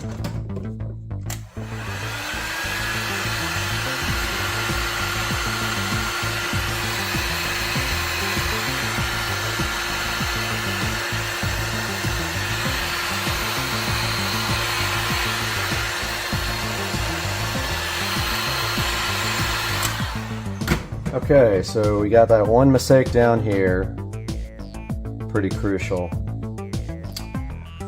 Oh well, we made a mistake right there.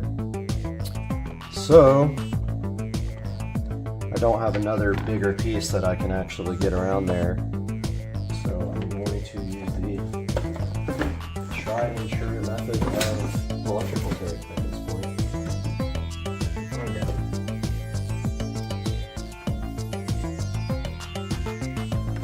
Go ahead and wrap this guy up. Hopefully this works. I didn't test it yet.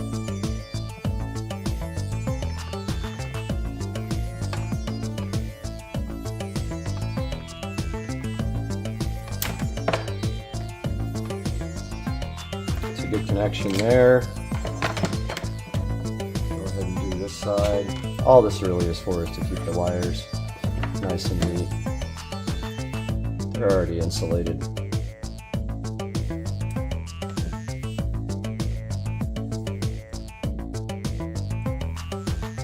Still a hot little potato.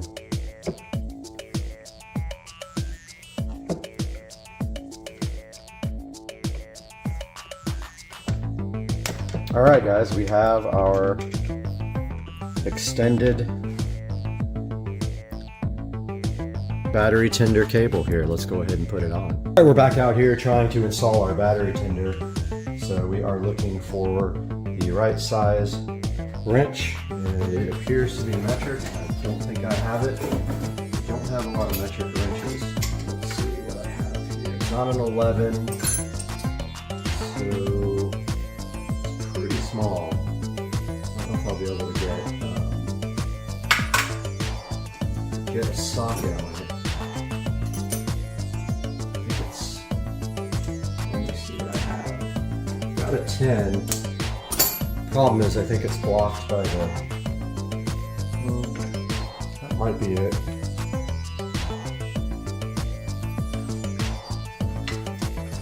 Might be a 10, let's see.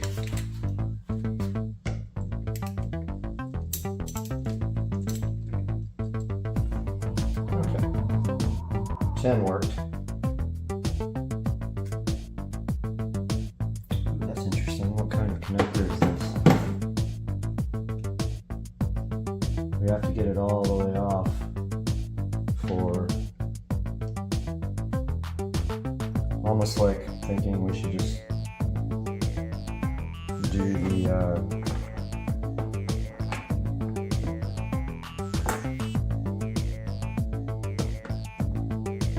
I was thinking maybe doing the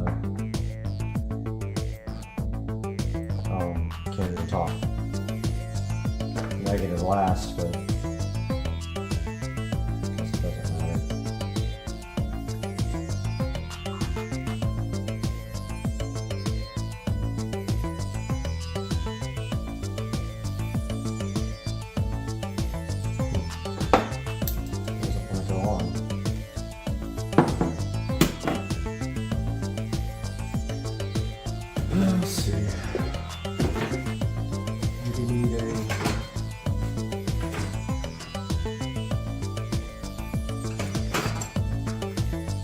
Phillips.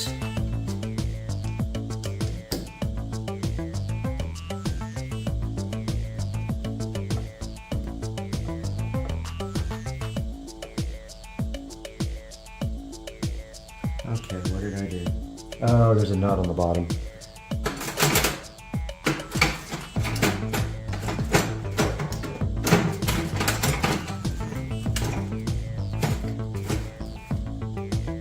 The nut came off on the bottom.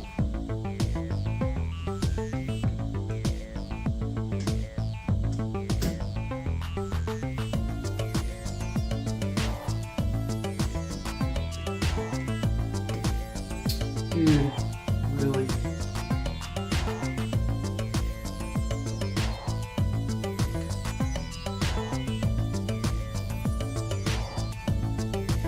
Well, this sucks.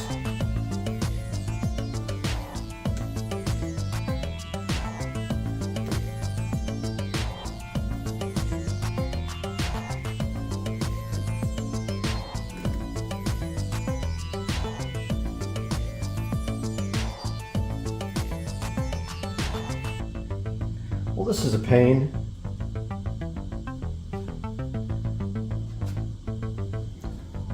The hell am I gonna get this thing back on?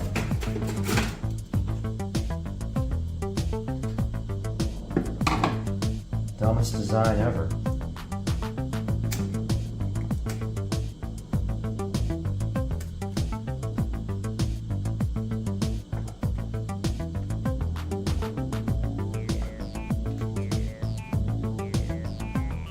I think I got it, but man, that is a stupid design.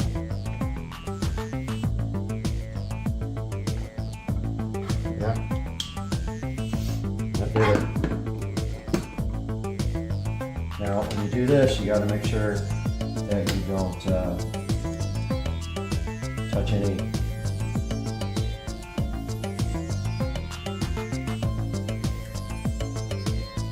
anything negative with the positive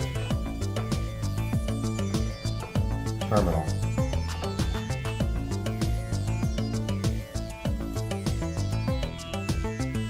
You won't want to see what that does.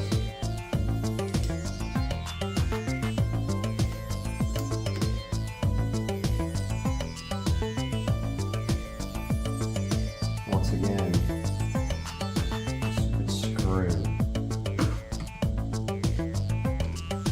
The nut is like way down in there.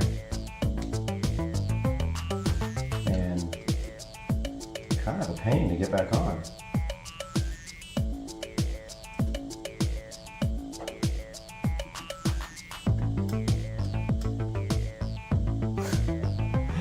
This is such a stupid ass design.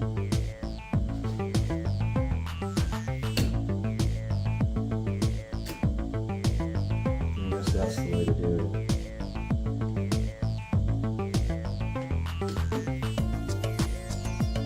Make sure you don't touch your screwdriver or anything while you're doing this.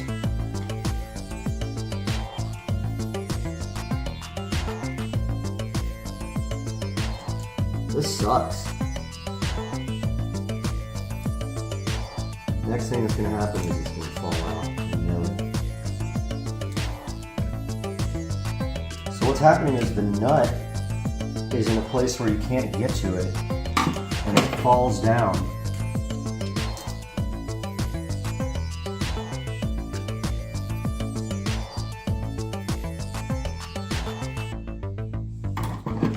Makes it very hard to put back on.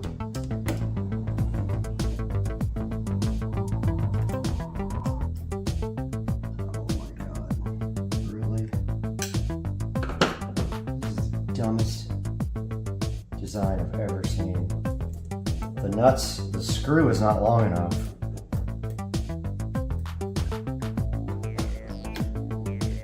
The screw's not long enough on either side to just get the nut. So it's like maybe one thread too short.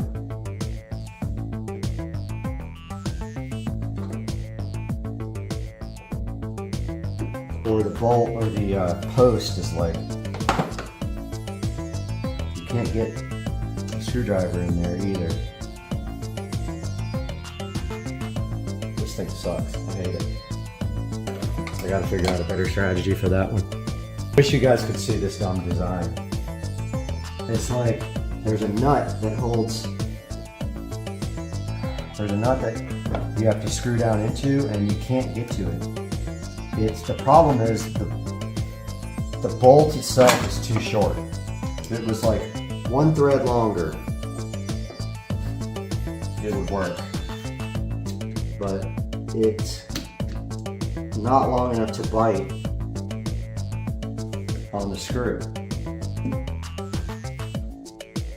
You need literally 3 hands to do this, or 2 people. Or you gotta be lucky.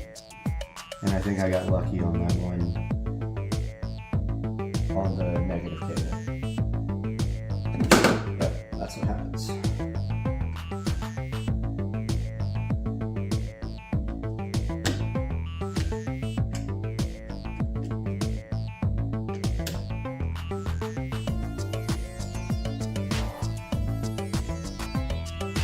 Yeah, now the nut's like coming out.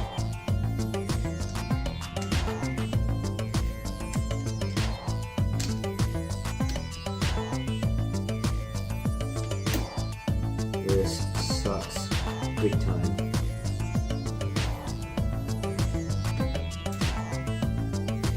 This is the dumbest thing I've ever seen. Why?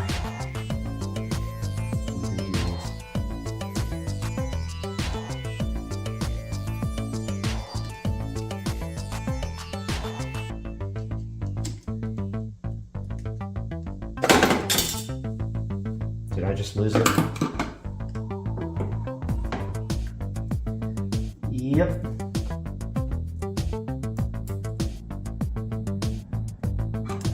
This is a dumb design. I'm sorry.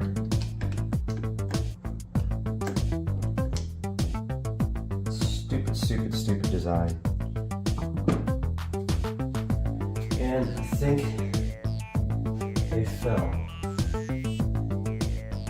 I think it's a nut, but I can't tell. Where'd it go?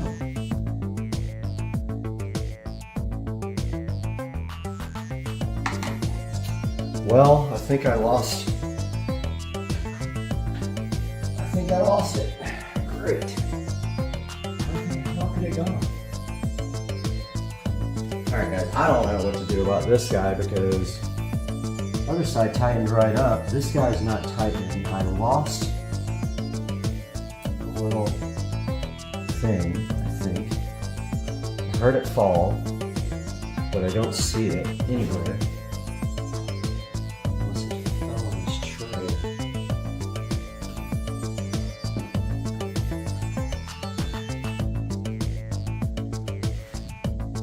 There's a tray under here.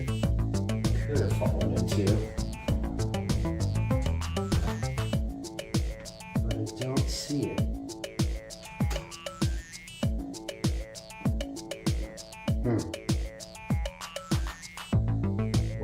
gotta figure out what to do about this.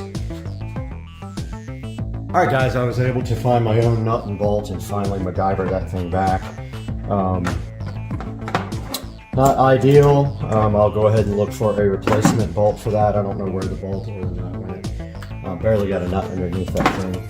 Now what I want to do is tie this up really nice and run it down the side of the battery so it can go down to the underneath the cart and it will be available up front.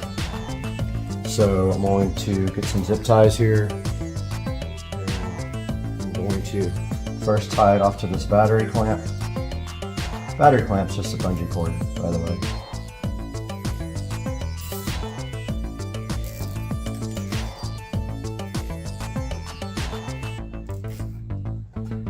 Just like that. Cutters to trim the zip tie off.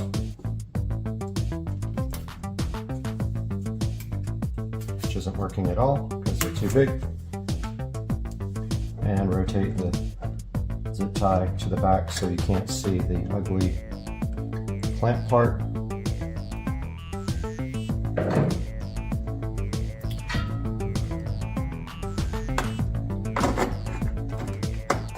And then the rest goes down here.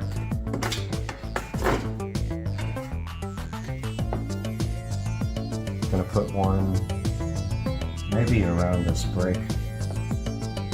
Well, no, probably around this cable. See if I can get you guys a view of this.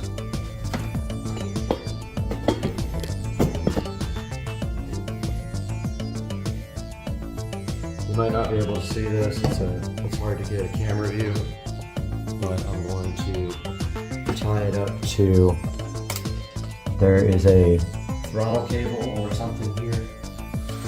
I'm going to go ahead and tie it to that underneath, which is really hard to get to, by the way. Yeah, it looks like that might be that's one of the brake cables, I think. I wish I would have made the wire a little longer now. I don't know why I do that all the time.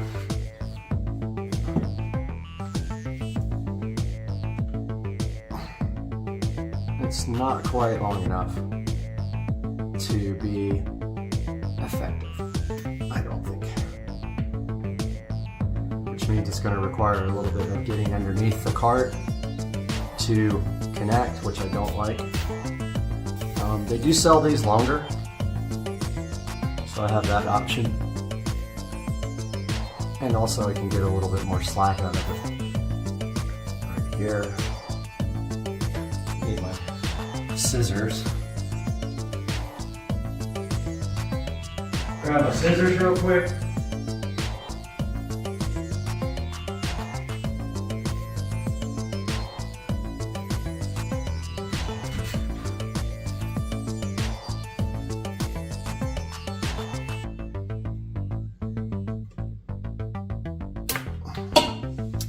Okay, that's good.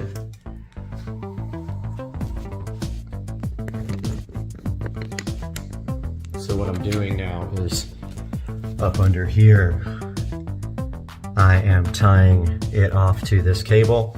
You guys won't be able to see that, so I'll be right back. All right, we're back in the garage with the Green Machine 200 EFI. We got our battery tender connected, running down through the bottom. We have it tied off right here. And if that looks bad and I start seeing it, I will move it. But for right now, it's ready to go. And we've got our battery tender right here. I'm gonna go ahead and plug that in and then plug it into our cart, which probably will take 2 hands.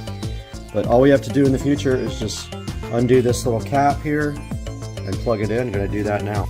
Okay guys, we got our battery tender plugged in. It is showing a red solid light, and that means that the battery is charging. Now don't forget, the battery tender charges very slowly, so it'll take a couple of days to charge this guy up to topped off power. But the good thing is I don't drive the cart every day, so this means that this battery will stay charged. Now all we have to do is button up the top and we should be good to go. All right, so that was the first time I ever took the top off, the hood. Here is the hood, and really it just slides in down here, and then it has two latches at the top that just twist. So I think that's all the way in.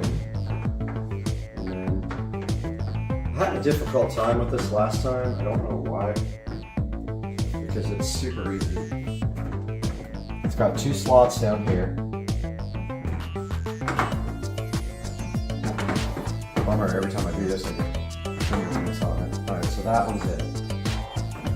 This one gave me trouble last time. Okay, it's in. Now, we just gotta clean off all our fingerprints.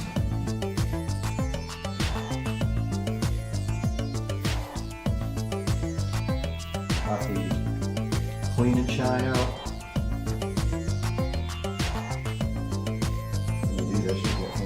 All over the cart.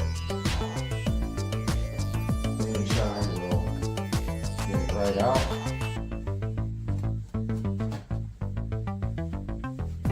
You know, it's like wet wax. Up here.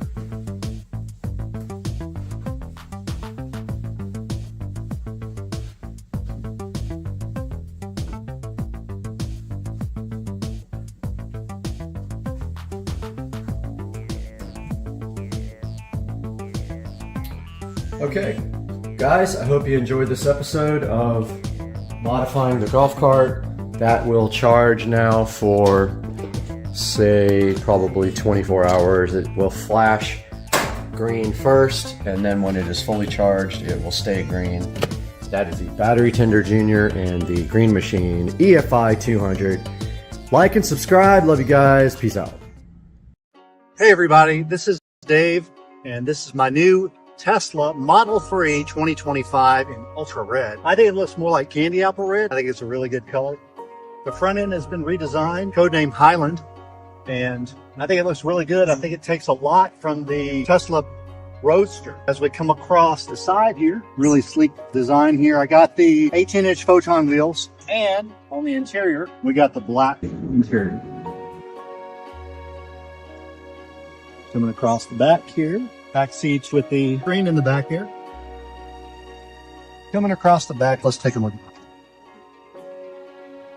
A lot of space back there. We got a cubby over here, we have a cubby over here, and we have our storage compartment back there.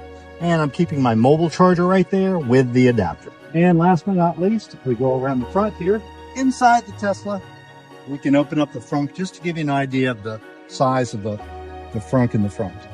I don't really intend to use the front that much, maybe for some small items if I'm going on a road trip. Pretty minimalist. We've got a washer fluid port here, tow hook, and a emergency release button there in case somebody that's very small happens to get trapped in there. Anyway, I hope you enjoyed the tour of the 2025 Tesla Model 3 in ultra red.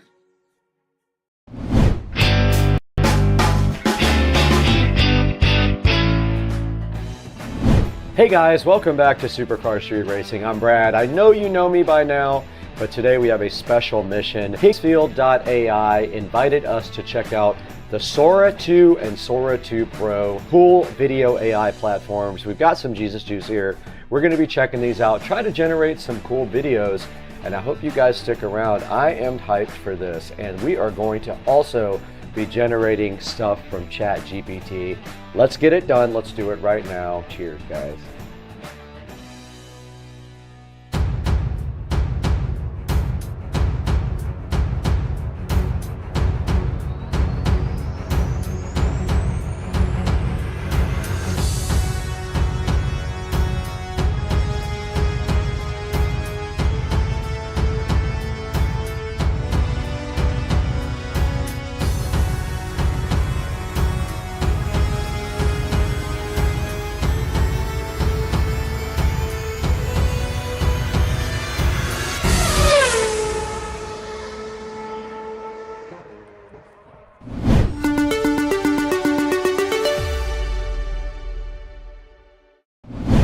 Hey guys, welcome to the beautiful Studio B. We're at Supercar Street Racing in the amazing compound right behind me today, and Higgsfield.ai invited us to check out Sora 2 and Sora 2 Pro and see if we wanted to make some cool videos with them. That is my intention right now. We've got our delicious Jesus juice here and we're going to be creating some videos. Now I thought it would also be cool if we could use ChatGPT to go ahead and generate the prompts. Let's try to do that now. Our first prompt is a sailboat scene. I said, describe a scene with a man out on the ocean on a sailboat and keep it under 4 sentences. Let's plug that into Sora 2 and see what it can do. All right, we plugged our prompt in right here to Sora 2, and we're gonna see what that does, and then when this is done, we're gonna recreate this with Sora 2 Pro and see what the differences are. Now, Higginsfield just dropped Sora 2 and Sora 2 Pro. These are unlimited, uncensored, global OpenAI, but high-tech models. All right, our video is done. Let's take a look and see and hear exactly how this sounds. I'm gonna turn on desktop audio here. Nothing but water and sky. Feels like the world finally exhaled. Couldn't ask for more. Wow, okay, so it added a script as well to that. Now let's try that same thing in Sora 2 Pro. I'm hyped to see what that can do. Sora 2 Pro here, we're gonna click that. All right, we have our next video created here. Let's see what this did with Sora 2 Pro. Let's go ahead and check that out. Hard to believe this is all mine to steer. Just sky, water, and a little bit of wind. Feels like freedom. All right, Sora 2 Pro delivering the goods here. And now we have a new prompt up here about an astronaut. So here's our prompt. I told him to keep it down to a short sentence, but this is about an astronaut that goes to another planet. Let's see what Sora 2 can do with this. Sora 2 delivers 1080p video. I'm excited to see what that's like, while Sora 2 Pro pushes it to the next level with this advanced motion reasoning and multi-scene continuity. What's up, everybody? We're back. And here is our astronaut stepping out of the shuttle. Oh my God. I'm the first to stand here. It's beautiful. Wow, that's pretty cool, man. Now let's recreate this with Sora 2 Pro. So I'm going to copy this entire prompt over. So we changed our engine to Sora 2 Pro. We changed our resolution to 1080p. Let's generate one now. All right, Sora 2 Pro finished with our video. Let's take a look at it and see what it is about. First step, the sand's alive, glowing under me. Crystals all the way to the horizon, splitting the light of 2 suns into colors I don't have names for. And these creatures. It did produce a pretty cool video with Sora 2 Pro. Now there's also Sora 2 Max, Sora 2 Pro Max, and Sora 2 Enhancer. And the last one works on any video to stabilize the video. And then Higgsfield Upscale Preview enhances any video or image. Now this thing is perfect for agencies and filmmakers, enterprises making global content, and anyone who wants access to the world's best AI cinema models.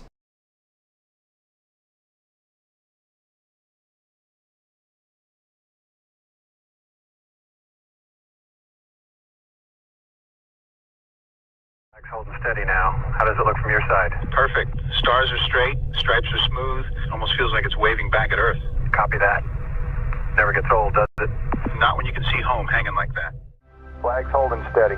Shadows look good. Copy that. Hard to believe we're standing here looking at our planet like that. Like a dream. Blue and alive and all that black. Let's make sure we remember how quiet it is. Roger. Silence work.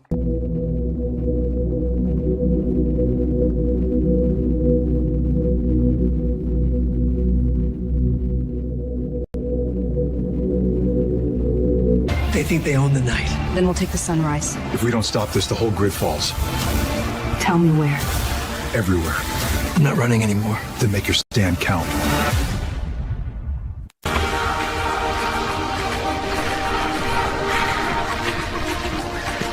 Almost there. Let's finish strong. Roll slow and the heart beats low, baby. You light the room like a street lamp glow. You said the fracture was sealed. It was, until tonight. If that thing opens again, the whole city goes with it. Then we stop it, whatever it takes. You can't fight what you don't understand. Watch me. They told me dreams couldn't hurt you. They were wrong. If we stay here too long, we forget what's real. Maybe reality was the trap all along. Then wake up. The world ended in a single night, but morning still came. We lost everything. We're not losing what's left. If we don't move now, there's no one to save. Aftershock. The world won't wait. We launch at dawn. This map doesn't make sense. It's still changing. Change is the point. We adapt or we die. Whatever's out there, it's bigger than all of us. Then let's go meet it.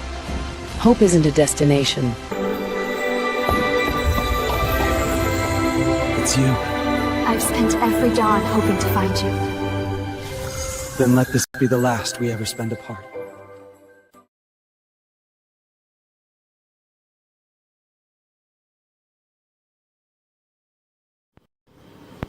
It is Tuesday morning, and I want to talk to you guys a little bit about Bluetooth audio for a car that never had Bluetooth.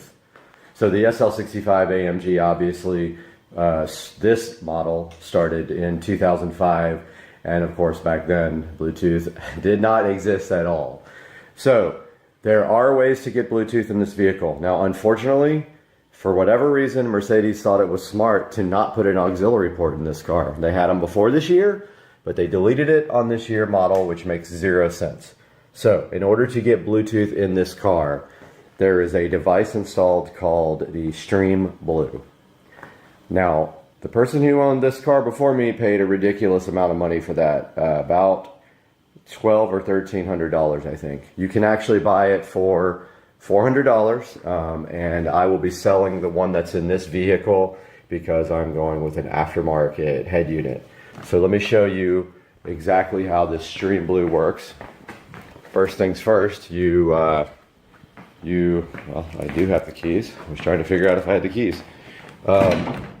When you get in the car and you turn on, there's the factory command system. I'm going to flip this around real quick and show you.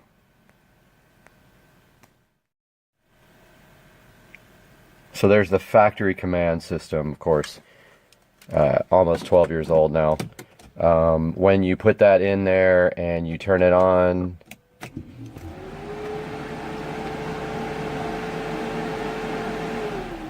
now the only thing I have figured out is what that no iPod thing is. Now, to get Bluetooth audio on this, all you do is press the audio button till you get to this screen.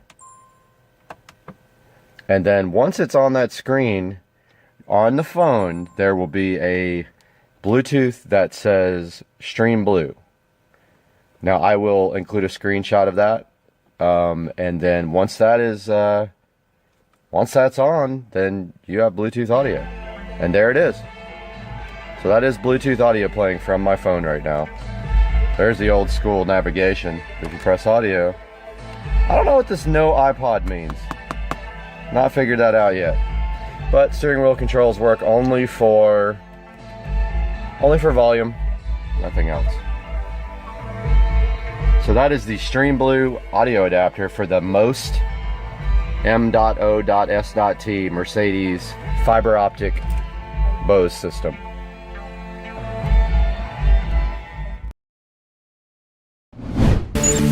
Oh, aren't all these webcams the same? I guess not. Hey, welcome back to the channel, everybody. I'm Brad, and if you found me, we're on Supercar Street Racing. We're actually out in the Supercar Street Racing sunroom, and it is cold in Florida. It was about 36 degrees last night, which makes it very difficult to do anything outside. But today, we interrupt this program for a special announcement. The pronunciation of the product is actually OBSBot. It is not OBS Spot. I wanted to make that clear right now before we go any further in the video. Now back to the video. Did send us their new Tiny Light 3. Now, I might be one of the first people to actually have this, and I'm super hyped about it, and I love it. We have it right here next to me. This is the Tiny 3. They also sent me their wireless microphone here to check out. We're gonna be looking at this today. Also, we're gonna do this all on Supercar Street Racing right after this open hangout.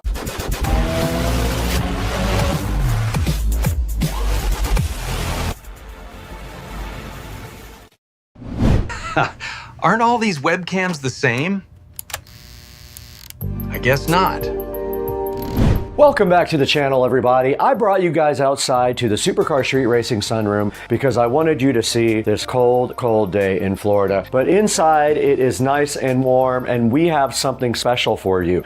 And I mean really special. This is the Tiny 3, and it's one of the first ones, and I'm really hyped because I'm gonna be replacing my camera in my studio, my main camera. It's right here next to me, and they sent me a bonus. They did send me their wireless microphone as well. It is right here. It links directly to the OBS spot. Here is the Tiny 3 package that we're going to be opening up and taking a look at today. It is brand new. I don't know if anyone else has this. They might, but I'm going to be the first one to broadcast with it because I'm going to do that today. Let's go ahead and get this guy unboxed right now and see what's inside of it. All right, guys, we are back with Supercar Street Racing reviews, and today, and in front of me, we have two different things. We have the brand new Tiny 3. It's called the Tiny 3 right there. And you can see by the package, I have not opened it up yet. Now, I did cheat and opened up the mic because I was very curious about this. And this is the tiny little mic that links right up to the Tiny 3 in the software. And then it came with this cool case that had a windscreen, a charger cable, string to put around your neck if you want to hold it like that, and it also does magnets. And this is the actual wireless microphone right here, looking so fresh right there. All right, I saved this for you guys. I just opened up the box, and inside the box there is a card right here, something in it, probably the user manual, and then a nice case. Check out the case that they did give us today. Nice hard case, and there it is. There's what's inside the case. The actual right here. Look at that thing, guys. And it is in a very nice packaging. It looks like right here we have a USB Type-C cable that goes with it. It is a USB Type-C cable that will plug into our computer. And then this right here, this is actually for mounting it to the monitor. Or what's really cool is you can actually use a regular tripod. It has a threaded bottom like a standard tripod, so you can use any tripod. And this thing does auto gimbal. We need to go ahead and get all this out to the Supercar Street Racing studio because we're going to be replacing our old webcam. Let's get out to the studio and get it done. Aren't all these webcams the same? I guess not. We did make it out to the Supercar Street Racing studio, and our mission today is simple. We need to replace this Logitech camera. It is awful. I have had nothing but bad problems with it, and it's a Brio, and I'm telling you, the picture quality is awful. It is very dark. The saturation is oversaturated. Everything I can think of about this camera, I don't like. So today, we're going to be replacing it with our Tiny 3. All we have to do to actually do that is unplug the back of this. It already has a USB Type-C cable on it, so we just have to replace it with the new camera. Before I do that, I'm going to record a sample video, and then I'm going to show you these side by side when we get done. Let's go ahead and record a sample video with this camera. All right, we just recorded our test footage with the Logitech Brio. That means we are free now to go ahead and get rid of this thing. You can see us, we're right there on camera. Let's go ahead and get rid of it right now. And all we have to do that is unplug this right here. It's a nice thick USB cable, by the way. No complaints about that at all. There's the Brio leaving me, not sad. Now to set up the new Tiny 3, we do have to put this bracket on it. And so basically the way this works is you just sit your Tiny 3 directly onto the bracket like that, and then it sits right on your monitor like that. Now it does gimbal, so it's not important to where it faces. Let's go ahead and plug it in now. And there we go, we have it plugged in. We do have to install OBS Spot Center. It did recognize it up in my Logitech software. I don't think I can pick one of these without some help. Where is Supercar Street Racing channel when you need it?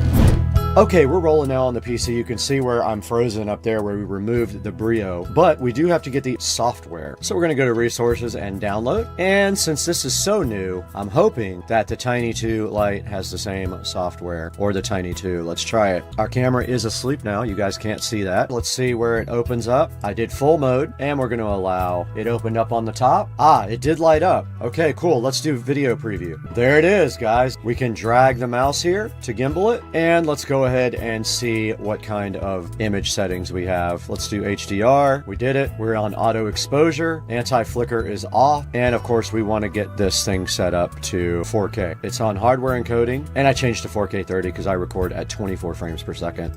There is no option for that, so we'll do 30. Now, also in the console, I wanted to show you guys the virtual camera. Now, this is used to use this device in streaming, and the beauty is also a way to go ahead and make you look better in the actual software. So you can apply different types of filters here and the level on each filter. And of course, there are a lot of different types of filters here you can use on this. Now, this is unlit. So now let's take a look at lit. Now, when I did the shot of the Logitech, I did have lights on. I had my Litcher glows on. Let's go ahead and light myself up. Okay, now I am lit up from the front. So this is comparable to the Logitech Brio. Now, I can also set up tracking. This thing does have automatic tracking. I'm going to set it on single mode, and let's see if it does track me, and it does. You can see it locking onto me when I walk around. That is what the tracking does. You can also set up your zoom to go full body, upper body, close up, headless, or lower body, and you can set up zone tracking as well. Now, right here is the very cool voice control. Check this out. There's a number of commands you can say right here to the Tiny 3, and it will obey you. Zoom in closer. Zoom out further. So that's how the voice control works on the Tiny 3. Pretty cool. I want to show you guys zone tracking. This is pretty cool. It's right here. You click this switch on here, you click the settings, and what you do is you tell the camera how far you want to go to one direction, like right there, and then you update that side by right-clicking there and clicking update. Then you go to the other side here, and let's say we don't want to show this mess on the bed or any further than right there. All we have to do is click update on that side, and now watch what happens when we get up. Okay, the camera is tracking me right now, and if I walk over here, notice how it did not track me, and it went back to the original setting. So that is how zone tracking works. Now, also just wanted to show you guys the setting for group mode. Now, unfortunately, I only have one person, but group mode is pretty cool. Now, what this does is when another person enters the frame, the camera will automatically reframe and keep everyone visible. There's no manual adjustments needed, and it's perfect for interviews or co-host setups. That is right here, but like I said, I don't have a second person to kind of demo this for you guys right at this moment. Now, you also are able to put the tracking speed on normal, slow, or fast. On slow, standard, or fast. I got it on fast now. So this is me lit up. Now back to the image mode. Autofocus is on, HDR is on as well. Auto exposure is on, and the auto exposure mode is locked onto my face. There's no compensation on, and you can set your ISO just like a pro camera. Now white balance, that's off. That's on auto white balance there. And then of course you can manually adjust your contrast, saturation, sharpness, and your hue with the OBS Spot Tiny 3. Now, in order to use this in OBS, we have to use what's called virtual camera. Once virtual camera is on, we can import this into OBS. Okay, virtual camera is on. Let's go ahead and add a source. We have to select virtual camera. It's bigger than the screen. Let's go ahead and reduce that down and put it where we want it. And there we are right there. Now, if you feel like you want to tweak the contrast, sharpness, or whatever, you can do that from the software here. A little bit of contrast. I gave it some more contrast. I like that better. I like a little bit more contrast in it. Let's see saturation. All right, I gave it a touch bit more saturation. The interesting thing will to see how this comes out in the actual end recording. That is the Tiny 3 inside of OBS Studio. Now, on the third page here where it says more, you can set up your sleep settings. You can set up your gesture control. So there is a way to zoom in and out. You can lock your target by just holding your hand up and just like a hello to the actual device. You can zoom by doing this. See it zoom? You can hold up your hands like this and pull it out like this. That zooms you in. And you can push it back like that, it zooms it back out. That's helpful between shots if you want to adjust your shot. Now down below here is voice control, and you can set up your language to English or Chinese. And there is the voice control. All the commands are just right here in front of you. Now, also below that is something interesting that we're actually going to be checking out. We're going to be checking out the audio on this new OBS Spot external microphone. So I've not used this yet. I'm going to go ahead and power this up. I did feel it kind of haptic feedback and come on. It's flashing green right now. You can see right here on the side. Okay, now all we have to do is add TX1. Press and hold the button for 6 seconds while Box SE is powered off. Worked. We are paired. Now the question is, can we use this mic? If it's in stereo, it only brings one channel to OBS Studio. If it's in mono mode, it brings both. It looks like you can also click the mic button to human track yourself, which is awesome. And you can also do noise reduction mode. And then down here, there's some more miscellaneous settings. All right, this is a test of the Logitech Brio. I always had issues with this camera. The video would be oversaturated. It would be low quality. I don't know what's going on with that. I tried updating the firmware, nothing worked. So this is our video test with the Logitech Brio. We'll compare that to the Tiny 3 next from OBS Spot. Okay, we're back now. We are full screen with the OBS Spot camera.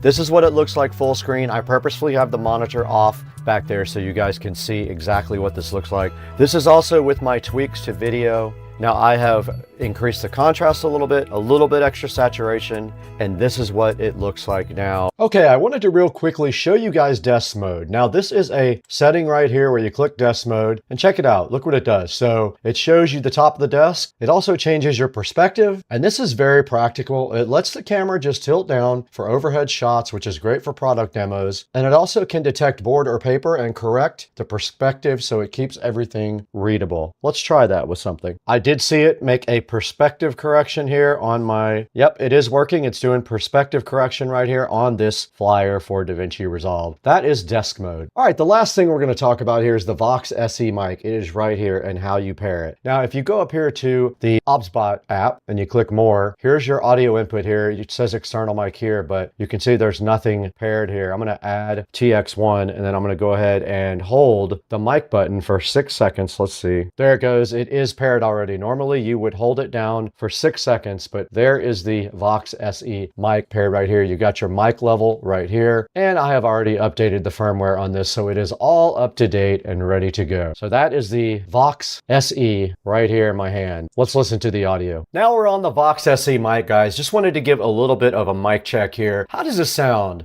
Is this sounding good? Just let me know one way or the other down in the comment section. Make sure you check out the Vox SE. Look how easy it paired to the OBSBot up there and works perfectly. Now back to the video. So that's going to do it for the actual setup and demonstration how to use your Tiny 3. And when this does actually come out, I will have more details about how you can buy it in the description. But for now, this is all we can do today. The OBS Bot Tiny 3 is not even online anywhere yet. It's so new. We have the first copy of it. I hope you guys enjoyed this. If you have any questions about the Tiny 3, please throw them down in the description. I'll do my best to answer them, but that's all we have for today. Later, guys.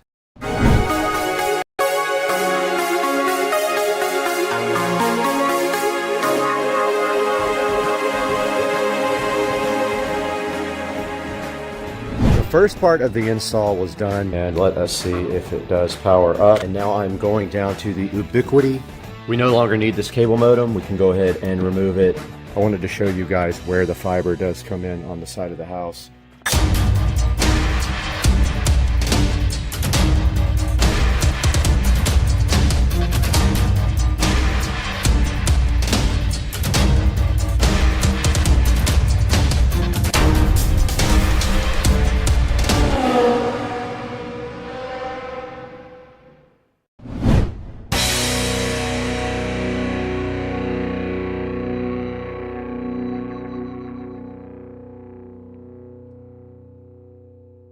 Alright guys, we are outside and we are prepping now for our IQ Fiber install.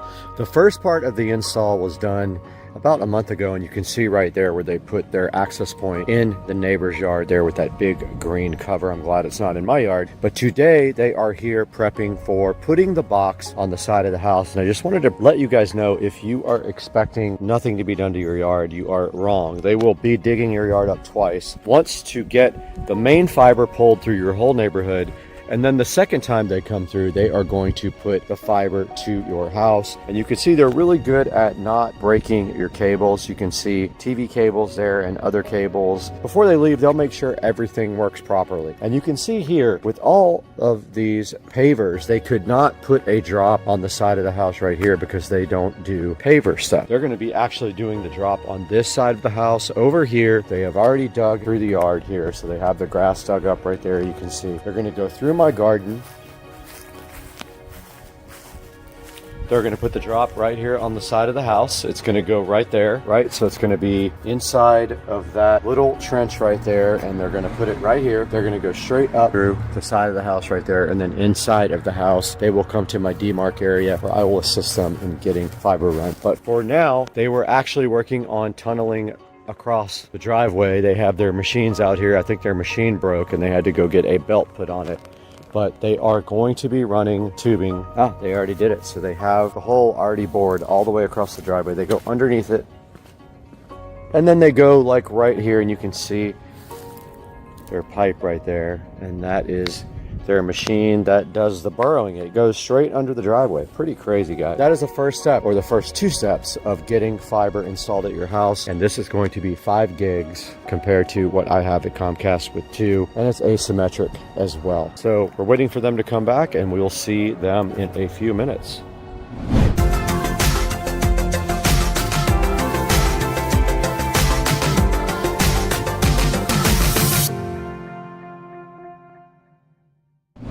Alright guys, so I didn't do a lot of video during the fiber install process simply because it was nothing exciting, but let me tell you guys what happened. So the fiber guy came this morning and finished the outside and the inside, and basically we are left now with this install here. They ran the fiber from the side of the house. They had to go through the yard because of pavers. Long boring story. They can't take pavers up, so they went through my yard, no problem. They did that. They went up the side of the house and into my attic, and they dropped everything right here. There's my fiber patch right there going straight to my modem. Now here is my modem for the fiber, so it is right here for now. I'm gonna rearrange that at some point, but for right now it's right there.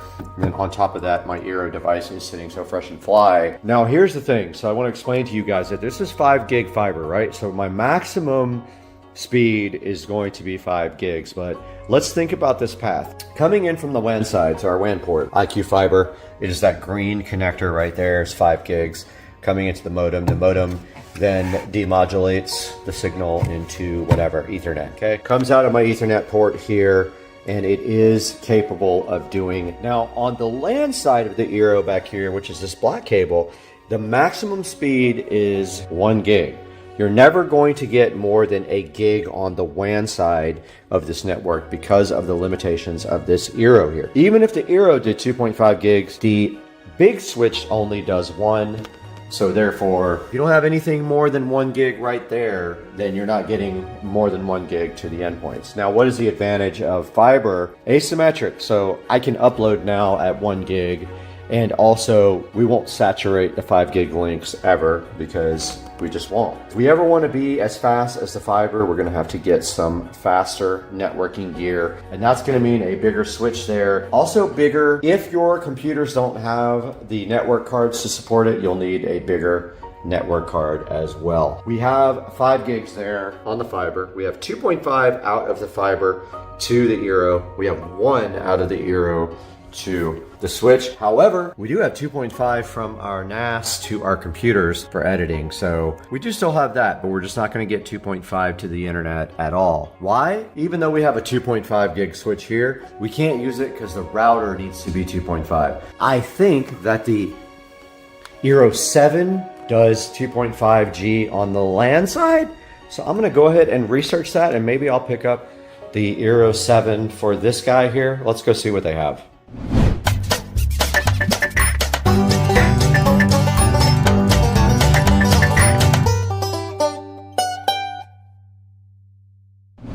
Alright guys, we are in the Supercar Street Racing living room and actually in the dining room here with the Eero 7 Max. We're going to get this guy unboxed today. We have a project to get out the Eero 6 and then get our internet upgraded.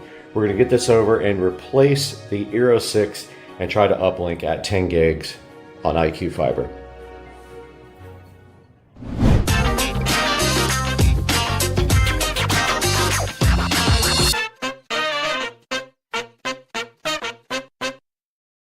Guys, the Eero 7 Max, Eero Max 7 is right in front of me now, and this is an upgrade to the 6.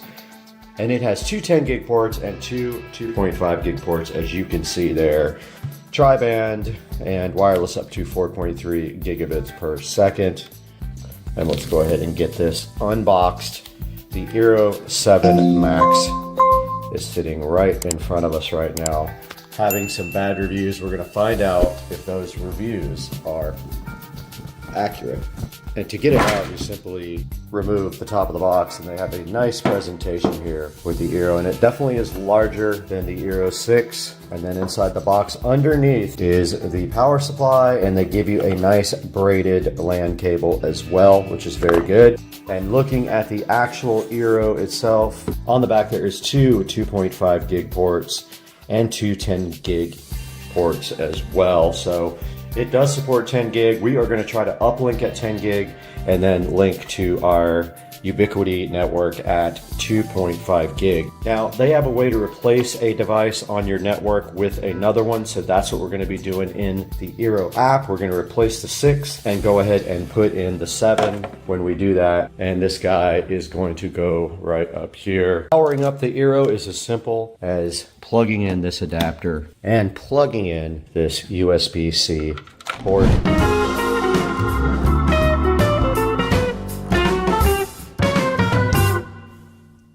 All right, so I have the new Eero here. I have the modem off, or the ONT is called, off for the internet. And actually we have plenty of room on here now. New power brick in, get it some power. So now we have a flashing white light. We're waiting for that to go blue is the deal. Once we have a blue light, we will go back to where we were. Okay, our light turned blue. Let's get back into the app now.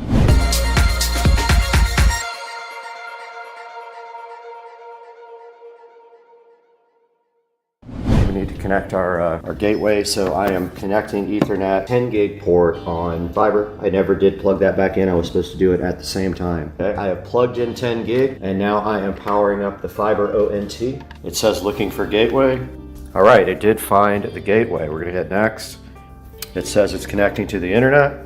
All right, now we have to get connected to our switch. I went from the 2.5 gig port out, and now I'm going down to the Ubiquiti switch in. This should give everything internet. This is uplinked to the 1 gig switch. Let's go back to the app now. Okay, we did get our software updated. As you can see right here, we're on 7.6.5 now on everything. I did get all the wall plates put back on. Let's go back to the camera. We no longer need this cable modem. We can go ahead and remove it. Right in front of the Eero 7 Max, everything is hooked up. I just realized we can backfeed a couple things with our extra ports on the back of the Eero 7. That means we actually have extra ports to feed 2.5 to other things like the wired Eeros. There's one in the studio that has to be hooked up to the 2.5 gig switch there. There is one in the theater room that can be backhauled from this guy as well. The audio closet down here, which needs a label, so I'm gonna go ahead and label that now. We are taking full advantage of the extra ports here on the back of the Eero. There are two 10 gig and two 2.5. I am backfeeding the theater room with that one, and I'm backfeeding the audio closet with this one.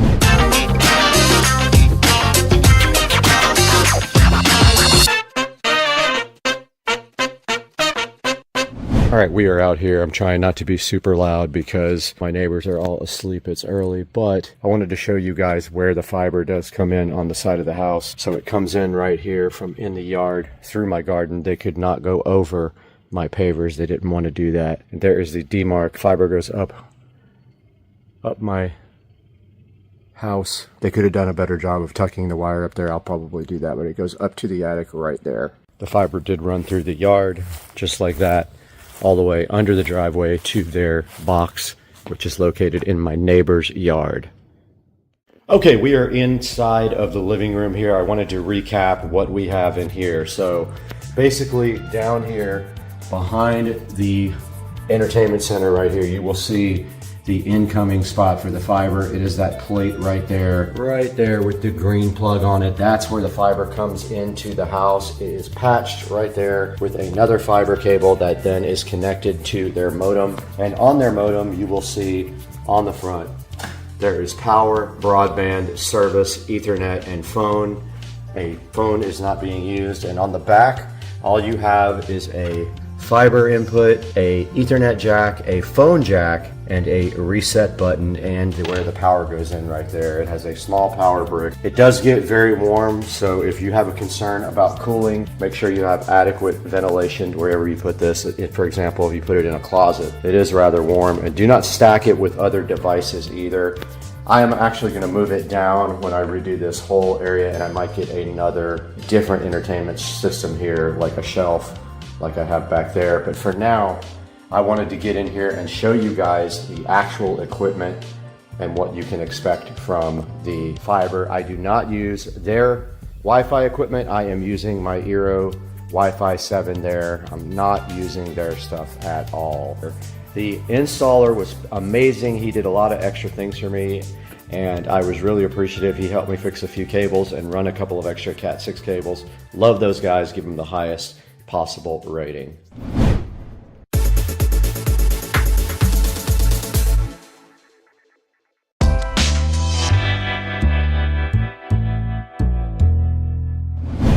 Alright, I wanted to show you guys this speed test that the S24 Ultra supports Wi-Fi 7 and show you the speeds with IQ Fiber. You can see IQ Fiber down here at the bottom, and let's see what it gets. 1,100 down, 1,000 up. Awesome. Alright guys, I just wanted to take you guys through this a little bit in front of the computer to show you what is going on with IQ Fiber, and to end this video about IQ Fiber install. If you had any questions, you can also put them down in the comments section or email me as well. Right in front of me, we've got the iqfiber.com site up, but I want to show you how this is configured in the computer. You can see we are linked at 2.5 gigabits per second, and that means we have a 2.5 gigabit connection all the way through the chain, meaning we have a switch that supports 2.5 gig, and our router supports actually 10 gig and 2.5 gig. So that means we have a 2.5 gig connection from the fiber optical network terminal, ONT, not a modem, over in the other room all the way to this device. Now let's go over here and run the speed test here. And we are getting 1,600 megabits per second, 1,700, 1,800, 1,900, and we are using some internet for streaming as well, which we are doing a live stream. We got 2,065 upload speed so far. This is limited by the 2.5 gig connection. If we had a 10 gig switch and a 10 gig connection, we would probably see 5,000 each way. Let's close that and let you get a good look at IQ Fiber connections, hardwired at 2.5 gig. Guys, go up to the IQ Fiber site if you're in Jacksonville or anywhere that has service now. Go ahead and order IQ Fiber and turn off the other providers if you have them. This is a good, solid deal. It's cheaper, $125 a month. I have 5 gig up and down. It's asymmetric. Don't forget, cable is not. Fiber is asymmetric, meaning your speeds will be the same for both upload and download. Fiber is much better than cable at asymmetrics. So guys, thanks for watching Supercar Street Racing. We really appreciate your service to us, and we love having you guys as viewers. Please like and subscribe. Buy all your items through Amazon through my official links in the bottom of the video description, and we'll see you guys on the next one.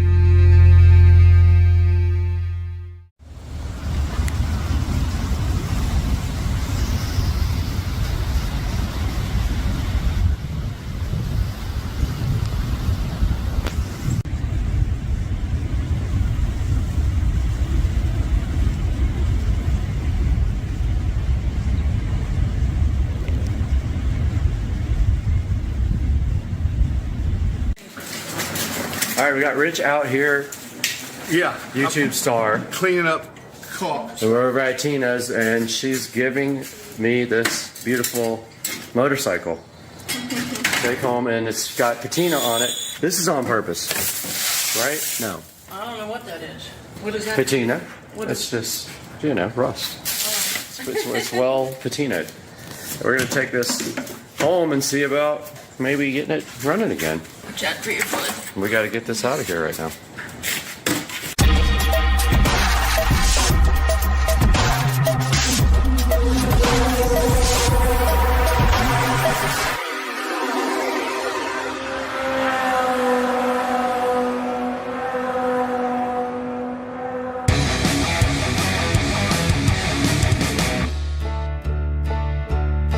Okay, we got the bike loaded up, me and Rich, and we found that tire's flat spotted, so that's why it wouldn't roll. So no big deal, needs a tire. And I found we have the manual, so we'll order parts for it when we figure out what needs to be done to it, right, Rich? That's correct. Not Tina, she's not on camera. Off cam Tina. And 2 weeks from now, we'll be jumping cars with it. Jump whatever will get in front of us. That's pretty Cars, much cats, dogs, whatever. Yeah.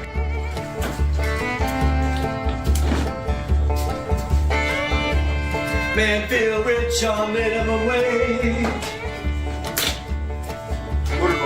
Love is money.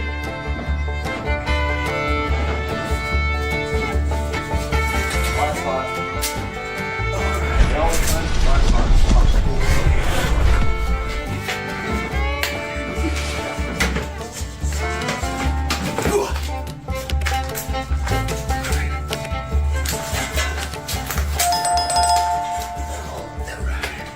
That's great, so you hit the flat spot. Oh, yeah. Look, it kind of rolls better if you tilt it. How many years it's been sitting there? It's just...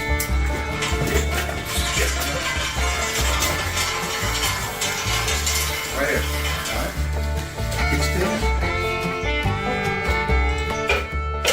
Sweet. Boom! Okay. Mini bike. Awesome. Dude, the mini bike life. Coming over to get some potatoes. Okay. All right, we're out here in the garage and Rich is over there doing something to his truck, I think with seafoam. And I'm trying to make him help me, but he's tired, even though I only slept 2 hours. Gotta get the lights going here. Okay, so we got right here a real gas tank. Actually, I'm gonna get the microphone. All right, somebody's coming over. I got my Glock ready, Tech 9. No, so Rich is coming over to help me with this bike first look at. And so we got this, I was telling Rich, so these don't have a real gas tank, so this doesn't come off. Here's the gas tank, here's the choke, here's the fuel cutoff. This is literally... So that's the real gas tank? That's the real gas tank there. That's where you put the seafoam. And so we're gonna go ahead and... That's interesting. Yep. This is totally fake. Totally fake. Wow. And zip tied. There's zip ties right there for something. Okay, so I don't know how to get the... Okay. All right, so here's the first look at the gas tank. Now... All right, so it's got a gasket on the top. Now on the good... Yeah, that don't look good in there, bro. So there's actually some gas in there, but it's kind of dark looking. Where's my light? That's not good. Where's my light? Check it out, Rich. What do you think about that? There's not much in there. Should we like just pour that whole seafoam thing in there and then also fuel, or just? There's not a lot in there. It's not a lot. I would pour seafoam. Seafoam usually, but God, that's been in there for years though.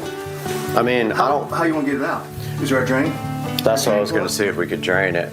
If we can, I would yeah, drain. Drain it? Yeah. Okay, let's see if we can figure out how. All right.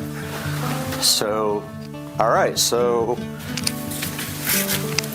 there's no drain plug. No. Okay, so you'd have to siphon it out. Oh yeah, and I don't know if I want to deal with that. We just add seafoam to it. Well, I'm thinking like a bunch of seafoam and some fuel. And get some new yeah. ethanol. And since it didn't, yeah. And since it didn't go into the carburetor, right? Since it's off, maybe that's enough. Yep. Dilute. All right, so we've got our seafoam here.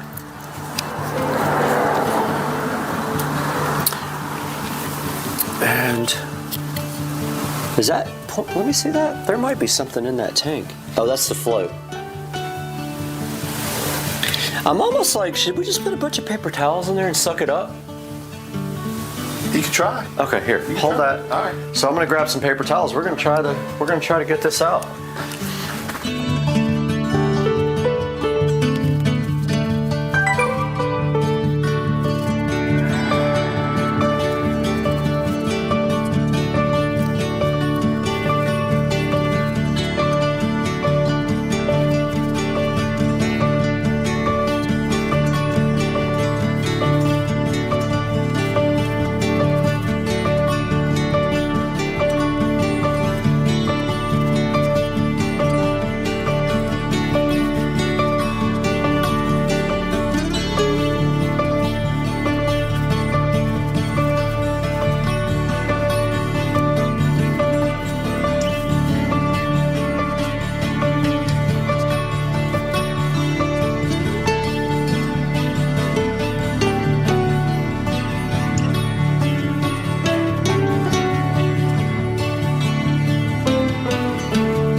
All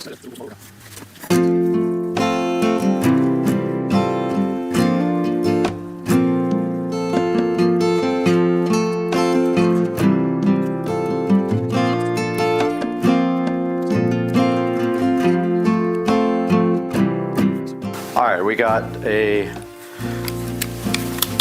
light on over here, and here is the oil. Okay, so this looks like the oil dipstick, and that might be the, it might be the drain. Oh. You want me to wrench? Oh, you got Nope, it came out. Not too bad for probably 10 or 12 years. Right? It's got oil in it, dude, and it doesn't look bad. It actually doesn't look bad. It's not dark at all. So I'm gonna stay with that for now, but I'll change it after I figure out how, because I think, yeah, this has got to be the oil, oil bung. And we probably should, well, that looks jacked. Look at that. It's bent. Yeah. That looks fucked. That might need to be replaced. It's like it's curved that way. You see what I'm saying? Yes. Yeah. So it doesn't have gears. So it's got one of those clutches that just works when you give it the gas and then it lets off. So where is the air box? We gotta take the air box off and clean it, and then put starter fluid in the air box before we can take naps. So that looks like the air box right there, carburetor. Let me zoom in closer on this guy right there. So we've got a wing nut up here. Did the seat pop up? Comes off a little. No, does not pop up. But we got a wing nut on the air cleaner here. What we'll do is we'll take the air cleaner off completely. It's definitely rusty. I have to. It's seen better days for sure. Okay. It's fucked. I know. Air cleaner doesn't look bad either, honestly. How the hell are you supposed to get it off? I know it's. Oh, just like that. I'm gonna leave it like that and then just hit it with some starter fluid.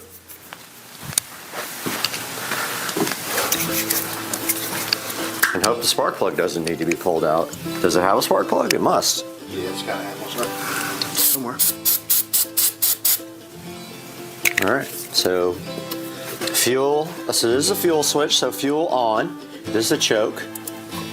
So this fuel hasn't been turned on in probably years, and so we just got the fuel flowing. We're gonna put our choke on, and then we're gonna see, here's the switch. I don't know which way is run and which way is stop. I can't read that. Off, on. Okay, so this is run. So you go forward here on the handlebars for run. So we got it on run. I don't see a spark plug. That's what I'm saying. I wonder. All right, so we found that the sprocket nut, these nuts, was loose. That's why the rear tires weren't moving. This was so loose that basically this was spinning, but this couldn't do anything. So we got some jack stands here. We got to find the right socket for this guy.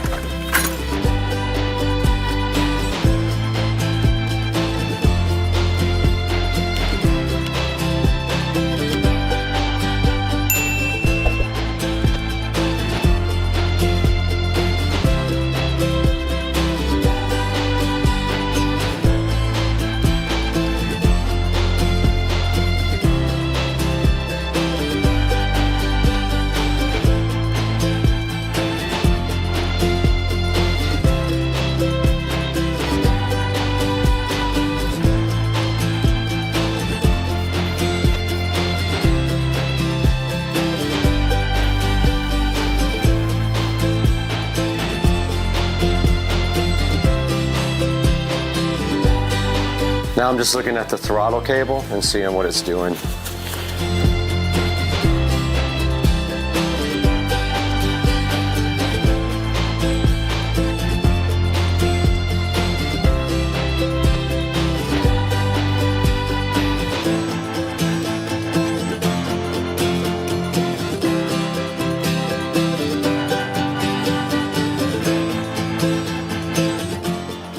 All right, so the verdict is that the throttle cable does not work.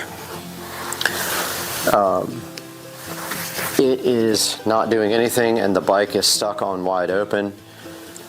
So I'm going to pull off this breather and see why it is not doing anything. So we got one wing nut for the breather cover, and we got one wing nut for the actual foam air filter.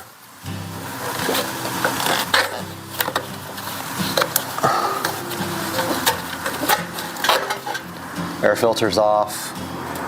Yeah, I'm gonna end up having to take the seat off, but this does nothing. Well, it's not connected to the carburetor anymore. I don't know how that's supposed to do anything. Throttle cable works to there, but that's all it does. Yeah, we gotta take the seat off. And change shoes. We're ruining our good shoes here. Today we are in the Supercar Street Racing kitchen, and we have been blessed with a couple of cool products from Mighty Cleaner. They did send us the extra large chamois towel and another extra large chamois towel, two colors. One's in blue, one is in a brownish color. And today we're going to go ahead and get these things open and wash my sister's car that's across the street over there and make it look better and test out these chamois towels. Let's get going on Supercar Street Racing.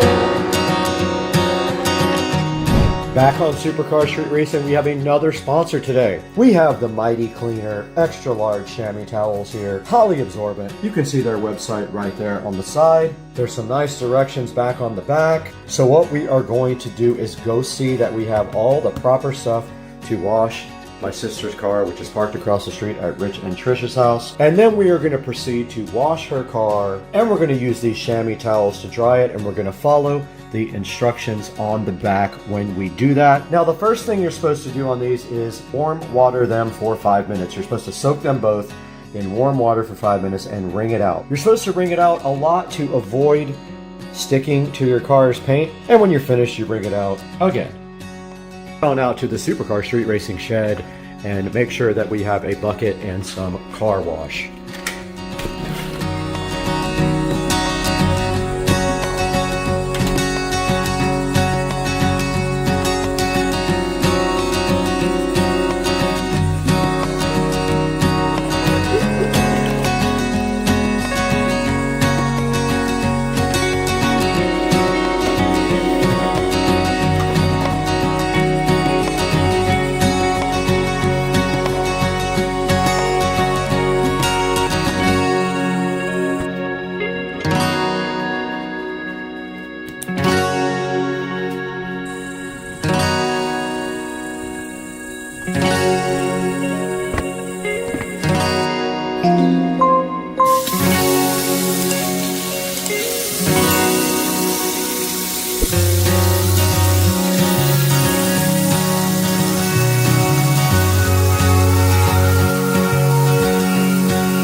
All right, so we just got done washing my sister's car. She's checking out the chamois towels. She's taking these home with her because I don't wash my car. But now we have to put the towels up. There's specific instructions on the back. Once we wring them out, we have to fold them lengthwise, roll them up, and then insert them back into these plastic tubes for preservation, I guess, you know, so that they'll be good again next time it's time to use them. So if that one's wrung out, all she has to do is fold it lengthwise and then roll it.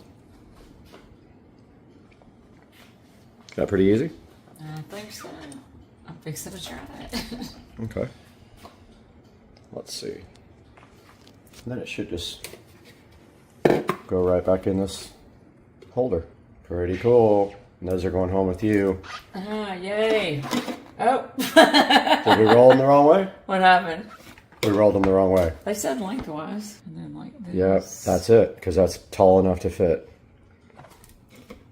Nope. And then... One more. And then the lid just pushes right over it. Well, I don't think... Oh, perfect. See, that one's going to work. How'd that happen? So now, that's the... I guess that's the right way to do it. I don't know. We'll see. Oh, that one's going to go perfect. Yeah. That one seems bigger, the brown one, but it's the same. Extra large. Now those are going back to Mississippi, and then now we'll go take a look So happy. at those in the studio online and see how you can get your own chamois towel from Mighty Cleaner, who was generous enough to send these for free to the station.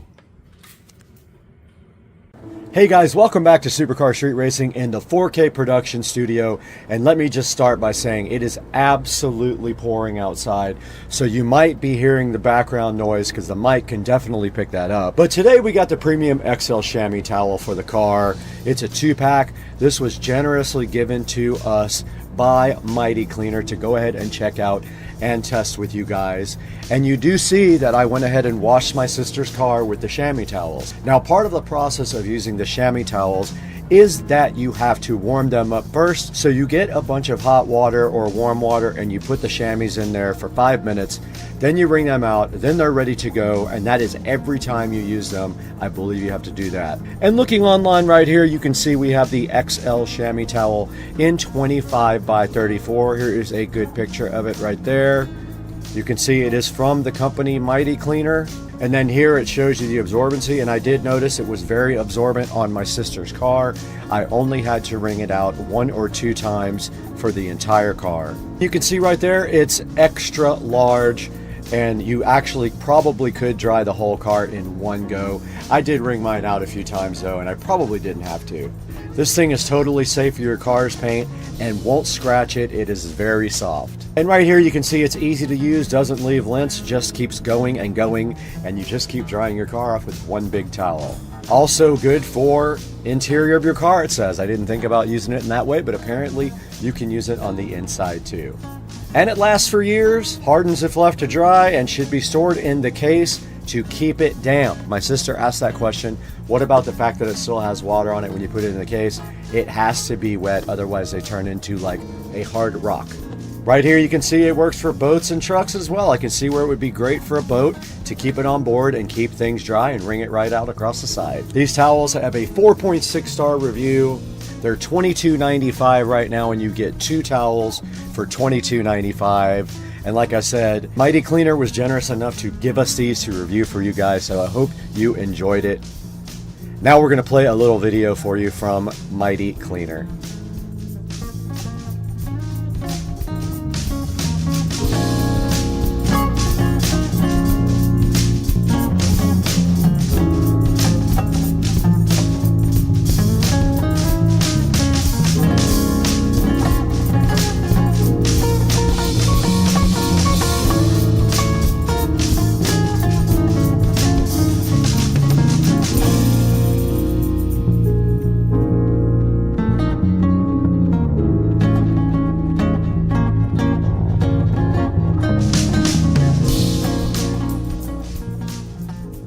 All right, you guys can hear the thunder in the background. It is really pouring outside still in Supercar Street Racing headquarters, and that was the Mighty Chamois Towel, Premium XL Towel for your car. Please go down to the link in the description to order yours, and thank you so much for the support for Supercar Street Racing. Please like and subscribe, and we will see you next time on the channel.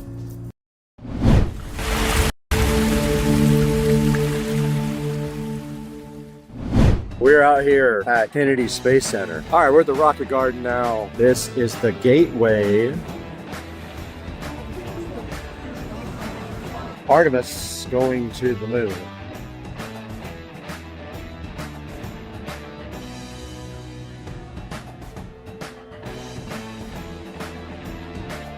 There goes. There goes. There goes. Let's go. Look at that thing go, dude.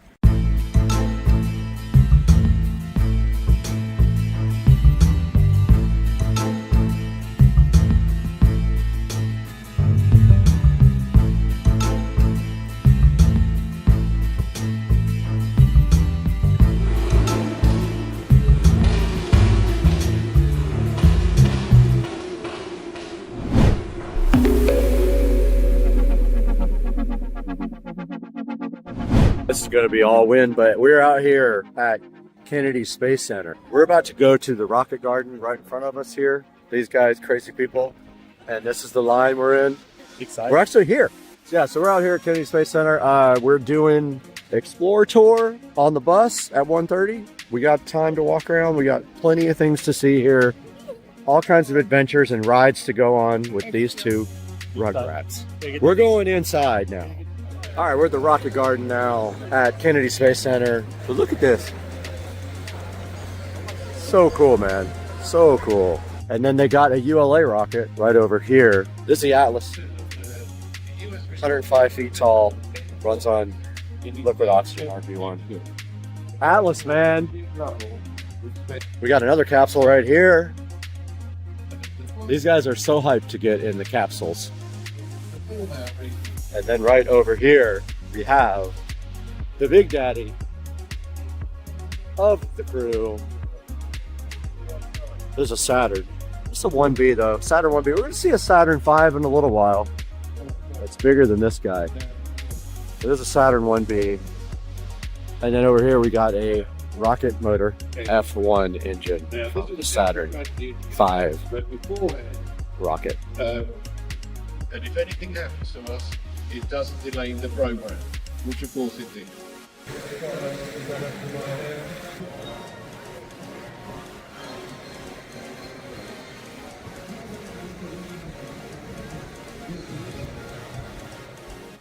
You see your hand, it crushed these leaves. Because right now, they're mostly water, 89% water. And like I said, water freezes at 32 degrees Fahrenheit. After a few seconds, you'll can feel the leaves. My friend Audrey, go ahead. Oh! Oh, wow. Now, if you want to feel the leaves, you are welcome to. They warm up almost immediately. They are around. They are cold. We'll put it around for anything. How cool is that? This is the Gateway. The Gateway building at Kennedy Space Center. Yo! Right above your head. That's a Falcon. This one is? Yeah, it's a Falcon. Look at the grid pins. Oh, yeah. It's a Falcon. Okay, look at the soot. So that's when they return people back to Earth. So just the other day, those two astronauts that were stuck in space, I'm pretty sure they came back on something just like that. Yeah, they did. Look at this though. Proof that thing's in space. You see the soot? That's been flown. That came back in space. And it landed right over here. All right, so we are in front of the SpaceX new spacesuit. It's got Isaacman, the dude, you know, the private guy who went up to space and paid for it? It's got his name on the sleeve, yeah.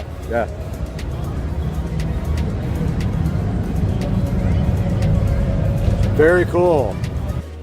That guy's gonna go to the moon one day. Artemis.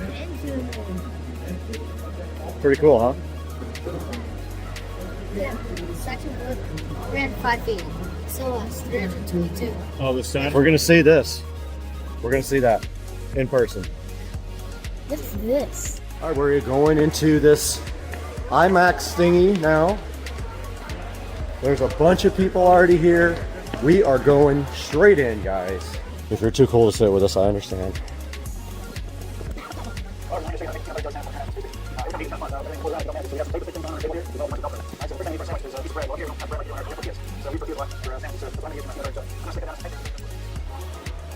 Atlantis, Discovery Atlantis, whatever, center. And there is the mock-up of the fuel tank outside.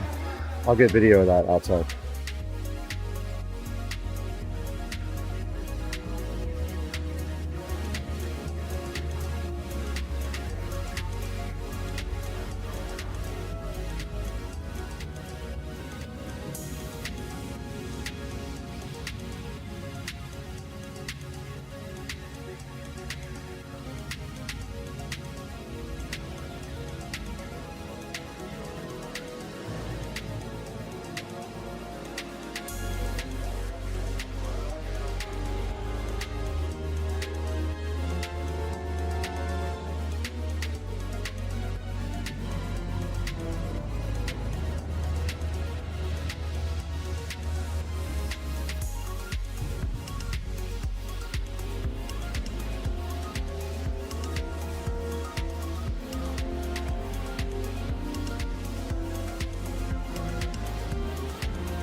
So cool. That thing, look at the payload bay. This was the stage shot. This is what? The third tiny.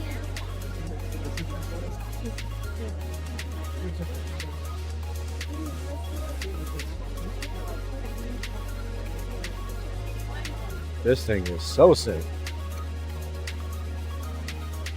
And then that was fun.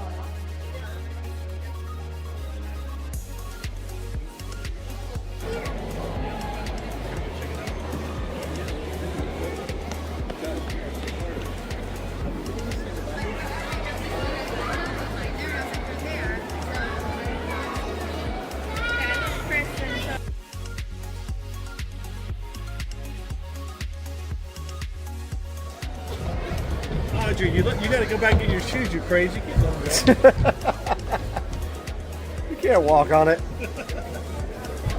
All right, this way.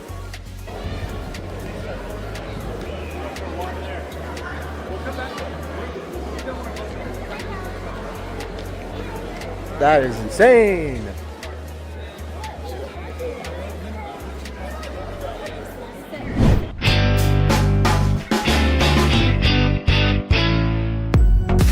All right, we are out here at Kennedy Space Center with the crew right now going to the Explore Tour. What'd you think about the Atlantis? It was really, really cool, man. Honestly, what an experience, right? See that shuttle, the real shuttle? Wait till we ride on the shuttle simulator. It's one thing to like see it, but then like to be at it. Yeah, it's a lot bigger than it looks. Huh? Yeah, it's awesome. From TV. But yeah, we're waiting to get on the 130 bus right now. We're the only people that paid extra. All right, guys, we'll get back to you on the bus.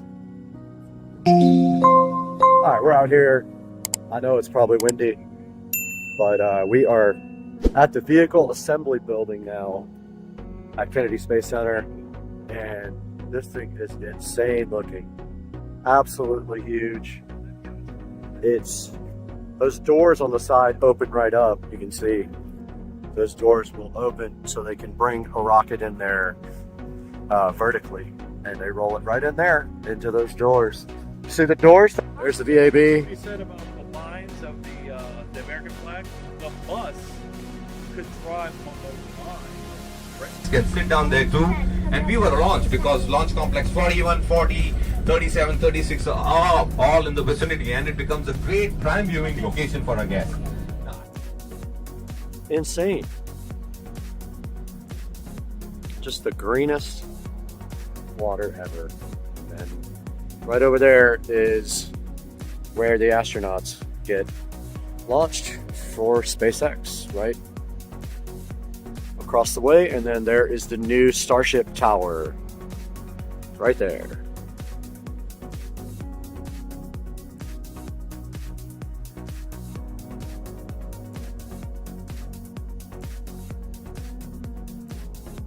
Our new moon rocket is going to be powered by 4 of them. Now, I'm going to give you a rough idea how this rocket system works. At 15 seconds, okay, 15 seconds before launch, we start dumping that pad with 300,000 gallons of water to suppress sound energy. 5 seconds before the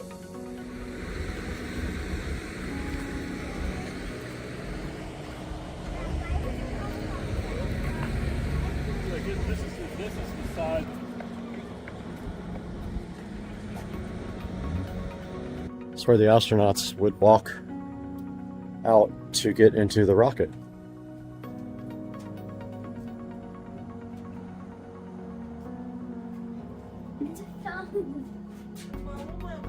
Sits on top of the rocket, pulls it away with rocket motors here. That's how it escapes from trouble if they have issues with the launch. This will pull the capsule away from the vehicle. That's where the rocket thrust comes out. Empty right now, but all right, we just got done at the Saturn V Rocket Center. Didn't take any video there. I wasn't feeling well, but this is the fuel tank and simulated look at the boosters from the space shuttle right in front of the Space Shuttle Atlantis building at Kennedy Space Center. That is wrapping up our little tour of Kennedy Space Center today. Unfortunately, I was sick and I missed out on the Saturn V Rocket Center. Great time today. We walked probably 3 miles and now we're headed to the truck to find the VRBO. We'll catch you guys later.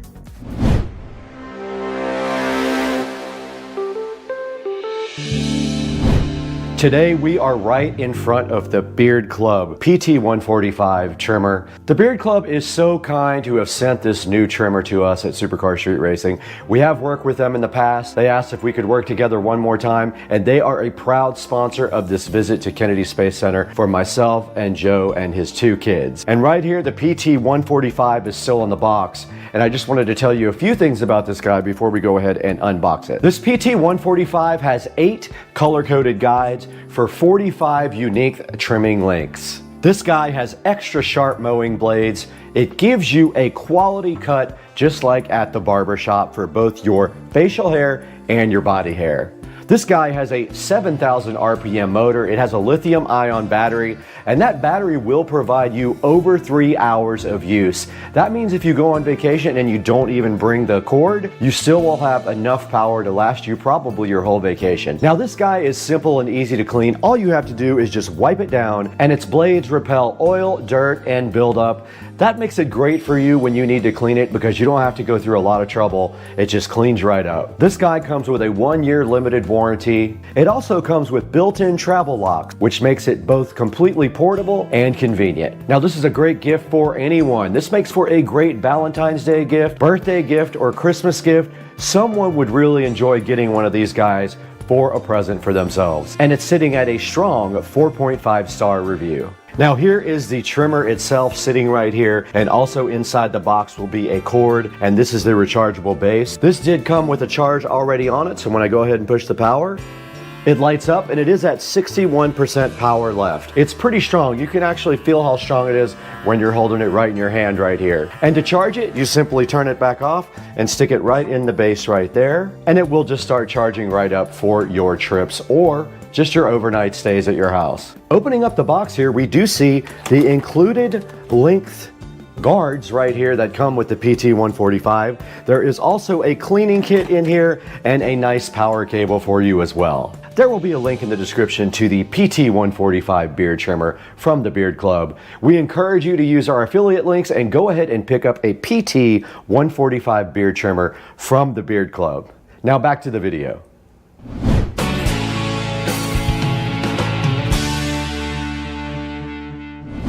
All right, there's Blue Origin, guys. I wanted to get a quick video of that to add to the video, but we're passing right by Blue Origin. I guess that's also part of theirs. All right, there is the first stage right there from the last launch. Sitting at the port, ready to be brought back for processing, and we are at the port right there. There.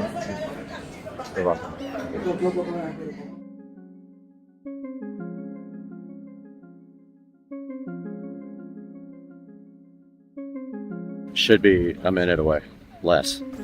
There it goes. Oh, there it is. There it Yeah, goes. to the right, to the right. There it goes. Let's go. Look at that thing go, dude. Oh my God, that's the coolest thing ever. Look at that thing go, man.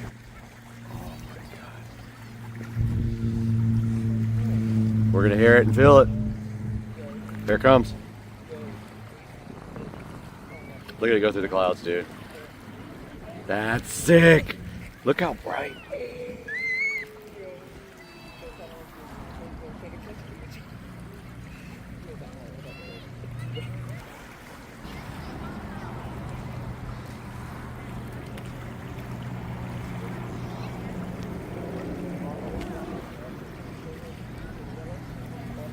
There it goes. No sound yet.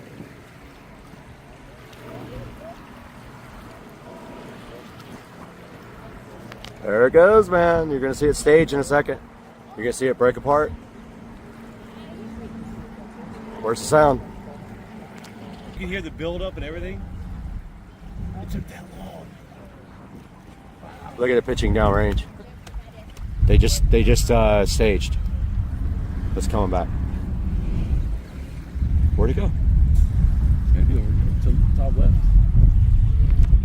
Yo. Wow, that sound is crazy.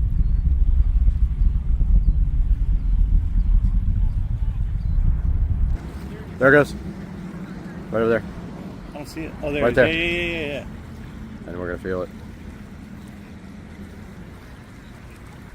There it goes.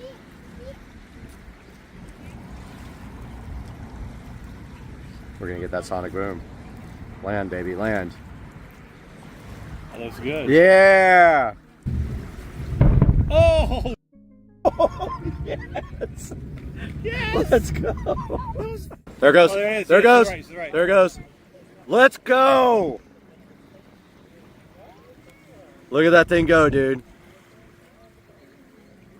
Oh my God, that's the coolest thing ever. Look at that thing go, man.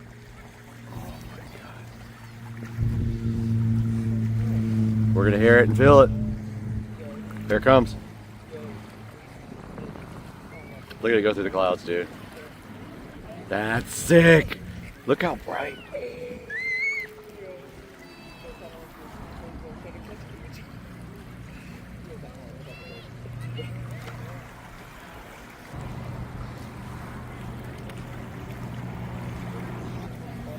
There it goes.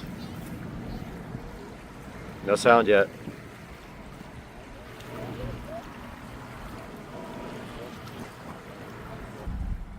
It took that long. Look at it pitching downrange. Dude, that thing's flying. Where'd it go? They just staged. There it goes.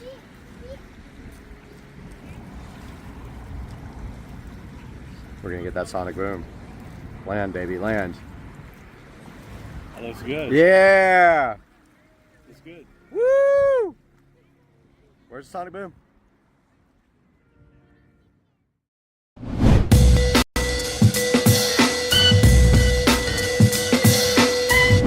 Welcome back to Supercar Street Racing, and we are out here in the Supercar Street Racing garage with two new products that were donated to the channel today. Our proud sponsor, Gertway, has given us these two things to check out today on the channel. So when we come back from this short break, we're going to take a look at the Gertway digital tire inflator and the Gertway tire inflator with pressure gauge. And that's all coming up today from the SCSR garage, so hang out.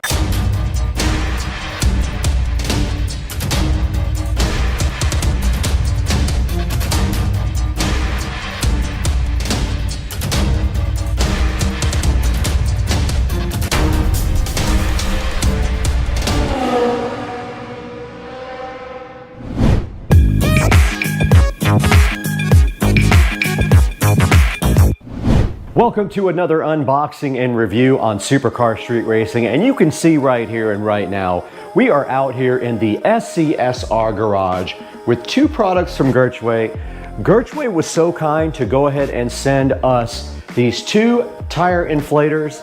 One of them is digital, one of them is not, so you can pick which one you like best after we show you exactly what they both do. And they are sitting right here on top of the Tesla Model S Plaid. And what we're gonna do today is go ahead and unbox these things in front of the SCSR Plaid, and then we're gonna take a look at how you use them. Now, you do need an air compressor or an air source of some kind to use these two devices right here. So you will need some kind of air supply for it that has a quick connect fitting on the end. Now, one of these guys right here is a standard analog gauge, and that is this one here on the right here. And then this one next to it is a digital tire inflator. So if you want to go like a little bit better quality and a little bit better display, you can go ahead and get the digital one, which we will open both of those here momentarily. Now, taking a look at the first product here, this is the Gertway tire inflator with pressure gauge right here. Now, this is simply an inflator with a quick connect hose on the end that you do attach to a air compressor hose, and you can go ahead and see what the tire pressure is in your tires. And when you squeeze this handle, it should allow air to pass into the tires here, and you can go ahead and air up to whatever preference you like.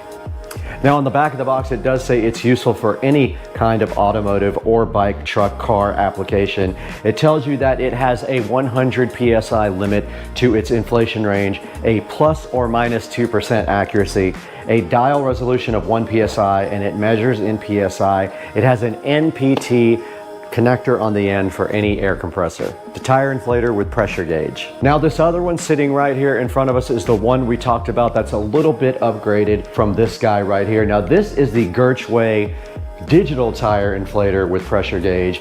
Easy and precise tire inflating, and look at the front of the box here. It shows you what a cool looking device this is, and it looks like it does have a light on it. I'm interested